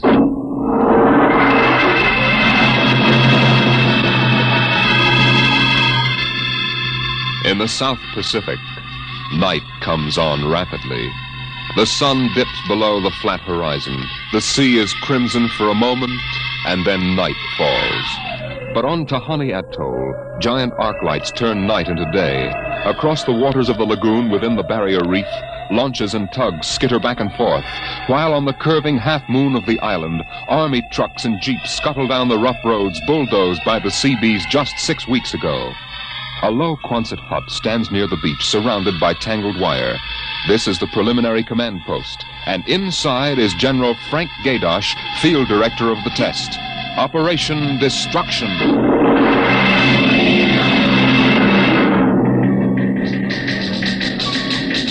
Well, everything on schedule, General Gaydosh. Radiological surveys complete.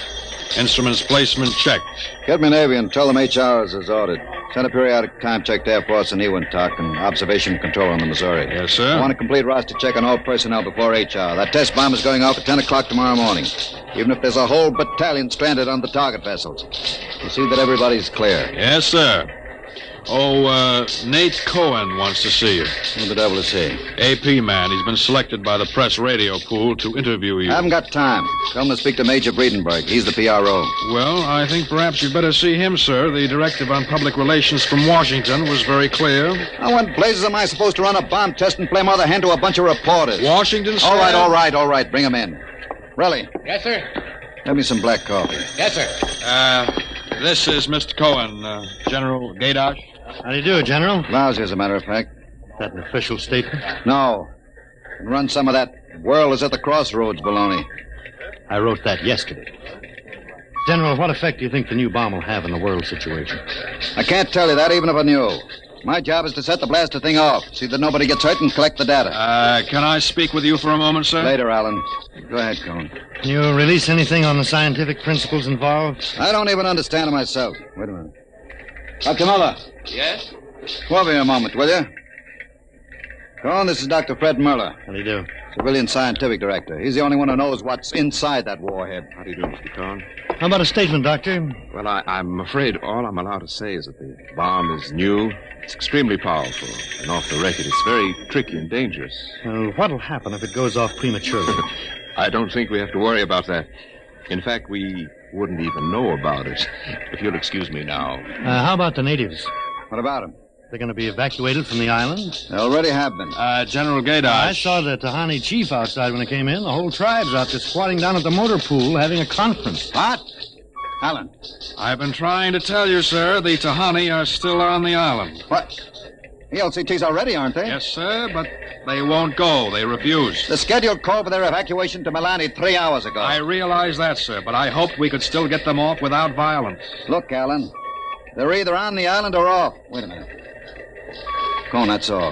What are you going to do about the natives, General? I'll issue a statement later. You going to force them? Go on, out. I haven't got time. All right, General. Thanks. Thanks a lot. All right, Alan, let's have it. Well, sir, the Tahani have been kicking up a fuss all along. They won't leave. They won't? Do they know what's going to happen to the island? Do they know we're going to blow it higher than a kite? I told the chief, and he just said they won't go. They'll go all right if I have to. Get him in here. Chief? And the lieutenant who interprets. Yes, sir. How do you like that, Dr. Muller? I haven't got enough trouble. You know, I feel rather sorry for the Tahani. It can't make much sense to them. We arrive and tell them they've got to get out. I appreciate your finer feelings, Muller. But I can't let 100 half-naked Kanakas hold up the bomb test. But they're not Kanakas, General. Captain Cook discovered the island in 1788. What's the difference? Lieutenant Gilbert reporting, sir. Noah. I haven't got time for ceremony, Gilbert. Tell the chief he and his tribe have to get off the island. We're providing homes for the Mamalani. Maruru teupa tau tiari iti mailani. Translate, Gilbert. The chief says, you do not understand. Mailani is a bad island. My people have lived on Tahani from the time that our ancestors were cast away on the island. The spirits of our ancestors are buried in the earth. Our fathers are buried here. Our fathers' fathers... If he thinks I'm going to move his graveyard, he's crazy. In our ancestors' time, the Tahani came in a great bird canoe. We were cast away on this island. We have made it our home. What right have you now to carry us over the sea to a strange land where we would die weeping for our homes? We will not go. By the water of Babylon, there we sat down and we wept when we remembered Zion. Thank you, Dr. Muller. You're a great help. Gilbert. Yes, sir? Tell him I have no choice. He's got till midnight to get his tribe on board those LCTs peacefully, or I'll have the Marine detachment carry them on board. Isn't that rather harsh, General? After all, justice is on their side. We're preparing to blow up their island, and we haven't asked them about it. Dr. Muller, you will kindly confine yourself to the scientific aspects of this operation. I'll take care of administrative matters. Well, if you could explain to them what is at stake Any here. further explaining I've got to do, I'll do with the Marine detachment. I'm not going to hold up my schedule to coddle 100 barefoot natives. Well, Gilbert? I told him, sir. All right, get him out of here. I've heard enough. What the devil is that? It's some kind of a curse, sir. I can catch some of it. The island will remember the tears of its children and punish the invaders. The great destroyer will not destroy, and the evil man who is the chief will travel far through the blackness of night. Even as the children of the island end, so will he. All right, Gilbert, take him away. Yes, sir. Colonel Allen, get a detail from the Marine Detachment with tear gas and small arms down to the motor pool. 1 hour, have those natives on that transport, and I don't care how they do it. Is that my coffee, Varelli? Yes, sir. They must know about the bomb. The great destroyer will not destroy. You worried about that curse? Well, I should think you might be. He threatened you personally. If I were you, I'd carry a pistol till they got off the island. The chief looked as if he'd cheerfully strangle you with his bare hands. I'm supposed to end the way they do, huh? What's that? Oh, probably the Tahani saying goodbye to their island. I think I'll go down to the motor pool. Well, stay out of the way and get back here in an hour. We've got to have this wrapped up and headquarters moved out to the Missouri by dawn.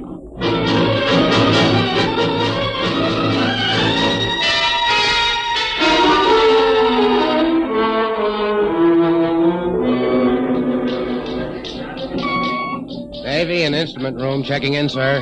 That's the last. Have the Missouri take over control and send for my chief. Yes, sir. Are the LCTs there standing by with those natives? Yes, sir. They're on the beach. The bomb unit is assembled in place, General. 2330. Right on the nose. Robin, start evacuation procedure. The Tahani have stopped. Allen's probably moving them out to the beach. Check them with Navy and Air Force, Raleigh. Yes, sir. What's that? It's coming from the beach. Tahani making trouble. Come on. You, Gilbert, what is it? Yes, sir. Colonel Allen ordered the Marines in, sir. What happened? What happened, man? The natives. They just got up and started marching. Did they embark? Oh, you don't understand, sir. They marched up the cliff and right off into the lagoon. What? All of them. The women and the kids, too. They didn't even try to swim, sir. What were you doing all this time? Just standing around with your thumb in your mouth? Where was the Marine detachment? We couldn't stop them, sir. They just walked over the cliff. They didn't even scream, not even the kids. We sent the crash boats out, but we couldn't get any of them out. Crazy idiots. Were any of the reporters there?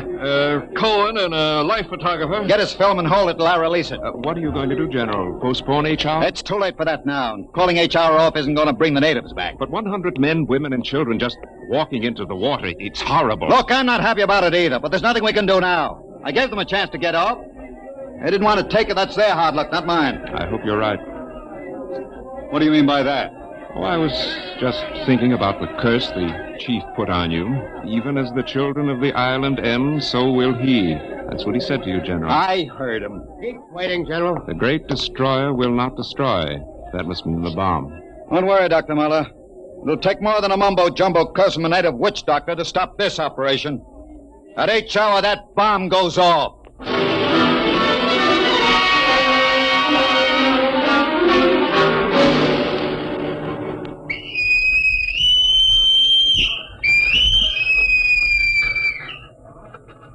It is now H hour minus 1 minute 30 seconds. H minus 1:30. Video screens hooked in, sir. All right, check control stations. Observation station 1. Observation station 1, check. Radiation station. Radiation control, check. Test the firing circuit, Dr. Observation Muller. station 2. Right, General. Observation station 2, check. Damage control All station. set. Damage control, check. Communications. Communications, check. All checked in. It is H minus 1 minute. H minus 1. Take a good look at that island on the screen, Muller. When you throw that key, it just won't be there anymore. Nothing but an atom mushroom over the lagoon. It's quite a funeral pyre for the Tahani. Stubborn idiots. The way it serves them right, Muller. They can't get in the way of progress. Progress? I wonder if it is, General. It is H minus 30 seconds. H hour minus 30. 29. 28. 27. 26. The great 25, destroyer. That's what he called the bomb. Hold it, Muller. Allen, report. All checked in. Cameras running. Sound fire warning. Stand by for firing. Ready, Muller? Ready? 12, 11, 10, 9,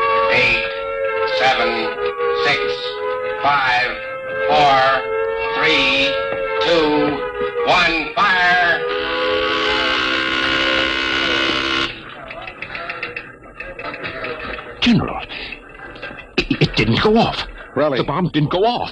Relly, signal and stand by. Condition red. Allen, check readings. Muller, what's wrong? What happened? I don't know. The bomb didn't go off. What do you mean? Why didn't it go off? I don't know, except for one thing. The Tahani chief said the great destroyer would not destroy. It didn't, General. The bomb didn't go off.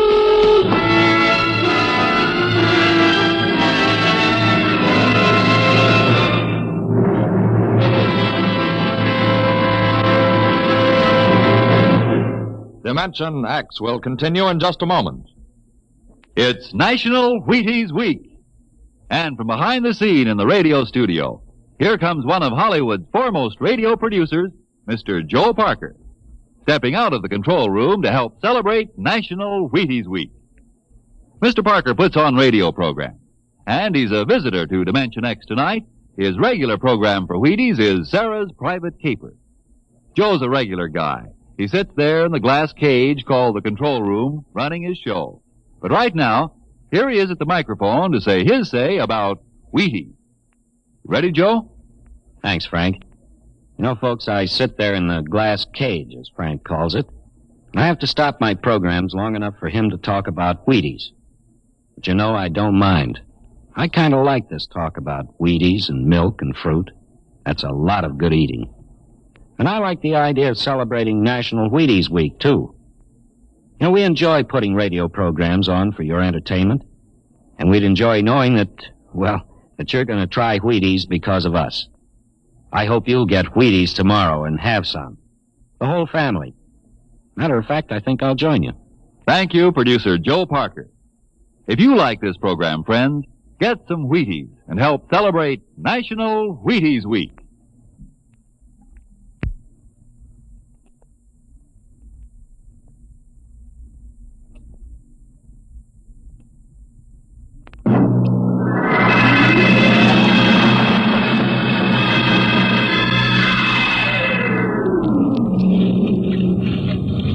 How about it, General? What happened? You got a statement? Nothing you can use, Cone. Not until we find out what went wrong. We'll let you come aboard this ship. I walked on. You don't know why the bomb failed, huh? It didn't fail. Just didn't go off. Say, what's that tank thing on deck, General? Undersea Salvage Unit Mark IV. They call it an undersea crawler. Oh, somebody going down? That bomb is down there in the lagoon somewhere. Could go off at any second. Somebody has to go down, find it, and disarm it. That's a lovely job. Who's elected? I am. Dr. Muller. He's the only one who knows how to dismantle it. The crawler's ready, General. All right, come on, Muller. I'm ready. Well, and as soon as we hit shallow water, get those gates open. We'll pull the crawler out, then you get away in a hurry. That bomb goes off while we're working on it. I don't want any casualties. Yes, sir. Inside, Muller. All right. I'm in. Remember, get this LCT out of the lagoon in a hurry. You got that, Allen? You take your orders from Admiral Yancey. Yes, sir. And, good luck. Closing the hatch. Get the sonar and Geiger counter warmed up, Muller. Right. I was just thinking of something, General. That curse, part of it came true. The bomb didn't go off. Well? The second part of that curse was that you would end where they ended, and that was at the bottom of the lagoon. What are you trying to do, Muller? Nothing. I was just thinking this crawler is going to take us right down there where the Tahani died. I'm not worried about a handful of dead natives, Muller. I'm worried about that bomb. Okay, they're opening the gate. Let's go.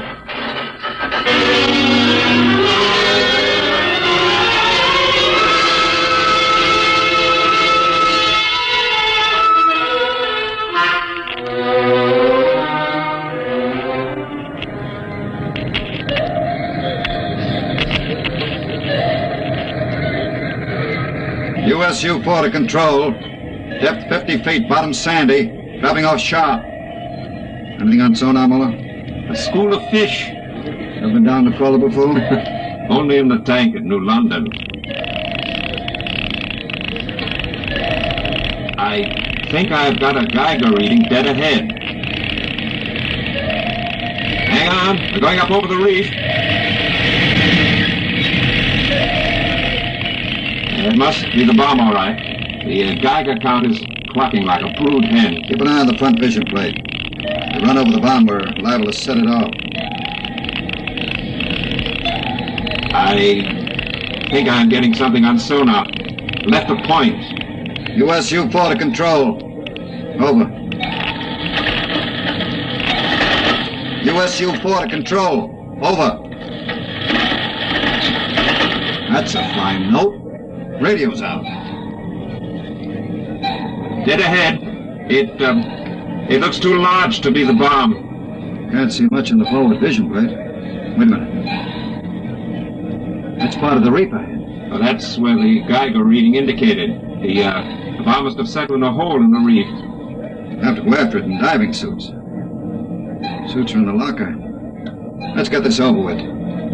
Less time I spend down here waiting for that bomb to blow, the better I like it.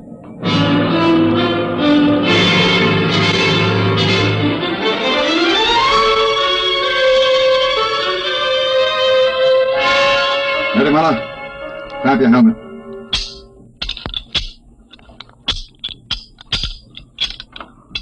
Getting me all right on your headset? Okay, I'm gonna fill the lock.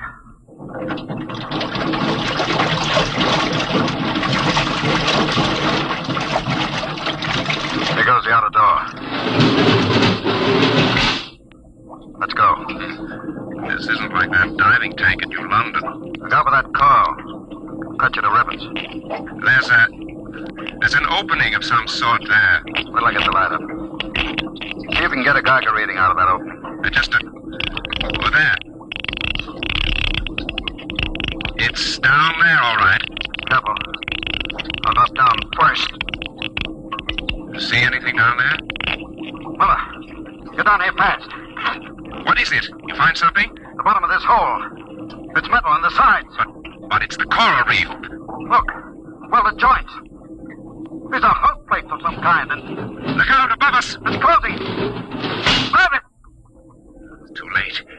That little hatch. Just lit over the top. This is impossible. What's going on? It's like an airlock.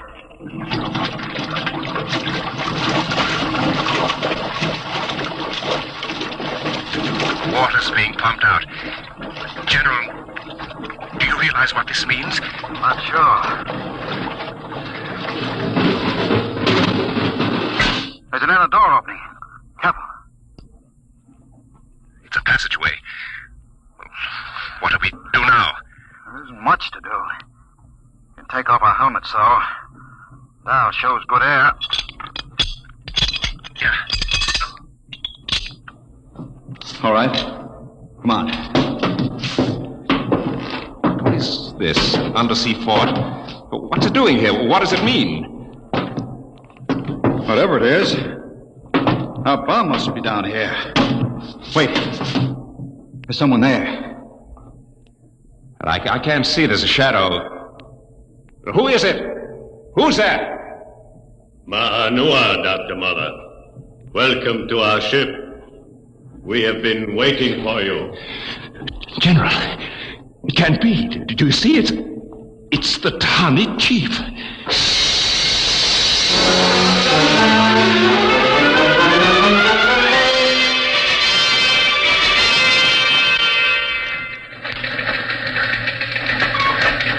How long has the undersea crawler been down, Borelli? 4 hours, sir. 2 since we lost contact. Well, keep trying. Yes, sir.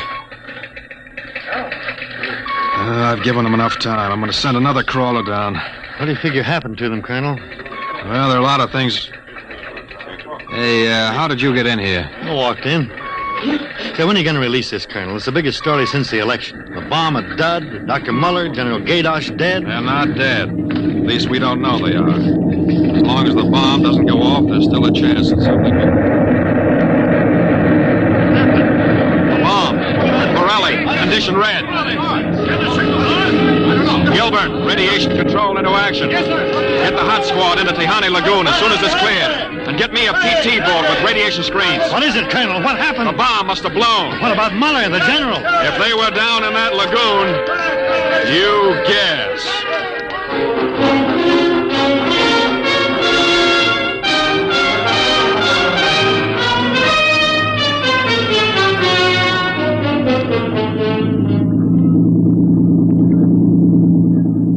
Radiation reading 75 and steady. Well, take her in as close to the beach as you can.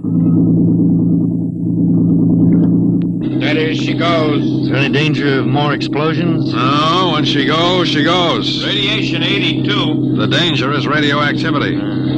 Our shields aren't much good, but we've got to pick up the recording instruments as soon after the blast as possible. Radiation 93.5. Well, that's still safe. Hey, Cohen, is that something on the beach there? Oh, yeah, looks like a body. Maybe you blew one of the Tahani back out of the lagoon. No. It's moving. Gilbert, glasses. Yes, sir. It's a man, all right. Head into the beach. Aye, aye, sir. Who is it, Colonel? I can't tell, but he's in a diving suit. It's either Muller or General Gaydosh.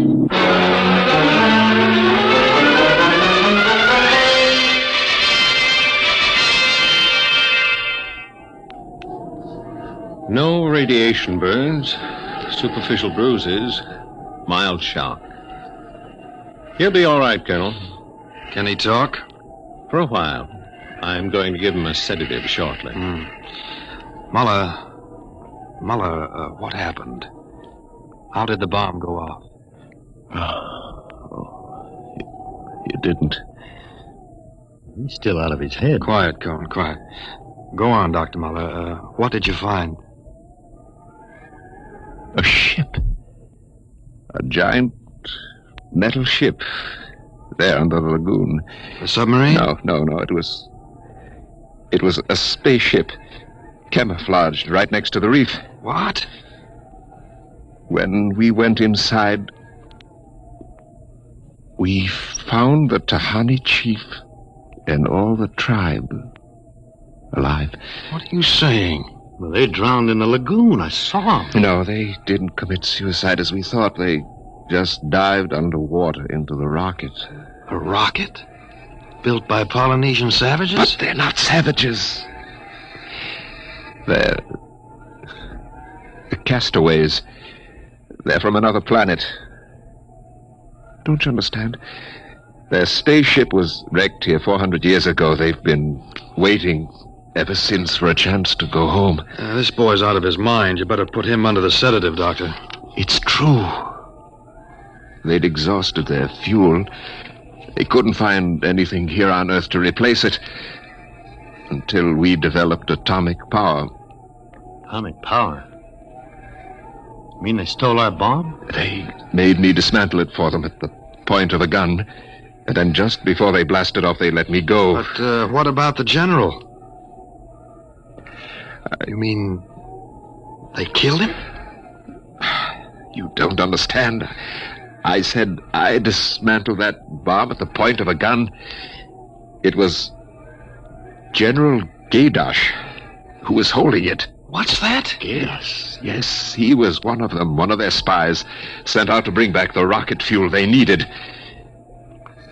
And now, after 400 years, the castaways are going home.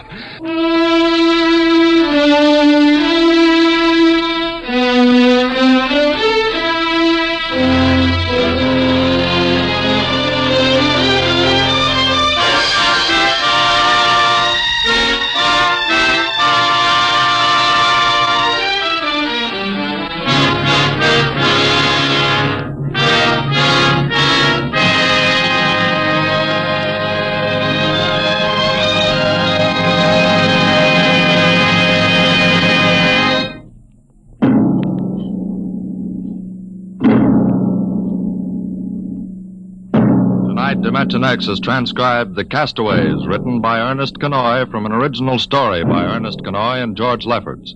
Featured in the cast were Santos Ortega as General Gaydosh, Greg Morton as Dr. Muller, Your narrator, Norman Rose. Music by Albert Berman. Engineer, Bill Chambers. Dimension X is produced by Van Woodward and directed tonight by Jack Cuney.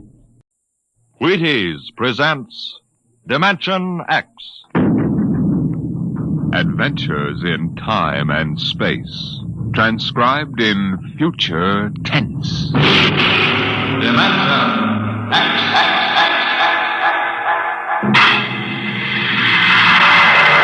On stage tonight, Dimension X. Another in the Wheaties' big parade of exciting half-hour presentations.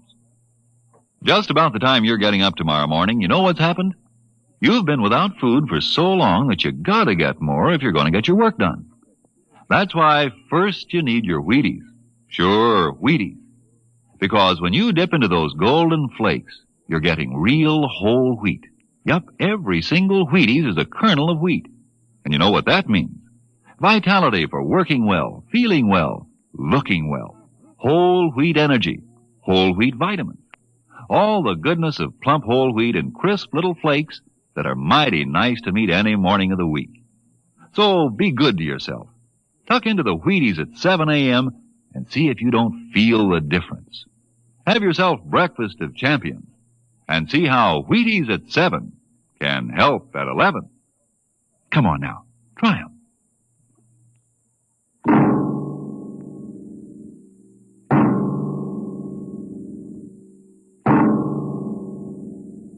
What will happen when man, finally conquering the galactic distances of interstellar travel, finds life on the strange worlds across the universe?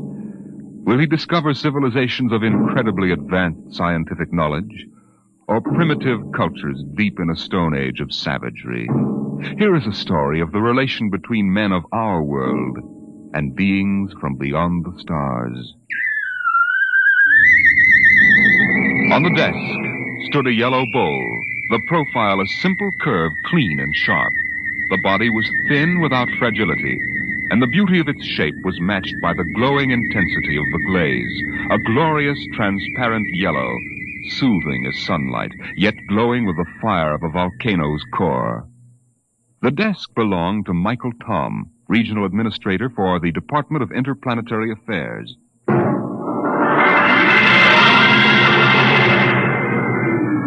That bowl? Why, it's a souvenir. I got it many years ago on the planet Firsk. I'd been out on the Channel Planet in the Frontier Service for 19 months.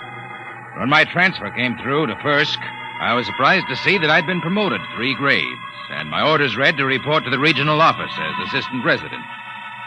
My ship came in at Penolpan Spaceport, and I was met by the office car and chauffeur.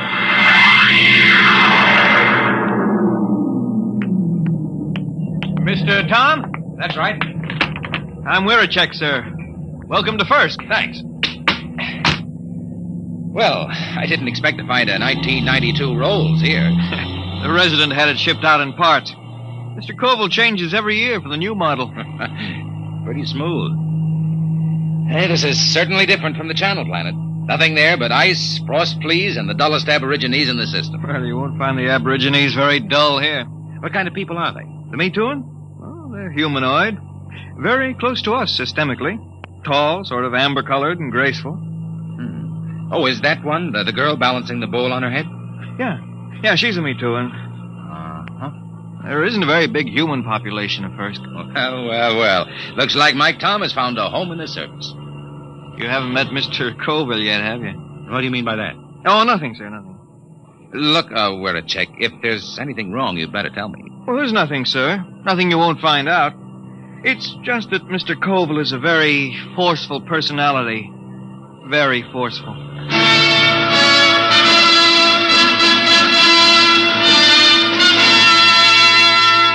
We drove through Penolpan, threading our way through narrow streets between rows of low houses of reed, parchment, and wood. Canals of green water laced the city, and the bridges trailed ivy and orange flowers. Suddenly, we turned a corner, and there on the bank of the main canal was a large concrete and glass building, Earth-style. This was the district office, and in a room that gleamed with black plastic and glass, I found George Koval, senior resident. You're Tom? Michael Tom? Yes, sir. My last junior took off for the hills with a dancer from a Me Too and grog shop. If I have any trouble with you, I'll ship you back to Earth with a minus 50 efficiency rating. That clear? That's clear, sir. And don't get edgy with me. Sit down. Now listen, Tom, I'm easy to get along with. I like things done right the first time. Got to give a good example for the gooks. Gooks? Yeah, the natives. I don't know what's good for them. I brought in a high-grade silica yarn to replace the root fiber they were using in fishnets. Took me 3 months to talk them into using it. I thought the Bureau policy was to avoid introducing Earth technology to stable cultures. Yeah, that's what those boneheads at the main office say. They don't have to live here. Have you seen those pigsties they live in? There isn't a concrete building on the planet. The Me Too and delegation, Mr. Colville. Tell them I'm busy for 15 minutes. Yes, sir. Well, I'll be going along then, sir. Why? Well, if you're busy. Forget it. I always let those gooks wait at least 15 minutes. Softens them up. They're not hard to handle, if you know how. I was assigned to pest control, a duty Colville considered beneath his dignity. In the next few weeks, I carted rat poison and insect spray through the poorest sections of Penolpan, where the trees ended and the plains stretched out to the Cookmank Mountains. It was there that I first heard of the Potters of Firsk. I had found a pottery bazaar, long shelves of jars of every size and shape, crocks, paper-thin vases, bowls, demijohns, tankards. The glazes were remarkable, deep, glowing colors. And yet, something was missing. I looked up and down the shelves. Mr. Tom, is anything wrong? No, it's just, Oh, I've got it. There isn't any yellow. Yellow? That's right. There are no yellow glazes at all. They have every other color. Ruby, green. There's a jar that's translucent, but no yellow. Oh, maybe it's a superstition. Could be. Yellow might be connected with death or disease. Well, you can find out, Mr. Tom. Here comes a Me Too, and she probably runs the place. May I help you, sir? Oh, you speak English. I must. We trade with the Earth colony. Your wares are very beautiful. For example, how much is this bowl? 75 credits.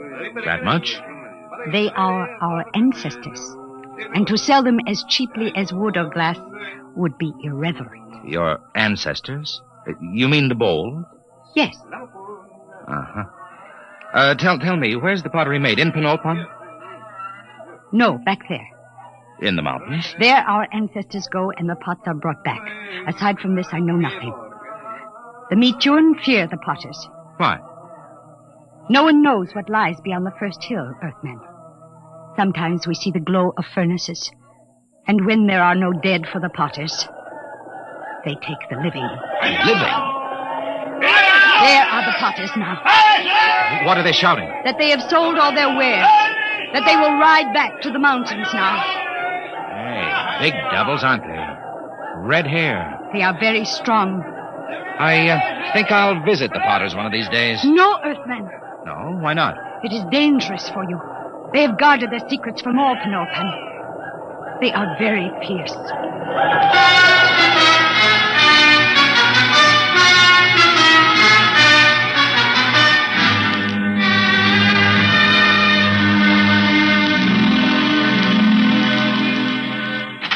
Tom, where the devil you been? I told you to get the estimates for that power plant. I put them on your desk, sir. Oh, yeah. Yeah, so you did. Say, what do you know about the Potters back in the Cookmanks, Mr. Colville? Huh? Oh, they're a tribe of bandits or something. Why? I was at the bazaar today. A girl called the vases ancestors. Seems strange. Ancestors? Well, it probably has something to do with religious death rites. They take away the dead bodies and cremate them for a fee or trade goods. The girl said that when they don't get the dead, sometimes they take the living. What? Well, so that's it. What, sir? Raiding. About every month or so, a couple of Me Too and turn up missing. The whole city clams up like tongue-tied parrots. For 2 years, I've been trying to track it down. Tom, these Potters must be behind it. Raiding, huh? Well, we'll see about that. No, we don't know anything definite. Well, we will. Get Weircheck to roll out the copter. We're flying out to those mountains. I'll put a stop to this if I have to blow them clean off the planet.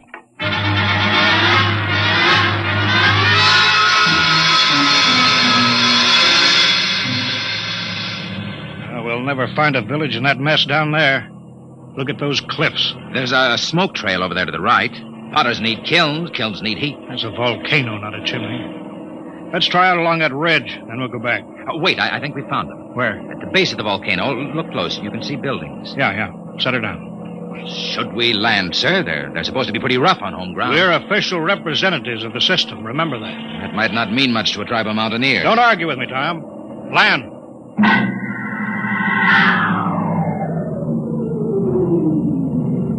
Get your pistol ready. I don't see anybody. The village is deserted. They're hiding. It's the Potters, all right. There's a heap of old broken jars. But I don't see the kiln. We'll stay here till something moves. What's that? One of the Potters. Wait a minute. Here they come. 3 of them. You cover them, Tom. I'll do the talking. Hey there, you! What brings strangers to the village of the Potters? I'm Coville, chief of the Planetary Affairs Bureau in Penulpat. This is an official visit to see how things are going with you. We make no complaints. Oh? I've heard reports of you Potters kidnapping me too. Is there any truth in that? There is an ancient agreement. The Potters are granted the bodies of the dead, and occasionally, when the need is great, we do anticipate nature by a year or 2. You mean you admit it? The soul lives forever in the bowl it beautifies. What do you mean? Look here, just what do you do with the corpses? Our glazes require lead, sand, clay, alkali, spar, and lime. All but the lime is at our hand, and this we take from the bones of the dead. I see. Well, we don't want to interfere in any native customs or rights. Corpses, that's between you and the Meat-Tuan. If you need lime, I can ship you in tons of it. Natural lime is a poor substitute for fresh live bones. The spirit of the person is in the bones, and it passes into the glaze and gives it an inner fire. Well, you listen to me. I don't care what you use as long as there's no kidnapping or murder. Tell me, Potter. I don't see any furnaces. Where are your kilns? Our firing is done by the great monthly burn. You mean the volcano? Yes, Earthman. Once each month, the heat roars up white and glowing. I see. Potter, why don't you ever use yellow glaze? Yellow glaze? We have no metal to give the pure, rich yellow, the color of the sun. It is strange, Earthman, that you talk of the yellow, for my people have sought the sun glaze for thousands of years. Listen, if there's any technical help you people want, that's my business. But there'll be no more murder. If necessary, I'll put a stop to the potting altogether. Your words are not friendly. Don't think I can't do it. I'll drop an atom bomb down the throat of your volcano and cave in the whole mountain. We'd better pull out, Mr. Coville. Shut up, Tom. You understand? My job is to protect everyone on this mud-hole planet. And that includes the Meat-Tuan. Get back in the copter, Mr. Coville. They're getting ugly. Fire over their heads. Keep them back. Quick, get in, sir. They're scared now, but in a minute they may jump us. All right, let's go. Don't worry, Tom. Now those cooks know who's boss. Now, sir, we won't have any more trouble from the Potters.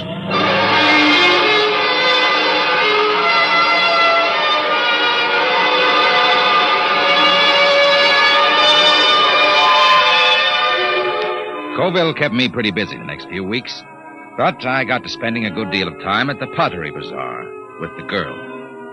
Her name was Su Then. She was interested in everything I had to tell her about the rest of the galaxy, and I was lonely, so I got to looking forward to my visits there. I was on my way there one evening when suddenly I heard shouts down the side streets. I hurried toward them, pulling out my gun. And then I heard the deep cry of the giant Potters and the crack of hooves on the cobbled streets. Suddenly, a group of riders burst around a corner and charged down on me.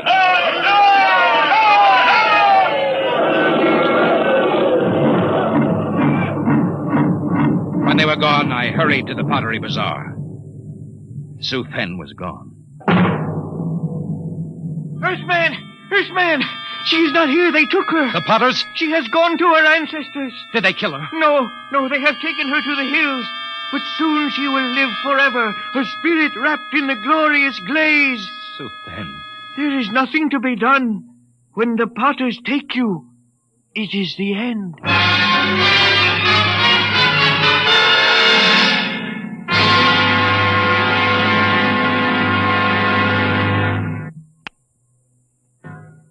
They've been raiding again, huh?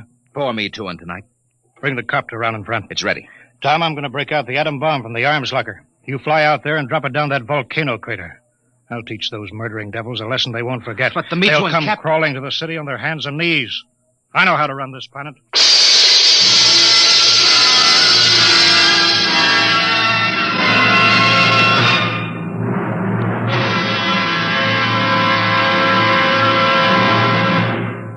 Dimension X will continue in just a moment. Friends, this is Frank Martin, the Wheaties man, and I want you to know an associate of mine, Ed Prentice. Okay, Ed. Folks, I'd like to have you meet a good friend of mine and a prominent member of a fine little organization known as the Chicago White Sox, Mr. Lucius Benjamin Appling. Ooh, Ed, don't say it like that. Whoever heard of a ball player named Lucius? What if I went around calling you Paul Edward Prentice? Let's just make it Ed and Luke, huh? All right, Luke. Say, just how long have you been with the White Sox? Over 20 years, Ed. Golly, I played in darn near 2,500 games. Then at bat almost 9,000 times. Man, I'm from way back. Well, Luke, you don't look it. How do you keep up the pace anyway? Well, Ed, I sleep good. I eat good. I eat mighty good. Wheaties about 4 mornings a week. Those little old flakes put a lot of snap even in an old-timer like me. Must be because they're 100% whole wheat.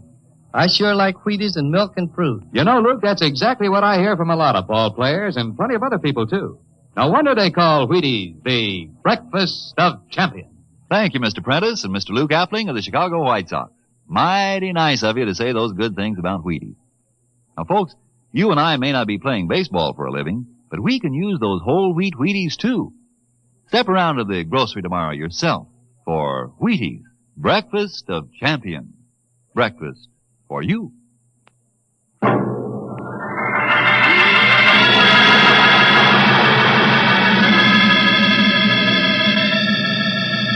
There's the village window, Chick. Swing over it.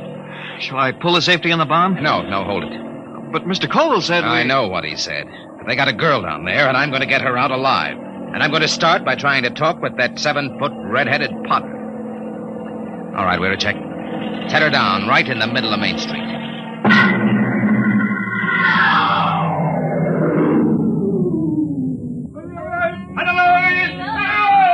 Have your gun ready, we're a check. Here they come. Tall one, the chief. So, this is the insolent lordling again. Come on, out of the copter. Good. We are in need of bone lime, and yours will suit us well. They're closing in, Mr. Tom. Prepare your soul for the great burn. Stand back. I'll kill a lot of Potters, and you'll be the first. I've come for the 4 Me Too'in' that you took from Pinole Farm. You don't seem to understand that we can punish. We can kill you before you can do much damage. We Potters do not fear death. Death is merely eternal meditation from the glass. Potter, listen to me. I didn't come here to threaten, but to bargain. You have a Me Too'in' girl. Is she still alive? She still lives? Chief Colville gave me orders to destroy your volcano. We can do that easily. If I'm harmed, the next bomb will drop on your village. I've come down here against his orders to bargain. Bargain? With what? We care for nothing but our craft. Potter, I can give you the secret of the yellow glade. Empty words. No, the truth. In exchange, I want the girl and the other Me Too'in' you've stolen, and your word not to raid again. How would we get lime? We've told you we can ship it in. Pure lime, as good as yours. Do the Potters of Firsk want the yellow glaze? Why, that has been the goal of the tribe of Potters for 1,000 years. And if I show you the yellow glaze? Earthmen, if it comes clear through the burn, I agree to your bargain. If it does not, your spirit will be lodged forever in the ugliest bowl we can spin on the wheel. It's a bargain. All right, we're a check. Disarm the bomb. Disarm it? Mr. Tom, are you crazy? They'll kill us. There'll be nothing left to stop them. Nothing but the yellow glaze. Yeah, but do you know how to make it? We'll soon find out. I've been doing a little reading on the subject lately. Reading? Holy smoke. Enough, Earthman. I will take you to the potter's shed. If your glaze is the bright yellow of the sun, you live. If not, you die. Come on, Wernicek. Let's get to work. With what? You never made a glaze in your life. What are we supposed to work on now? Our last will and testament?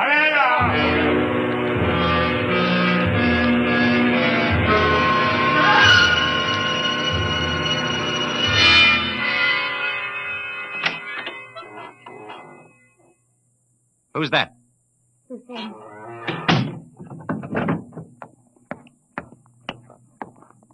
Are you all right? Yes. Why did you come? They will kill you too, Earthman. Maybe. How did you get in here? When I heard that you were here, I asked the Chief Potter to come. He said it would not matter.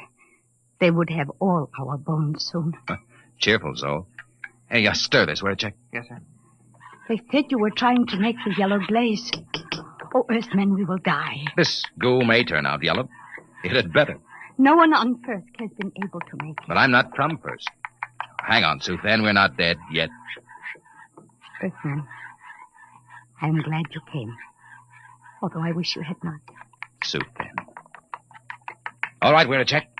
Call that redhead. Tell him I got his glaze ready. Hey! Hey, you out there. Earthman, are you ready? Here's your glaze. Test it. You have 6 bowls of glaze. I'm no potter. This stuff ought to turn out yellow, but I can't be sure in one mixture. We will coat 6 tablets, one with each glaze. Then we will fire them. How long will it take? 20 hours before you know if the burn has brought you life or death.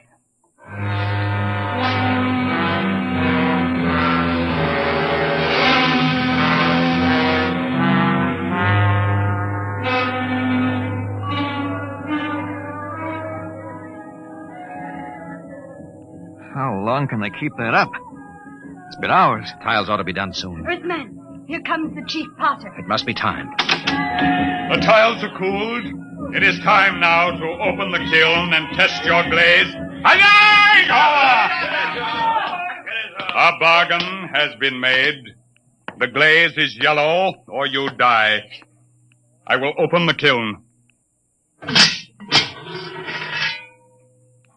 How are they, Mr. Tom? Mr. Tom? I can't see inside. It's dark. All right, Potter, pull them out. What are you waiting for? I will remove the first tile. No. A dull, dirty brown, Earthman.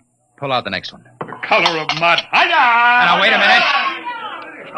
What is the use? There is no yellow glaze. Get that next tile out. We made a bargain. Mr. Earth Brown, your glazes are worse than the feeblest work of our children.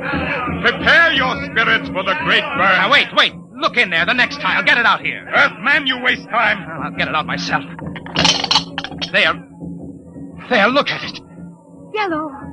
Bright, shining yellow. There it is. The yellow glaze.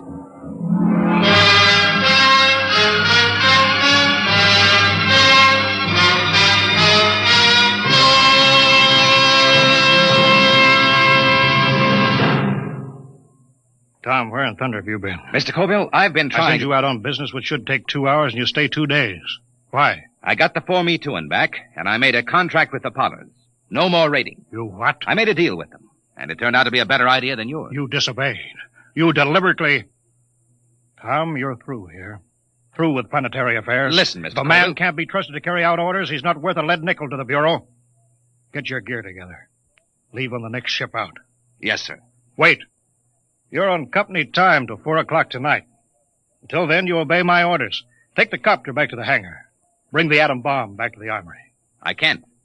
What? I've been trying to tell you. There's only one way I had to make that yellow glaze.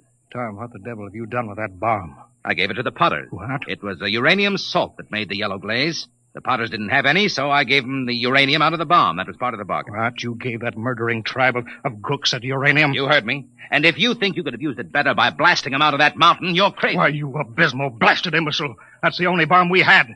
Those Potters could tear Penulpan off the face of the planet. If you want that uranium, Colville, you can go out and get it. And if I'm fired, I'm through now. Why, you fresh smut, you yellow-livered louse. I ought to If you asked me, I'd say it'd be dangerous business trying to get that uranium back now. We're a check. We're a check. Yes, Mr. Colville. Yes, sir. Get the copter fueled. Get me a double holster and a full bandolier of ammunition. Yes, sir. Tom, when I get back, I'll see that you rot in the deepest cell in the Gallatin Tower. I'm going out now to those hills.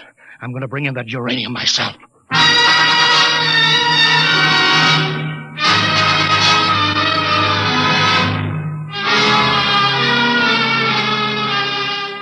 Two days later, Wiracek came into my office. His face was pale, his hands shook with excitement. He's here, Mr. Tom. He's here. Colville? No, the Chief Potter. The Potter. Bring him in. Should I call the guard? Just bring him in.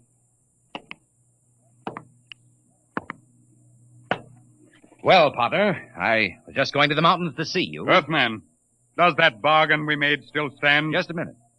First, I want to know what happened to my chief. He has not returned. A madman came to the village of the Potters. He said you had no authority.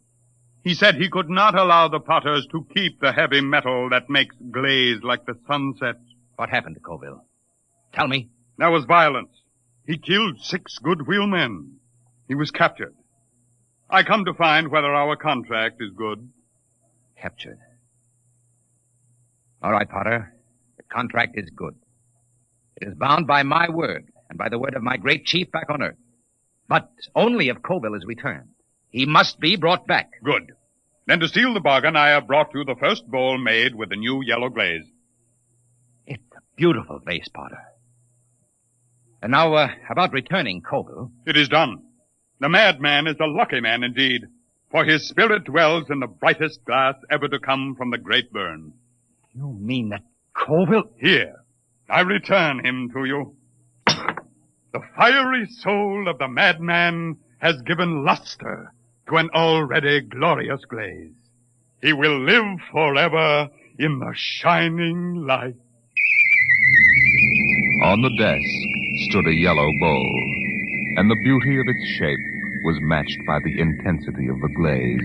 A glorious, transparent yellow, fire of a volcano's core.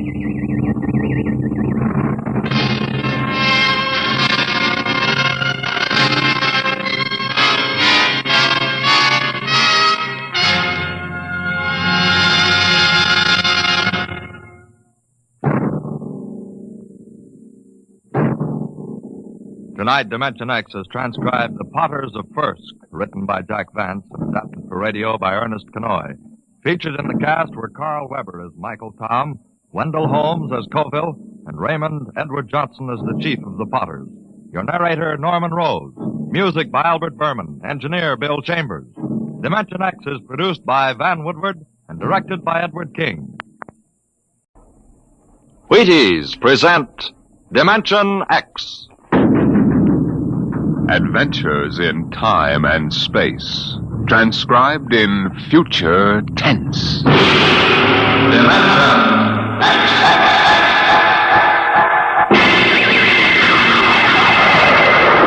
On stage tonight, Dimension X, another in the Wheaties' big parade of exciting half-hour presentations. I don't mean to be too personal, mind you, but have you found out how Wheaties at 7 can help at 11? It's really very easy to find out, you know, and it's mighty worthwhile. Now, what you do is this. Come breakfast time some morning real soon. Dish yourself up a bowl of Wheaties. Crisp, golden flakes, 100% whole wheat. Add some fruit, add milk, and you'll be getting some real nourishment. And at 11 a.m., I think you'll begin to understand why. Because Wheaties have it. The whole wheat energy that makes such a difference come mid-morning. Wheaties have it, and it's for you. Now, see if you don't look better, feel better, smile easier every day that breakfast begins with Wheaties. I know, I do.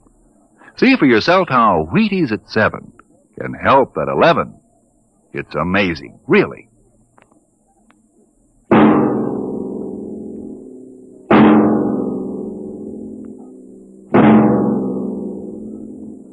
Do you remember when you were young, how your elders would tell you bedtime stories about the man in the moon? Well, tonight we have a different kind of story to tell about him. A story of suspense in the unknown world of the future, where anything can happen.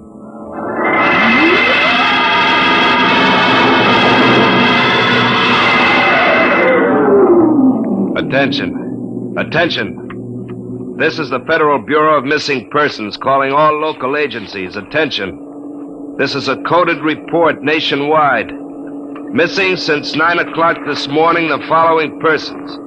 Smidgley Jonathan, 5 feet 8 inches tall, brown hair, brown eyes, mastoid... Hello, Earth. Hey, get off this wavelength. This is a restricted band. Hello, Earth. Hello, Earth. Look, whoever you are, you're on a coded wavelength. Now tune out. This frequency is reserved for the Federal Bureau of Missing Persons. Hello, Earth. This is the moon calling Earth. Hello, Earth. This guy's loony. Transmitting room. Jake in transmission. Jake, this is Charlie in the code room. Some crackpot's on our frequency. Yeah, I heard him, Charlie. I've got CQ trying to trace it now. Yeah, well, hurry it up, will you? Some ham's in for a good stiff fine by the FCC. They ought to take his license away. Oh, here comes Lenny with a directional fig. Yeah, Jake. I checked it 4 times. Why, this is impossible, and you know it. I can't help it. Hey, what's going on down there? How about it? Get that ham out of my killer sight. Listen, Charlie, that interference is being beamed from 240,000 miles away. Oh, now, Jake, you know there ain't no such thing as 240,000 miles away. Oh, yes, there is, Charlie. Straight up. Straight... Hey, now, wait a minute. Charlie, that signal's coming from the moon. Are you nuts?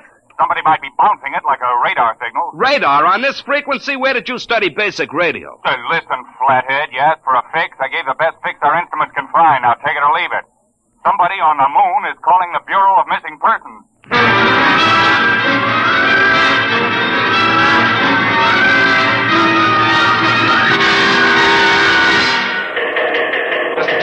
Mr. Timken. What's the sweat, Charlie? Shouldn't you be broadcasting? Now, listen, Mr. Timken, you know I'm a sober citizen, right? Never once have I broadcast with the smell of alcohol on my breath, right? In all your 12 years here at the Bureau, did I What's once... the matter, Charlie? We're picking up a message on our wavelength. Well, did you report to the FCC? I ain't got the nerve. Well, what's wrong? You'll scream when you hear this, Mr. Timken. You'll jump right out the window, but we are getting an SOS from the moon.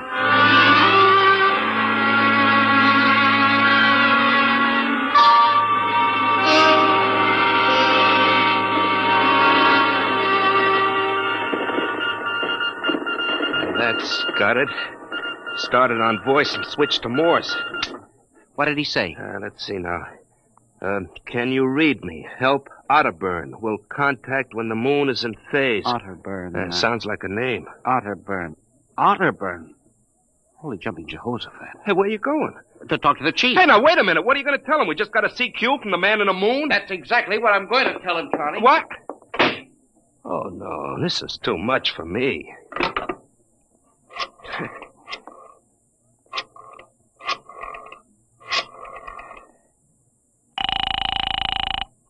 Washington Star-Ledger. Let me have O'Brien on the city desk, huh? One moment. O'Brien speaking. Seamus? Yeah? This is Charlie Starbuck down at the Missing Persons Bureau. You want a hot one? No kidding. This'll cost you a beer, okay? Shoot, Buck. I'll stay in your wavelength for 30 seconds. Yeah, okay. We just got a radio message from the moon.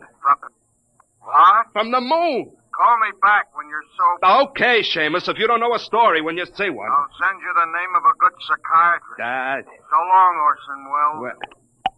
Orson Welles? Hey, how do you like that? He don't believe me.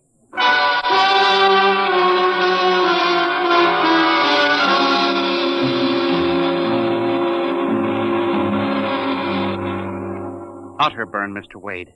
Does that name ring a bell? You're the man with the photographic memory, Henry. What about Otterburn? Cornelius Otterburn, atomic physicist, reported missing from his home in Baltimore on June 5th, 1945, just 5 years ago. Vanished completely. Are you trying to tell me you really think there's something to this man in the moon business? Henry, I'm surprised at you. This is some crackpot trying to jam the airwaves. But the name Otterburn is so unusual. So are a lot of names. Mr. Wade, I have a theory. Henry, you always have a theory. But Mr. Wade. Out, Henry. Mr. Wade. Out. I'm busy. Yes, sir. I'm sorry, Henry. Oh, here, take this folder of reports for the dead file. Oh, yes, sir. And no more nonsense, Henry? I appreciate that you have a very dull job filing old missing person reports, and I appreciate that you take an active interest in the affairs of the Bureau. But, no more nonsense. Hmm? No, sir, Chief. No more nonsense. Oh! Pardon me. Hmm? Are you Mr. Henry Timken? That's my name. Permit me, Jefferson Philo, scientific feature writer. May I have a moment of your time? Certainly. Just sit down at my desk right over here. Thank you. My, that's quite a stack of papers. Filing. I'm the records custodian of the Bureau. 12 years and never misplaced a record. Magnificent. Now, Mr. Timken. Yes? Mr. O'Brien, the editor of the Star Ledger, said I might drop by and investigate a rumor. Only a rumor, mind you, that a message from the, moon? Well, we aren't certain it's from the moon. It may be a bounce. They have bounced radar waves off the moon, you know. Yes, I know. I wrote the first newspaper article on it. Oh, really? Well, I'd be interested to read it. I must have a copy in my briefcase. Well, don't bother. Oh, but I insist. There you are. I'll leave it on your desk. Well, thank you very much. Now, about this message from the moon, Mr. Timken. Well, we don't know for sure, as I said, but I believe that this message, wherever it originates, is from Cornelius Otterburn. The physicist? Oh, you know him. I once wrote an article on his contribution to nuclear mechanics. A brilliant man, Otterburn, years ahead of his contemporaries. Well, whoever is sending those signals, if he isn't on the moon, is at least using the moon as a sounding board, bouncing the signal. But why, Mr. Timken? Why? Look here, Mr. Philo. If you will come here tomorrow night at 8, we may learn the answer to that question. I have arranged with Charlie, our radio man, to let me use the equipment. May I consider this an invitation? You certainly may. Very well, sir. Until tomorrow night, then. Goodbye, sir. Goodbye, Mr. Philo. Goodbye. Lack-a-day. Now, let me see now. Oh, that's funny. Where did this list of names come from? Paul Ahrens, astromathematician. Robert Simons, electronic engineer. Carl Parker, mining specialist. Oh, this must have got mixed up with the papers on my desk by accident. It's a peculiar list of names. Most peculiar.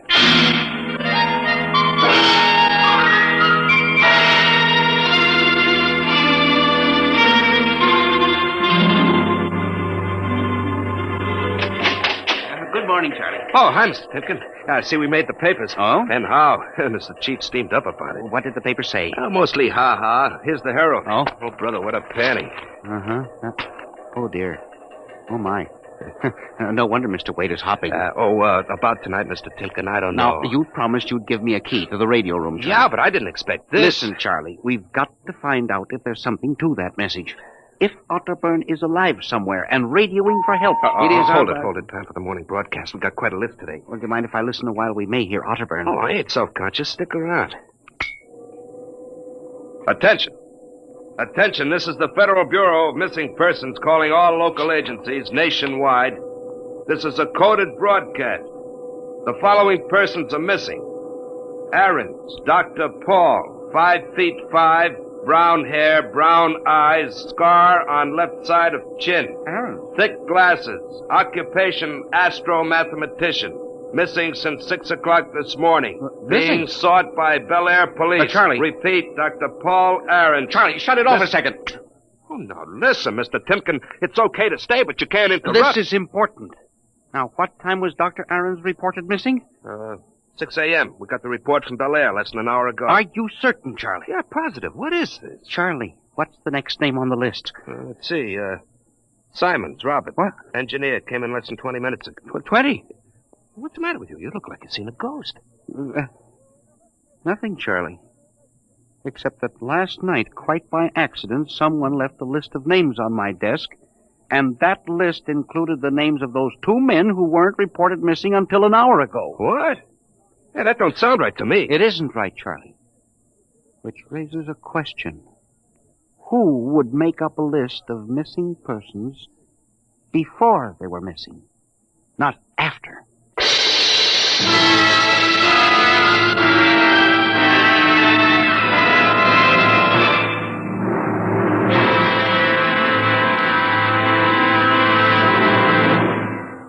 Dimension X will continue in just a moment. You know, friends, when I talk about Wheaties breakfast of champions, I mean something like this. Champions do eat Wheaties because they feel Wheaties give them energy they need and because they just plain like the way Wheaties taste. And even though they are champions, that isn't unusual. Sort of the way you and I look at it, isn't it? Here's Ed Prentice with a perfect illustration of my meaning. Now, young man, will you tell us what you do for a living? I pitch. You what? Pitch. You know, baseball. We have a baseball team. You have to have a pitcher. I'm a pitcher. I pitch. Oh, yes, I see. And are you on a team? Yes, sir. I'm on the Cleveland Indians. Cleveland Indians, What is your name, young man? I'm Bob Feller. And you know it as well as I do, Ed. Sure I do, Bob. It's good to see you. This makes your 14th season playing with the Indians, doesn't it? Yep, Ed. 14 years. Well, tell me, Bob, how long you been eating Wheaties? Oh, about 20 years, give or take a couple. You mean you started eating Wheaties before you started playing ball? Why, of course. What's so strange about that? Most people start eating Wheaties before they get to playing ball. In fact, most people never start playing baseball. You don't have to be a ball player to enjoy the lift you get from Wheaties with milk and fruit. You're right as rain, Bob. No champ ever said a truer word about Wheaties. Breakfast of champions.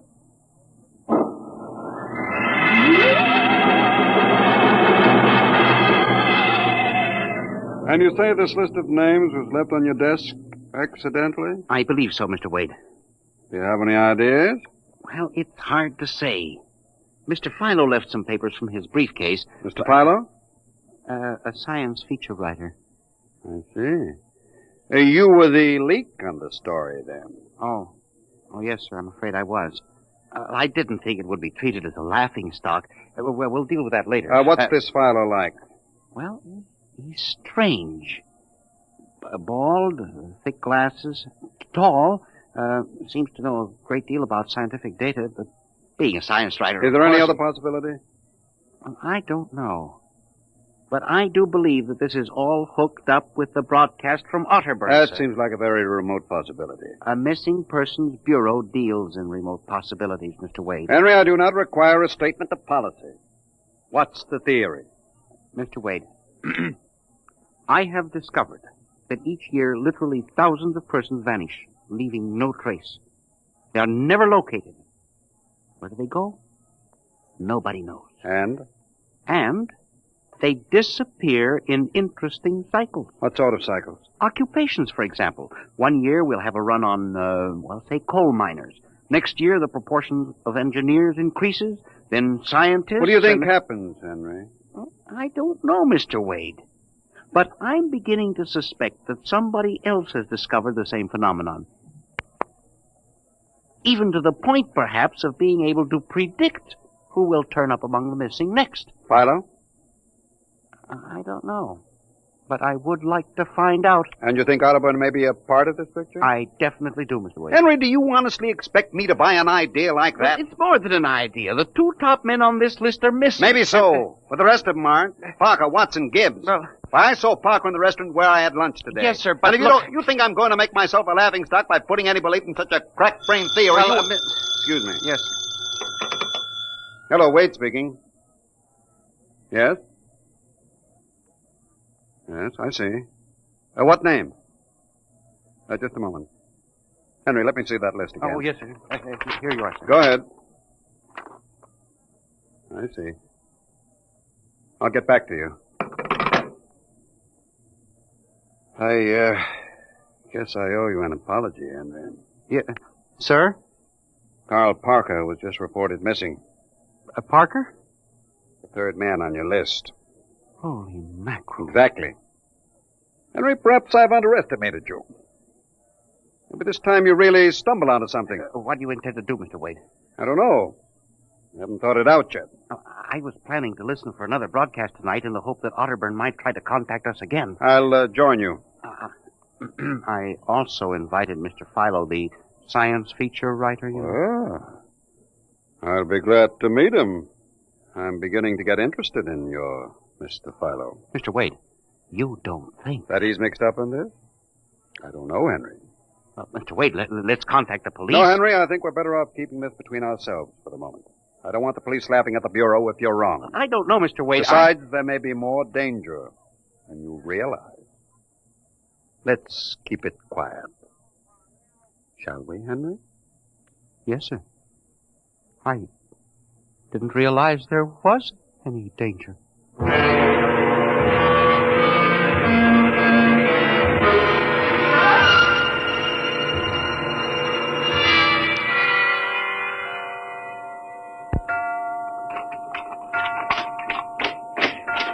8 o'clock. When Mr. Filer was late. He said he'd be here, sir. Moon is almost in direct phase. You can't wait much longer. You'd better switch on the set. Yes, sir.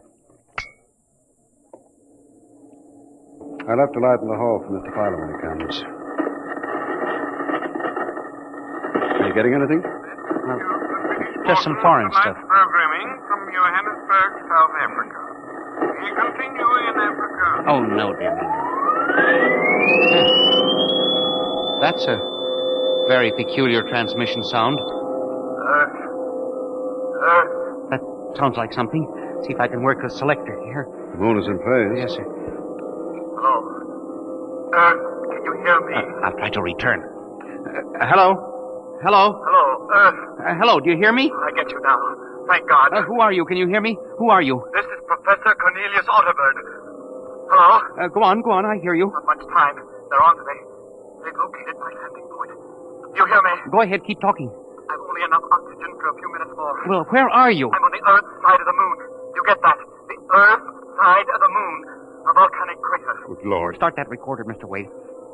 Go on, explain, please. Explain, please. Closely. There's an Earth colony on the moon. There is an Earth colony on the far side of the moon. Made up of renegade scientists and criminals. Professor Ernst Holtzman. Holtzman, he died in an insane asylum in 1938. Professor Ernst Holtzman discovered nuclear rocket power in 1935. Turned his plans over to escaped inmates of the asylum.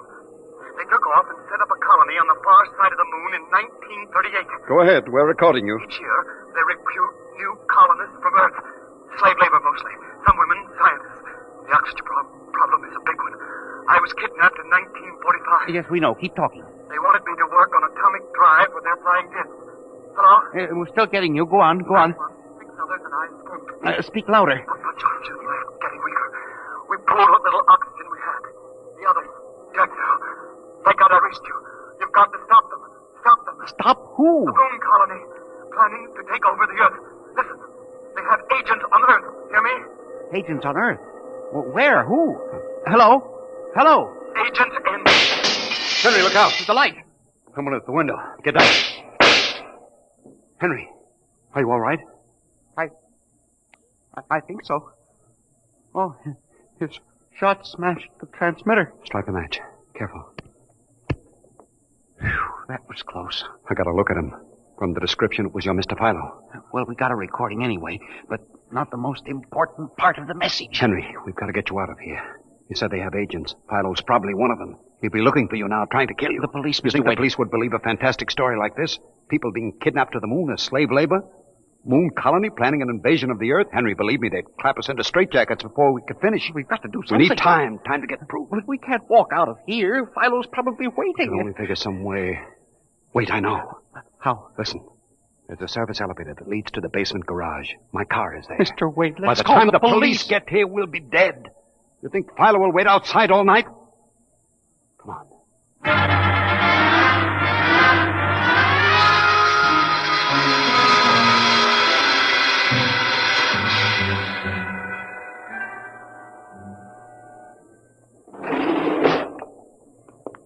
This is the basement. Come on. Keep to the side. Yes, sir. Shh. Here's the car. All right, Henry. You open the garage door, then jump into the car. We'll make a dash for it. Where can we go? I have a farm outside Chevy Chase. It's private, miles from the nearest neighbor and completely hidden by trees. We'll run for that. Go ahead, start the door up. All right, Mr. Wade. Quick, jump in. Yes, sir.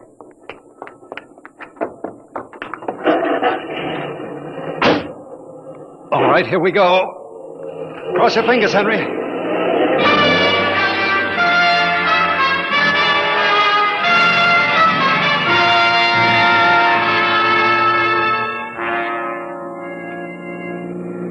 We made it out all right. Anything doing? Well, there's a blue coupe behind us. It seems to be following. I'll cut up Pennsylvania Avenue and out Route 1 toward Baltimore. It is following. He turned with us. Can you go faster? Not much faster. He's gaining on us. I've got an idea. Hang on, Henry. Yes, sir. Why did you stop? Turn off the lights, quick.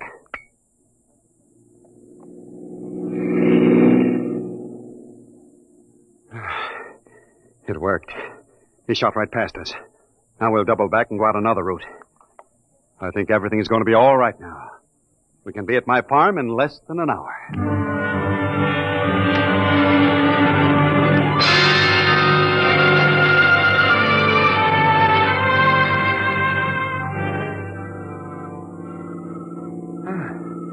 This place is really out in the wilderness, Mr. Wade. You can stay here indefinitely till we figure out the next move.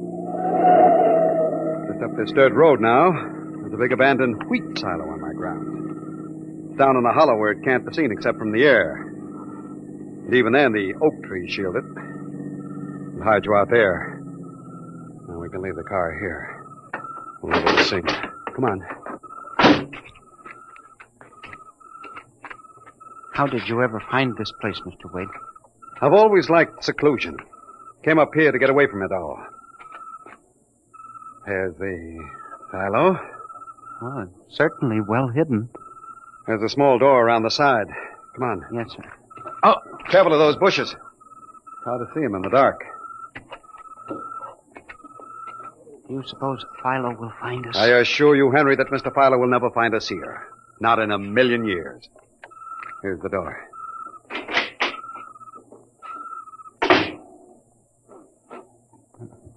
Pitch dark. Hold my arm. I know the way. Just a few steps up, then another door. Yes, sir.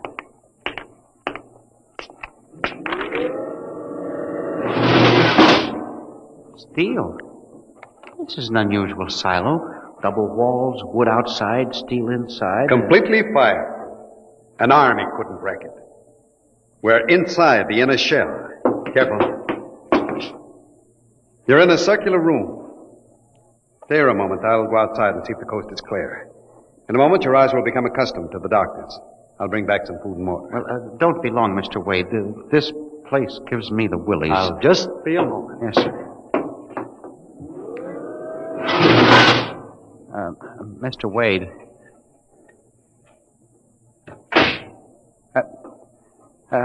Mr. Wade. I swear I hear something. Mr. Wade! What's that? There is something. Good Lord. There's someone in here. It's locked. Oh, no. Oh, this must be a light switch. Oh, thank God. Oh, no. People. 10, 15, 20 of them. Mr. Wade! Help! Help! Well, do you no good to shout, Henry? Mr. Wade, where are you? Outside, speaking over the intercom. Mr. Wade, there are people in here. 15 or 20 of them. They're sitting like statues just staring at me. They won't hurt you, Henry. They've all been drugged. They're even more helpless than you. Yes, but who are they? Permit me to introduce them, Henry, since they're currently unable to introduce themselves. The gentleman seated before you is Dr. Paul Ahrens, the astromathematician. Ahrens? Next to him is Mr. Robert Simons, electronic engineer. Names on the list? Yes. They've all been recruited for work with Professor Halsman's group on the moon. On the moon? Then you're one of them? Of course. You'll turn around, Henry. You'll recognize the drugged form of your old friend, Mr. Philo. Philo? But I thought... That he was part of the conspiracy? No, on the contrary. His stooping made it necessary for me to include him. Yes, but the man in the window, the one who fired the shots. An agent of mine, the pilot of this ship. Ship? What ship? This silo is a camouflage for a rocket launching platform. In a moment, the roof will slide back for the rocket's takeoff. A rocket ship?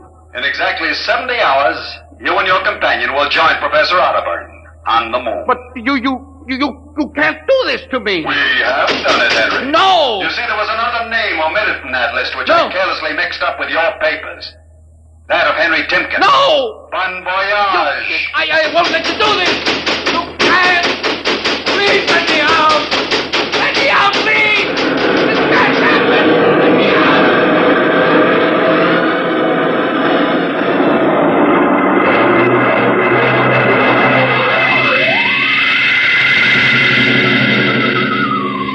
Attention. Missing since 8 o'clock last night. The following persons. Timken Henry, age 45, height 5 feet 8, brown eyes, slightly balding, occupation.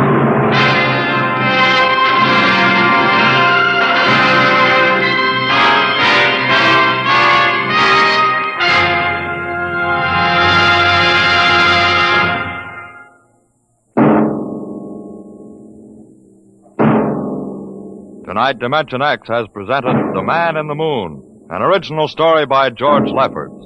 Featured players were Louis Van Rooten as Henry Timpkin and Santos Ortega as Wade. Your narrator was Norman Rose. Music by Albert Berman, engineer Bill Chambers. Dimension X is produced by Van Woodward and directed by Edward King.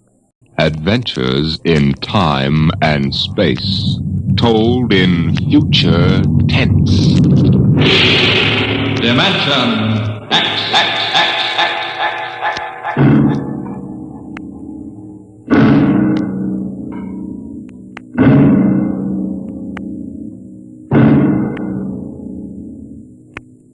To all our listeners, a brief forward before tonight's adventure in the world of the future.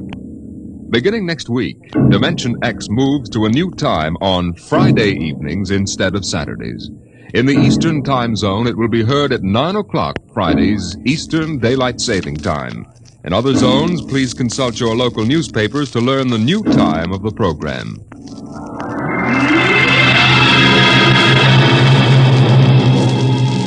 Now, tonight's venture into the world of tomorrow. A most unusual story about a logic named Joe and a man named Frank, and of how he saved civilization. It was on the 3rd day of August that Joe came off the assembly line. On the 4th, Lorene came into town. And that afternoon, I saved civilization.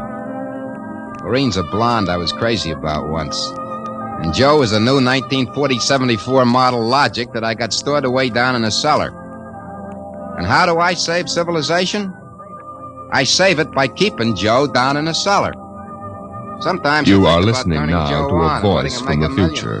The voice of Frank Caldwell, head serviceman for the Logix Corporation, makers of the machine that does everything for you.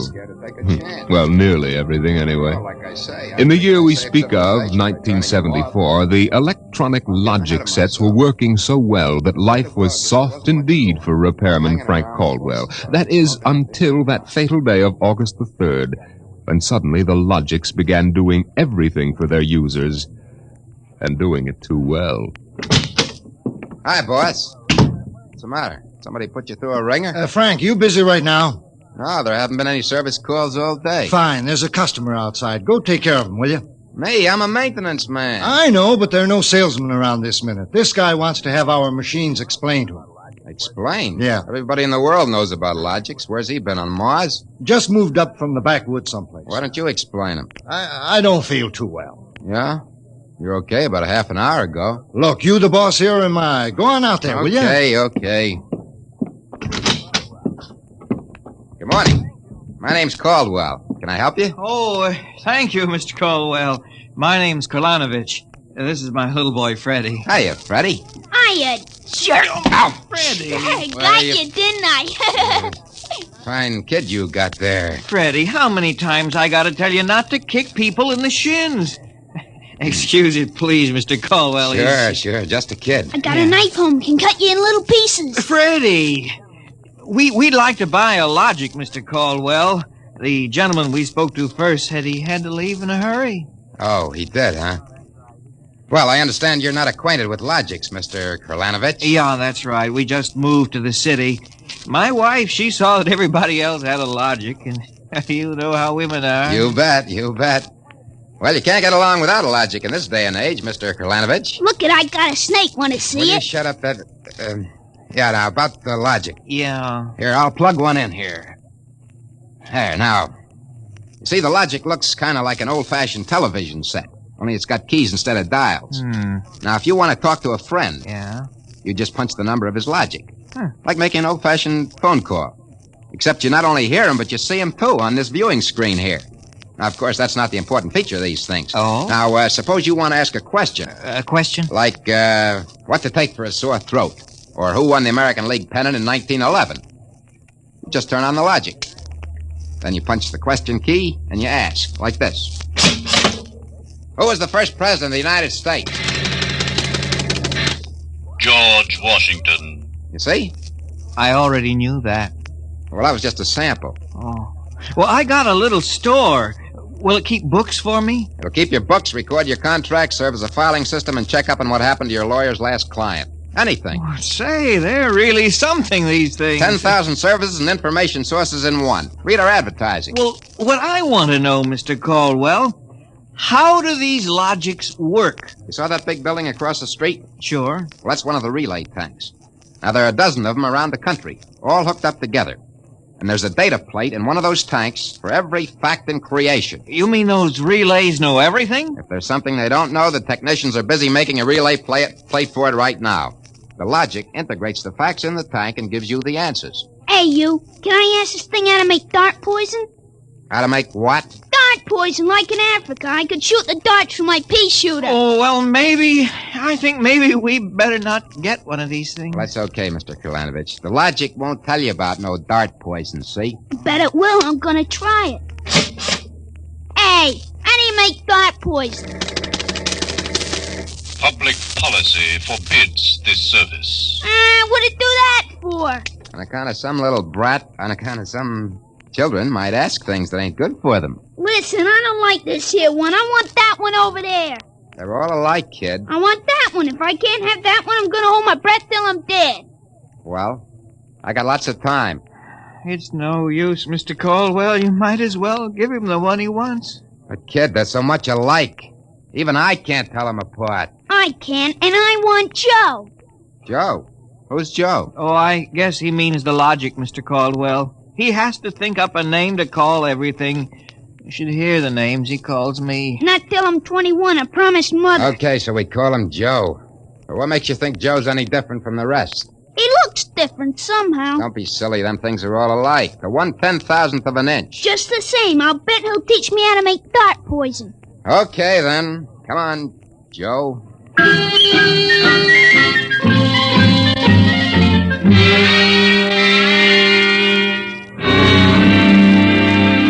Yelling, I want that one, I want that one. I'm going to call him Joe. Mike, I could have wrung his neck. I could have How taken many that cards, Charlie? I pass. I'll draw two. Well, what a holy terror.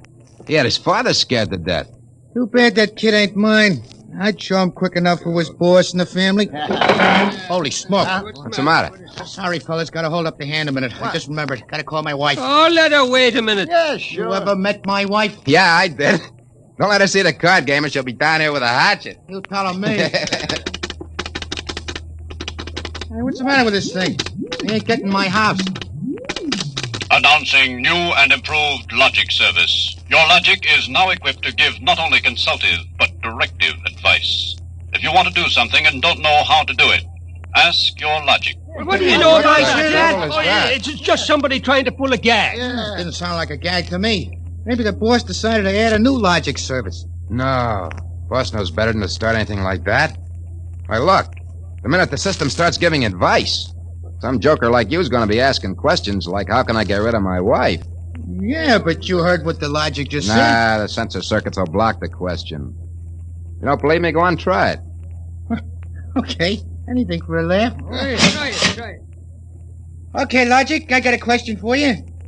How do I get rid of my wife? Service question. Is your wife blonde or brunette? You guys hear that? She's a blonde.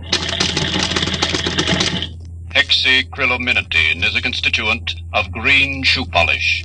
Take home a frozen meal containing pea soup. Color the soup with green shoe polish. This poison is fatal to blonde females only. This fact has not been brought out by human experiment, but is a product of logic's service. You cannot be convicted of murder. What do you know? It is improbable that you will be suspected. The saints preserve us. And it's bound to be right. These things can't make a mistake.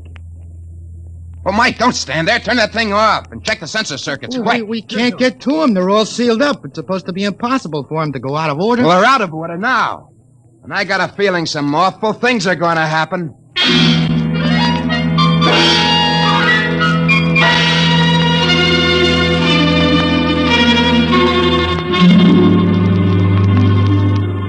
Boss, we gotta do something.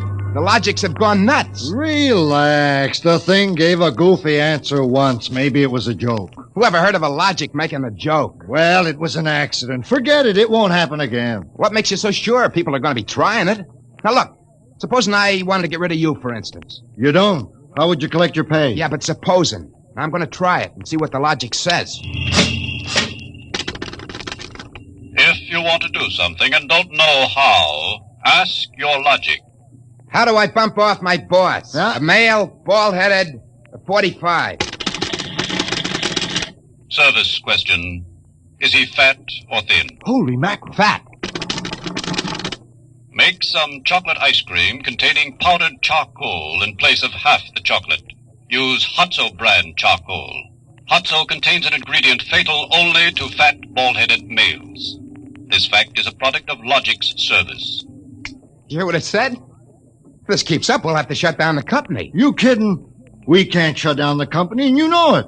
Logics do all the computing, bookkeeping, filing, and recording of contracts for every business in the country. They handle all television programs, personal calls, weather forecasts, employment notices. I know that, but... Wake up. If we shut down the Logics, we go back to a civilization we've forgotten how to run. Yeah, but the point is, boss, they're now giving out information on murder. And no telling what else. Well, we'll just have to find out why and fix it. Meantime, there's nothing to worry about. Nothing to worry about? Of course not. You've asked these questions for a gag. Nobody's going to ask them seriously. What you need is a little faith in human nature. Oh, excuse me, it's probably the wife. Person-to-person video call. Go ahead. Cyrus, dear? How do you feel? Why, just fine, sweetheart. I just called to tell you, Cyrus, I want you to be sure and get home on time for dinner. Yeah, why? Because I've got a surprise for you, dear. Your favorite dessert. Dessert? What kind? Homemade chocolate ice cream. The flavor is heavenly, Cyrus. When you taste it, you'll just die. Cyrus, what's wrong? Why don't you answer me? Cyrus! Chocolate ice cream, huh? This can't be happening. Agnes wouldn't... Why, this is dangerous. Have a little faith in human nature, huh? Caldwell, you're the head of the maintenance crew. I'll give you 24 hours to fix these Logics, or you're fired. Now, look, boss, Get me the police. Get me an extra maintenance crew. Get me a doctor. You. Me? Get moving. Where? Anywhere. Find out what the Logics are up to. And see that you find out before the Logics do.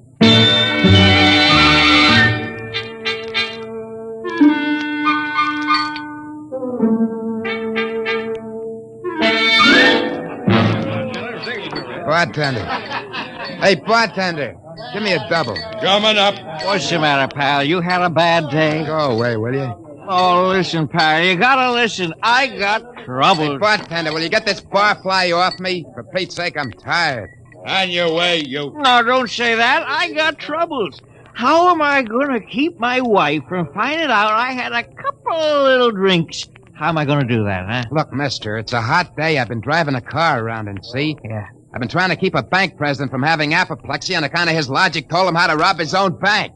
I've been tripping over dead bodies so artistically croaked that nobody's ever going to find out who done it. And all you got on your mind is... How am I going to keep my wife from finding out I had a couple of little drinks? How? Go ask a logic.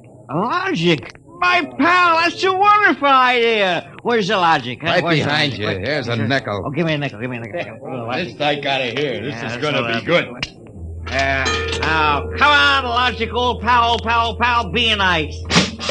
How does a guy keep his wife from finding out he's had a couple of little drinks? Answer me that. How, huh?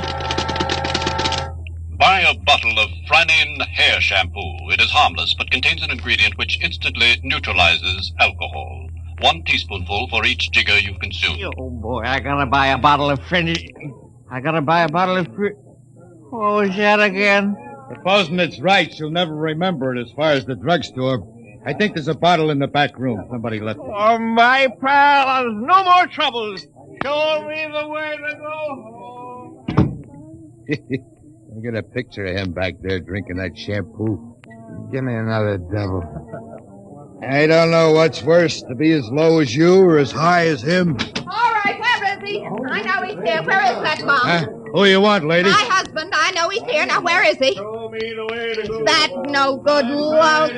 Show him. Thinks he can come staggering home again, does he? Well, I'll teach him. Poor guy. Oh, why, my dear, what a surprise to see you here. I'll Archibald, Yes, my love. you're not. Sober?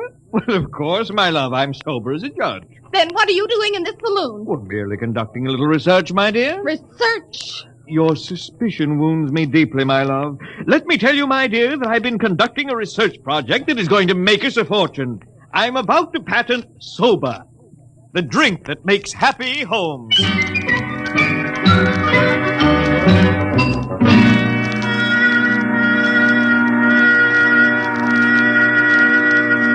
I'm Caldwell from the Logics Company, Sergeant. I just stopped in to Logics see... Company. Listen, Caldwell, you people get those blasted machines under control or we'll have you all behind bars. Now, look, Sergeant. No, you look. At this blotter. Blank. The greatest crime wave in history, and we can't even make an arrest. They're all perfect crimes. Well, we're doing our best to find It's out not how... good enough. If you can't find out anything, shut down the company. Or the police department will. We know there's some big gang back of this. Hey, maybe you know something about it, Caldwell. Now, look, nobody's back of it. The Logics run themselves. They pick their own circuits automatically. You mean that they're doing this all by themselves? Sure. We always thought they could do more things than we knew about. I think they're just trying to be helpful, that's all. Oh, that's all, is it? Well, you'd better make them cut out the tricks, including this new one, this new business they're up to now. What new business? It just started an hour ago. Every time you turn on a Logic, it asks you your name and then spiels out the whole history of your life. Huh? I haven't heard about that. What's it do that for? You tell me. Go on, try it. Okay. What is your name? Huh. How do you like that? I'm Frank Caldwell. Frank Caldwell. Were you ever called Ducky? Oh, Ducky. Lay off, will you? What if I was? It's been years. Ducky, there is a video call for you. Hiya, Ducky. Holy cats. What's that? Lorraine. Ducky, darling, how marvelous. Look at that blonde. Lorraine. Where are you? Oh, silly, I'm in my hotel room. Say, how do you like my play suit? Well, I just got into town. Oh, Ducky, wasn't it smart of the Logic to find you? Logic? Find me? I asked it how to find you, Ducky. You must have an unlisted number, darling. You're not in the directory. Yeah. Well, how have you been, Lorraine? Since I saw you last. I, heard you got married. That's right. Ducky, you won't believe me, I know, but I've had 4 husbands. But I've never loved anybody as much as I love you. You've divorced 4 husbands? 3. The last one died unexpectedly. Who unexpected it? He did. But the jury acquitted me, Ducky. They knew it was just a little old accident. So now I'm free again, and we've just got lots of things to talk over. But, Lorraine... You come right over here, Ducky, instantly. Well, I'm working. I'll call you back. Oh, I'm so lonesome. Please make it quick, Ducky. Have you ever thought of me? Oh, yeah, sure. Plenty.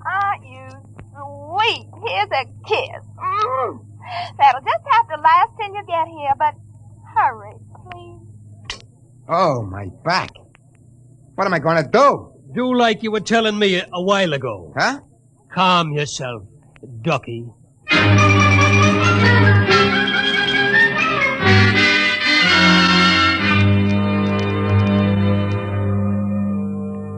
Call on a Logic for you, Frank, your wife. Oh, thanks, Mike. Hi, Gert. Frank, I've been trying to get you for an hour. Where have you been? Well, I've been out making calls, honey. Trying to find out what ails these Logics. Well, you better find out in a hurry or there's going to be trouble. That thing told me my address, how much I owe every store, and how much you make a week. And all about the time we had that fight and I went home to Mother. Well, Gert, I don't think they're doing that anymore. I think that was just temporary. Well, in the meantime, it's told everybody in the neighborhood all about me. I punched Mrs. Hudson's name. She's been married 3 times, and she's had Mr. Hudson arrested twice for non-support and once for beating her up. It'll tell anybody anything. Yeah, but I tell you, Gert... Frank, you stop these things or I'm going to leave you. Gert, you don't mean that. I do. If you can't figure out how to keep our private lives out of every Logic in town, then I'm through. And that's it.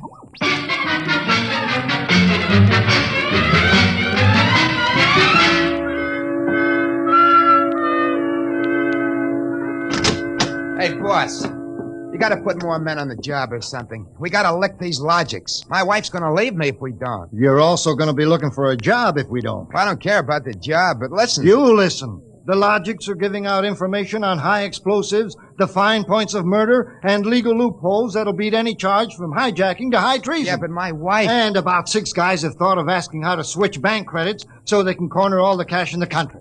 Now quit bothering me. Get over at the tank and help Mike try to block off some of those circuits.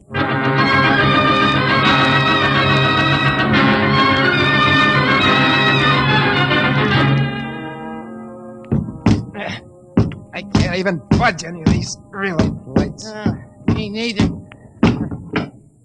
Isn't there any way we can disconnect them? There is not. They weren't built to be disconnected. Mike, what are we going to do? I'm thinking of slitting my throat. When they were giving out all the information on everybody, my wife got the lowdown on a certain blonde. I got nothing left to live for. Ron, why did you have to remind me? You got one? My only hope is I ain't got her. See who that's for? Hi, Ducky darling. Oh, Lorene, not again. Ducky darling, I'm lonesome. Why haven't you come over? Well, I've been busy. Oh, cool. Ducky, do you remember how much in love we used to be? I was so mean to you. Ducky, let's get married tonight. Oh, gosh, Lorene, I... Right away, Ducky. Look, I got married. Oh, you poor darling. You poor darling. Just have to get you out of there. No. Now, look, Lorene. Darling, I'll just call up your wife and have a little talk with her. Look, please, now, it's nice of you to think of me and all that. You just give me your address and your logic number, darling. I ain't got one. Ah, you just don't want to tell me. You're bashful. Never mind, darling. The logic will tell me. Lorene! Oh, I gotta call Gert. Frank, will you get away from that thing and give me a hand? Yeah, Mike, in a minute. I gotta call my wife. We gotta get out of town. That's the wrong key. Frank, I told you to help Mike. Yeah, boss, I am, but I just gotta make this call. Call? What do I care about your call? The president's getting ready to close down the company and declare martial law. Now, for the love of heaven, do something. Yeah, boss, I will. I just gotta make this call. Attention! To assist in solving a special problem of logic service, kindly give the following information if possible. Where does Frank Caldwell live? Oh, she got me. I'm through.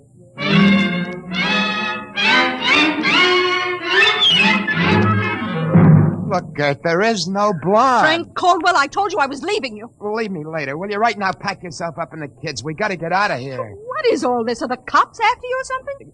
Yeah, that's it, the cops. Come on, get moving, will you? Hey, get away from that logic. Yeah, but don't you think we ought to hear the police calls? 27 and Car 31 detailed to round up all employees of the Logics Company. Use caution. They are suspected of sedition. Holy smoke, the cops are after me. But you just said they were. 17, proceed to vicinity of 119 East 7th Street. Child terrorizing neighborhood. Use extreme caution. Child is armed with pea shooter using poison dart. That is all. Freddie. Who's Freddie? Oh, he's a mean little kid. He wanted a logic that would tell him how to make dart poison. They're all alike, I kept telling him. They're all alike. What are you talking about? I don't know. All I know is it was a nice world up till yesterday. Now it's like a guy named Joe come along and squashed all our mud pies for us. Looks to me more like it was a logic named Joe. A logic name? They're all alike. Gert, baby! Let go of me. Don't be so silly. Okay, honey, hold the fort. Maybe they aren't all alike. Where are you going? Frank, you're going to make a getaway? Baby, if you got the right inspiration, I'm going straight to the middle of this whole jamboree.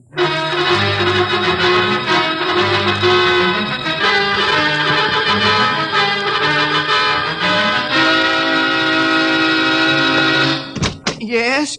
Oh, I was hoping it was the police. You remember me, Mr. Kralanovich? Caldwell of the Logics Company? I wish the Logics Company was at the bottom of the ocean. Well, I don't blame you. Now, where's your logic? In here? I'd smash it into a million pieces if I wasn't afraid of what Freddie'd do to me. Just get out of the way, will you? I got business with Joe. If you want to do something and don't know how, ask your logic. Oh, we're back to that routine, huh? Well, I want to do something, all right. Tell me, Joe, can a logic be modified to achieve correlations for which human brains are too limited? How great will the modifications be? Microscopically slight. Changes in dimension not detectable even by precision gauges. They can come about only through an extremely improbable accident. What would this super logic then be able to do? Come on, you spell it. It could set up entire new combinations of electronic relays which would bypass the normal sensor blocks, thereby enabling it to perform valuable new services, including the giving of helpful advice on any human problem. Uh-huh. Has this accident ever happened, Joe? Come on, come on! It has happened only once. In the case of the logic now owned by the Kolanovich family of 119 East 7th Street. A logic named Joe. Thanks, Joe. That's all I wanted to know. Hey, what's all this about? I'm taking this logic away, Mr. Kolanovich. I'll bring you a new one. Our troubles are all over. Hey, you, get away from Joe. Correction, our troubles are just beginning. Now, Freddy, put down that blowgun. Ah, shut up. Hey, you, I said get away from that logic. Now, look, Freddy, I'm going to bring you a nice new one, see? I want that one. What I got in this picture ain't beans. Mr. Caldwell, the police, they're outside. Yeah, for me and Freddy. Nuts. What they want you for? You ain't smart enough to do nothing. Oh, no? Say, there's plenty I can tell you. Open up in there. There's our cops, kid. It's you and me against them. So what you gonna do about it if he's so smart? Now, look, we may have to fight our way out, see? Now, let me see that blowgun. I know a way to hop it up so the cops won't have a chance. Come on, give it to me. Okay, let's see what you can do. Here. Thanks. Here. Oh, Mr. Caldwell, you're a great man. Now, all I gotta do is to pull this plug Out of the wall. Come right in, Sergeant. Careful, men. Careful. That must be the kid.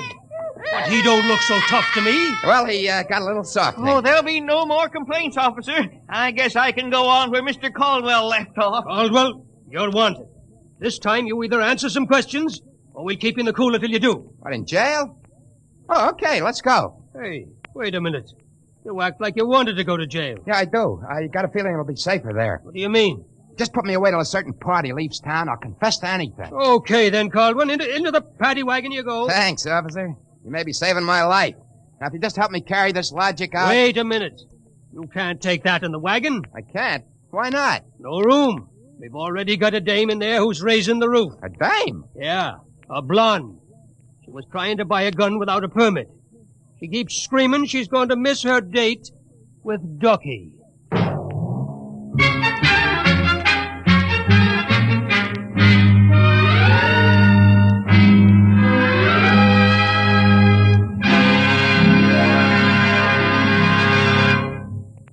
You have just heard another adventure into the unknown world of the future. The world of Dimension X.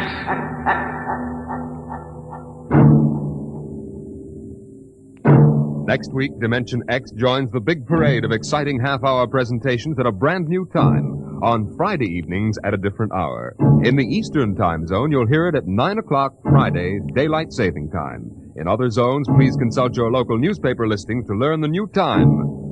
For that's when Dimension X will bring you one of the strangest stories ever told. Ray Bradbury's Mars is Heaven. Tonight's story on Dimension X was titled A Logic Named Joe, written by Murray Leinster and adapted for radio by Clarence A. Ross.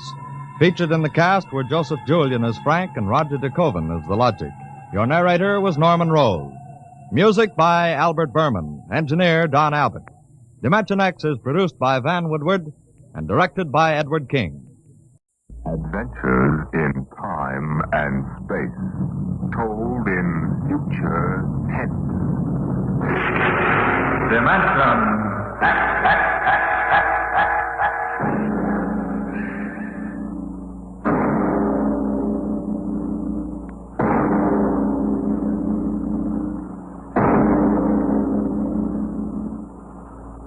Man has always dreamed of conquering the barrier of the atmosphere. The problem is on the drawing boards of aeronautical engineers and atomic physicists. They can calculate the power needed, the trajectories, and the equipment. On the sound stages of Hollywood, the engineers and special effects men have combined to bring that day to life. The day when the first rocket leaves Earth for outer space. Now, a radio play taken from the advanced screenplay of the George Pal Technicolor production, Destination Moon. On the vast concrete strip at Dry Wells, Texas, the form of the rocket towers above the cranes, the loading machinery, and the scuttling trucks and jeeps. The fuel lines snake across the concrete to the rocket. It's Destination Moon. A small pursuit plane circles in for a landing on the runway, turns and taxis toward the prefab buildings at the edge of the strip. Here comes General Fair. Got those reports, Dr. Cargrave? All ready, Barnes. Well, you made good time. Hi there, General. Over here. Barnes, I've got to talk to you. Hey, you just made it, General. Everything's running smooth as a clock. We ground test in 20 minutes. Come on over to the office. What's the matter? Come on, Barnes. Something happened in Washington? Something always happens in Washington. Well, let's have it straight, General. Our application for a test license was denied. Denied? I'll quote. In the opinion of the Commission, should the engine fail structurally, the dispersal of radioactive material would mean danger to the surrounding area. But we've evacuated the blast No area. use, Barnes. The Commission is pretty sensitive about public opinion. The Galavan newspaper chain has been after our scalp. They got mine anyway. What do you mean? I've been retired. Fair. You got a job for next general? Pretty handy with a lug wrench. They can't do that. Where would the Air Force be if you hadn't kicked them into using the jet-fuel jet engine on pursuits? It's not as simple as all that. One-star generals can't go into the Department of Defense and pound desks. I did. Some of those old mossbacks would still be using horse cavalry if they could get away with it. Now, this ship will work. I know. I built it. I don't suppose we'll ever know. The mission won't reverse itself. Wait a minute. Hargraves. Ship's all ready, isn't it? Except for minor installations, yes. General, I've been building and flying ships by the seat of my pants since they had piano wire between the wings. Now, this baby either works the first time or she doesn't. What do you mean, Bond? The Commission refused permission to ground test, right? Yeah? All right. We won't ground test. Cargraves, what's the next astronomical optimum? 3:47 tomorrow morning. We'd better get busy then. You've got just 17 hours to get that ship ready. And then we take off for the moon.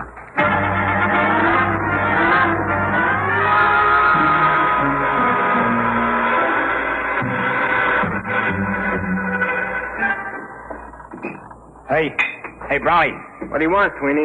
What color is the skin temperature lead wire on the chart? Orange with a black stripe. This stuff looks like insulated macaroni. I got it. Hurry up, will you? We're running behind. What's your rush? You're going along on this clam bake, aren't you? Can't you wait to break your neck? Hey, look out for the starter. Come on, move. We gotta take off before somebody flats the writ on us. Brownie, you really going? Sure. Beats me. What do you want to go to the moon for? To see what's on the other side. Ask a stupid question, you get a stupid answer. What's the separation rate positive lead? Red and white spiral. Oh. What's the matter? Knocked in a bellyache. Eating green apples? No, I'm all right. Come on, Sweeney, get busy. We've got 2 hours left to patch this mess together.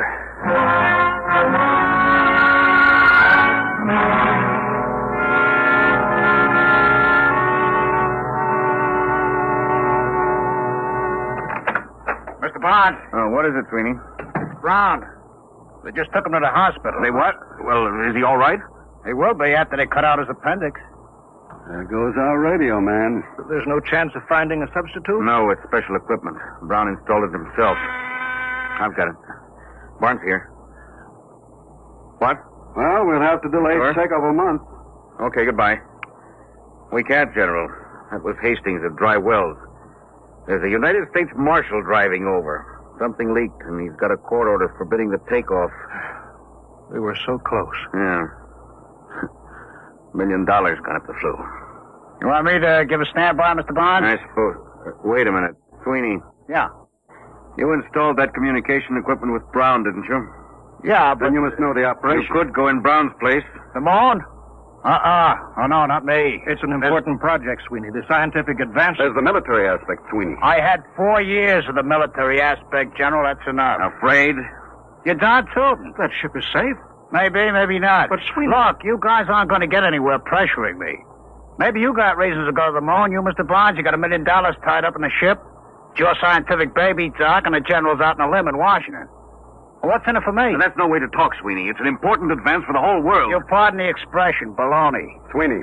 I work on a scientific theory, too, General. Hooray for me, you look out for yourself. I ain't going. I don't like to say this, but this isn't the time to consider yourself, Sweeney. This country's defense hangs on being the first to develop space travel. Somebody else, not me. There's nothing I want on the moon. All right. We'll take care of that. Sweeney, I'll offer you $10,000 bonus and a 10% royalty on the ship patents out of my cut. Barnes. It's no use to me unless we get off before that marshal gets here from Dry Wells. Well, Sweeney, you'd be rich enough to retire. You could take it easy the rest of your life. Well, now you're talking my language, Mr. Barnes. Okay. When do we leave?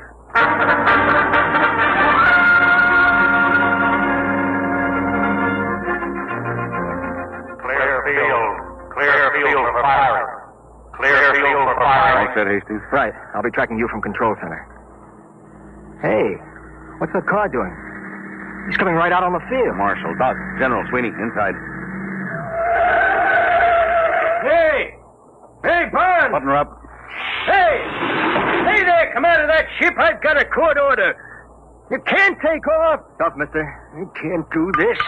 Hey! Hey! Save your knuckles, fella. You couldn't get in that ship with a blowtorch. Barnes can't do this.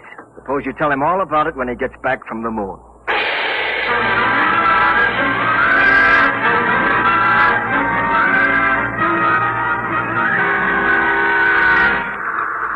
Sweeney, warm up your communication circuit. Yes, sir. Calling traffic shack. Traffic calling rocket to Blue. Over. Get a clearance check. There was a clearance, traffic. Over. All clear. Dry Wells is ready for tracking. Over. Power. Power ready. Communications. Yeah. Co-pilot. Automatics ready. Give the warning signal. Give me a time check on the computer. 03:47:58. Stand by for count off and firing. Stand by for count off and firing. Roger. For check. 2:48. 10. Check. Coming up 30 seconds. 29. 28. I'll lie back on the acceleration 7. couches. Worst pressures 6. will be over in 4 minutes. 5. Barnes. General, I don't like having a man along who isn't with it. Sweeney, it's too late now. Make it pretty tough. If he's half-hearted We'll now... worry about that later. 7. 6. 5. 4. 3. 2. Fire.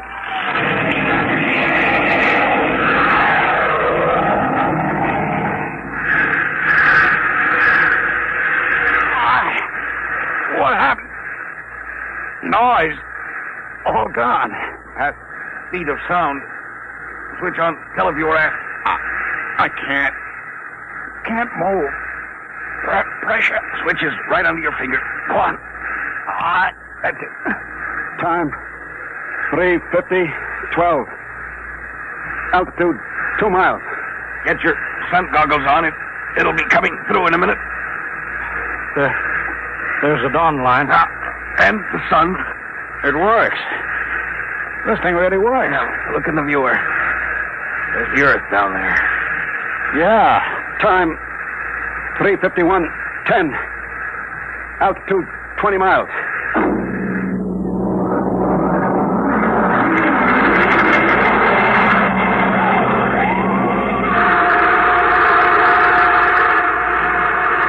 Time 3:53:50. Altitude 807 miles. That's the end of the blast. We're in free fall. Unbuckle your straps. Hey, I'm falling.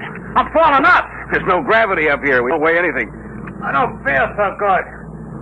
How do I get down from the ceiling? I feel lousy, seasick. No, space sick. What's the difference so long as I ain't healthy? There's a bottle of pills under the head pad. They ought to settle your stomach. I'll break out the magnetic shoes. Then we can at least keep our feet down on the floor plates. Here, Sweeney, you put these on. Hand them up. All right. Here. Now you can walk down the wall. Try it. Like this? Hey, like a human fly. You know, this is the second time I ever walked on a ceiling. Only this time I'm sober.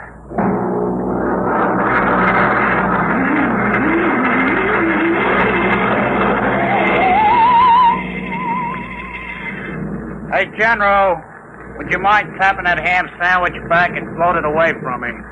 Feeling better, Sweeney? Yeah, I guess so. It's a heck of a note when your meal floats away from you before you eat it. Sweeney. Yeah, Mr. Barnes. I tried to crank out the radar antenna. She's stuck. Well, let me see.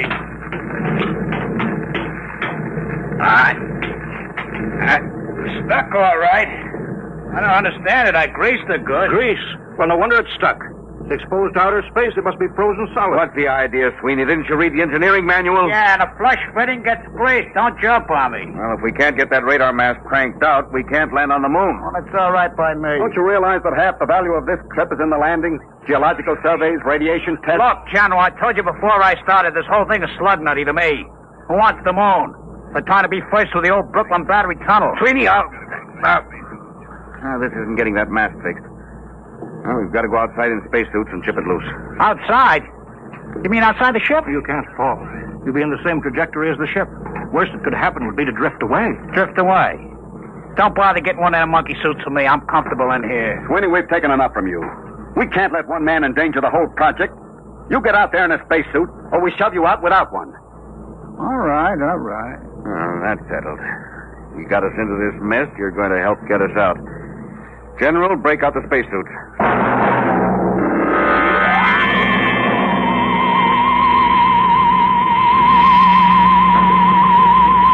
Close the inner lock. Now, let's get this straight. Keep your magnetic shoes on the hull plates. Your safety line's hooked. If you break loose, we won't be able to go after you. You'll hit the moon at 20,000 miles per hour and squash. Hey, wait a minute. How come General Thayer don't go? That's right. He doesn't go. He's co-pilot. Okay, I just asked. All right. Now, let's make sure our intercom walkie-talkies are warmed up. All set. Check. All right. Fasten helmets. Hello. Hello, Doc. I hear you, Barnes. I'm okay. Check instruments. I'm going to pump out the lock.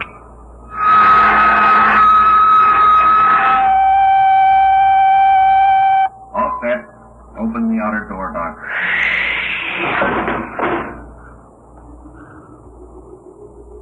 Look at that, will you? 1,000,000 stars. 20,000 miles an hour, free fall, and no breeze. That's right. No air. And we haven't got time for the scenery. Let's get to work. Can you two handle it? I want to go aft to see how the firing tube's held up. All right, Doc. Come on, sweetie. Let's get to work.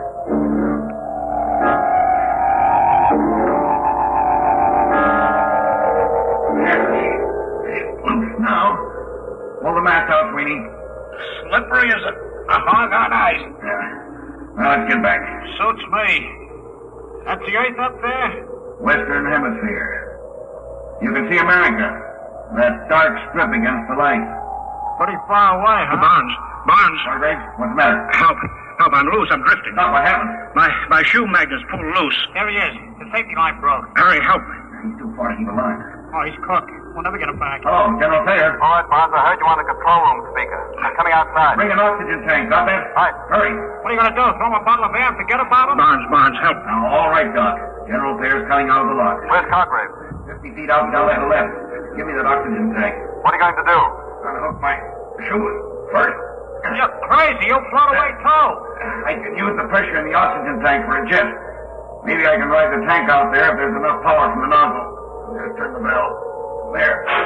What was that? Recoil's making my helmet light shake. I'll try it again. Hey, it works. Like an outboard motor. Keep going, Barnes. About 30 feet more. Swing a little to the left. All right. A couple more shots. There. Now, reach out for me, Doc. You're too far. I can't. Hang on, Doc. One more shot. There. Hang on. Can you get back, Barnes? If we don't, we tour the universe together. Hang on to me, Doc. All right. You aim us when I turn the bell. You're drifting farther, Barnes. There better be enough pressure to get us back. Here we go. Oh, we're moving. Yes, it's not fast enough. Pressure's almost down in this tank. There's the last of the gas. We're too far out, Barnes. They can't reach us with a line. Get you back to the ship. On the count of 3, push the tank as hard as you can. The reaction may shove us in close enough. Yeah. Ready? 1, 2, 3. Here they come, General. Grab them. Reach out, Barnes. Grab the line. I got it. All in. God. Well, let's have you aboard.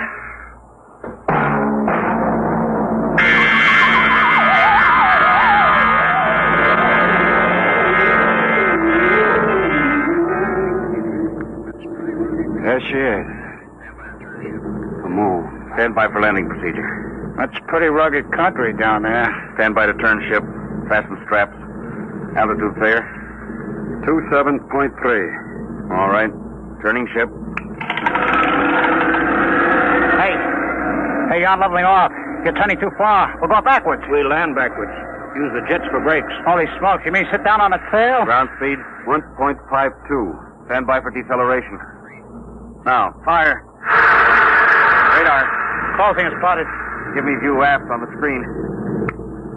Hey, we can't land down there. Look, mountains, cliffs. That's the crater Harpalus. We're heading for a smooth plane short of there. Don't look smooth to me. I'm going to kill our forward speed. Stand by. You won't clear the mountain. Give her another blast. I can't. We won't have enough power to get home. You will make that cleft on the right. Look out, we're going to crash. Barnes, blast. You've got right. Down now. Automatic landing. Automatic in. Hang on for emergency landing. Stand by for the blast. Hold it. Now. Jack down. Get out your gyros.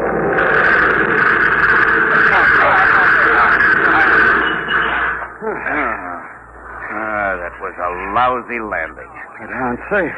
Yes, but I wasted reaction mass we'll need to get home. We'll worry about that later. Right now, I want to get out there and plant my feet on the moon. The moon.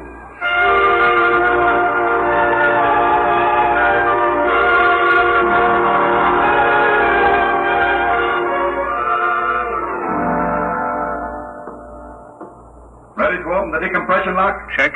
I'm set. And you're inside control, Barnes? Yeah. Sure you don't want to leave the ship? I'll be out later. I've got to contact Earth. All right, let's go. Open the outer door. All right, be sure you don't fall. You puncture your suits on the rocks, you're done. And look out for the low gravity. You'll weigh 1/6 what you did on Earth. All right, let's go. Hey, what is this stuff? Dust? Solid rock. Go ahead, Doctor. Claim it officially. Oh, yes. In the name of the United States of America, I take possession of the planet Moon, of and for the benefit of mankind. Well, let's now get down to business. Sweetie, you set up the astronomical camera.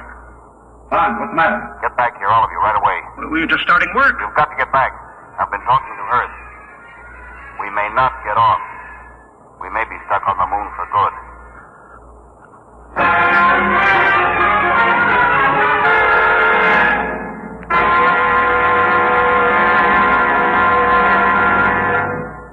Hello. Hello, Earth. Reaction mass down to 0.8672. Wasted power in a bad landing. Request new figures for return trip. Earth to Luna. Looks bad, Mr. Barnes. You'll have to run it through the machine. In the meantime, dump everything you can. I'll check back with the result. I'll be standing by. Roger. Out. Well, Barnes? Well, we wasted too much power on that lousy landing. Hastings checked the figures. We've got the lightened ship. We've got just 4 hours to get off. If we miss that, we don't get another chance to hit the Earth for another month. We don't have more than 10 days' oxygen supply. Exactly. Come on, we better start dumping, and we better pray we can get rid of enough weight.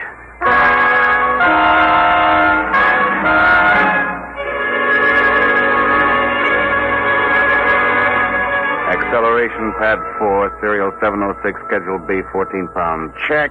Give me a hand, Doc. Yes. Airlock's full. I'll put my helmet on and shove the junk out of the lock. Fonz, is that everything we can get out? 3 of the spacesuits will be dropped before we take off. How about the 4th? We'll have to keep that so we can open the airlock to shove the others out. I've got a removable bridge I could dump. You may have to, General. Well, Hastings is due back now with the takeoff figures. Hello, Earth. Luna calling Earth. All right, Mr. Barnes. We hear you. How much weight have you dropped? 4,003 pounds, Earth weight. Then you're still short 110 pounds. What? If you can dump 110 pounds, you can coast home. Well, we're stripped. We unbolted the locker doors, junked the radar chassis and mounts. We'll have to take a chance as we are. It's suicide.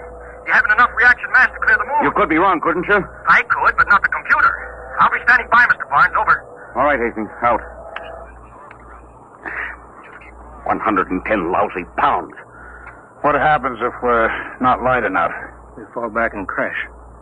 Or just go into an orbit around the moon. Just keep going around? Yeah, that's it. We've got 14 minutes left till takeoff time. Oh, that's fine. I could have gone over Niagara Falls in a barrel, but I had to come to the moon. Well, it's pretty simple. 110 pounds. One of us stays. Here. I guess that's it. Highway 180. That's plenty. Now, wait a minute, General. I'm the oldest one here. Yeah, and I'm the captain of this ship. If anyone stays, That has I nothing to give do- the orders here. Doc is the engineer, general pilot when you hit the Earth atmosphere. But Bonds... I've got no family, so I stay. No. You've got to go back, both of you. I've been discredited. They won't listen to me. You've got to tell them what you've seen. Listen, General, You've got to tell them what the Earth looked like from here. Vulnerable, defenseless, hanging in the sky. I knew this trip would have military value. Well, it does. Can you imagine atom warheads launched at Earth from up here? The moon is the perfect base for an attack on the Earth. Remember, it's only 1/6 as hard to shoot rockets from here to Earth as it is the other way.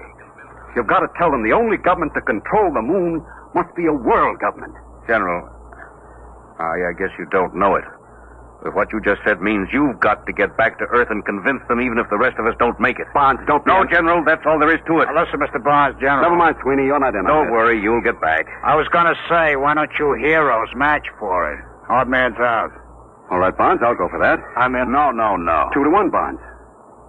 Well, all right. What do we use? You can match buttons off your overalls. All right, each one pull off a button. I better check Hastings on Earth.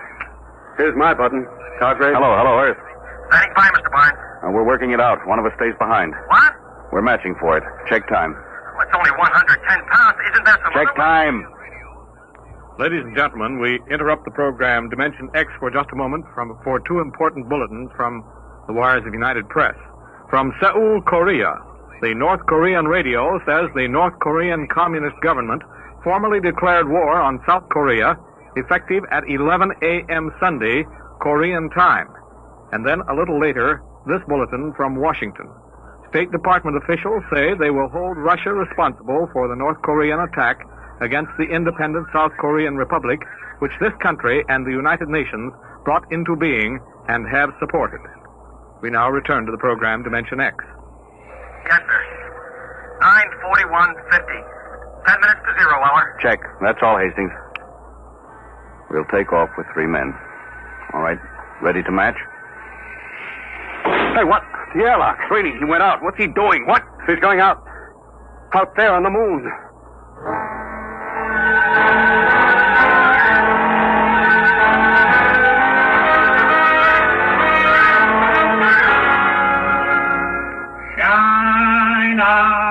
Shine on, Harvey. Hello, Sweeney. Can you hear me?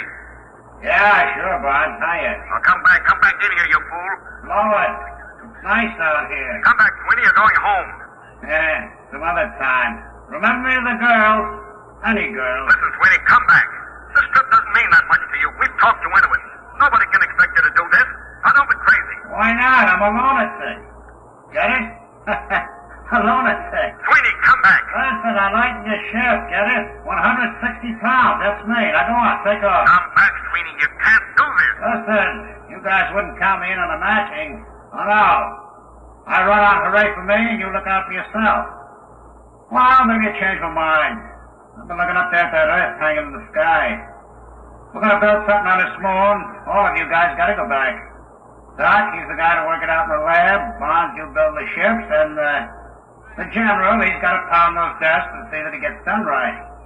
You don't need me. Now, Sweeney, wait a minute. Go on, Flo, get going. You're spoiling my whole day.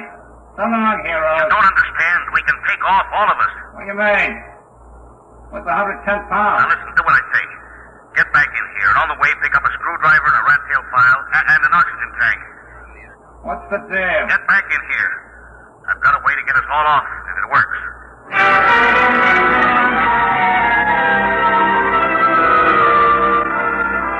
Now, Sweeney, we're reading you clear on the intercom speaker. You in the airlock yet? Yeah. Now, your spacesuit weighs around 70 pounds. The radio weighs 50. Yeah, but I can't open the outside door of the airlock without my suit. What are you trying to pull, Bonds? After you chuck the radio out, you file a hole in the gasket on the outer door. Got that? Then you tie your safety line to the oxygen tank, pass it through the hole. It hangs outside. You got that? Yeah? Then you close the outside door, get out of your suit, come in here. We close up, decompress, and open the outside door again. Oh, I get it. The tank closes so out of the lot. Right. And if it works, we all get home. Now hurry now, Sweeney. 8 minutes to calculated takeoff time. 8 minutes.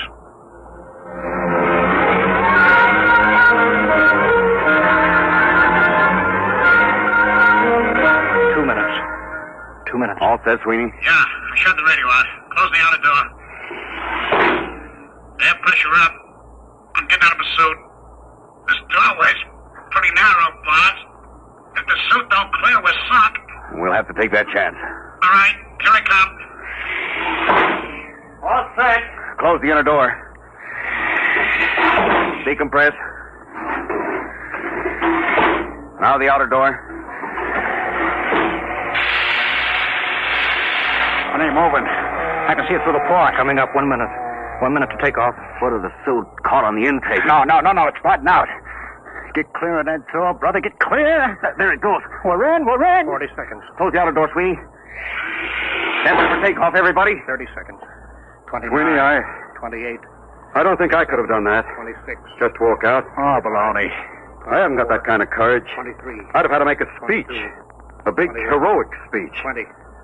19. I didn't have the guts to just walk out. 17. No, it's 16. All right, stand by. 14. Communications? Fine.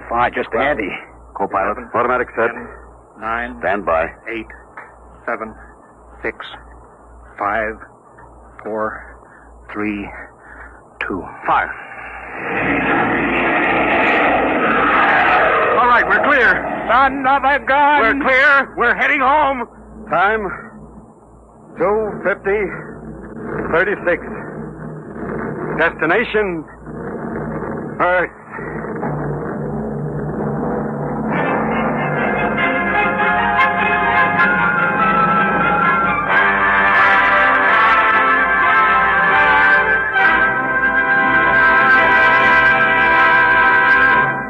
You have just heard another adventure into the unknown world of the future. Adventures in time and space, told in future tense. Dimension X.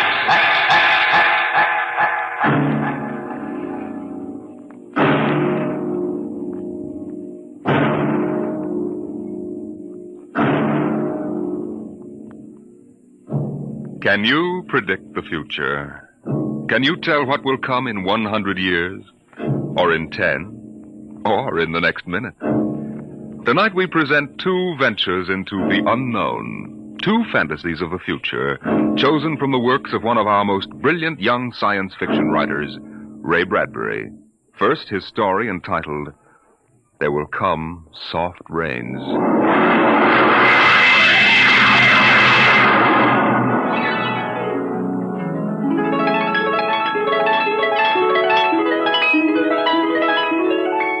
The house was a good house, planned and built to be lived in the year 1980.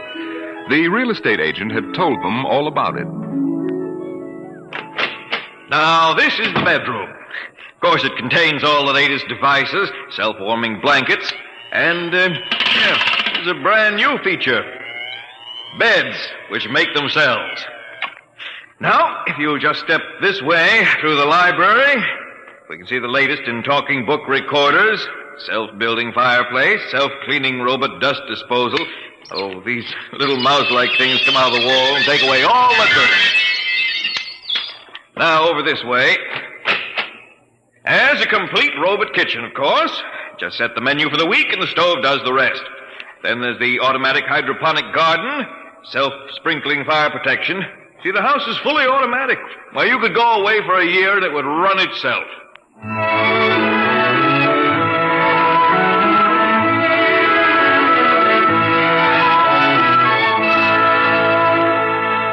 And so the family took the house. The man and the woman and the two children. A boy and a girl. And they lived contentedly, enjoying music and poetry and the rich, warm things in life. And the house fed them and slept them and entertained them. It made a good life for them. Until one day, there were 10,000 explosions, and the world shook, and red fire and ashes and radioactivity fell from the sky. The happy time was over.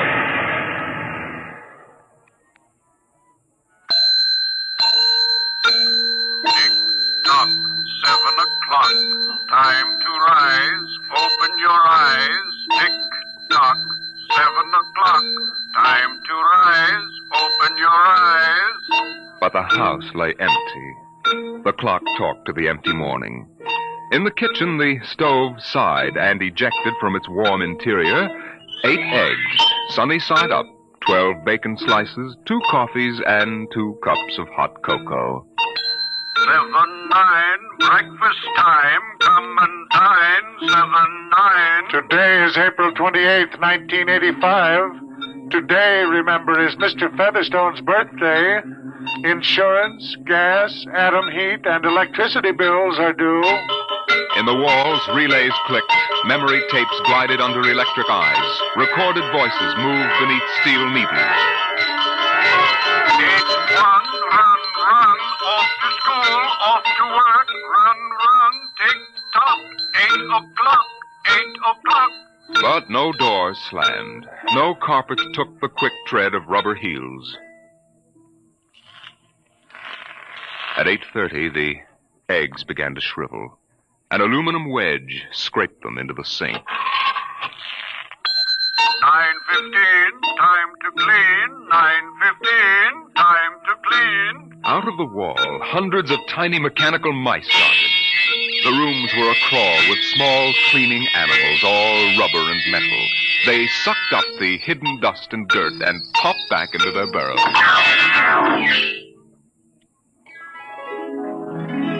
At 10 o'clock, the sun came out from behind the rain. The house stood alone on a street where all the other houses were rubble and ashes. At night, the ruined town gave off a radioactive glow which could be seen for miles. At 10:15, the garden sprinkler filled the soft morning air with golden fountains. The water tinkled over the charred west side of the house, the side which had been facing the blast. It was black, except in 5 places. One of the 5 places was a silhouette of a man mowing a lawn, just as he'd been the instant the radioactivity burned his image into the side of the house. Over there, a woman bent to pick flowers. Still further over, their images burned into the wood, where a small boy, hands flung into the air, higher up the image of a thrown ball, and opposite, a girl, her hands raised to catch a ball which never came down. 5 people. 5 spots of paint. On the front porch, the dog whined and shivered. The front door recognized the dog's voice and opened. The dog padded in wearily, thin to the bone, covered with sores. It ran to the kitchen and pawed the kitchen door wildly. Behind the door, the stove was making pancakes which filled the house with their odor, as prescribed by the automatic preset menu selector. The dog frothed, ran insanely, spun in a circle, biting its tail, and died. 1 o'clock, 1 o'clock. Delicately sensing decay, the regiments of mice hummed out of the walls, soft as blown leaves, their electric eyes glowing. 1:15. The dog was gone. 2:15. Bridge tables unfolded from the walls of the patio. Playing cards fluttered onto pads. Martinis appeared on an oaken bench. But the tables were silent, the cards untouched. 5 o'clock, 6 o'clock, 7 o'clock, 8 o'clock, 9 o'clock. Dinner was made, ignored, flushed away. Dishes were washed. In the study, the tobacco stand produced a cigar with half an inch of gray ash upon it, smoking, waiting, waiting. The hearth fire bloomed out of nothing. 9 o'clock, 9 o'clock, The beds began to warm their hidden circuits, and the phonograph spoke from beside the fireplace. Mrs. McClelland, what poem would you like to hear this evening? Mr. McClelland? Since you express no preference, I shall select at random from among your favorites. Sarah Teasdale, There Will Come Soft Rains. There will come soft rains, and the smell of the ground, and swallows circling with their shimmering sound, and frogs in the pools singing at night, and wild plum trees in tremulous white. Robins will wear their feathery fire, whistling their whims on a low fence wire, and not one will know of war. Not one will care at last when it is done. Not one would mind, neither bird nor tree, if mankind perished utterly. And spring herself, when she woke at dawn, would scarcely know that we were gone. The phonograph finished the poem. The empty chairs faced each other between the silent walls. At 10 o'clock that evening, the house began to die. The wind blew the bough of a falling tree into the kitchen window, smashing it. A bottle of cleaning fluid crashed on the stove.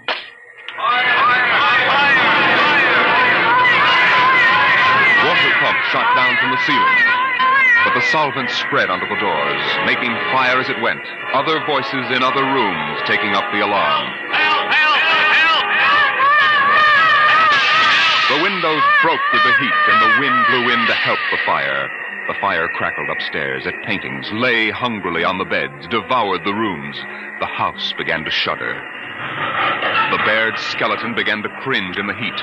The wires revealed as if a surgeon had torn the skin off. Voices screamed in every room. Windows snapped open and shut like undecided mouths.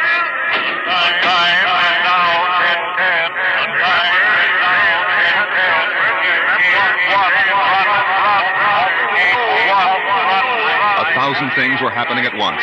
Like the interior of a clock shop at midnight, all the clocks were striking, making a merry-go-round of squeaking, whispering, and rushing. In the kitchen, the stove hissing hysterically was making breakfasts at a psychopathic rate. 10 dozen pancakes, 6 dozen loaves of toast.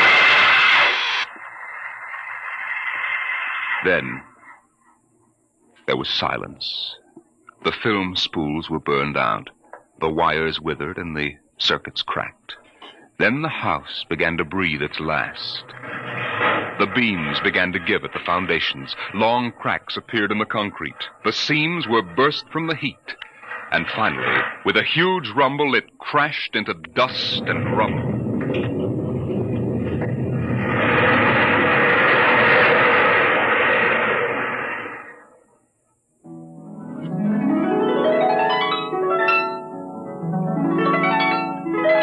Dawn shone faintly in the east. In the ruins of the house, only one wall remained standing. And within the wall, even as the sun rose to shine upon the burning rubble, a voice spoke again and again and again. No one would mind, neither bird nor tree, if mankind perished utterly. And spring herself, when she woke at dawn, would scarcely know that we were gone. That we were gone. That we were gone. That we were gone. Today is April 29th, 1985. Today is April 29th, 1985.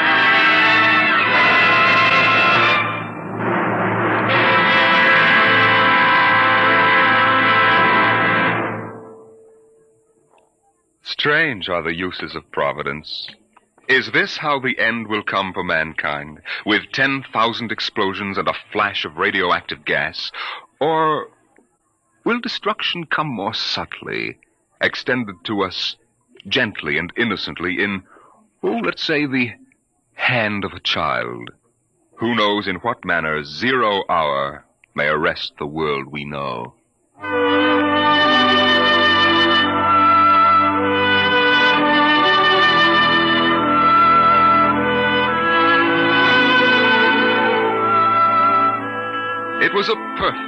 summer day in the year 1985. The streets were lined with green, peaceful trees. Businessmen sat in their quiet offices, taping their voices or watching televisors. Rockets hovered like darning needles in the blue sky. There was the universal quiet conceit and easiness of men accustomed to peace, quite certain that there would never be war or trouble again. There were no traitors among men, no unhappy ones, no disgruntled ones. The world was upon stable ground. Sunlight illumined the suburbs, and the town drowsed on a tide of warm, sunlit air. On the lawns, the children played, catapulting this way and that across the green grass, shouting at each other, holding hands, flying in circles, climbing trees and laughing. And in the homes, busy mothers prepared for the evening arrival of their husbands. Excuse me, Mom. Good heavens, Mick, what's all the excitement? We're playing a game, Mommy, the most exciting game ever. What are you doing in that cabinet? I need some tools from Daddy's kit. Your father may not like... Oh, I'll take good care of them, Mom, I promise. Very well. Don't you lose anything. Oh, thank you, Mom. You want a glass of milk? Can't start now, Mom. What's the name of the game, Mink? Invasion. Invasion. What will they think of next?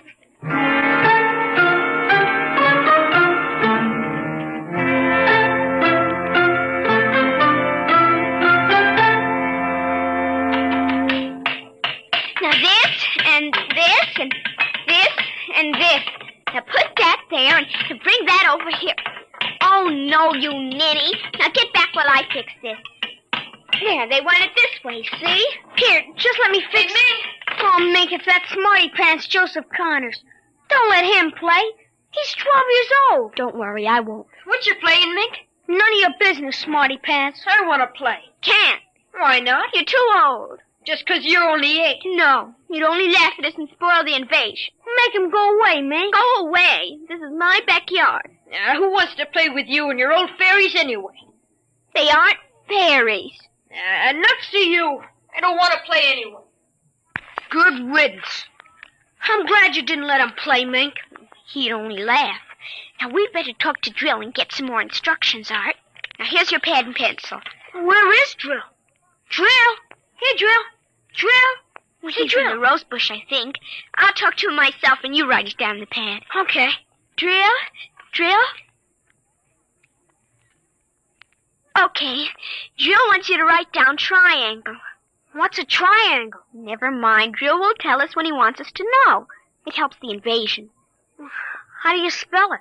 Well, that's Drill. Drill, how do you spell... Here's your mother, looking out the window. Mink? Yes, Mother? Who are you talking to? The rose bush, Mom. Only it's not really a rose bush. That's Drill. Who's Drill? He's planning the invasion. Oh, I see. Well, you better come in and clean up for supper. Your daddy will be home soon. In just a second, Mom. You got that, Art? See now what? 4, 9, 7, and A, and B, and X, and a fork, and some string, and a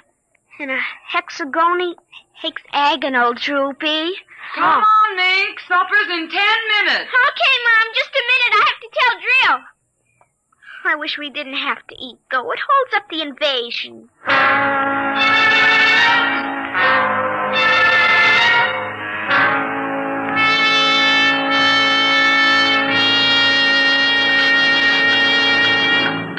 Mink, for heaven's sake, slow down. You'll choke on that soup.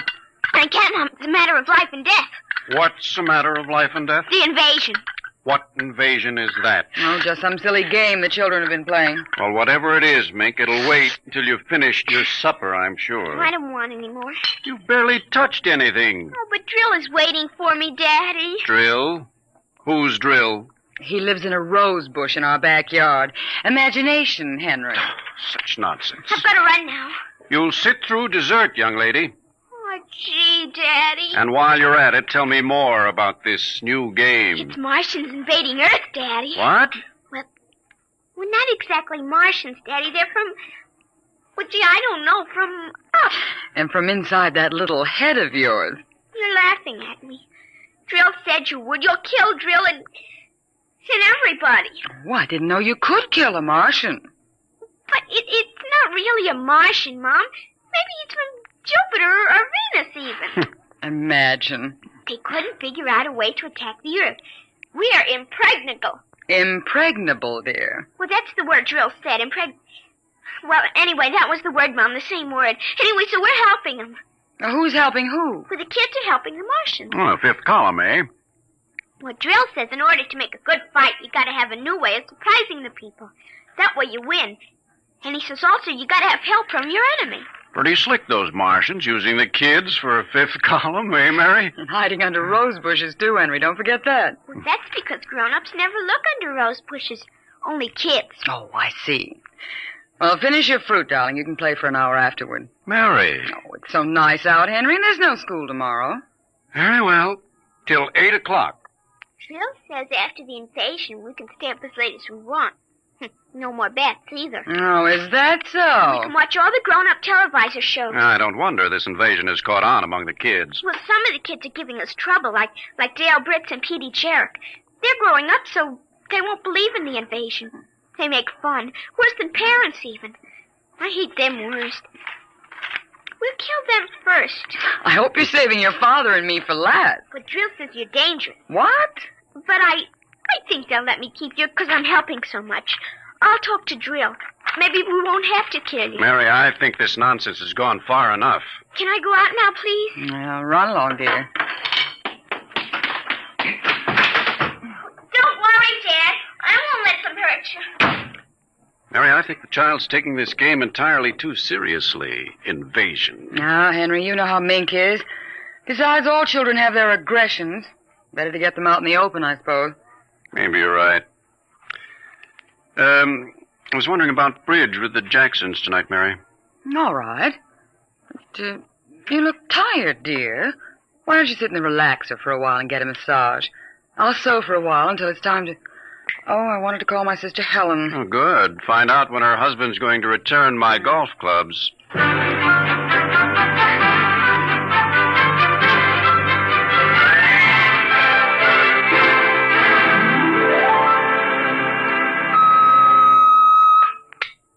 Televisor. Would you please connect me with Mrs. Helen Rogerson on Channel 7-2Z, Pittsburgh, Pennsylvania? What is your channel, please? 817X, New Rochelle, New York. Thank you. Just a moment. Go ahead. You can see your party now. Hello, Mary. How are things in New York? Fine, Helen. How are things in Pittsburgh? You look tired. Oh, I've been having a terrible time with the children. Sick? No, just underfoot. They've got a new game that's got me just about crazy. It's called Invasion. Did you say invasion? That's right. Well, isn't that strange? My Mink is playing it, too. My boy Tim is all involved with some imaginary fellow named Drill who's running the invasion. Must be a new password. Mink likes him, too. How do you suppose these games start? My backyard looks like a scrap drive. They've got every conceivable kind of mechanical gadget arranged out there. I talked to Josephine Schiller in Boston, and she says her kids are wild about it, too. It's sweeping the country. Remember when it was the Roomba? Please, dear, I'm not that old. Mommy! Oh, please, Minky, I'm on the televisor. Come on, see your Aunt Helen. Hello, Mink. Hi, Aunt Helen. Look what I've got. What is it, honey? Well, it's a yo-yo. Look when I unroll it. See? Well, Helen, look, it vanished. Where did it go? Into another She means dimension. I say the darndest thing. My Timmy brought one home, too. I can't figure out how they work. Make it reappear, honey. There. See, it's easy. Where'd you get it, dear? Jill gave it to me, Mom. Mink? Bye, Aunt Helen. Gotta run now. Mink, you come back here. I want to talk to you. Hey, Mom, 0 hour, it's 5 o'clock. Mink! Bye! Oh, I can't understand it. The child's never been so unruly. Helen, do you suppose that... What? Nothing. Just a wild thought that... Say, the reason I called, I want to get that black and white cake recipe, and Henry wants his golf clubs. I don't know what he'll do. What was that? I don't know. One of the children must have been hurt. I'll have to run and see. Call me back tonight, will you? All right, Mary. Bye. Mink, come here. Yes, Mom. What is it? Who screamed? Peggy Ann. All right, what happened? Well, she got scared and went home. Did you hit her? No, she just got scared. She's a scare baby anyway. We won't let her play anymore. She's getting too old. Now, Mink, tell me why she cried. No, I can't. Mink, you'll answer me this instant or come inside. I've had enough of this nonsense. Gee, I can't quit now, Mom. It's almost 0 hour. Then tell me what frightened Peggy Ann. Okay, she saw Drill. Drill? He almost came through. He was just testing.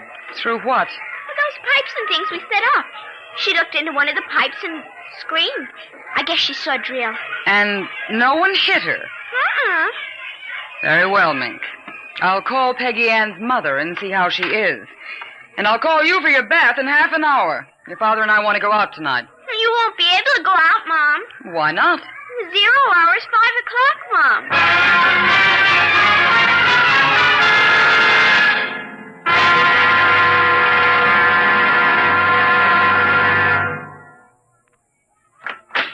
Hello, dear. Oh, you home already, Henry? Yes, I thought I'd relax a little before we went to theater. Where's the little one? Out back. Same game. Same game.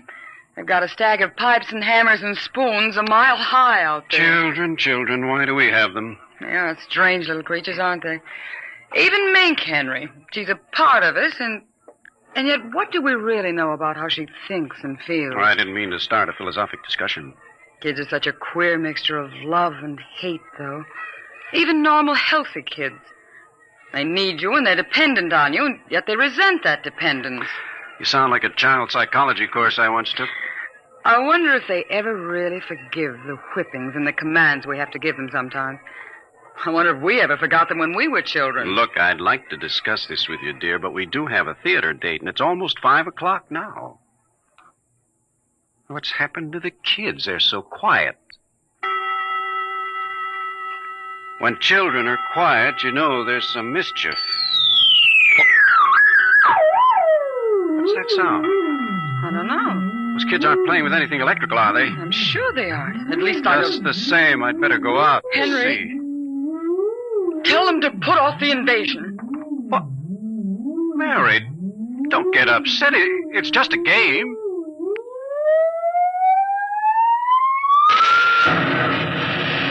Good Lord, what's that? Look out the window, Mary. What is it? Where are the children? Mary, why are you shaking? What did you see? Henry, quick. Up to the attic. They aren't in the attic. Yes, the attic. Quick. Mary, come back here. Mary! Mary, don't go up. They aren't up there. Mary, you out of your mind? There's no one up here. Quick, shut the door. Lock it. But there's nothing up here. What is wrong with you? Mary, come to your senses. What are you talking about? I saw it through the window, Henry. It was horrible. What? It is an invasion. Well, for heaven's sake, let's get down out of this attic and talk this over sensibly. I want to find out if Mink is all right. She's all right. I saw her. She was leading them around the corner of the house. Leading who? The kids? Shh. It's nothing. Oh, listen. Huh? The front door. They're coming. Good Lord, those kids sound like 50 men with boots on. No, not men. Oh, Huh? please, God, don't let them find us. Don't let them, please. I don't understand. Who's there? Shh, don't shout now. Who's down there? I demand that you answer me. They're coming. The whole house is shaking. Who's there? Shh, please, be quiet, Henry. They might go away. Henry? Mom? Dad? Are you in the attic? Henry, listen. It's Mink. Mink. We've got to save her. Henry, you don't understand. She's leading them. What? She's leading them. She's on their side. Oh, please, God, forgive them. The children on their side? Oh, she told us, but we wouldn't believe her. Henry, they're coming out!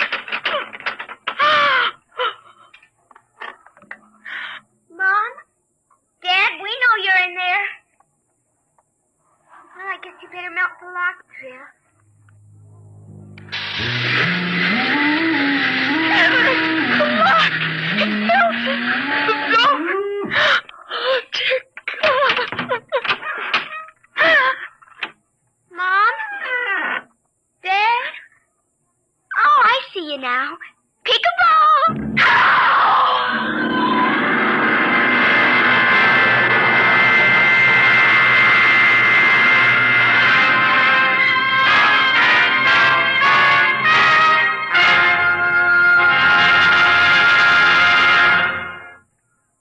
You have just heard another adventure into the unknown world of the future. The world of Dimension X.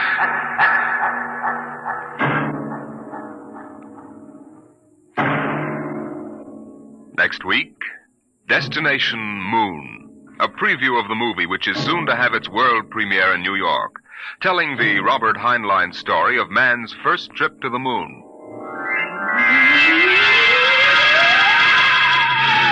Tonight's adventures in Dimension X, There Will Come Soft Rains, and Zero Hour were written by Ray Bradbury and adapted for radio by George Lefferts. Featured in the first story as narrator was your host, Norman Rose.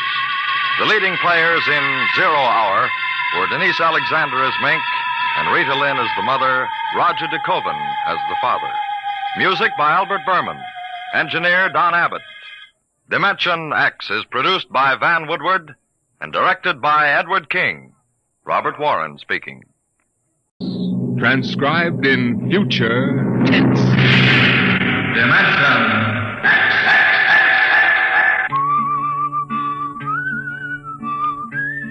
This is the story of Riesling, the singer of the spaceways.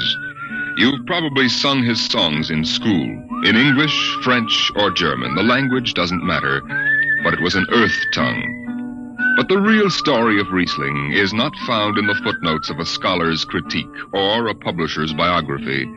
It is in the memories of the old-time spacemen, the pioneers who pushed the thundering old-fashioned rockets to the far, strange ports that are our commonplace heritage.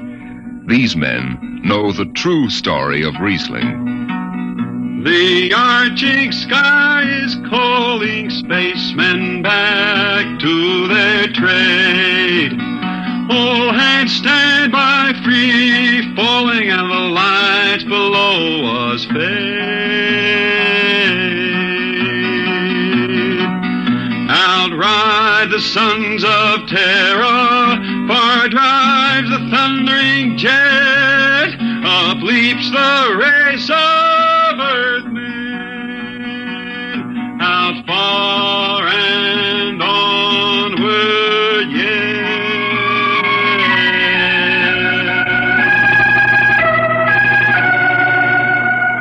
When I first met Riesling, he was hustling drinks in the Twin Moons bar at Drywater, Mars.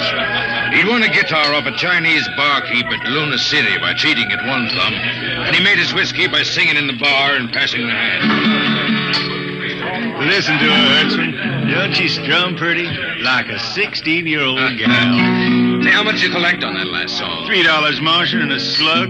Al grabbed it from my bill. He don't trust me no more. Funny, never did have no luck with hound dogs nor Martian barkeep. Hey, Riesling, look over there by the bar. There's an Institute 4 striper giving him the eye. Know him? Captain Hicks off the Goshawk. He's sure giving you the once-over. Maybe he's got a job. They don't make never no mind to me. I've been blacklisted.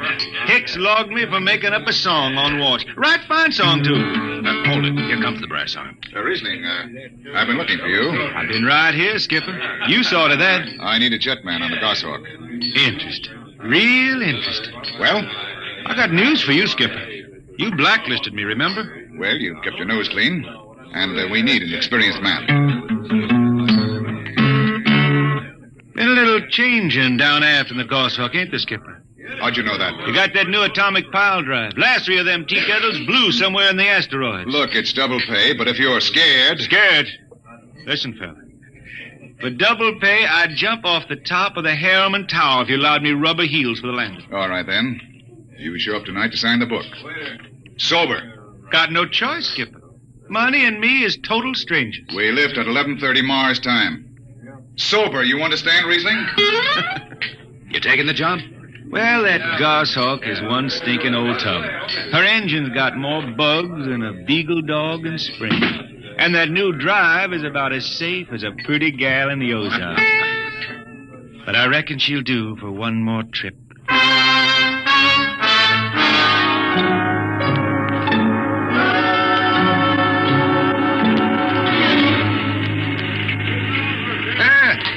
Welcome home, Riesling. Hi, Jimmy Legs. Meet my friend Hertzman. He's signing on as a wiper.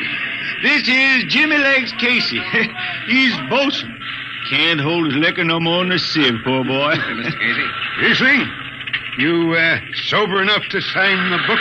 Drunk or sober, I'll make my mark. Stand aside. 3 X's? It took me a middle name. Yeah, you two lay below. And Hertzman. Aye, sir. Get him sobered up before the skipper makes rounds. Jimmy Legs, I'm sober as a hanging judge. Yeah? Well, you can leave that bottle here. What bottle? The one in your back pocket. Oh, glass buttons, maybe, huh? Give it here. Jimmy Legs, I swear I'm going to write a song about you. Go ahead, threaten me. Now get below. We raise ship in 30 minutes.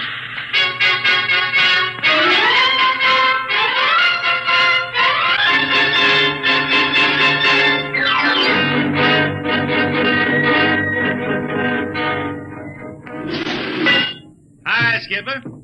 Riesling, what the devil are you doing up here on the bridge without permission? Figured I'd take a little stroll. Riesling, get below before I have... Hold on, Skipper. You'll have that gold braid just crawling up your arm. I'm up here on business. Well? That number 2 jet ain't fit. Cadmium dampers are warped. Why tell me? Tell the chief engineer. I did. He says they'll hold. Well? He's wrong. He's wrong. He's got a Harriman Institute degree in power electronics. And some drunk space rat says he's wrong. Skipper, I was damping jets when that shirt-tail Tad wore pins for buttons. I've got no time for you, Riesling. Casey, sound takeoff. Aye, sir. I'm telling you, Skipper, that number 2 jet's gonna blow. Dampers warp crooked like a turtle's back. Riesling, drag your deadhead out of here. Get below. Go ahead from control tower, Captain. All right, Casey.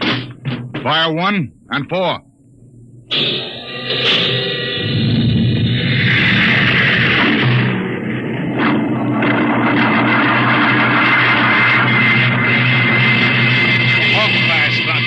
Blast for 3 watches before going into free flight. Riesling and I had the second watch. Damping was done by hand in those days with a multiplying vernier and a danger peeper. And as long as the peeper ticked off slow and steady, we knew the ship was safe. For a while. Hey, Riesling, you better stow that guitar. If Jimmy Legs catches it, he'll blow a gasket. Don't worry, I can damp this tea kettle in my sleep. How's number 2? All right, so far. Did you ever hear that song about Hicks, the one that got me blacklisted? Oh, the skipper is the father of his crew, a gentle guiding light to me and you. But on Mars he likes his women if they walk or if they're swimming, or if they've got 6 arms instead of 2. Hey, the second verse is better. Now the skipper likes his liquor by the quart.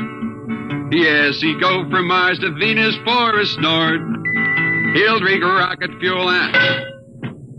Hell, hi, Skip. Didn't see you come in. You were too busy, eh?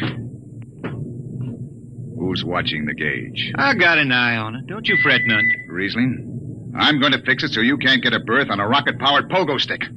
Report to Casey under arrest. I don't rightly think I will. You what? You kind of forget, Skipper. According to Space Code, you can't remove a jetman till the end of the watch, right? Now, look, you corn-fed space lawyer. Now, is that a rule or ain't it? Riesling, your ship is over at 2300. And I'll see you ride the rest of the way in slop locker. Maybe. Maybe. In the meantime, you clear out of my power room. I gotta make me up a 3rd verse for my song.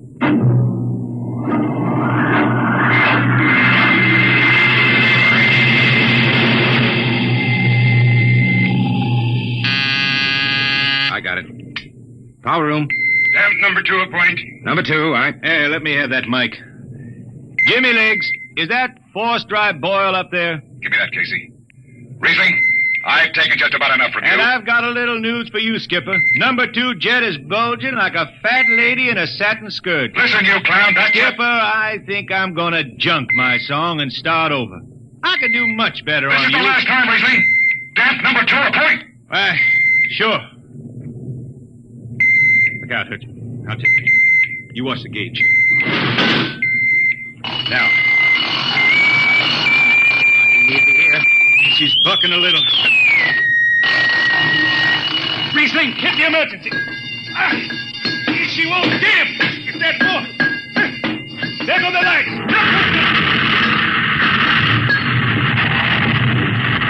Riesling, stay down behind the baffle. I've got to take a look. It's radioactive. Look out. I've got a piece of hot stuff under the tube. What's going on down there?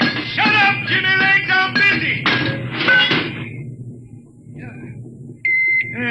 She's tight now. What happened? Number 2 blew, you lunk-headed space rat. You all right? A little sunburn. The lights are gone.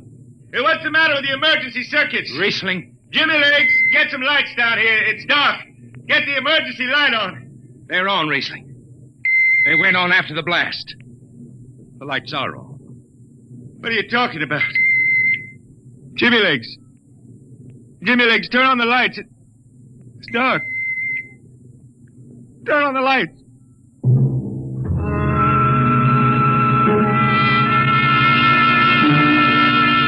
That blue radioactive glow from the jets was the last thing Riesling ever saw.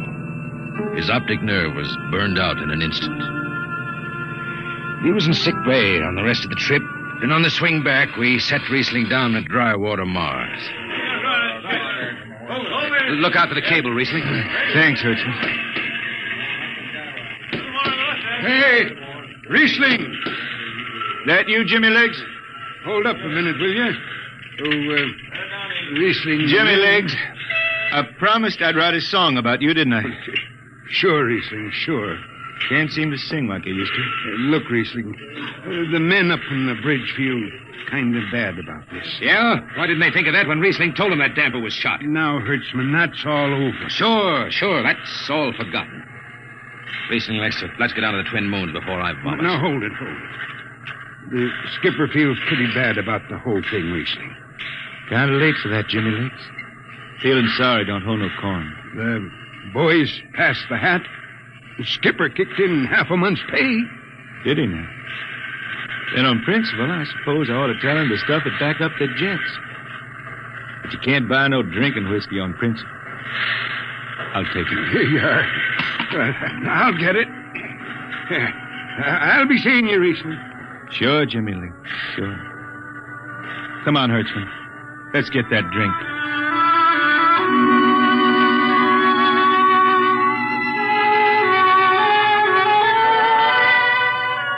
That was all. Just another space bum who didn't have the good sense to finish before his luck ran out. Well, Riesling holed up at the Twin Moons till his money was gone. Then he hooked a ride on a crawler over to Marsopolis. It was a boom town then, with an industrial district mushrooming between the Lesser and Grand Canals. I ran into Riesling about 2 months later, playing his guitar on a jetty that ran out into the canal. He had a dirty rag tied over his eyes with a jetman's knot, and his hat was on the wharf beside him. Riesling! Who's that? Wait a minute. Hertzman. Yeah, how you been? Passable. Say, is this a Venusian dime? Ah, it's a slug. I figured. Well, how's it going? Singing again? Some. Working saloons, mostly. But I've been thinking some funny songs, Hertzman. The words come out different than they used to. Come on along the canal with me. Sure. Here, take my arm. I know the way. That's a funny thing, Hertzman. I figure I know it better than other folks. Look back there, towards the city. What do you see? Factory towers. Smell them from here. But it don't seem that way to me. I remember them old buildings, old before Bible times on Earth. Thin and graceful like the fairy palaces my Grammy used to tell about down home in the hills. Well, they've torn them down now, or else blocked them up with cinder bricks. Hertzman, when I stand out here on the canal, I can see it the way it used to be. The water, ice blue with the stars shining up out of it. Way off there, the city with the towers sweeping up like a bird flying off a tree. I can see it. It's the dirtiest stinkhole in the system. Not always. Depends on how you see it. Bone tie the race that raised the towers, forgotten are their lores. Long gone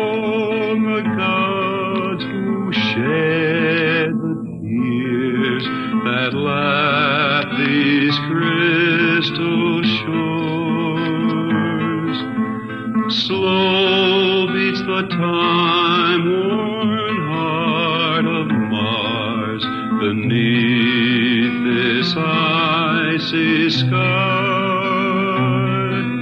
The thin air whispers voicelessly that all who live must die.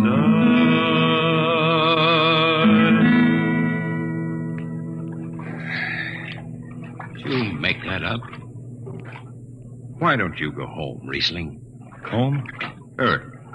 I've been thinking about that, Hertzman.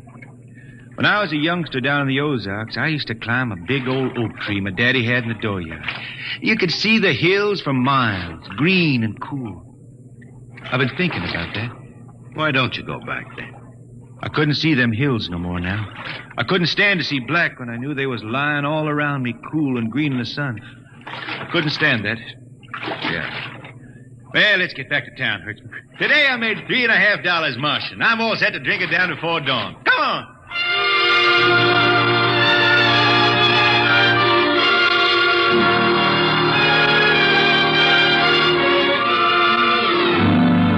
I lost track of Riesling after that. I shipped out on a slow freight of the Condor class for Luna, and he hitchhiked a ride to Venusberg on an ore ship in a tri-planet run. So he beat around the system. Venusberg to Layport to Drywater to New Shanghai and back. Any spaceport was his home, and no skipper had refused to lift the extra mass of Riesling and his battered guitar. He made up his songs, sitting out watches down in the power rooms with old shipmates, while the monotonous beat of the jets shook the hull plates. Hear the jets, hear the jets, hear them snarl at your back when you're stretched on the rack. Hear the jets, feel the pain in your ship, feel the strain in your grip. Hear the jets, feel her rise, feel her drive, strand steel come alive on her jets.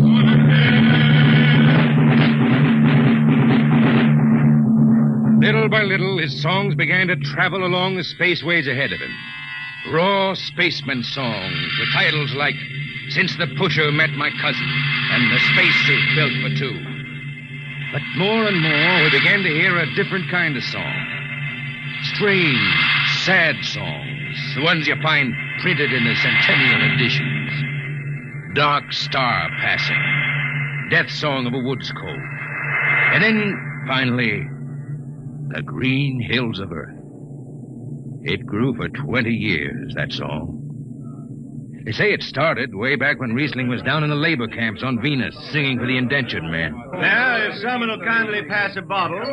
It is not much, Riesling. Here, it'll do. What is that stuff? Tequila. You cannot make him good here on Venus. What do you use? Karak bush.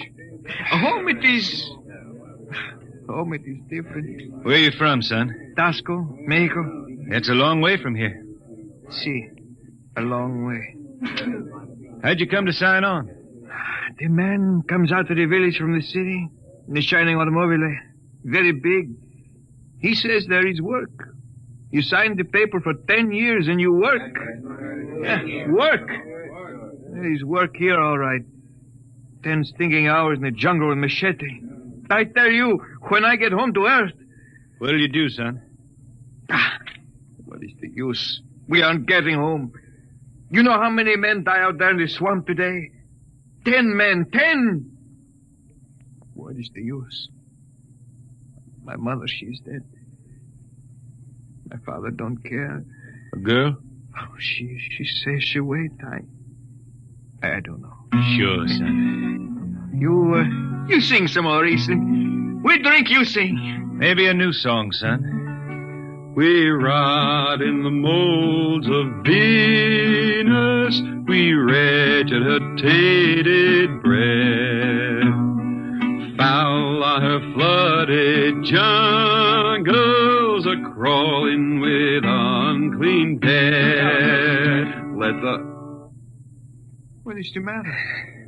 Finish the song, Riesling. I can't. Can't yet. It just don't come. I'll finish it when I go home. That's it. When I go home to the hills.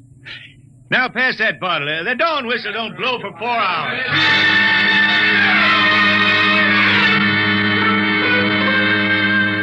That's where the Green Hill started. And I was there when it was finished. It was 20 years after that.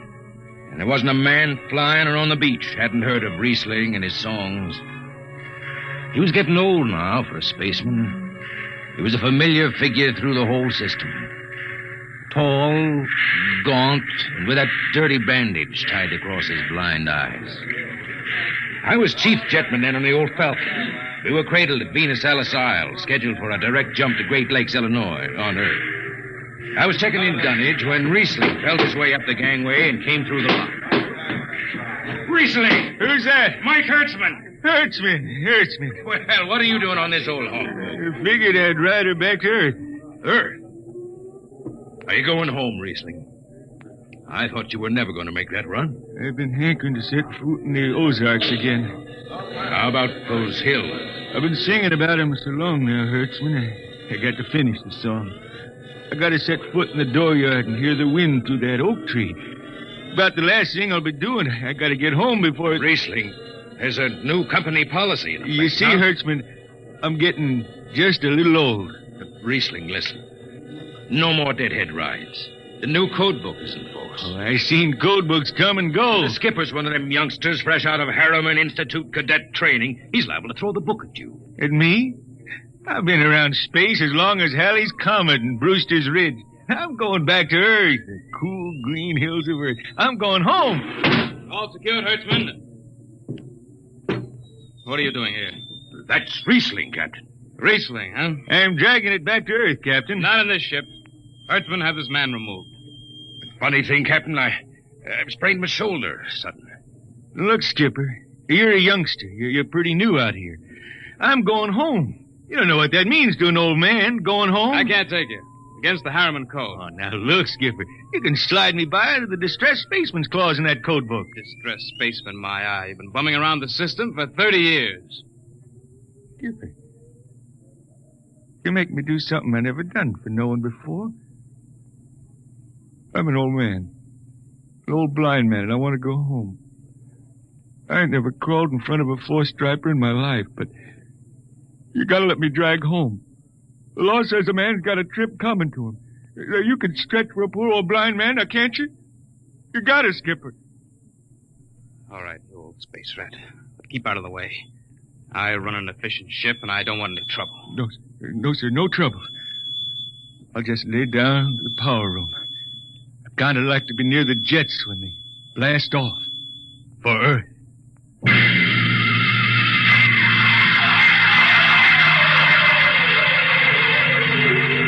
Sit down, Riesling. Take a load off your feet. Thanks, Mac. Stand by for lift. Stand by. Best seat in the system. Power room and an old Hawk glass ship. Power room, fire 3. Aye, sir.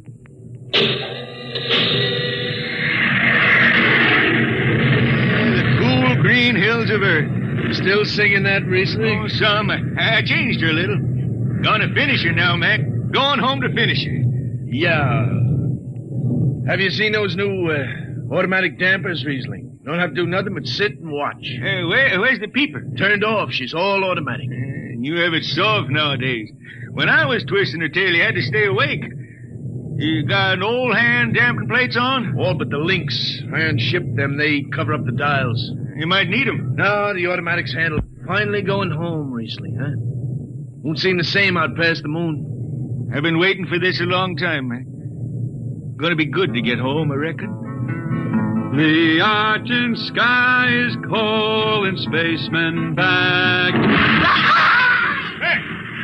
Mac, you all right? I got the emergency. The hand dampers, where are the links? Mac, you gotta be on the wall here something. I got him. Power room, what's the alarm? Emergency squad coming in. Stay out, the place is hot. Radiation blast. Stay behind the baffle. I got the link shift. I can hand damper now. What's going on in there? I'm still in Jet 3. Is this McDougal? McDougal is dead. This is Riesling on watch. Riesling, get out of there. You'll kill yourself. Don't worry, Skipper. I know this power room like the inside of my shirt. Somebody's got a damper. Riesling, I'm sending in a crew. No use. The whole be hot for an hour and the other jets won't hold. Skipper, throw on the recording tape. What? Throw on the recording tape. I want to get something down. Tape's on, Riesling. Stop it, Riesling. The radiation will burn you down. Yeah, I reckon. Yeah, pretty sharp sunburn. Pick me out of here with a dong and bury me in a lead shield coffin. Okay, Skipper. She's clean. Radiation's getting brighter. I can almost see it. Bright, rosy like the sun. Like the sun over the hills down home. I got my song figured right now. Here it comes. We pray for one last landing on the globe that gave us birth. Let us rest our eyes on the fleecy skies of the cool green hills of Earth. I can see them now. The hills. The sun. I can see the sun. That's the way he died. Riesling, the blind singer of the spaceways, singing of the home he never reached, the cool green hills of Earth.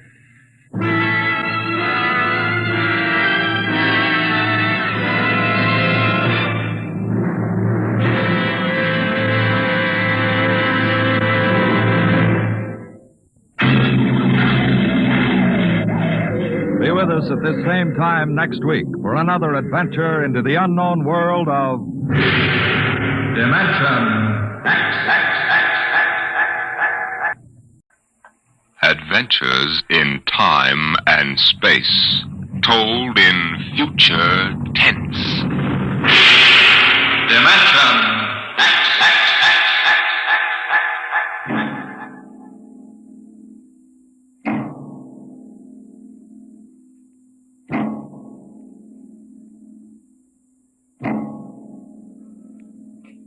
Out of the infinitude of stars and planets in the solar system and other systems in the universe, it is almost mathematically certain that there exist other forms of life on other worlds.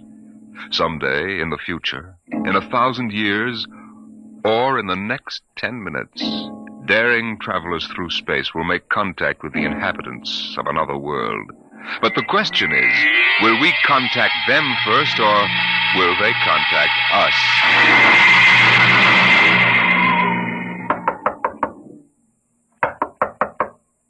Come in. This is Broderick's private detective agency. Check. My name is Graphius of Springfield. I would like to see Mr. Broderick. Check. What is it, Dolan? There's a guy outside.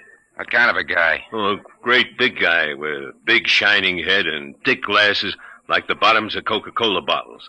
And he looks like a professor or something. What I mean is, does he look like a client or a bill collector? He didn't say. Okay, Iron Man. Send him in. Check. Mr. Graphius, Mr. Broderick will see you. Thank you. Mr. Broderick? In the flesh. Okay, Iron Man. Step outside. Check. If you need me, I'll be outside. You'll have to excuse Mr. Doolin. He's a very useful man if you happen to want a house moved or somebody's head unscrewed from their shoulders. His reflexes aren't too good. He's what you might call underorganized. I suspected as much. All right, Mr. Graphius. Let's get down to business. Precisely. I would like your assistance in helping me locate something here in New York City. Just what are you trying to locate, Mr. Graphius? The Martian Embassy. Would you say that again very slowly? I came to New York to locate the Martian Embassy. Martian? Like in Buck Rogers? Precisely. Agents of the government of the planet of Mars. Dolan! What's the trouble, boss? Throw him out. He's a crackpot. Of course, if you wish me to leave, I will leave. But before I go, you might examine this. You'll find it quite authentic. Holy mackerel. A 5th century note. Let me see that. Sit down, Mr. Graffius. Sit down. Make yourself comfortable. Dolan, get Mr. Graffius a light. Check. Okay, Mr. Graffius. Your remarks about our speckled friends, the Martians, I shall ignore. This being the year 1955, I assume you were joking. On the contrary, I'm completely serious. As it happens, I'm interested only in Martians at the moment. I see. Okay, shoot. It occurred to me in the course of my studies that we Earth people cannot possibly be the only intelligent form of life in the universe. Out of the infinitude of stars and planets, there must definitely, mathematically, be others. Since Mars is older geologically, and since it is also an atmospheric planet, its evolutionary history could easily be similar to ours, you follow me? So far, I can't say no. But if this is true, then they must have been watching us, observing us, for hundreds, possibly thousands of years. What for, blackmail? Shut up, Dolan. They know, then, that we are not far from achieving space travel. Atomic rocket ships that can travel to other planets. They also know we're a militaristic, warlike race. We might conceivably set out to conquer and occupy Mars one day. In which case, they'd try to get the jump on it. Precisely, Mr. Broderick. And how would they do that? For a civilization as old as theirs, space travel would be a simple enough matter. Flying saucers. I read about it. Relax, Iron Man. Go on, Mr. Graffius. If you were planning to attack an unknown nation, what would be your first move, Mr. Broderick? Intelligence. Find out what the odds are. You have a very logical mind, sir. You would send agents to scout the nerve centers of earthly civilization and advancement. Not in Kansas City or Equatorial Africa, my dear sir, but here in New York City. The most technically advanced spot on Earth. Uh-huh. And, you want me to help you prove this theory of yours? Precisely. Expense does not interest me. Well, this may take a very long, long time, Mr. Graffius. After all, nobody's ever seen a Martian. I assure you, they will be very ordinary-appearing people. Very likely they live together in downtown New York, close to the newspapers and publishers, the news cables, communication centers, and the financial center of Wall Street. Most certainly they live in a private house with no servants to pry into their affairs. Some ordinary people who live in a private house in downtown New York. Yes. I might just as well look up Martians in the classified section of the phone book. There's one other lead which might help you. What's that? They would be almost certain to subscribe to every conceivable type of newspaper, scientific journal, foreign language publication. Mm-hmm. Well, that might be something. Okay, Mr. Graffius. It's a deal. Excellent. I shall contact you tomorrow. Oh, before you leave. Yes? Just as a matter of interest. Why are you so interested in meeting up with these Martians? Mr. Broderick, I wish to avert the catastrophe of a successful Martian invasion of the Earth. Naturally, I cannot go to the police or the military. I'd be laughed out of existence. So I'm doing this privately. You seem to know all the answers, Mr. Graffius. Not all of them, Mr. Broderick. Not quite all the answers. Not quite yet.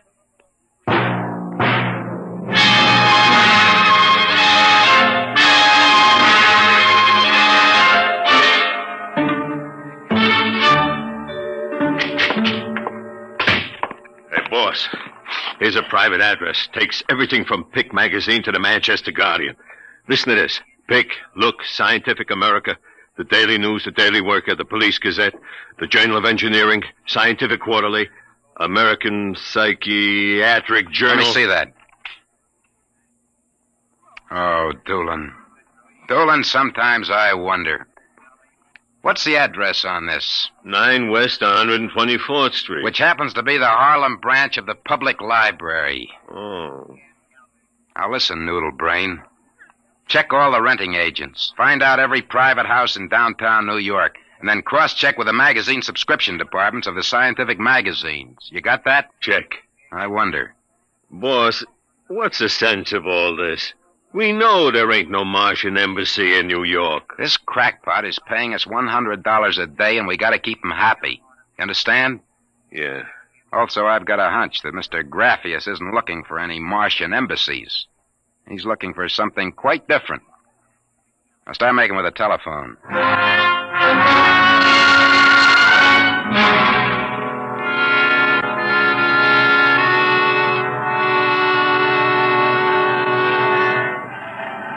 Which house is it, Doolin? Right down there. Number 108. Did you find out anything? Not a thing. I've been watching the place for a week now. Nobody comes out. Nobody goes in. I asked around. Nobody knows nothing. You ain't been blabbing around the neighborhood that we're looking for the Martian embassy, have you? Boss, I'm stupid. But I ain't that stupid. Who'd you talk to? I struck up what you might call a casual acquaintanceship with those two girls standing with the baby carriages up the street. The cute one is real cute. Now look, Doolin, don't try to do anything intelligent. Just keep walking up and down. See? Check. I'm going back to the office to meet Graffius. See you later, boss.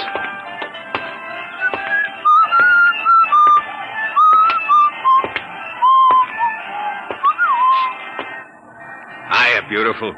Hiya, Flatfoot. How did you know I was a detective? Your socks are bagging at the arches. Well, stick around, beautiful. I'll be back in a few minutes, and we can make some beautiful music together. Listen to Romeo, Helen. The name is Doolin, honey. Iron Man Doolin. Your line is getting rusty, Iron Man. What do you want to fool around with him for? He reminds me of my husband. Just a big, good-natured slob. Helen, look! Oh, hey, Doolin! Doolin, look out! Look out!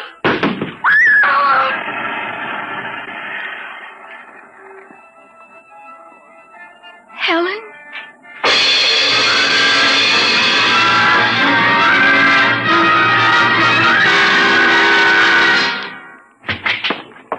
Sorry to kept you waiting, Mr. Graffius. Not at all. Doolin found a house down in Greenwich Village, privately rented. Number 108 Conklin Street. Nobody seems to know anything about who lives there, except that they subscribe to every paper and scientific journal put out. And also they have a peculiar antenna on the roof. You don't suppose your Mr. Doolin will try to get inside the house? No, he knows better. Mr. Broderick, I assure you, if that place is the Martian embassy... Doolin can take care of himself. Still, I wish you had informed me before. Well, that's probably him reporting back now.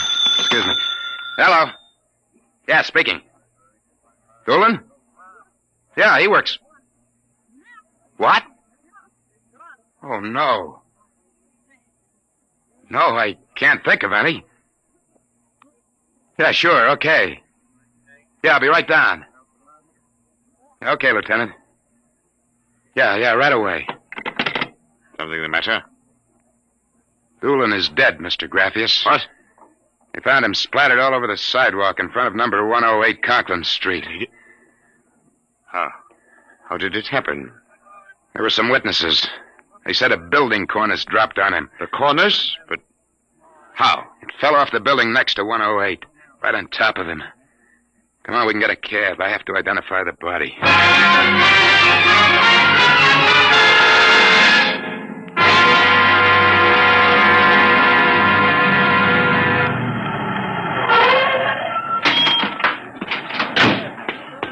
Lieutenant, I'm Broderick. Oh, well, there's your boy, Broderick. Not very pretty. Oh, Mother in heaven. That's a 1,000-pound hunk of concrete.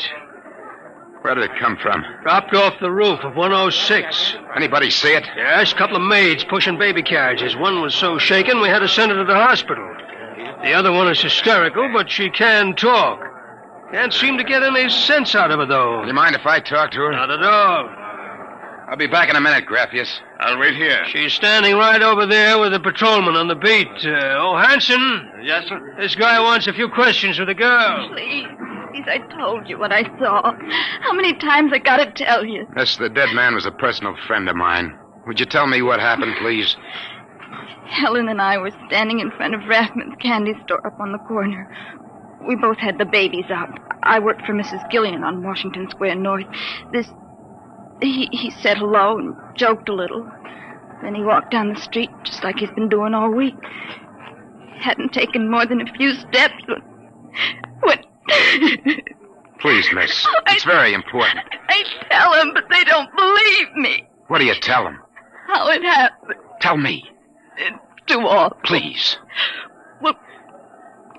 Well, first he squashed, and then the stone fell on him. What do you mean he squashed? They don't believe me, but Helen saw it too. She saw what? First, he squashed, then it fell on him. He was mashed flat before it even hit him. Now, look. That's the story, Broderick. Please let me alone. Let me go home. I told you what I saw. Now let me alone. Let me alone. Did you learn anything, Mr. Broderick? Huh? I don't know. I don't know what to make of it. It's crazy. Mr. Broderick, if I may make a suggestion at this point, perhaps it would be better if we dropped the entire matter. What's eating you? First you come at me with a chain of nonsense that you're staking real cash on. And now when we hit solid trail, you want to call off the dogs. Well, maybe you operate that way, but Broderick doesn't. May I ask, then, what do you intend doing? As soon as the cops clear out and this place quiets down, I'm going to pay a personal call on the Martian embassy. Whatever number 108 is.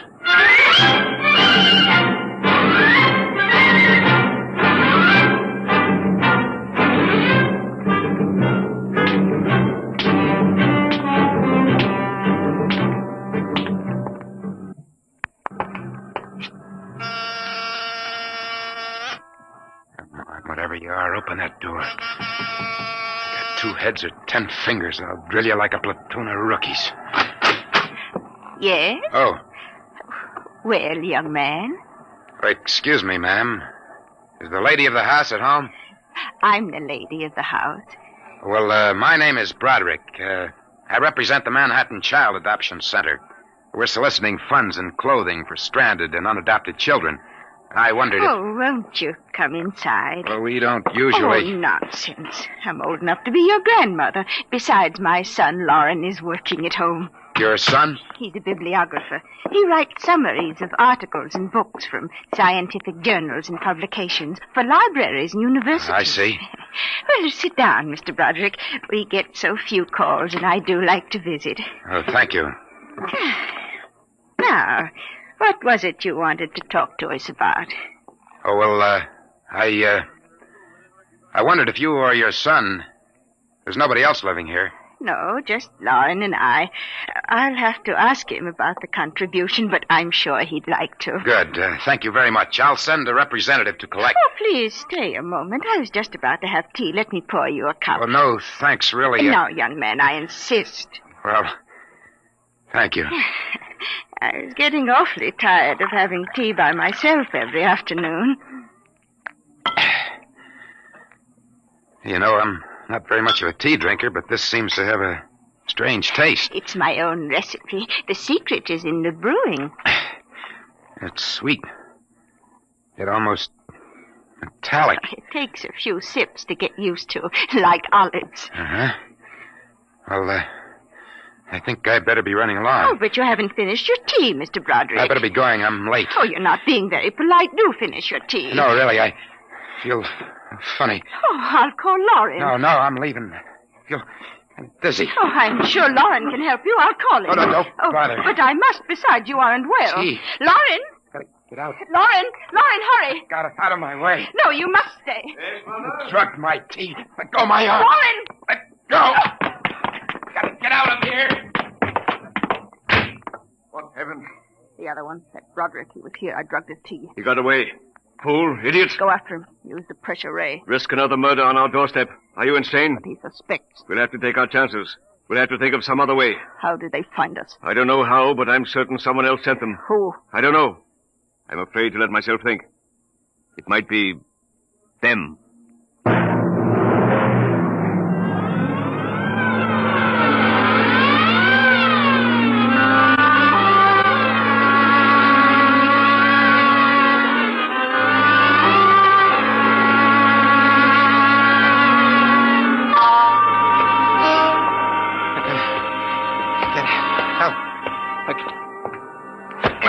Watch where you're going, you drunken fool. Please, Get away from me. They're awakening. Look out. Miss, please. Let go of me. Help. Please. Help, officer. You don't understand. What's the trouble here? This drunkard is insulting people. I saw him come out of that house there. 108? That's the one. He bumped into a gentleman, and then he pulled at my arm. All right, miss. I'll take care of him. Come along, mister. I'm going to give you a break and take you back to the wife and kids. No, you can't. I'm sick. Sick, is it? What's the matter? Drugged. They drugged me. Who drugged you? Number 108. Martians. Who? Martians. Number 108. It's a Martian embassy. Well, I've seen them with pink elephants, rabbits, and mice, but you're the first one who's got Martians. That's true, I tell you. Uh-huh. Come along. Now, listen. Don't take me back there. They'll kill me. Look, I gotta make you understand. Here, I'll help you up the steps. Please, my name is Broderick. I'm a private dick. We'll find out about this. Here, don't try anything. Officer, please listen. I'll give you anything. I'll give you $1,000. Please listen. For God's sake, listen. Yes, officer. Why, Broderick. You know this slush, Granny? Why, that's my son, Broderick. No. Martian. He's in pretty bad shape. You better get him to bed. Oh, dear. He was doing so well at the Alcoholic Society. He must have gotten off again. Looks like he's ready to pass out. Lauren! What is it, Mother? Oh. Your brother, Broderick, has been drinking again.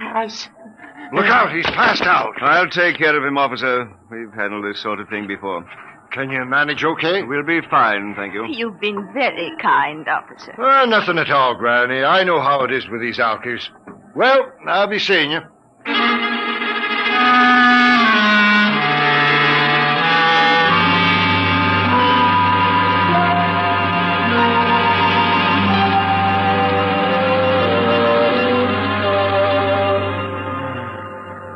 Martian embassy. Martian. Oh, my head. Mr. Broderick is regaining consciousness, Mother. What happened? Oh, I can't get up. Do not struggle, Mr. Broderick. It'll be impossible for you to rise from that chair. The pressure from this ray will keep you there. Ray? What? Who are you? You've already guessed, Mr. Broderick. You mean this really is the... Martian Embassy, yes. You have the honor to be the first prisoner of the Imperial Government of Mars. First prisoner? Yes. After the invasion, of course, you will all be our prisoners. Hey, look. What sort of a business is this? No business, Mr. Broderick. As your people will soon find out. Our preparations for invasion are nearly completed now.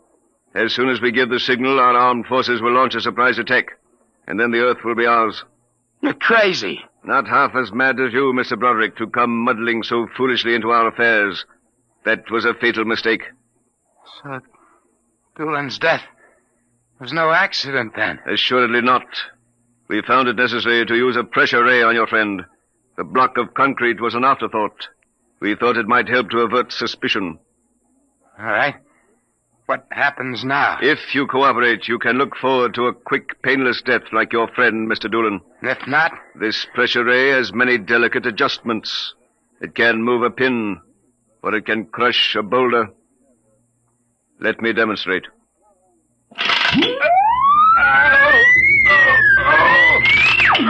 You see, Mr. Broderick, as if an invisible vice were crushing you. What do you want? The name of your client.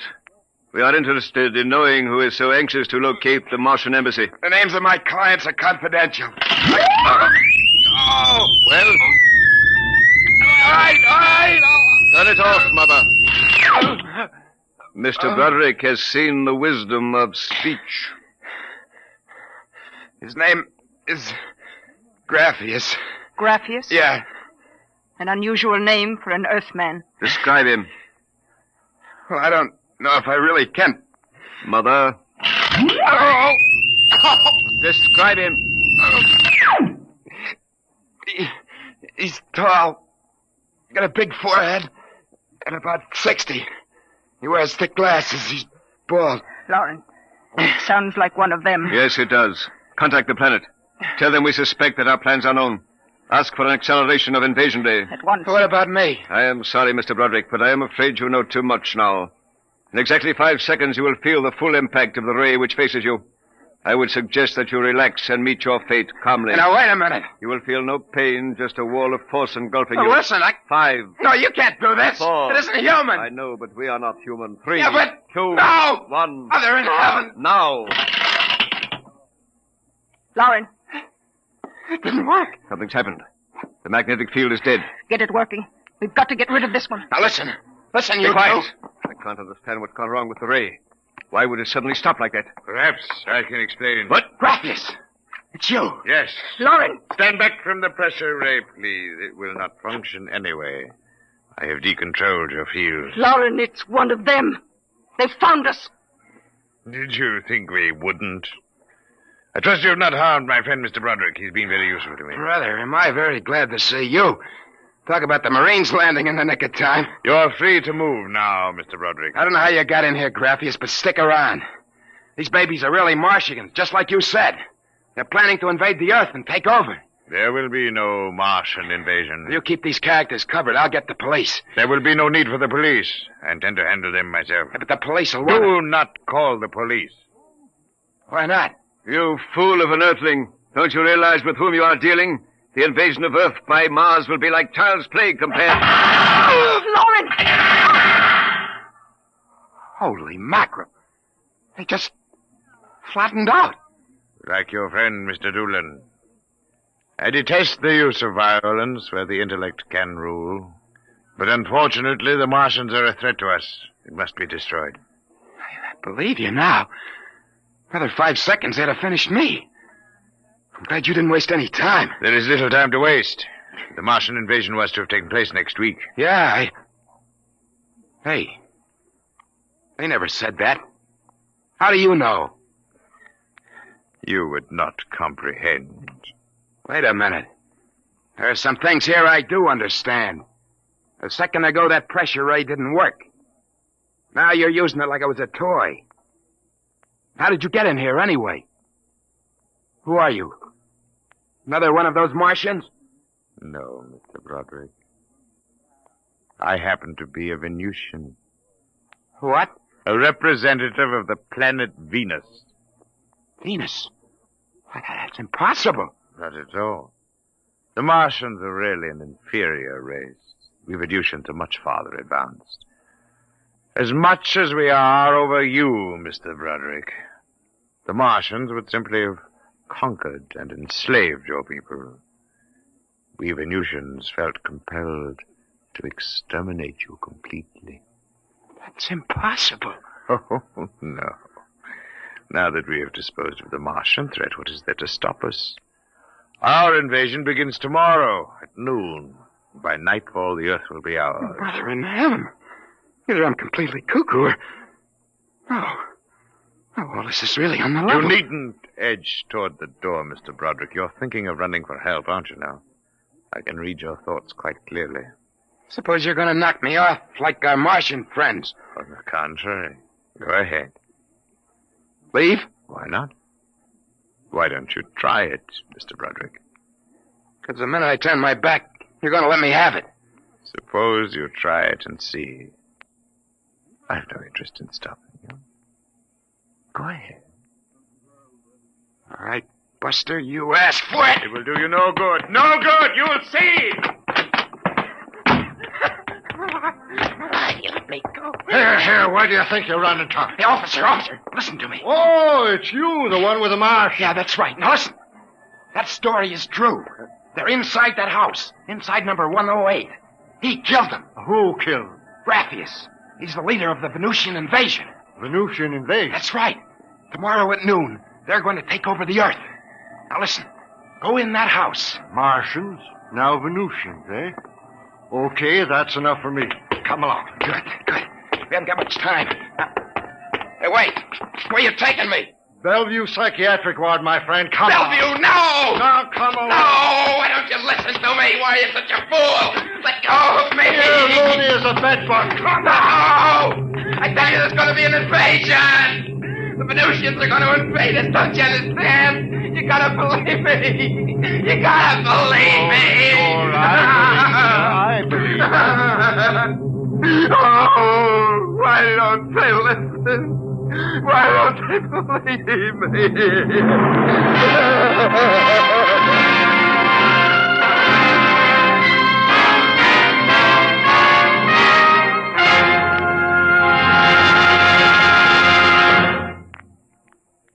You have just heard another adventure into the unknown world of the future. The world of Dimension X.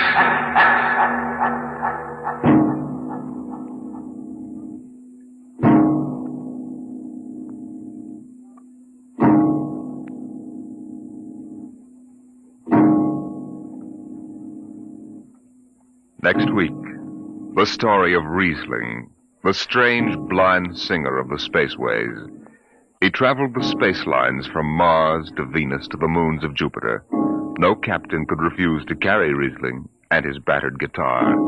He sang of all the wonders of the galaxy, but his greatest song was of the sight he would never see, the green hills of Earth.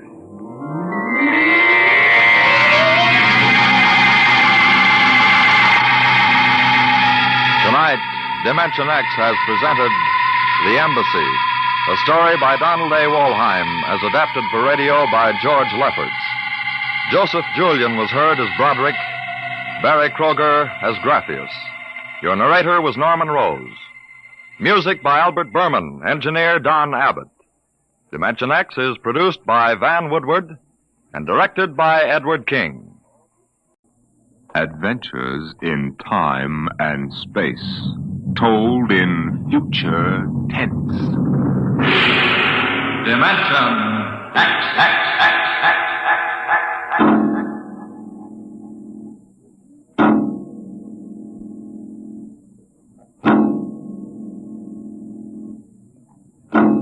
Time is an interesting phenomenon. A ticking clock, the running sands of an hourglass, all these have captured the imagination of men. But time is more. It exists now, and then, and in the future. Suppose we are in the year 1950. Coexistent in time may be worlds we have never seen, the worlds of the past and of the future.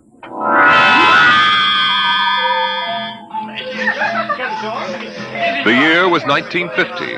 It was a spring night in Mexico, fiesta time. The fireworks shot up into the clear, dark sky, and a papier-mâché bull ran about the plaza chasing boys and laughing men. Mr. and Mrs. William Travis stood on the edge of the yelling crowd, smiling.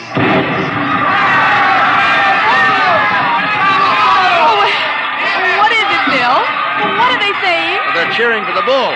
Here he comes. He's good, isn't he? I wonder how they rigged up that fire breathing. Oh, Bill, it's wonderful. I've never enjoyed myself so much in my life. It's terrific.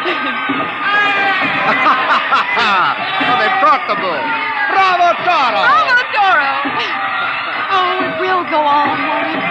I mean, our trip. Ah, Sue, don't worry. I've enough traveler's checks for a lifetime. Relax. But suppose they find us. Forget it now. They haven't a chance. But suppose they do. Suppose they take us back. They'll never find us now. Relax. Enjoy yourself. Oh, if it only lasts. Come on, darling. Let's get out of the crowd. I think you need a drink. All right. Let's try something different this time. I want to try every drink there is in the world. Oh, don't worry, darling. There's no rush. We've plenty of time now. All right, in here. Oh, there's a table over there. Come on. Bill. What's the matter? Don't look right away, but over your left shoulder, right by the end of the bar, that man. What is it? I saw him this morning in the plaza. Well, darling, take it easy. The town is full of tourists. But he was at Juarez in Tasco. Bill, I'm afraid. Well, now, don't stare at him. Come on. I know it's the same man. He was wearing the same white suit. Sit down, Sue. All right, now, come on, dear. Smile. Act natural. Bill, he's been following us. He's a searcher. I know he is. Quiet. Oh, boy. Here, boy. Si, senor. Si. Benedictine and brandy. Two. Si. Si, senor. He's watching us, Bill. Will you quit worrying, darling? The chances are 1 in 1,000 that they found us. Probably it's just a coincidence. I want to lie down. I think I'm going to be sick. Susan, hang on, will you? If he is looking for us, we can't run out. What's he doing now? He stopped our waiter. He's asking him something. He may just want a drink. Bill, I can't stand it. I've got to go upstairs and lie down. All right. As soon as we finish our drinks. What's he doing now? Well, he's nodding at me, as if he knows me. And he's smiling. Bill, he's coming over here. Now watch yourself. We've got to go right on in front of him. So if he is what we think he is, he won't suspect. I couldn't. We've got to. Come on. So I said to David, Dave, that's ridiculous. You know that a thing as that is never going to take place. Kristen. What? You did not pull up your pants leg when you sat down. Oh, well, I'm afraid you have the wrong person. My name isn't Chrysler. Kristen. No, well, I'm William Travis. I don't see what my pants leg has got to do with it. Mind if I sit down? Well, yes, Everyone nowadays pulls up his pants leg when he sits down. Like this. Keeps the trousers from bagging at the knees. But, of course, if you're not used to this style of clothing... Now, see here. We don't know you. We don't? I'm sorry. I thought I knew you. Look, this is our table. If you don't mind... You see, I'm looking for two friends of mine. A man and his wife, very much like you. The man is an atomic scientist. The wife, a bacteriologist. Very important people. They work on government business. Just what are you talking about? When I find my friends, going to take them home with me. Look here, Mr. Sims. That will do for now. All right, Sims. I understand that you thought you knew us. But you can see you're mistaken. Now, if you'll excuse us, my wife and I were just going up to our room. We have to make an early start in the morning. Going for a trip? Up Acapulco, perhaps? Lovely Never spot. mind where we're going. Yes, of course. You don't like crowds, tourists. I'd probably like to get off the beaten path. You know, I've got a vacation folder here that might interest Please, you. Bill, let's go. Wait. So, it's put out by an outfit that calls itself Travel in Time Incorporated. Travel in time? Yes, they've come up with a rather intriguing idea. Would you like to actually witness the burning Rome? Sail with Columbus in 1492 on his voyage of discovery to America? Meet Cleopatra?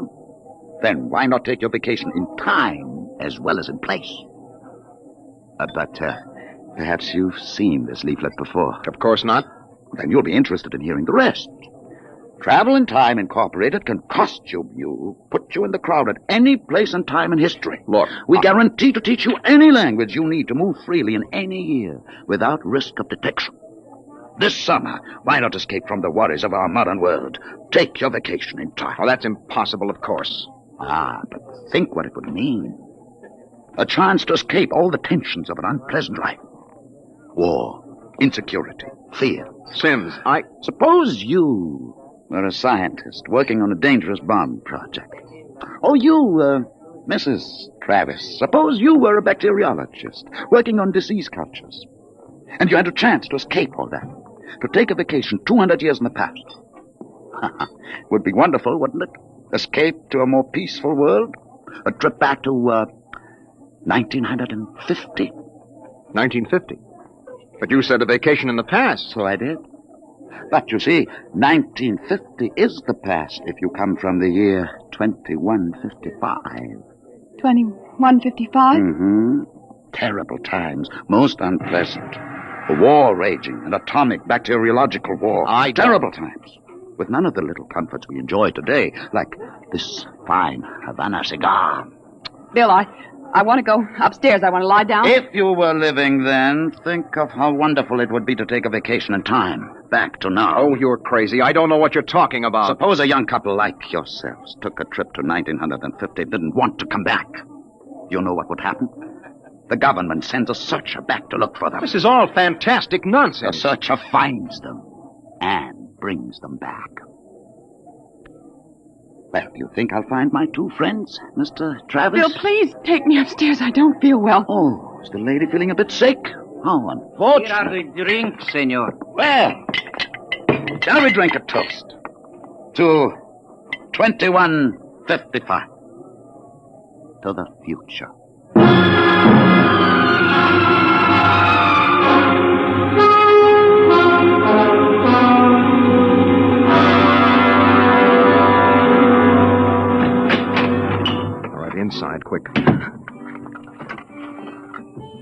Bill, what are you doing? Shoving a chair under the doorknob. He knows. He has been following us. Bill, he's a searcher. You keep quiet, Sue. I want to think. They'll take us back. It isn't over yet. Oh, I've got a headache. I'll get you an aspirin. What will they do to us? I don't know what they'll do to us. Something slipped. Something must have slipped. But we were so careful. Well, the searchers are trained to watch for detail.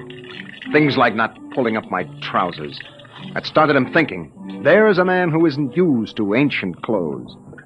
Could kill myself for giving it away. No. It was my walk. These high heels. Careful now, Karen. Here. Thank you. Bill, I won't go back. I won't go on filling tubes with typhoid and bubonic plague. Now, take it easy, Sue. There must be some way. We don't have to go back to 2155, do we? The nerve of that Sim sitting there looking us up and down like animals smoking those stinking cigars. That's how I first noticed him at Tasco. He had 4 bottles of liqueurs and a pile of chocolate. Yes, well, he still hasn't gotten over that first greedy hunger. We've got to look out for that, Sue. It's the sure sign of somebody from the future, trying to make up for a lifetime of shortages by stuffing themselves sick. Remember our first night? Bill, I can't stand it. We've got to get out of here. What are you doing? Packing. Getting the suitcases out. That's no use, Sue. What do you mean? We can get to Acapulco by morning. Don't you think he's watching us? We could get away. No, we've got to sit tight. We've got to wait right here for a break. I don't know what, but something has got to break. Darling, I'm afraid. No. Maybe he isn't sure of us yet. Maybe we can still figure out some way to escape. Come on now. We better try to get some sleep.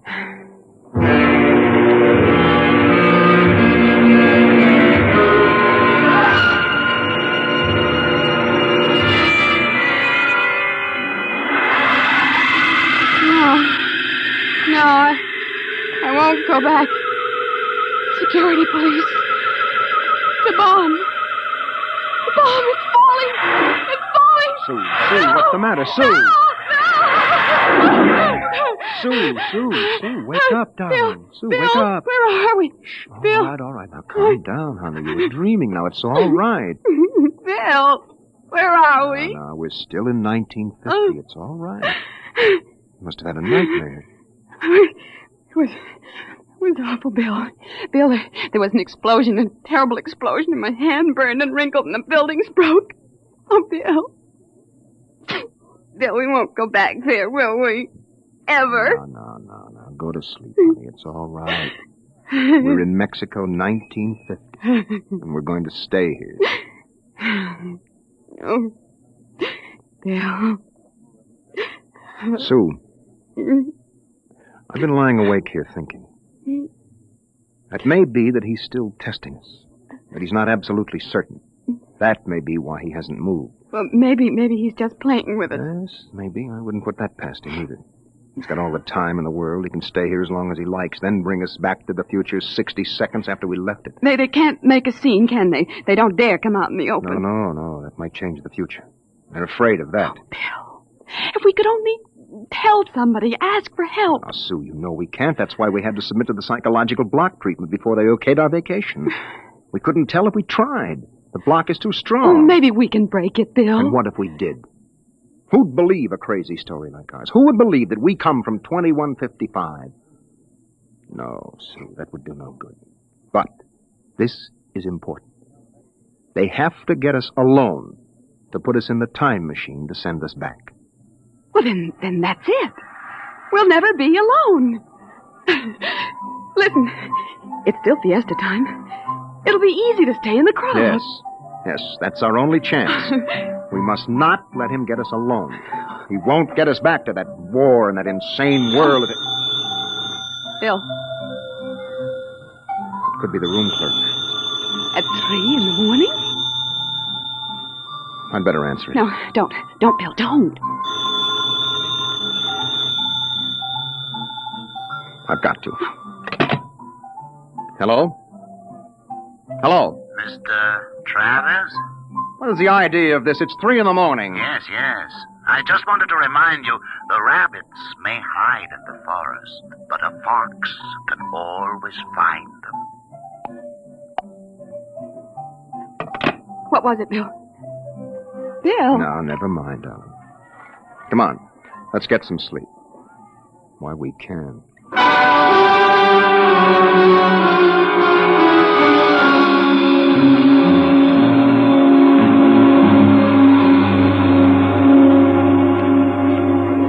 Buenos dias, senor.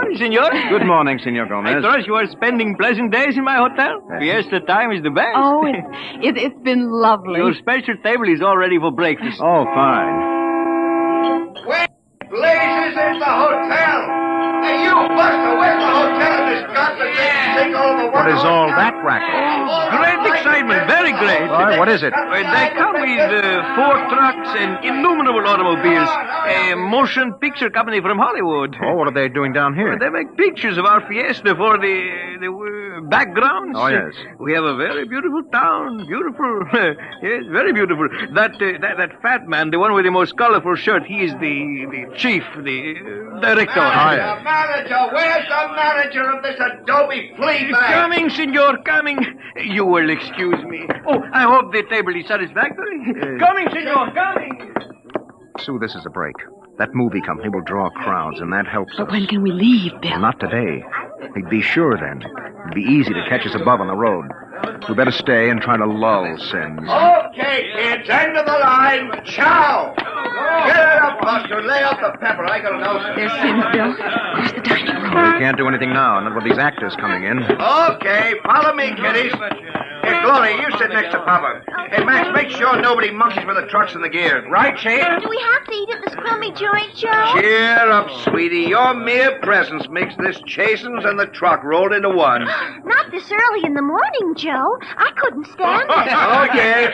Everything you want, that is on the dear Look, old Susan. expense account. Maybe I could hire 2 of them. I could say it was a joke.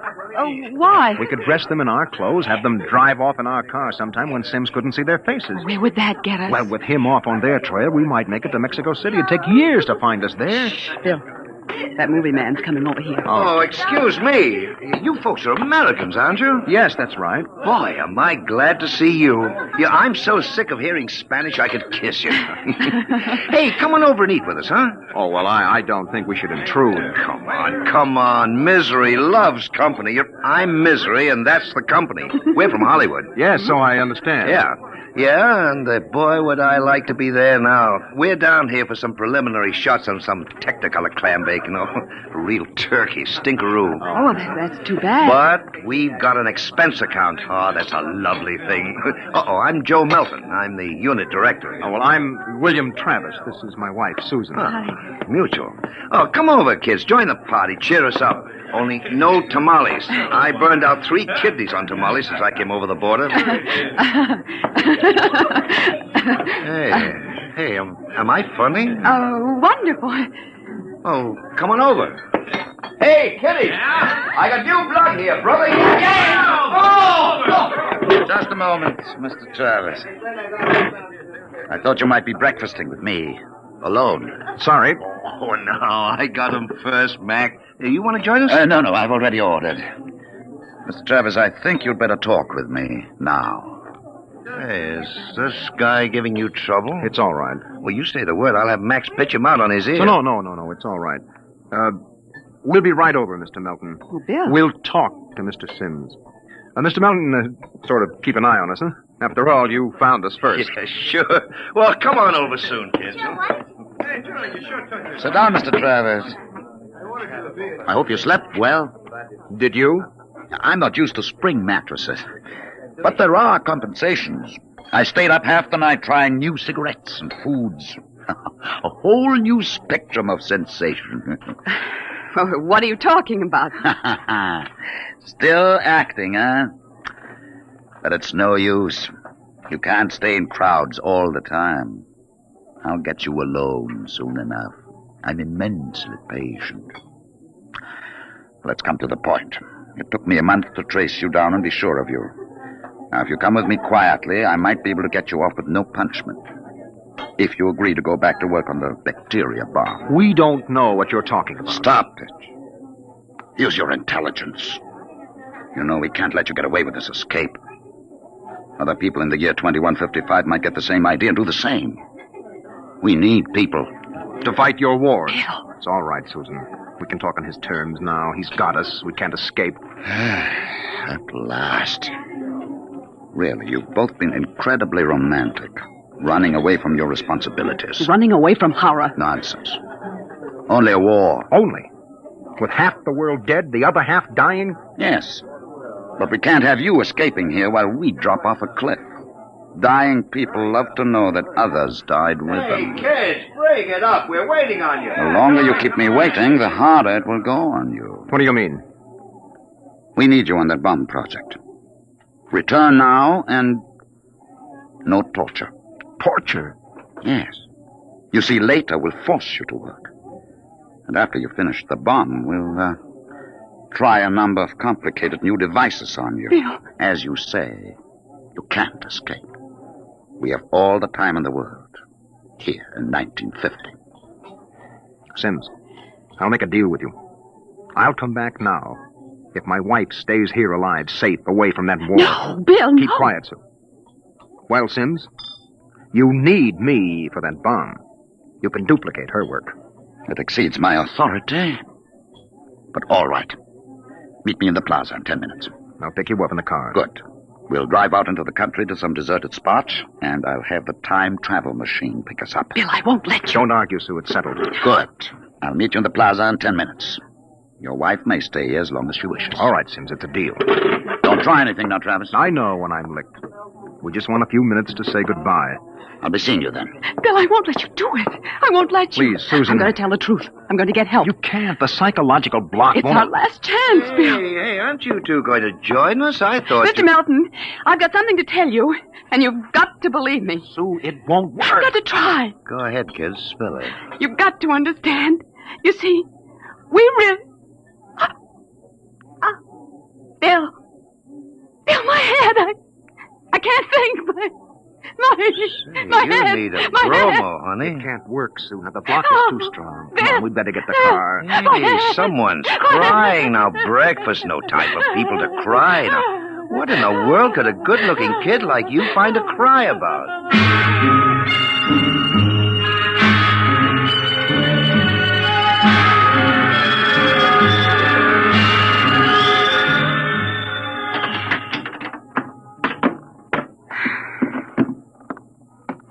Bill, I won't let you do it.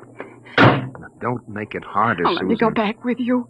We'll get through some way. You think I'm going to let you go back to that war? Sue, please stop. We haven't got much time. It was so wonderful here, Bill.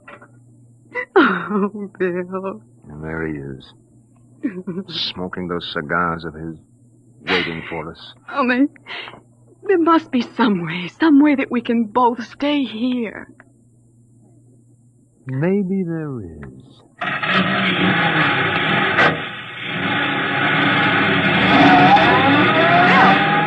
Bill, what are you going to do? Hang on, Sue, and duck when I tell you. No, Bill, you're heading right for him. Not going to get either of us now. Oh. Down, Sue, down.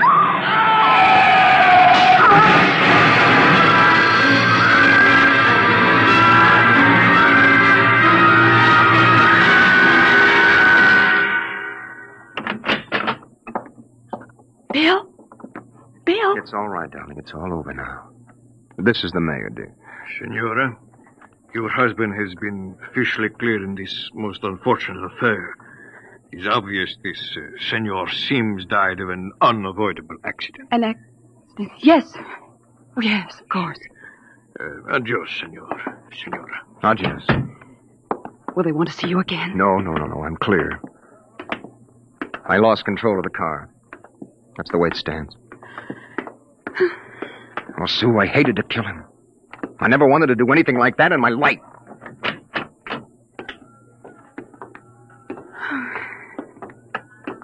Where will we go now? Mexico City? Well, the car's in the repair shop. It won't be ready till 4, then we'll get out of here. Hey there, Travis. Wait up. It's the movie man, Bill. Oh. He was very good to me when they had you in there. Oh?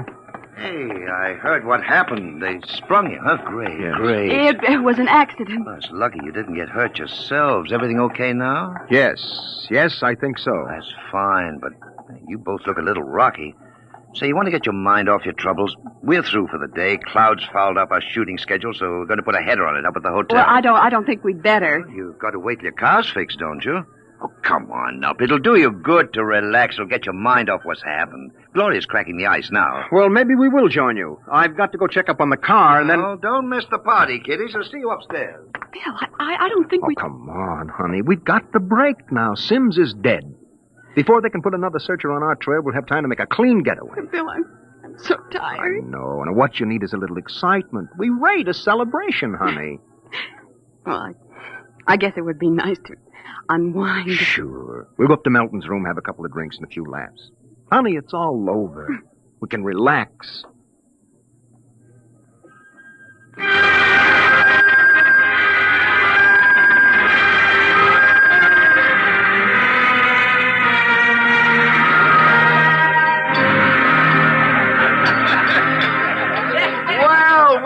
Well, kiddies. Well, we thought we'd join you, Mr. Melton. Oh, great. Call me Joe. Hey, Gloria, yank another cork. We got company. Way ahead of you. Here you are, kids. Thank you. You kids ready to drink? That was a pretty messy business, but it's all over now, huh? Yes, it's all over. Yes, well, it's time to unlax. Grab a glass, honey. Well, thank you. Hey, quiet, everybody. Quiet. How about a toast to our guests? Oh, sure. You're back. All right. To a very beautiful lady, lovely enough for the movies. Why, thank you. No, I'm not kidding. That's why I came over to you in the first place. I might even give you a test. Oh. No, I mean it, honey. You're pretty nice. I could make you a movie star. Oh, and take me to Hollywood? Well, at least to get us out of Mexico. No, you're not serious. Sure I am. Gloria, how about a refill? Coming up. Well, it sounds wonderful, doesn't it, Bill? Yes. Los Angeles is a pretty crowded city, isn't it? Crowded? Wait till you see the Sunset bus. No, you don't really think I could be an actress. You don't have to cheer me up anymore. I'm feeling wonderful now. No, I'm serious. I think you'd be great. I want to do a suspense story. Sort of a war story, you know. Gloria, pour Mr. Travis another glass. Okay, Joe. A suspense story? Yes, dear, yes. A story about a man and a wife who live in a little house. Now, I'm just ad-libbing this, you understand? Oh, yeah, sure. Go on. Well, there's a war on, see? A terrible war, you see. They live in the year 2155. Now, here's the gimmick. They escape into the past, and they kill a man who follows them to bring them back. Gloria, honeypot, get Mr. Travis another glass. Well, sir, this couple takes refuge with a group of movie people. Safety in numbers, they figure. Bill. But the story goes on. This couple is terribly important for a new project. Let's call it a bacteria bomb. So the searchers figure out a way that they can get them alone in a hotel room. Shove a chair under the doorknob, Max. Yes, sir. You see, the searchers may work alone or in groups, so that if one of them's killed, the rest carry on. Don't you think that would make a wonderful picture, huh, Susan? Don't you, Bill? You're not going to get us, Melton. Stand still. Put that gun down, Travis. Who is it? The manager. Grab that gun, Max. Let go of me. He's now made things worse, Mr. Travis. The manager, he heard us. Let's get going. Let go of me. Let go. He'll break down the door in a minute. Max, get ready to travel. Get that. Take a good look, Mr. Travis. Take a good look at 1950. You won't be seeing it anymore. Throw the switch.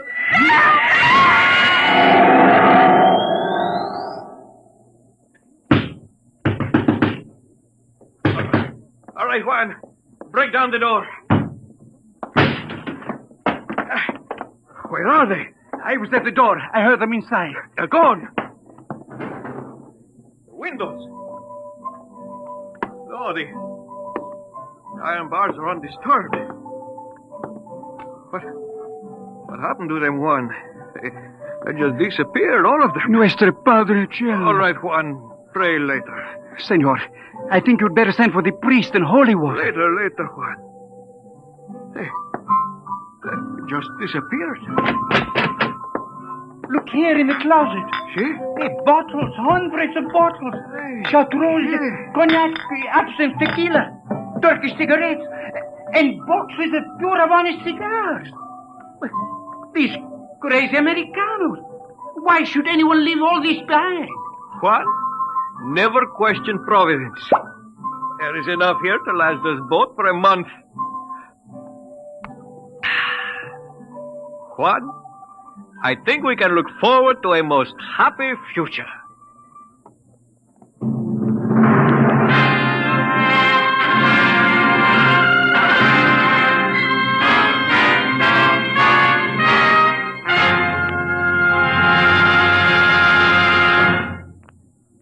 You have just heard another adventure into the unknown world of the future.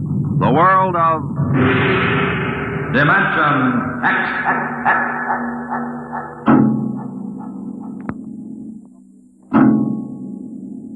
Now, about next week. Suppose that you were a private detective, and into your office walked a strange-looking client. Would you believe him if he told you that there was a Martian embassy hidden somewhere in New York, where spies from the Martian planet were preparing for the invasion of Earth? We'll tell you about it next week. Tonight's adventure in Dimension X was the Ray Bradbury story To the Future, as adapted for radio by Ernest Kenoy. John Larkin was heard as Bill, and Jan Miner as Susan. Your narrator was Norman Rose. Music by Albert Berman, engineer Don Abbott. Dimension X is produced by Van Woodward and directed by Edward King. Adventures in time and space, told in future tense. Dimension X.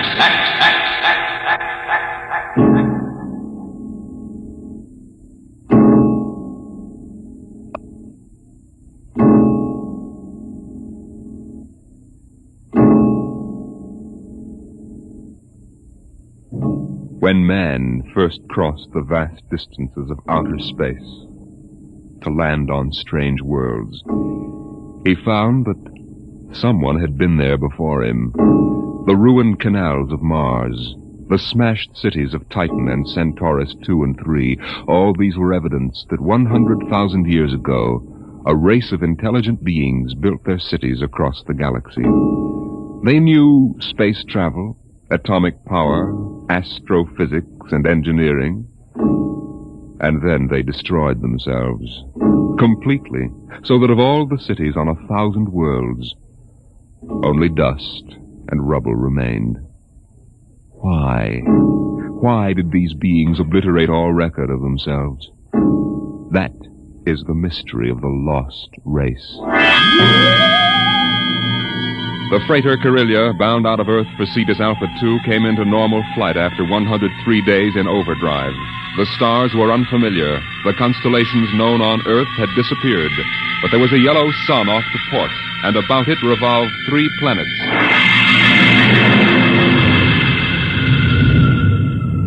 What do you make of it, Briggs? It isn't on any of the star charts, Captain Wharton. I checked through. 1 and 3 are dead, all right. Have to take a closer look at number 2. Turn up the vision scale. Polar ice caps. She's green around the belt. Let's take her down to a 5-mile orbit. Swing around her for a look. Alert for deceleration. Aye, sir. Throw in the manuals. Power room. Power room, aye. We're going down to have a look at something. Give us just enough power to keep her under control. All right, Briggs. Hang on to your stomach.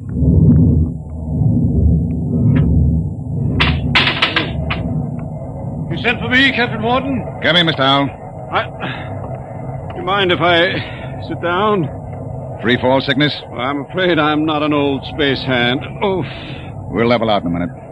Do you want something? Yes. We come out of overdrive, smack in the middle of a new planetary system. Briggs says it's unreported. Well, that's rather good news, isn't it? Depends. First report's pretty common.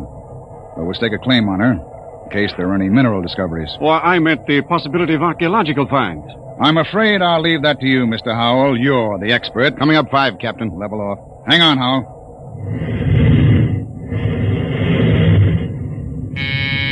Power room. Hold her steady she goes. We'll orbit at slow cruising speed. All right. Clear the scope, Briggs. Aye, sir. Nice-looking piece of real estate. Well, the Space Guard requires I check up for radioactives, gold, and lost race runes. You're landing? Landing? I've got a schedule to keep, Mr. Howell. I can't sit down on every lump of dirt I run into. We'll do a spectroscope check, and I figured you'd spot any ruins. All right. Wait a minute. There in the lower quadrant. What? That bald spot in the vegetation. Those are ruins, all right. Are you sure, Hal? Yes. I've seen the Lost Race rubble on Centaurus, too. There. You can see it plainly, dust and rubble. No, that's what I get for calling in an expert. Briggs, stand by to take it down to 5,000 feet. Aye, sir. All this stinking luck. There goes my schedule.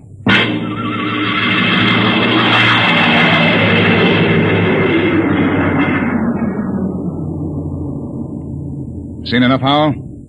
It's going to set me back 5 hours. Interesting. Wait a minute. What's wrong? I don't believe it. Marvelous. Incredible. Stop sputtering, Howell. What is it? Look over that rise in the ground. It's a section of the city still standing. Hey, you're right. That hill must have shielded it from the blast. Captain, you've got to land. Land? You've got to. This is the first Lost Race site that's ever been spotted. Of course you'll land. Howell, we get a $1,000 bonus for every day under par for the run. But you don't understand. It's the biggest find in the century. We can chart it, and you'll have to get back somehow. That's all. I'm not sitting down to rake over old dust heaps. Captain Wharton, I'm on commission to the Space Guard. You may have to answer to them. I'll think up one. Look, Howell, strictly speaking, you're a passenger. Well, you've got to You land. don't belong on the bridge. I'm not landing down there, and that's the...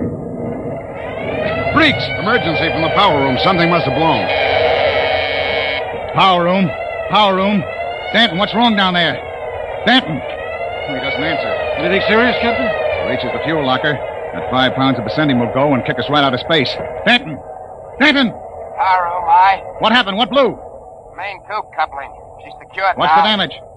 The main tube's burnt out. The bearing, the coupling, the injector valve, and the needle gauge. Can you make repairs? Not in flight. Can you raise enough power to land? I don't know, Captain. The wiring's shot. It's bad like a tomcat. I might be able to get something from the deceleration auxiliaries. Get a jury rig on her. We'll try to set her down. Aye, sir. Briggs. Yes, sir. Alert for crash landing. Signal room. Signal room. Signal, aye. Langston, get off a position fix and SOS standby. Aye, sir. Well, Mr. Howell, I guess you're going to join your friends in the Lost Race. I just hope it's not permanently.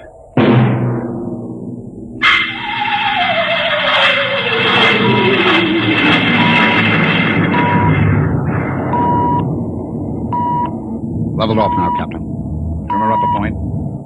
That's it. She's bucking bad. 5 more minutes and the hull plates will shake loose. Power room. Stand by for bow blast on signal. Power ready. I'm going to try for that clearing. Too narrow. 2 to 1 for $1. All right.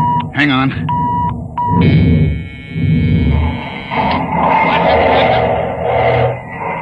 Briggs! Briggs! You all right? I hit my head on the panel. Well, I seem to be all assembled. Well, we're down. Guess our luck hasn't run out yet. Calling power room. Power room, aye. All right down there? Yeah, I'm all right. Danton, I want a complete damage check and repair estimate. Get up here as soon as you got it for me. Briggs, you all right now? Yes, sir, I guess so. As soon as we get Dan's report, get a detail aft. Help him with repairs. Captain Wharton. What is it, Langston? My speaker line's out. Sending circuit's blew. Spare tubes? That was a pretty rough landing, Captain. They're gone. I can't replace them this side of Lunar Space Station. I see. Well, the SOS ought to do it. And the Space Guard monitor reports our position. They aren't going to, Captain. Why not? Sending circuits went out when the blast went off down there. I didn't get the SOS out. Thank you, Langston. Get back and see what you can salvage. Does that mean bad news? We were in overdrive, Mr. Howell. It would take 40 years to search the distance we've traveled in one day. Consequently, when a ship doesn't make port and doesn't transmit a position fix, they forget about it. Oh. I see. And with the radio out, we blast off on our own power. Or we don't get off. Got your damage report, Captain. Well? Here. It's on a B-23 checklist. Not bad? Worse. Stanton, how long will it take you for repairs? I don't know. An estimate. I know gypsy fortune teller. How about the lifeboat? For deep space? What are they teaching at Sands Point now? Basket weaving? Danton, Lifeboat couldn't lift half a light year off this here mud heap. Danton, I'll take just so much. Look. Can it be converted to Bessendium drive? Converter links were mashed when we came down. How long is it going to take you to repair the main drive? Look, Captain, I got 2 hands. You want me to hold a lug wrench in my teeth? See here, Danton. You see here, Captain. The whole lousy crew's been spitting all over me ever since we blasted off. Now you can all wait on me. Who do you think you are, Danton? The only power man on this ship, that's who. If you ain't satisfied with the way I'm working, go hire yourself another boy. The woods are lousy with him. I'll take my own sweet time. What's the matter with him? Got a bug in his ear? Space fatigue, Captain. He's been locked up in the power room 4 days. Oh, we don't have enough trouble. Briggs, remind me to slug the psychotechnician when we get back. Don't tell me nobody gets into deep space who isn't emotionally stable. What are you going to do about him, Captain? Nothing. Stay off his back. Oh, but you can't. Captain's the only man who can get us out of here.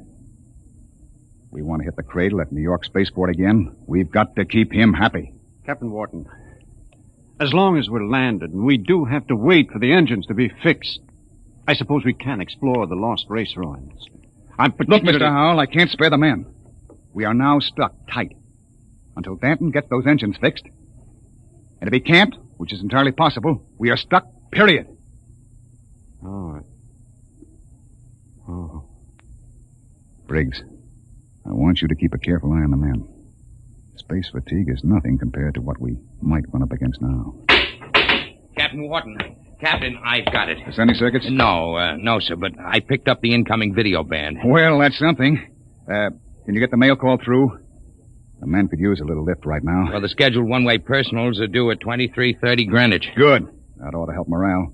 Langston, rig the receiving booth. Aye, sir. Howell, this is a break. Seeing the folks at home may be enough to keep everybody on an even keel. I know I'll be glad to see that kid of mine.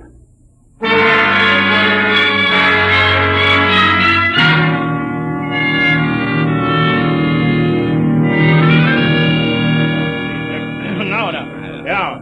Mr. Langston, get Hanson out of the booth. You wear the glass right off the tube. Take it easy, Williams. Everybody gets 3 minutes. Hey, Kelly, I bet that dame of yours burned up the circuits, huh? How'd you know it was his girl? You can't tell through the booth. Well, who else would call that eight?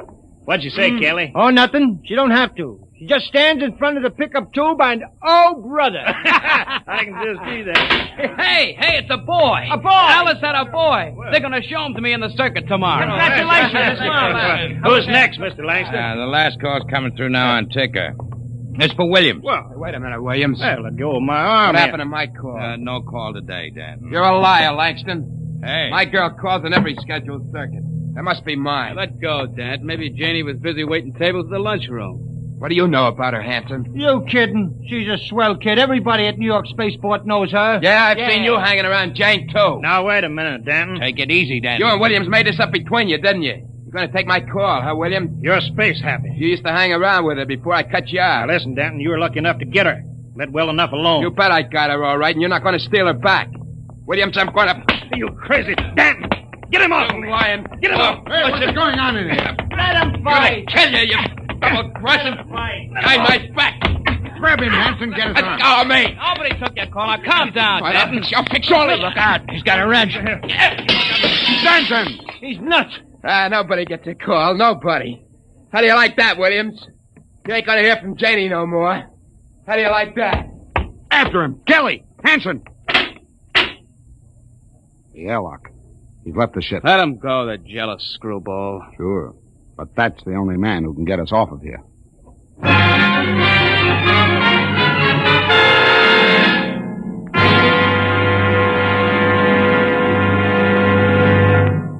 I warned you, so help me, Briggs. I warned you to keep an eye on Danton. Well, I didn't think he'd go off this way. Well, it's that girl of his, sir. He's crazy jealous about her. Any reason for it, Williams? No, sir. She's a good kid. Too good for Danton.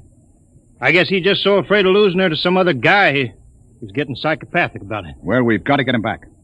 I want every man equipped and ready for search parties immediately. Aye, sir. Williams, rig some portable searchlights. And issue hand blasters and radiation tickers. Kelly. Aye, sir. You had the second party. If you find Danton, send up a signal flare. Aye, sir. Unless we do find him, we'll be on this planet until the next freighter stumbles on us. Maybe 10,000 years from now.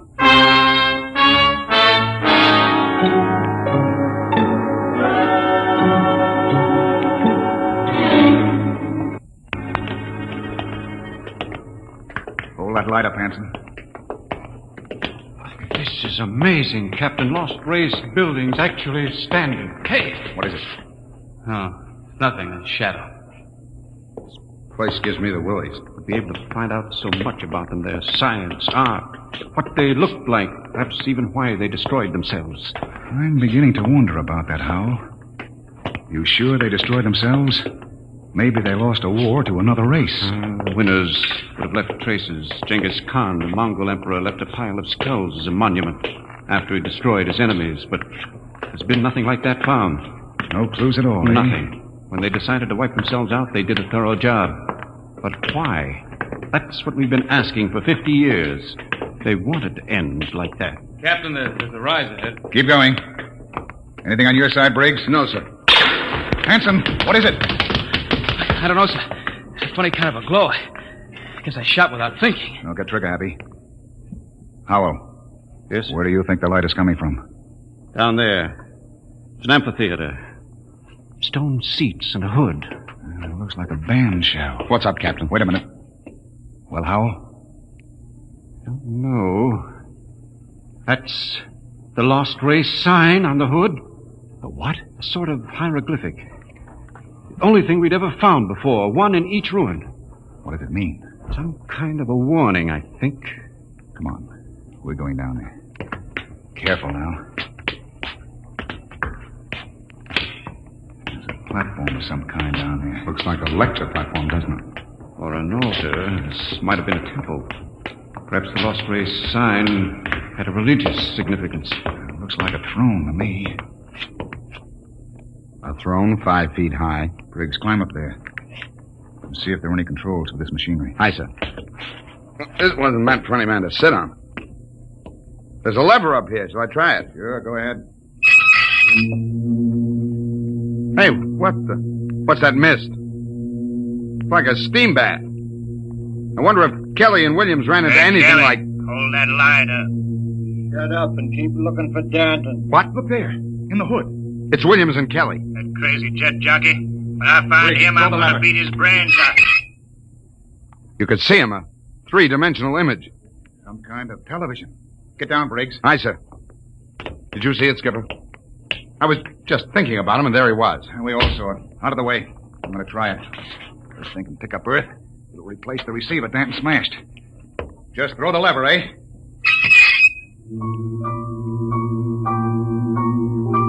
What? That's my son. I'll be darned. His music lesson. Say, it reaches Earth all right. What? Imagine. Television without a transmitter. Looks like the Lost Race was ahead of us in more ways than one. Go up and try it, Howell. Amazing, amazing. Television without a transmitter. This machine may be the clue to the mystery of the Lost Race. I'll try it. Mary, I've told you I like my paper first in the morning. If that youngster wants to know how the Tigers did, let him wait until I am... My father in Detroit. Remarkable, Captain. You can see the whole room clearly. Say, how about me, Captain? Let me get up there. I'd like to see my baby. Alice told me all about it. Out! What's the matter, Hanson? I kicked something, a wrench. Well, hold it up. What? It's Danton's. That means he's been here. We're on his trail, all right. Come on, Howell, let's go. Oh, but the baby, it wouldn't take a minute, Captain. Later, Hanson. We've got to find Danton first. All right, now, let's get moving. Hold it. What's that? The recall flare. Kelly and his men have found Danton. Oh, I hope that crazy fool is in one piece. We start back now, Captain? Yes. That came from the ship. Another flare? No, that was an explosion. That's all we need now. Something more to happen to the ship.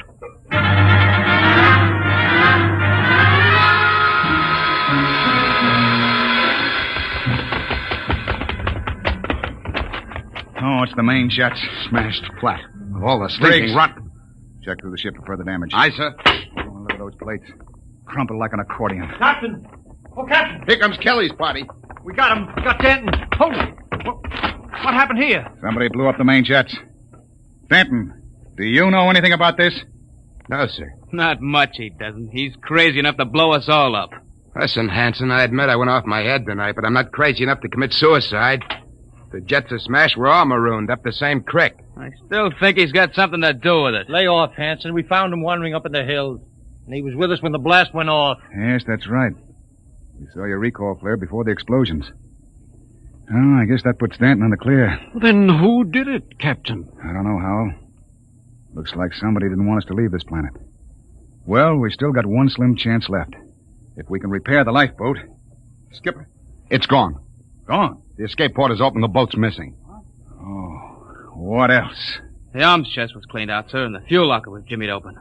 The descendium bars are gone. You sure? You can look for yourself, sir. She's clean. I see. There's only one answer left. There's something or somebody out in those ruins trying to get us. Maybe that lost race decided they weren't going to stay lost. You think some of them may still be alive? Who else could have blown up our ship?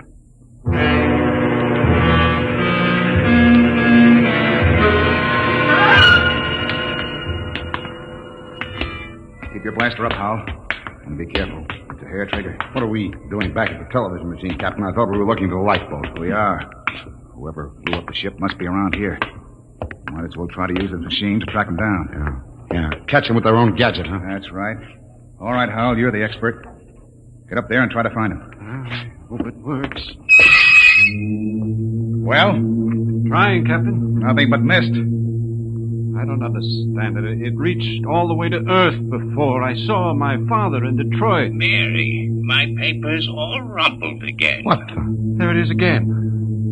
My father in Detroit. I've told him time and time again I don't like a messy paper. Look at that. No selector control, yet all the way to Earth. You can see the whole room, the goldfish bowl, the antimacassars on the chairs. Yet we can't pick up something less than a mile away. Knock it off, Hal. We're wasting time. Come on. That gadget won't work. We'll have to comb these rooms inch by inch. I don't understand. Neither do I. We'll cut behind the hood here and go on. Briggs, you take the lead with the radiation ticker. We might be able to pick up a reading on where the rocket fuel is hidden. Aye, sir.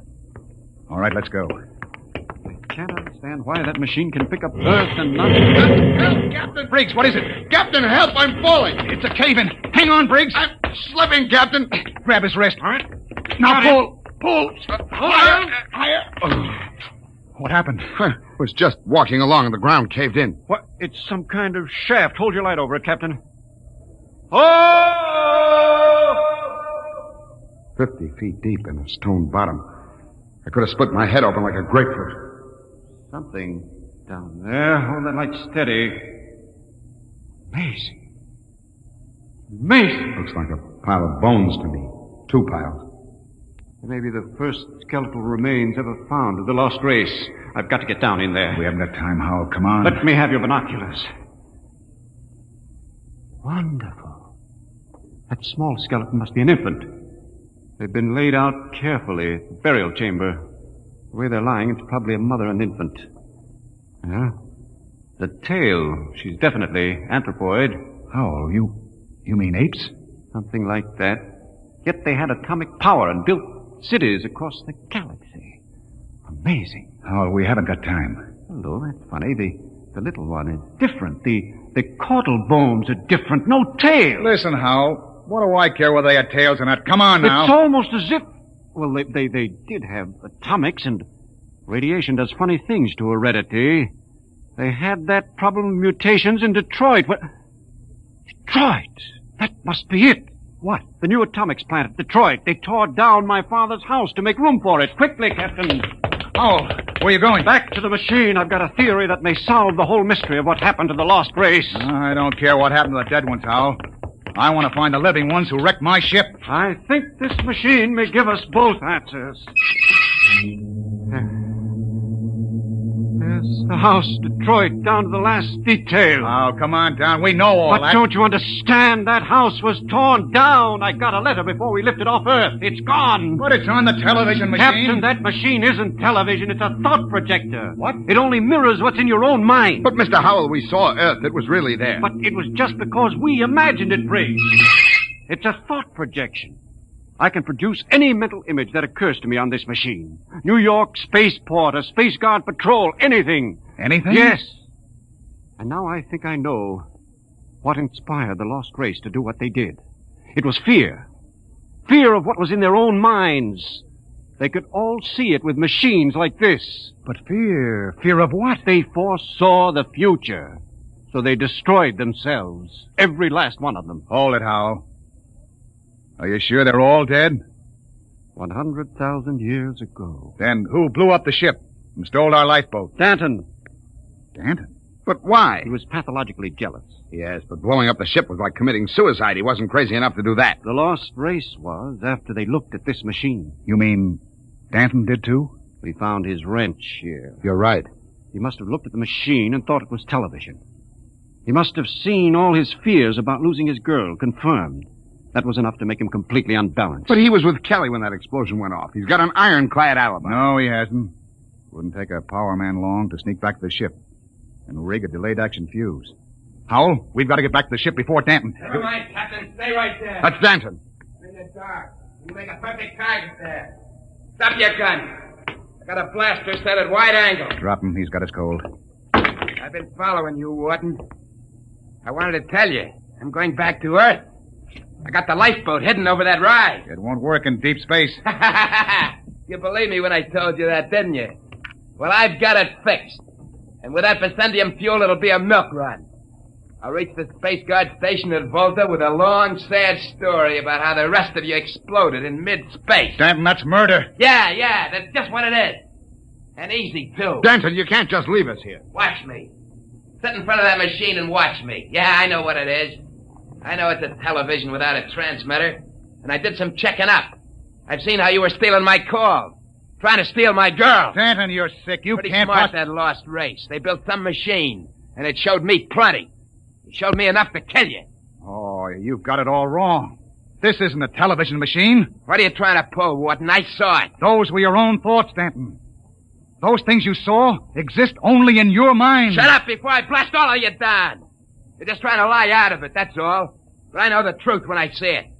And you're going to die. All right, Danton, but you're not going to get away with it. Look at the machine. What's that? The machine. It's the Space Guard patrol, Danton. Look, they're coming. X3 to command. Spotted the Corellias. Reported. Preparing to land. That's the Space Guard, Danton. Yeah, whole patrol. You're lying. They couldn't come. There wasn't any SOS. X3 to command. Preparing to land. There's the clearing. That's enough, Howell. All right, Danton. They'll be coming over the horizon. Drop your gun and give yourself up. Oh, no.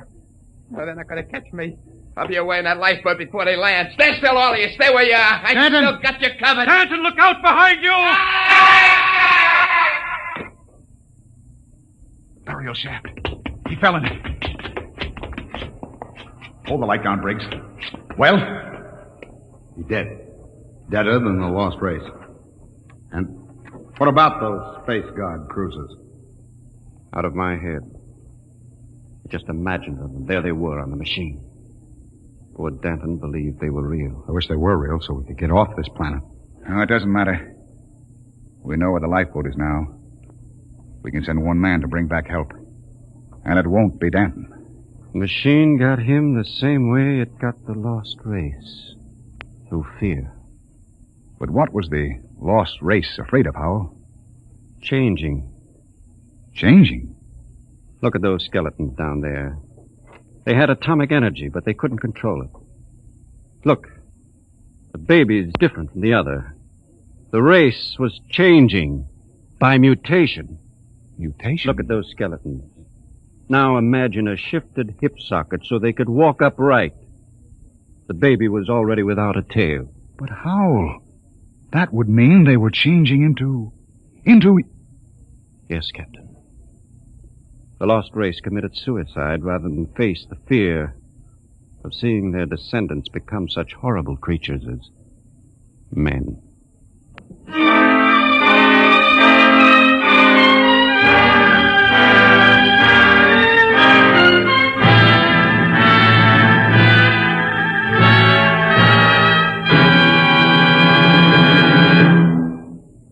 You have just heard another adventure into the unknown world of the future. The world of Dimension X. And now, about next week. William Travis and his wife thought they had escaped, but they were wrong. They were being searched out by men from another world, men who wanted them to return. Where? I'll tell you next week. Tonight's drama was based on the Murray Leinster story, The Lost, and was adapted for radio by Ernest Kenoy. Featured in the cast were Matt Crowley as Captain Wharton, Roger DeKoven as Howell, and Joseph Julian as Danton. Your host was Norman Rose. Adventures in time and space, told in future tense. Dimension X.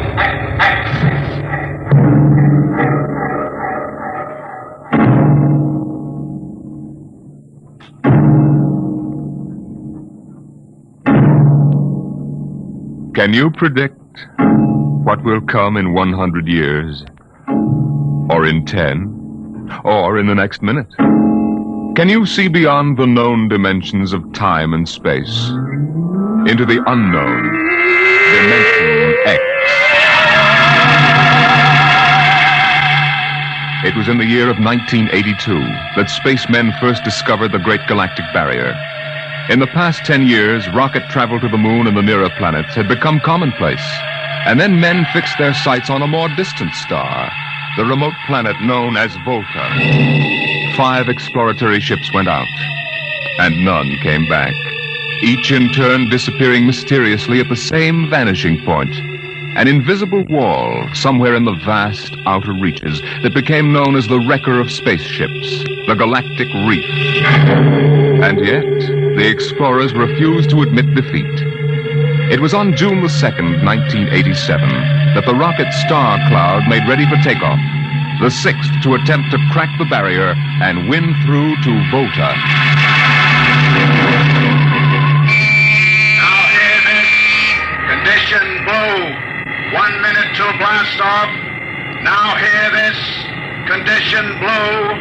1 minute to blast off. Bridge to nav control. Navigation, Collier. This is Captain Thorson. Ready, Lieutenant? We're ready, Captain. The course is in the integrator for takeoff at 1200 hours. All right, stand by for acceleration. Bridge to engine room. Fire up your rocket chambers. Take off at exactly 1200 hours. I'll read you off. 30 seconds. 29. 28. 27. 26. Condition red. Hold it. Revoke all orders. Who turned in that alarm? We've uncovered a stowaway, sir. Stowaway where? Hiding at sickbay. Dr. Spitzlin found him. Have him brought up to the bridge. Engine room. Kill your rocket. Stand by. Thorson, this is Colonel Harrison at ground control. What's holding you up? Trouble. What's the matter with you? What's the matter with you? There's stowaway aboard. Stowaway? Yes, I thought your men were supposed to police this base. What's the matter All with right, you? Captain, take it easy. You know what this delay can do to us, don't you? 1 minute late at takeoff can throw us 1,000,000 miles off course. We'll have to reintegrate the whole works. Well, look, how long do you think it'll take? Don't bother me for a while. I'm busy here. Stupid idiot. Come in. Here's your stowaway, sir. Now, court martial. Charlie. Can you use a good radio man, Skipper? Oh, I see you two have met. Met? The Skipper and me made 50 trips to the moon together. Didn't we, Captain? Charlie, if you wanted to come along, why didn't you volunteer? I did, Skipper. They turned me down. What's wrong with you? Oh, acceleration bends. They said my arteries wouldn't stand another trip. Oh, I'm sorry to hear that. But they're wrong, sir. I got one more good trip in me. Now, listen, Captain. You know these green kids don't know the first thing about space radio operation. You put a man like me on, and I'll be getting you bedtime stories from Mars. Well, you know the regulations as well as I do, Charlie. I can't take you as much as I'd like to. Colonel Harrison will murder me for this. I'm sorry, Charlie. I have to put you aground. Tell you what, Charlie. I'll ask Harrison to put you on his ground radio contact. It'll seem as if you're right here with us. He won't do it, sir. He better. I'll have him busted to corporal for letting you sneak aboard. You'll be better off, Charlie. Paulson. Yes, sir. I'm sending a man down from the bridge. Put him aground. Give him time to clear the launching platform. Yes, sir. So long, Charlie.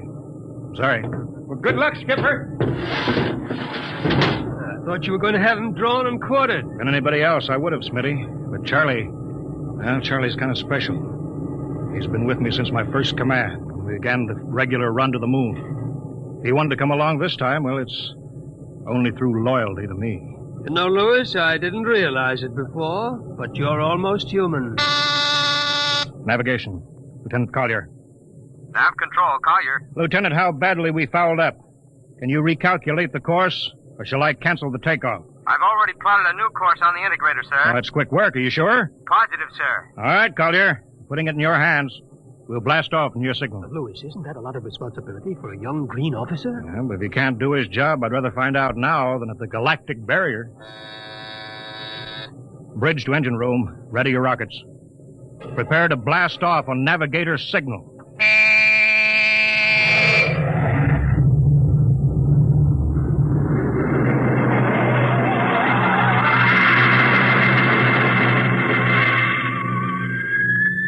How are we doing, Collier? Coming on the bearing, sir.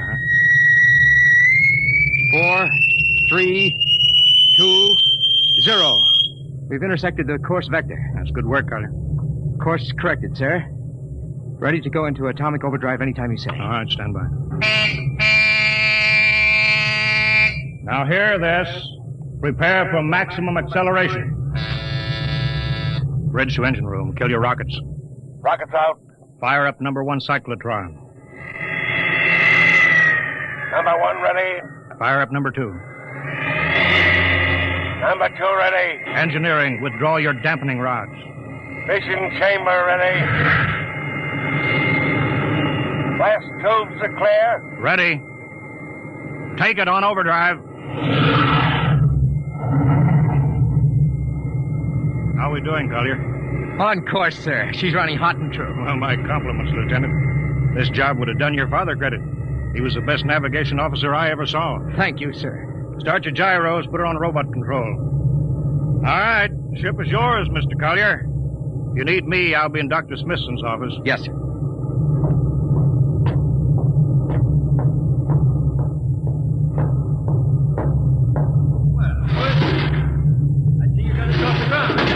Thank young Collier for that. Chip off the old block. Oh, you knew his father, huh? Matter of fact, I knew him very well. First-rate spaceman. Is he the one who, Oh. Yeah, he was lost in the galactic barrier on the second ship we sent out to Volta. Lewis, just what do you think this galactic barrier is? Your guess is as good as mine, Doc. All I know is that 5 ships have gone into it, and none of them have come back out. You think it's an it. How about Mestrovic's theory that it's a time warp in space, but that the ships reach it and slip into another dimension? I think that's rubbish. My theory is that the galactic barrier is nothing more than a radioactive layer of some kind. What makes you say that? Well, we know that radar signals bounce off it like they were hitting an invisible glass wall. We know it destroys our ships and our crews in some way. There's no other logical explanation. What makes you think we can get through it? Because we're ready for it. The others weren't. Entire hull is completely shielded with lead. We can crack through any radioactive cloud ever detected. Besides, we're equipped with some new UHF radio devices that should enable us to maintain radio contact with Earth. Nothing can happen. Absolutely nothing. Who are you trying to convince, Lewis? Myself, I suppose. Smitty, 5 ships are missing. And men like Prentice and Margetson and young Collier's father. I'm tired of seeing good men fed into that meat chopper. Then why are we going? We haven't any choice, Smitty. We're in a race. Kind of race where men and ships are expendable. Well, at least it won't be boring. I'll have to play physician morale builder and mother substitute for 112 slightly nervous men. Your morale doesn't sound too good, Doctor. As morale officer, I can state without fear of contradiction. It's terrible. And something tells me that as we approach that galactic barrier, I'm not going to be alone.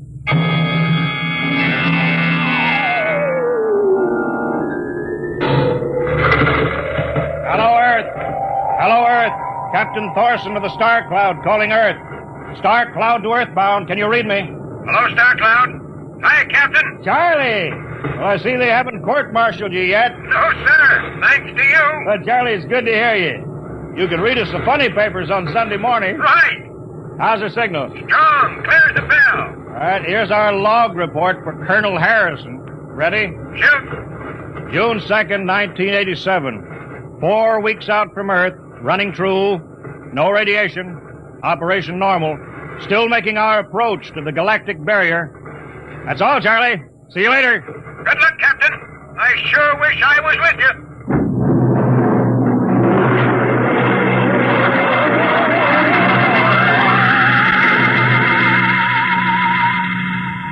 How's the morale, Smitty? Well, the men know we're getting closer to the barrier.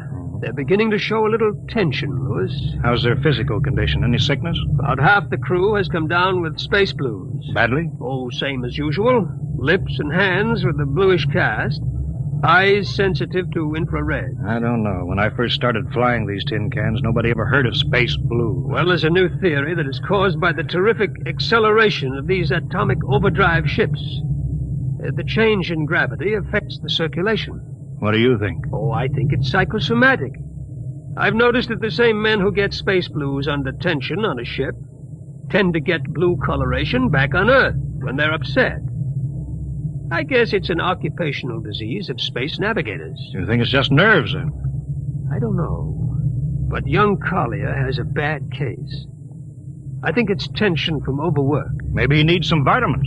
Lewis, when will you realize that vitamins are not a panacea for all the troubles of mankind?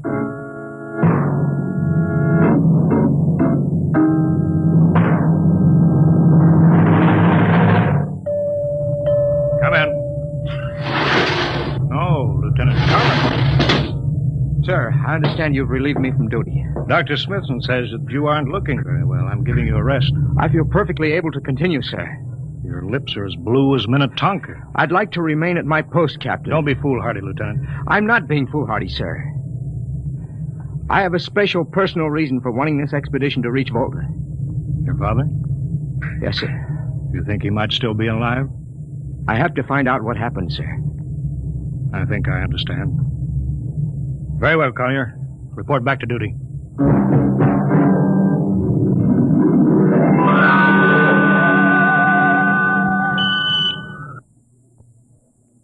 What's the reading, Paulson? We're getting a +5 radar bounce now. It's coming off the barrier almost as fast as we send it out. What's the interval? 0.3 of a second. Shortening steadily. At this rate, we'll hit the wall in the next few minutes. All right, alert the crew. Sound general quarters.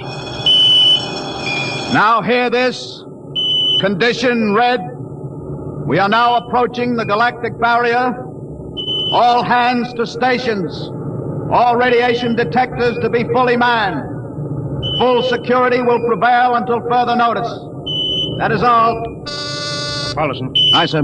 Radar bounces up to +6. We better try to make final contact with Earth. Is Spark still trying to raise the base? Yes, sir, but he's not having much luck. There seems to be some interference. That's the radio room now. Yes? You've got him? Cut in the bridge speaker. The captain will take it from here. Hello. Star Cloud to Earthbound. Can you hear me, Earth? Hello, Skipper. I can barely read you. We're getting heavy static from sunspots. That's not sunspots. We're right on top of the galactic barrier. Stick with us, Charlie. We're switching to the automatic sender now, so you can track us in. Okay. If we crack the barrier and come through still in one piece, I'll try to get back to you on the high-frequency band. Gotcha, Skipper. Don't worry. I'll be waiting. So long, Charlie. So long, Star Cloud. We must be getting awfully close now, Captain. The echo's bouncing back so fast it's almost beating the signal. When they coincide, hold onto your hat. That's when we run into the wall. Any second. Hold on. Well, here goes nothing. Here it comes.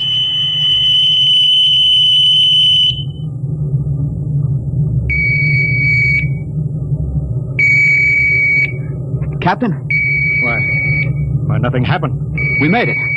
We made it, Captain. No radiation, no time warp, no nothing. Why, the crew's gone crazy, sir. Let them. They earned it. Say, Doc, can you break out a few bottles of snake bite serum for medicinal purposes? I sure can, Lewis. This calls for a celebration. How's your morale now? Couldn't be better. How's yours? Condition Hey, what? red. What Radiation detected. Condition red. Radiation detected. Holy mackerel. Look at the needle on that indicator. Paulson. I see it, Captain. We're picking radiation like crazy. What's it like? It's a strong wave. What kind is it? I don't know. It's too long for a cosmic ray and too short for UHF. All right, track it down. Triangulate it. Make it fast. I want a directional fix. Yes, sir. Engine room. Yes, sir. We're picking up radioactivity. Is it the fission chambers? No leak, sir. Check your gauges. Nothing here, Captain. Must be coming from outside. Damage control. Yes, sir. Is our lead shield leaking radiation? Haven't found anything yet, sir. All right, keep at it. Paulson, how you doing? I've got a fix, Captain. Well, what is it? I'll have to recheck my figures. Well, hurry up. The angle is correct, but I don't... Come on, man, for Pete's sake. It's right, sir. What's right? Speak up. Where's the radiation coming from? It's coming from inside the ship. That's impossible. No, sir. I've checked it twice. Well, then, there's only one thing left to do. Paulus, get a Geiger counter. We're going to start combing the ship, inch by inch. Ready, sir. All right, turn it on now. Yes, sir. We'll check the atomic guns first. Cut through the officers' quarters to ordnance. Come on. Wait a minute, sir. What is it? Signal's weaker now. Let's go back.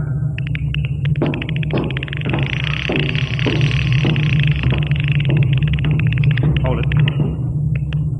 Seems strongest right about here. It doesn't make sense. Whose cabin is it? Lieutenant Collier's.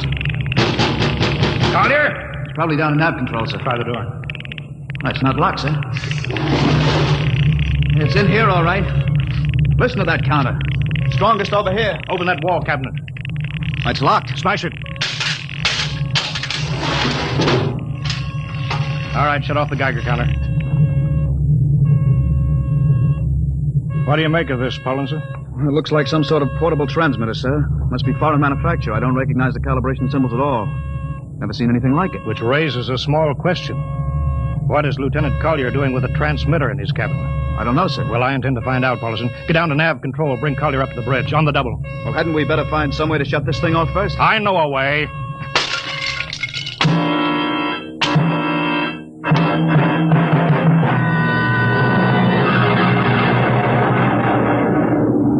Lieutenant Collier, I'm going to ask a few simple questions, and I want a few simple answers. Yes, sir. What were you doing with a transmitter in your cabin? Transmitter, Captain? You know nothing about it? No, sir, I don't. Do you recognize these calibration symbols? No, sir. Can you think of how it might have been placed in your cabin without your knowing it? No, sir. Unless someone came in while I was on duty. Would that have been possible? Why, I suppose if someone had a key... I found your cabin door unlocked. Well, I meant a key to the wall cabinet. I didn't say the wall cabinet. Well, sir, I... You what, Lieutenant? How could you have known it was in the wall cabinet? I just assumed. Lieutenant Collier, I find it hard to believe you would lie. Having known and respected your father and having observed the way you handled your job. However, I intend to get to the root of this thing. May I have your wristwatch, Lieutenant? Sir? Your wristwatch. Here, sir. Paulson, turn on that Geiger counter. Yes, sir. Hold this watch next to it. Yes, sir. That's all. Lieutenant, if you hadn't any close contact with that transmitter, how do you explain the radioactivity of this watch? I don't, sir. I think you'd better. To whom were you sending those signals? Condition red! Condition red! There's your answer, Captain. What is this, Collier? Alien spaceship approaching! Alien spaceship approaching! Sound battle stations. Collier, who's aboard that ship? All right, now talk, man. Very well, Captain. My mission seems complete. Your mission? Are you admitting that you're an agent of a foreign power? I am stating it. What nation? No nation, Captain. What? I am an agent of the Voltan government. The what? The government of the planet of Volta. You're crazy. Are you so stupid that you think your people are the only ones who can invade another planet? What do you mean? We've had agents operating on Earth since 1945. I don't believe you. What do you think happened to those 5 ships, Captain? Where do you suppose we got our information, your language, your culture, family background? But your appearance, you look... Like Commander Collier? Is that so surprising, Captain? We had a living model. I ought to kill you. That would be very foolish. I would advise you to surrender without delay. Alien ship now coming in ordnance range. I'll deal with you later, Collier. Paulson, sir, put this man in irons. Take him away. Don't worry, sir. We'll take good care of him. Carpenter! Robinson! Gunnery. Gunnery, Richardson. What's the range? 10,000 meters. They're closing fast. Put your guns on radar tracking. Tracking. Coming on a burn.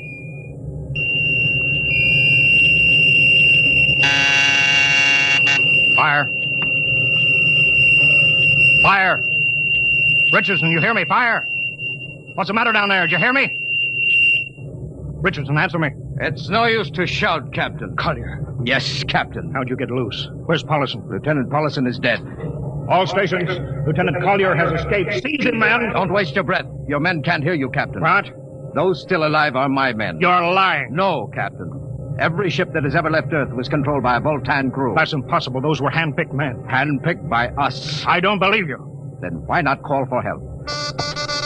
Carpenter, Robinson, Haley, report. Carpenter, Robinson. You see, Captain, it is quite useless. I would advise you to sit very quietly and do nothing. It isn't possible. They can't all be dead.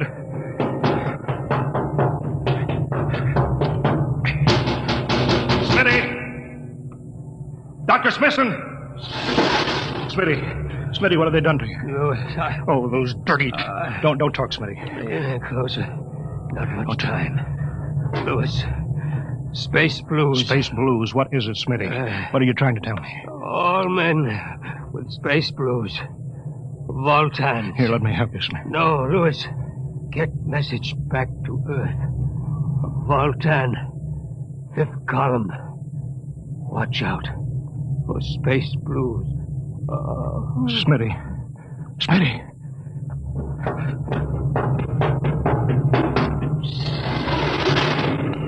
Hello. Star Cloud calling Earthbound. Please, God, let me get through before it's too late. Hello, Star Cloud to Earthbound. Come in, please.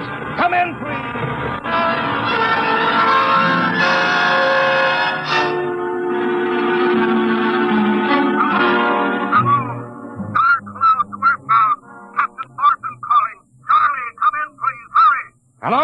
Hello, can you hear me, Charlie? Skipper, is that you? Are you getting my signal? It's coming in a little louder now, Skip.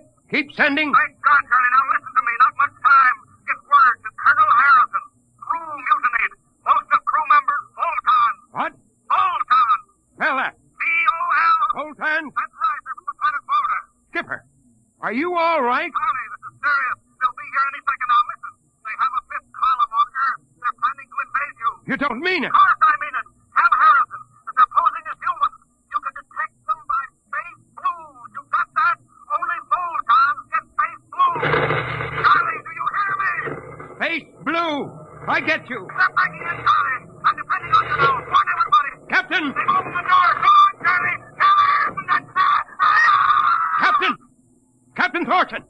Hello, Star Cloud. Come in. What's the trouble, Sergeant? We're just trying to raise the Star Cloud, Colonel. Had any luck? No, sir. No contact. No contact? No, sir. Nearly an hour since they hit the galactic barrier. I don't understand why they haven't tried to get back a message. No, sir. Neither do I. All right. I'll take over for a while. Yes, sir. Go right ahead, sir. You'd better go out and get yourself some coffee. Charlie, you look a little blue around the gills.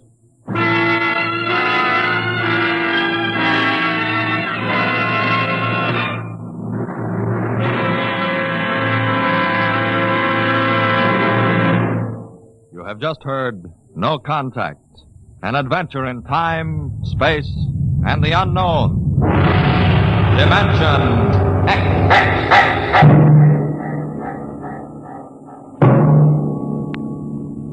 Next week, we have a nice, blood-curdling little story that starts with these two sentences. The last man alive on Earth sat alone in a room. And then there was a knock on the door, which raises the question, what knocked on the door? Left to its own devices, the human mind supplies a vaguely horrible answer. But it wasn't so horrible. Really. You'll see next week when we present Knock.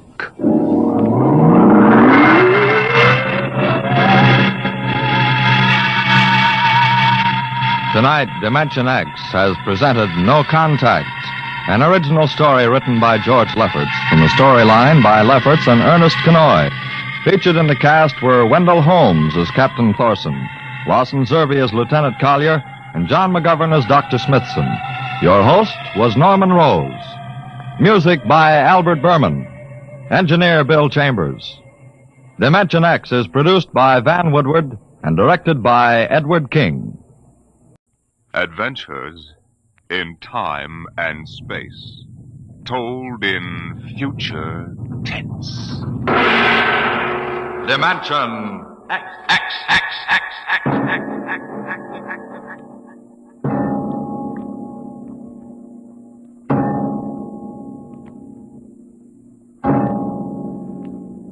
The mind of man is still an unprobed field.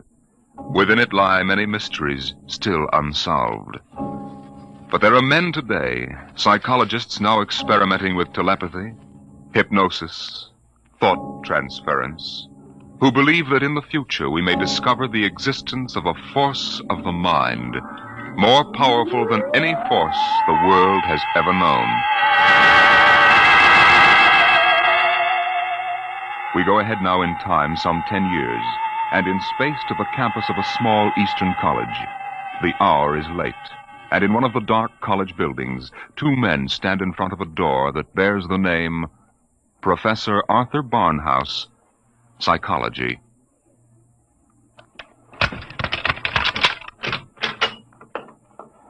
Well, here you are, Clinton. Thank you, Major. Here are the keys to the professor's desk and files. I guess you inherit everything now. You might as well dictate a full report while everything's still fresh in your mind. I'll wait and see you home. Oh, no, that isn't necessary. I'll be all right. You sure? After what's happened tonight, we wouldn't want you to have an accident, too. Major, after what happened tonight, I have a hunch the whole world is ripe for an accident. I'm afraid you're right, Clinton. Well, good night. Good night. Oh, pull yourself together, Buster. Easy does it. August 21st, 1960.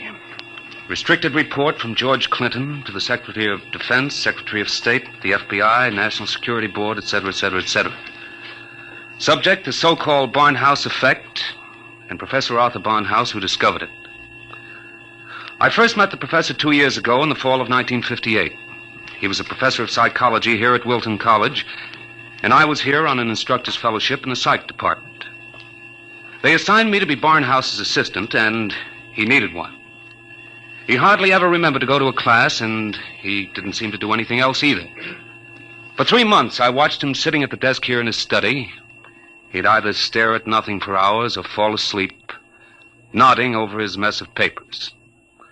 I couldn't understand it, and it was none of my business. But one day, I thought I'd better give him a shake. What? What? I said it's 2:15, Professor. Don't you want to go to your 2 o'clock class? Don't you want to mind your own business? I beg your pardon. Sorry, Clinton. Forgive me. I don't know what gets into me. Forget the class. The kids would rather be outdoors anyway. Okay, Professor. In that case, I'm sorry I woke you up. It's all right. I just can't seem to get my sleeping done at night. Clinton, what do you know about the international situation? Well, I'm no political scientist, if that's what you mean. I read the papers when I have time. Well, that's the way I've always been. Lately, I've had to look into it. I stay up nights looking into it. Professor, I don't want you to take this personally or anything, but...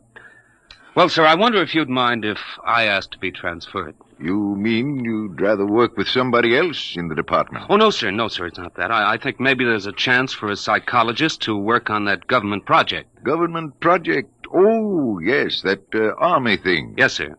They're trying to develop robot pilots for the new fighter rockets so they'll be expendable. Oh, yes.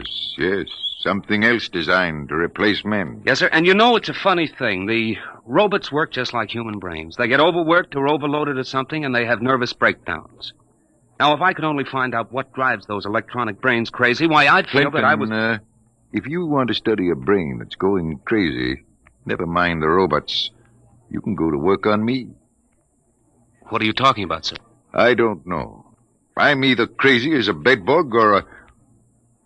Clinton, I wish you'd help me find out. Are you serious, Professor? I never was more serious in my life.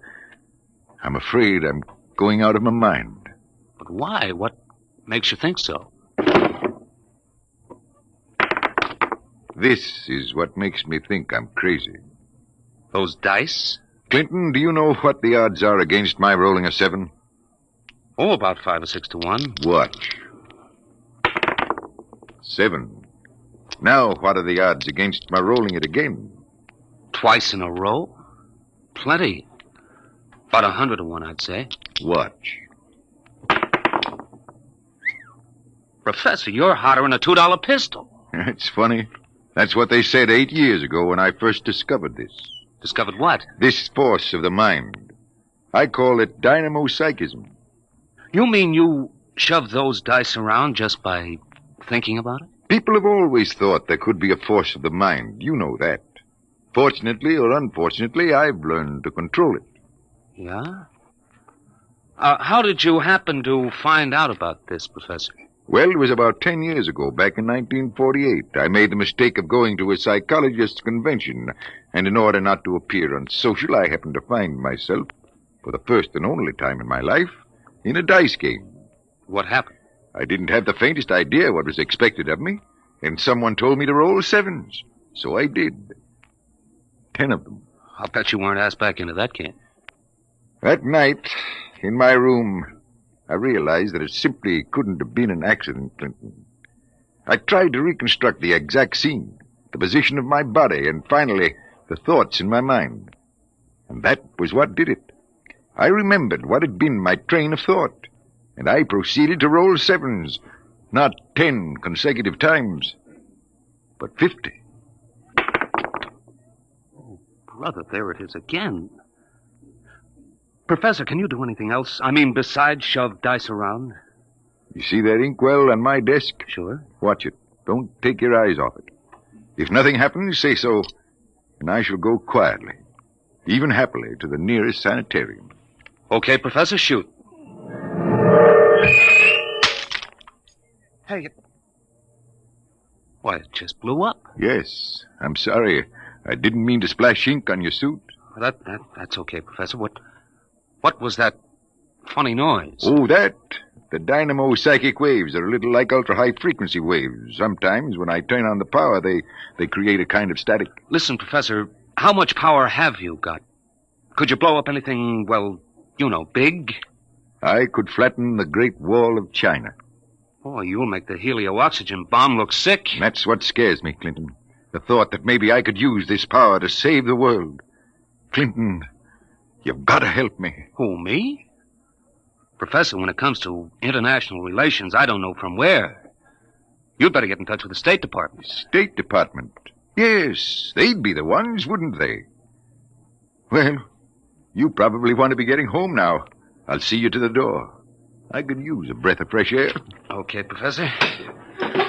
You better stop brooding about this. You get somebody else to do your worrying for you. Yes, you're right. I have been brooding, wondering what to do. Just sitting and staring endlessly at that awful monstrosity across the way. You mean the old bell tower? Yes, I've gotten so I can't stand the sight of it anymore.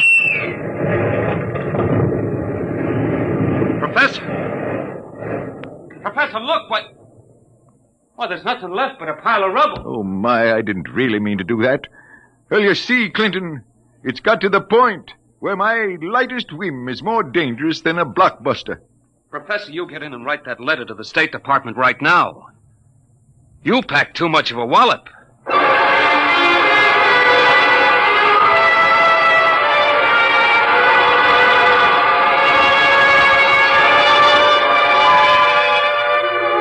Professor Barnhouse mailed his letter, and things happened fast. The long arm of the Army reached out, and within 5 days, the two of us were deposited in an old mansion in Virginia, surrounded with a barbed wire fence and 20 guards, and labeled top secret. As soon as they'd seen a couple of small demonstrations, they set up a big test of dynamo psychism, and the professor was a very important guy. You could see him getting more unhappy every day. General Barker, I've got to talk to you. Just a minute, Professor. We're cleaning up the last details in Operation Brainwave. We'll roll at 1400 hours tomorrow. At 1400 what? 2 o'clock tomorrow afternoon. The robot-controlled fighter rockets will take off at exactly 1400 minus 10 and appear over the target at 1400. Watching from here over the video screen, you will then try to knock all 20 of them out of the sky. Think you can do it? Of course I can do it. Fine. And we've taken care of everything. Everything except that you neglected to ask me if I wanted to do it. I don't. This whole thing strikes me as childish and insanely expensive. We'll decide about that. But what's the good of it? I wouldn't mind acting as a defense weapon if it were necessary. But I can make all wars and armaments unnecessary. I could give every nation what it needs. I could move mountains, build roads, dig irrigation canals. I have a technique which costs nothing and can do immense good. You're spending millions to prove that it can do immense damage. It doesn't make sense. You know something, General? He's right. Of course I'm right. I want you to send me and Clinton back to Wilton College. Right away. That's quite impossible, Professor. This operation has gone too far to be called off now. Yes, but... Even if we wanted to call it off. If your dynamo psychism really works, you're apt to be the key to our entire defense setup. But listen... You'll have to excuse me now. Major Cuthrell and I have to double-check the confidential list of the observers on this end. Have you got it, Major? Yes, General. It's right here. Alberts, Barker, Bernstein, Carter, Clinton, Cuthrell, Holbrook, Lawrence, Stein, Williams. Check. I guess that includes everybody of importance. What about me? What? Oh, that's taken for granted, Professor. Thanks. 1400 hours. Will you be ready? I'll be ready. And now, if someone will wind the restricted clock and put the confidential cat out, I'm going to bed.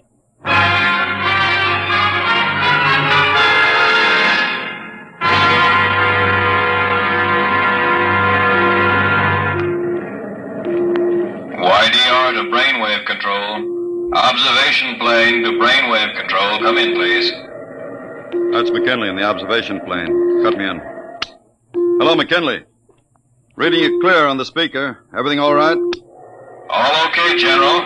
Takeoff uneventful. Fighter rockets now flying on course in perfect formation. Altitude 5,000 feet. Airspeed 865. Visibility unlimited. Are you tracking us? We've got you on radar. Haven't picked you up on the video screen yet. What's your estimated time of arrival over at the target? ETA, 2 minutes. Check. Remember, McKinley, the observation plane is not to enter the target range. Veer off and circle at the 10-mile limit. Bring the rockets overhead by remote control. Check. Observation signing off. 1 minute, 45 seconds to go, Professor Barnhouse. Are you in good shape? I'm all right, General. Good. You can all take our places in front of the video screen now. You sit here, Professor, in the center. Major Cuthrell, will you turn on the video screen? Right, General. Nothing yet. Just empty sky. Hold it. I hear him coming in. There are 20 of them, Professor. You think you can knock them down at this altitude? Distance has nothing to do with it. I don't want anything to go wrong. You're sure you feel all right? General, I know I can do it. If that's all that's worrying you, let's call the whole thing off and save $20 million. There they are. They're coming in. Get ready, Professor. 10 seconds.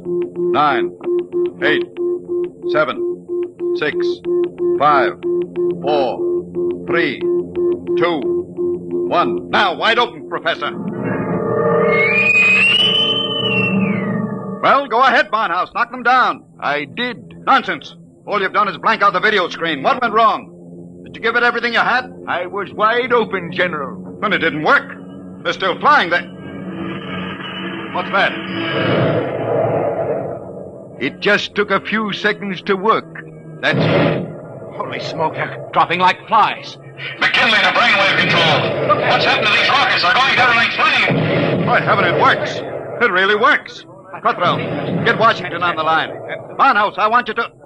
Hey, where's Barnhouse? Who's right here? Clinton, where's the professor?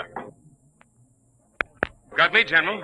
We were all staring at the video. He must have walked out. Get moving, everybody. Let the guard search the house. Yes, sir. If anything happens to that man... General Barker. What is it, Corporal? Corporal Gray guarded the main gate. Sir Professor Barnhouse is gone. Gone? Where? He came tearing out of the gate at 40 miles an hour. Here's a note, sir. Threw it out of the car as he went by. I picked it up. Let me see it, quick. What got into that man? What does he say, General? Gentlemen, as the first superweapon with a conscience, I'm removing myself from your national defense stockpile. Setting a new precedent in the behavior of ordnance, I have humane reasons for going off. Signed, Arthur Barnhouse.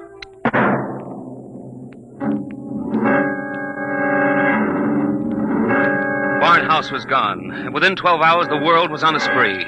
The headlines were glorious or terrible, depending on what you think of the things the way they are. Barnhouse flattens helio bomb factory! The dynamo's psychic waves reached every corner of the world. In every country, every continent flashed the news of what was happening. Hey, Barnhouse knocks out hidden atomic stockpile in Asia!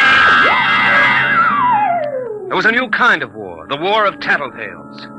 Secret agents of every country hunted for the hidden armaments of their enemies, yelled about them in the newspapers, and immediately there'd be that warning burst of Barnhouse static, followed by... Radio-controlled fleet blown up on secret maneuver! The professor was out to make peace or bust, and nothing like him ever was.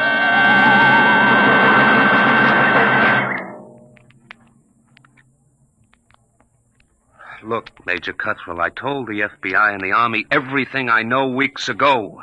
I've answered questions till I'm blue in the face. I didn't come here to ask questions, Clinton.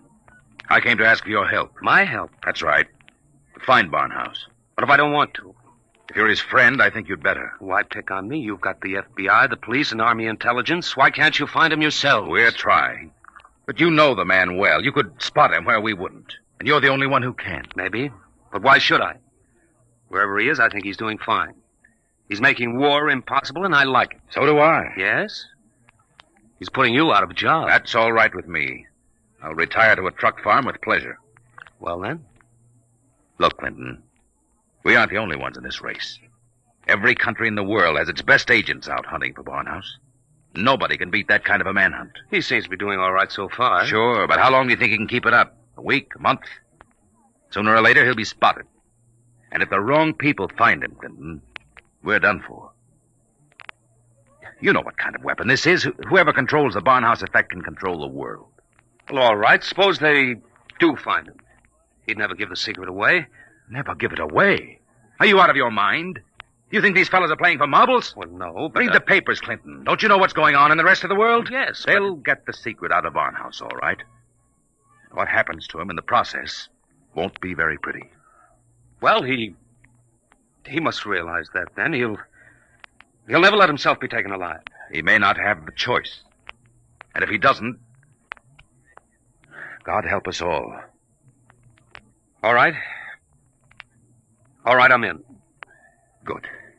Now, do you know anything that you haven't told us? Anything that might give us a lead?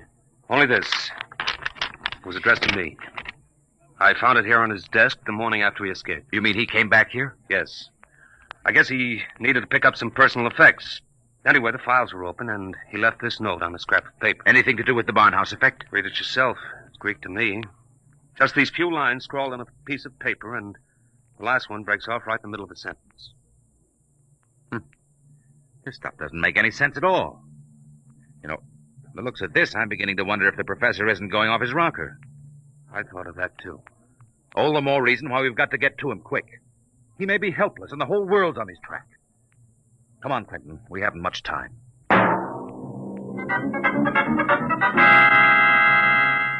You say you do recognize this photograph, Mrs. Reardon? I tell you, it looks like Mr. Balfour's. He had the second-floor front room for quite a while, but he left, I should say, about a week ago. Say, is he wanted for something? Yes, if he's the man I think he is. Well, now, I'd say you're looking for the wrong fella. That Mr. Balfour, he couldn't be a criminal. Why, he wouldn't even harm a fly. He spent all his time in his room, just thinking.